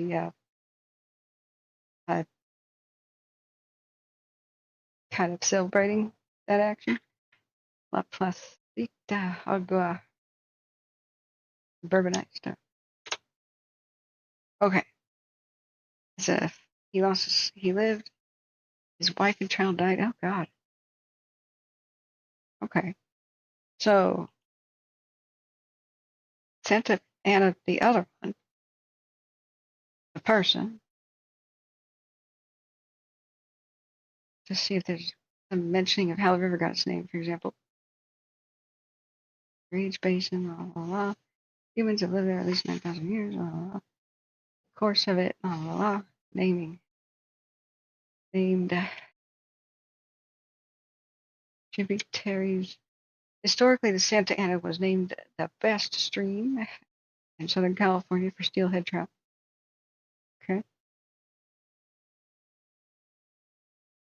Although no missions are actually located on the Santa Ana River or within the watershed, the river basin was nearly depleted of native people because the Spanish forced them to work at nearby missions like San Gabriel, Archangel, and San Luis Rey. The affected tribes were usually renamed after the missions, resulting in tribal names like Gabrielino,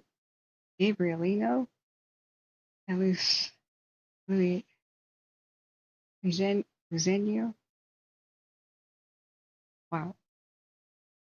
But smallpox, you know. Secularization Act of 1833 passed the newly independent country of Mexico, brought eventually an end to the mission period. The post-mission period, native population was entirely devastated. The population was very little. Their native religions nearly lost, and most of their land taken. Oh yeah, we know what happened. They eventually went to surrounding desert lands or higher mountains. Retro period.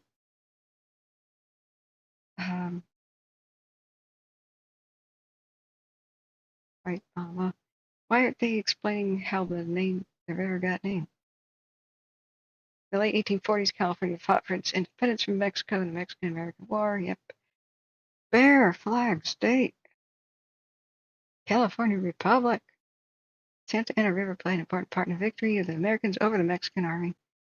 In 1847, 1 year after the Bear Flag Revolt, a Mexican military force set out northwards to attack a smaller American force in the Los Angeles area. However, the Santa Ana River flooded, preventing the Mexicans from crossing to attack the Americans. When the river's flow finally subsided, the American forces had reinforced enough to drive the Mexicans out. It's a very patriotic river. Okay, Gold Rush, floods, droughts, and legacy. 1938, flooding downstream of Santa Ana Canyon. Taken from United Airlines mainliner. There's a flooded agricultural field, Rich County. Right. There's a great flood of 1862 that hit Oregon as well. 1861, 1862.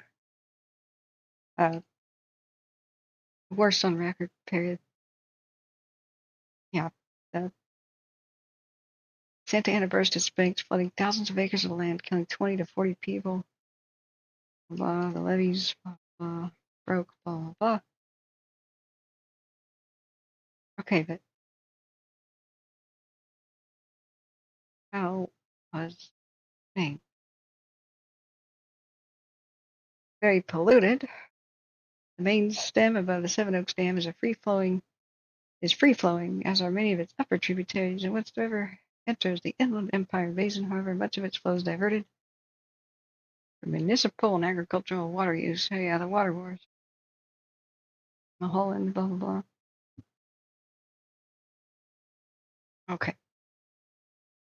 Most of the river flow below the city of San Bernardino consists of effluent for 45 wastewater treatment plants and dry season urban runoff, which is collected behind Prado Dam. Geez. Any flow that actually makes it downstream to Orange County is diverted by another pair of dams to approximately 1,100 acres of groundwater recharge basins, providing approximately 1,800,000 acre-feet of municipal water for the county every year. Ah, so clean you could bottle it. 1/3 of its water supply. I can see now why they're upset about the whole Arrowhead bottled water thing. You don't have any extra water to spare. Downstream of the dam, the river gathers further urban runoff before finally making it to the Pacific. Oh God, somebody should do a drone flight over what they just described. Santa Ana River is included on the U.S. Environmental Protection Agency's list of 304 toxic hotspots list of impaired waterway. Yeah. Yeah. None of the wives were official. He had like 30 wives and 6 kids. Woo. It's the same guy. Okay. I see. So, how do you want to stick this? A number of organizations have formed to try to gain public interest in restoring that river. Yeah. Blah, blah, blah. But something was rejected, so nothing's going to happen. Okay. Santa Ana River Bicycle Path. How lovely. When it is complete, it will run the river's mouth at Huntington Beach to the San Bernardino Mountains. It currently extends 30 miles to the Prado Dam. Okay. Santa Ana River has 70 significant crossings, bridges, and dams. Oh, yeah. Didn't they film part of Terminator here or something? Right, that was in the LA River, right? It's just paved, actually. Looks like a damn dry canal. That's when his wife died, one of the 30. They named a river after the kid and not her. Oh, boy. Okay. Rob Langsdorff says there's a fire that burned over Onyx Summit in the last 5 years. I don't know whether or not it burned the old tree. Well, the older the tree, if it didn't have any missing bark, Rob, it may have survived. You think there's any picture up there? Like, can you give me a lat long? Can you find it on Caltopo, Rob? Give me the lat long and paste it, and we'll find it. And it'd be an interesting thing to put on the list to check out. All right, well, that was Santa Ana for you guys. I hope you're very amused. Look at that scary line fire image you get. I mean, it's mild, active and mild. But the crazy microburst thunderstorm forming over the region has killed firefighters before. I hope, based on the article I just read, that they're playing it extra safe from that kind of lesson and probably others. They've been fighting over the water for 100 years, yeah. Yeah. Bob says I've led groups of up to 40, about 40 peaks in those mountains. Wow. But what was your job again, Rob? Like, yeah, you're basically the man of action. You're the most interesting man in the world. I mean, I'm the most interesting woman in the world, so that's okay. You're good company. I say stuff like, I don't always have my glass desk collapse, but when I do, I'm sure to catch my monitor with my left hand. I get pinned with my right. You remember those cool Dose Key commercials? Miss those. Okay. Let me look at my watch duty. Did I miss anything? I'm just going to have to knock myself out. Another vegetation fire in Portland. That's for Pulse Point.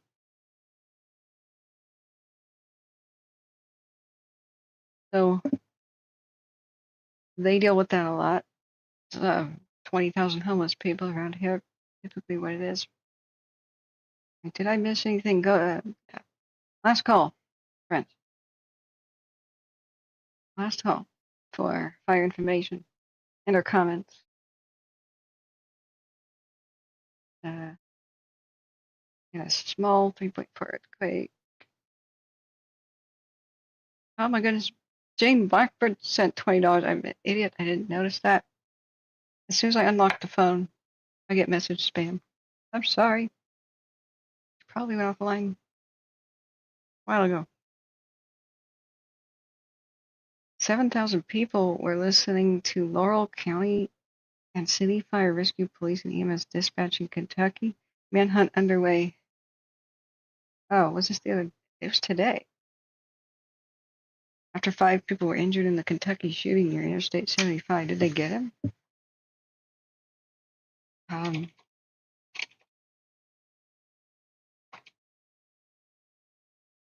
Manhunt underway. They eluded capture.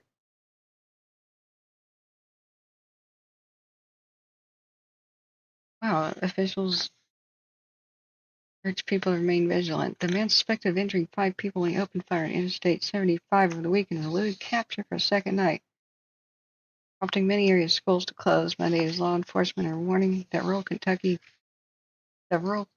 community to take safety precautions. What community? They didn't name the community, so good job, CNN. Laurel County Sheriff's Office, again, what's the community name? Has identified Joseph A. Cooch 32 as the suspect thought to have fired into 12 cars on the north and southbound lanes on the interstate on Saturday. As the afternoon when 7,000 people tuned into it, so I guess they called it off. Okay. Checking my phone, it's silent most of the day, so yeah. All right. Harford County. 17,000 people were listening on the 6th to Harford County Public Safety in Maryland. Now, unconfirmed shooting at a high school. Okay, I'm going to swipe that away.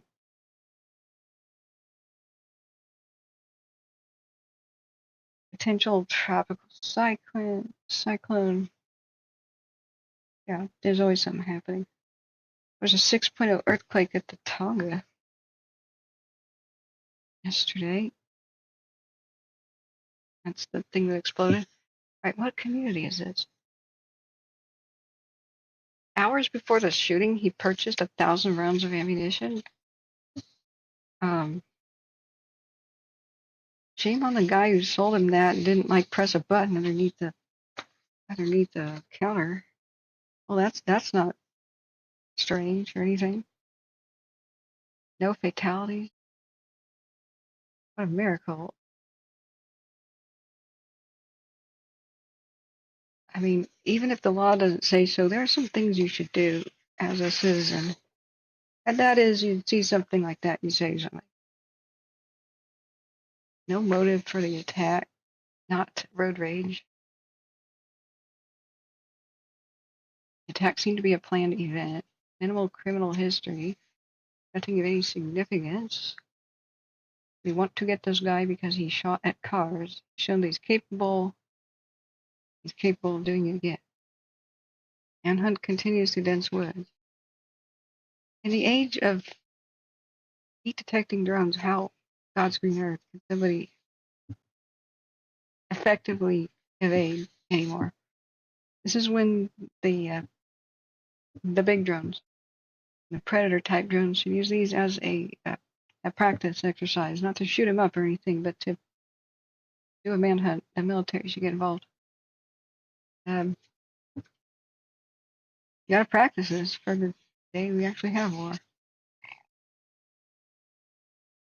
Law enforcement discovered a vehicle registered as a suspect on a Forest Service road. Empty gun case inside. Could be in possession of other weapons. They plan to shut down the search overnight, but will keep the area contained before resuming in the morning. Yeah, nighttime is perfect, actually. It's possible, but not probable he already left the area. The chance of him being able to get out of the woods to a residence is very remote. Sounds pretty planned. So maybe he's going to pre-made hidey holes.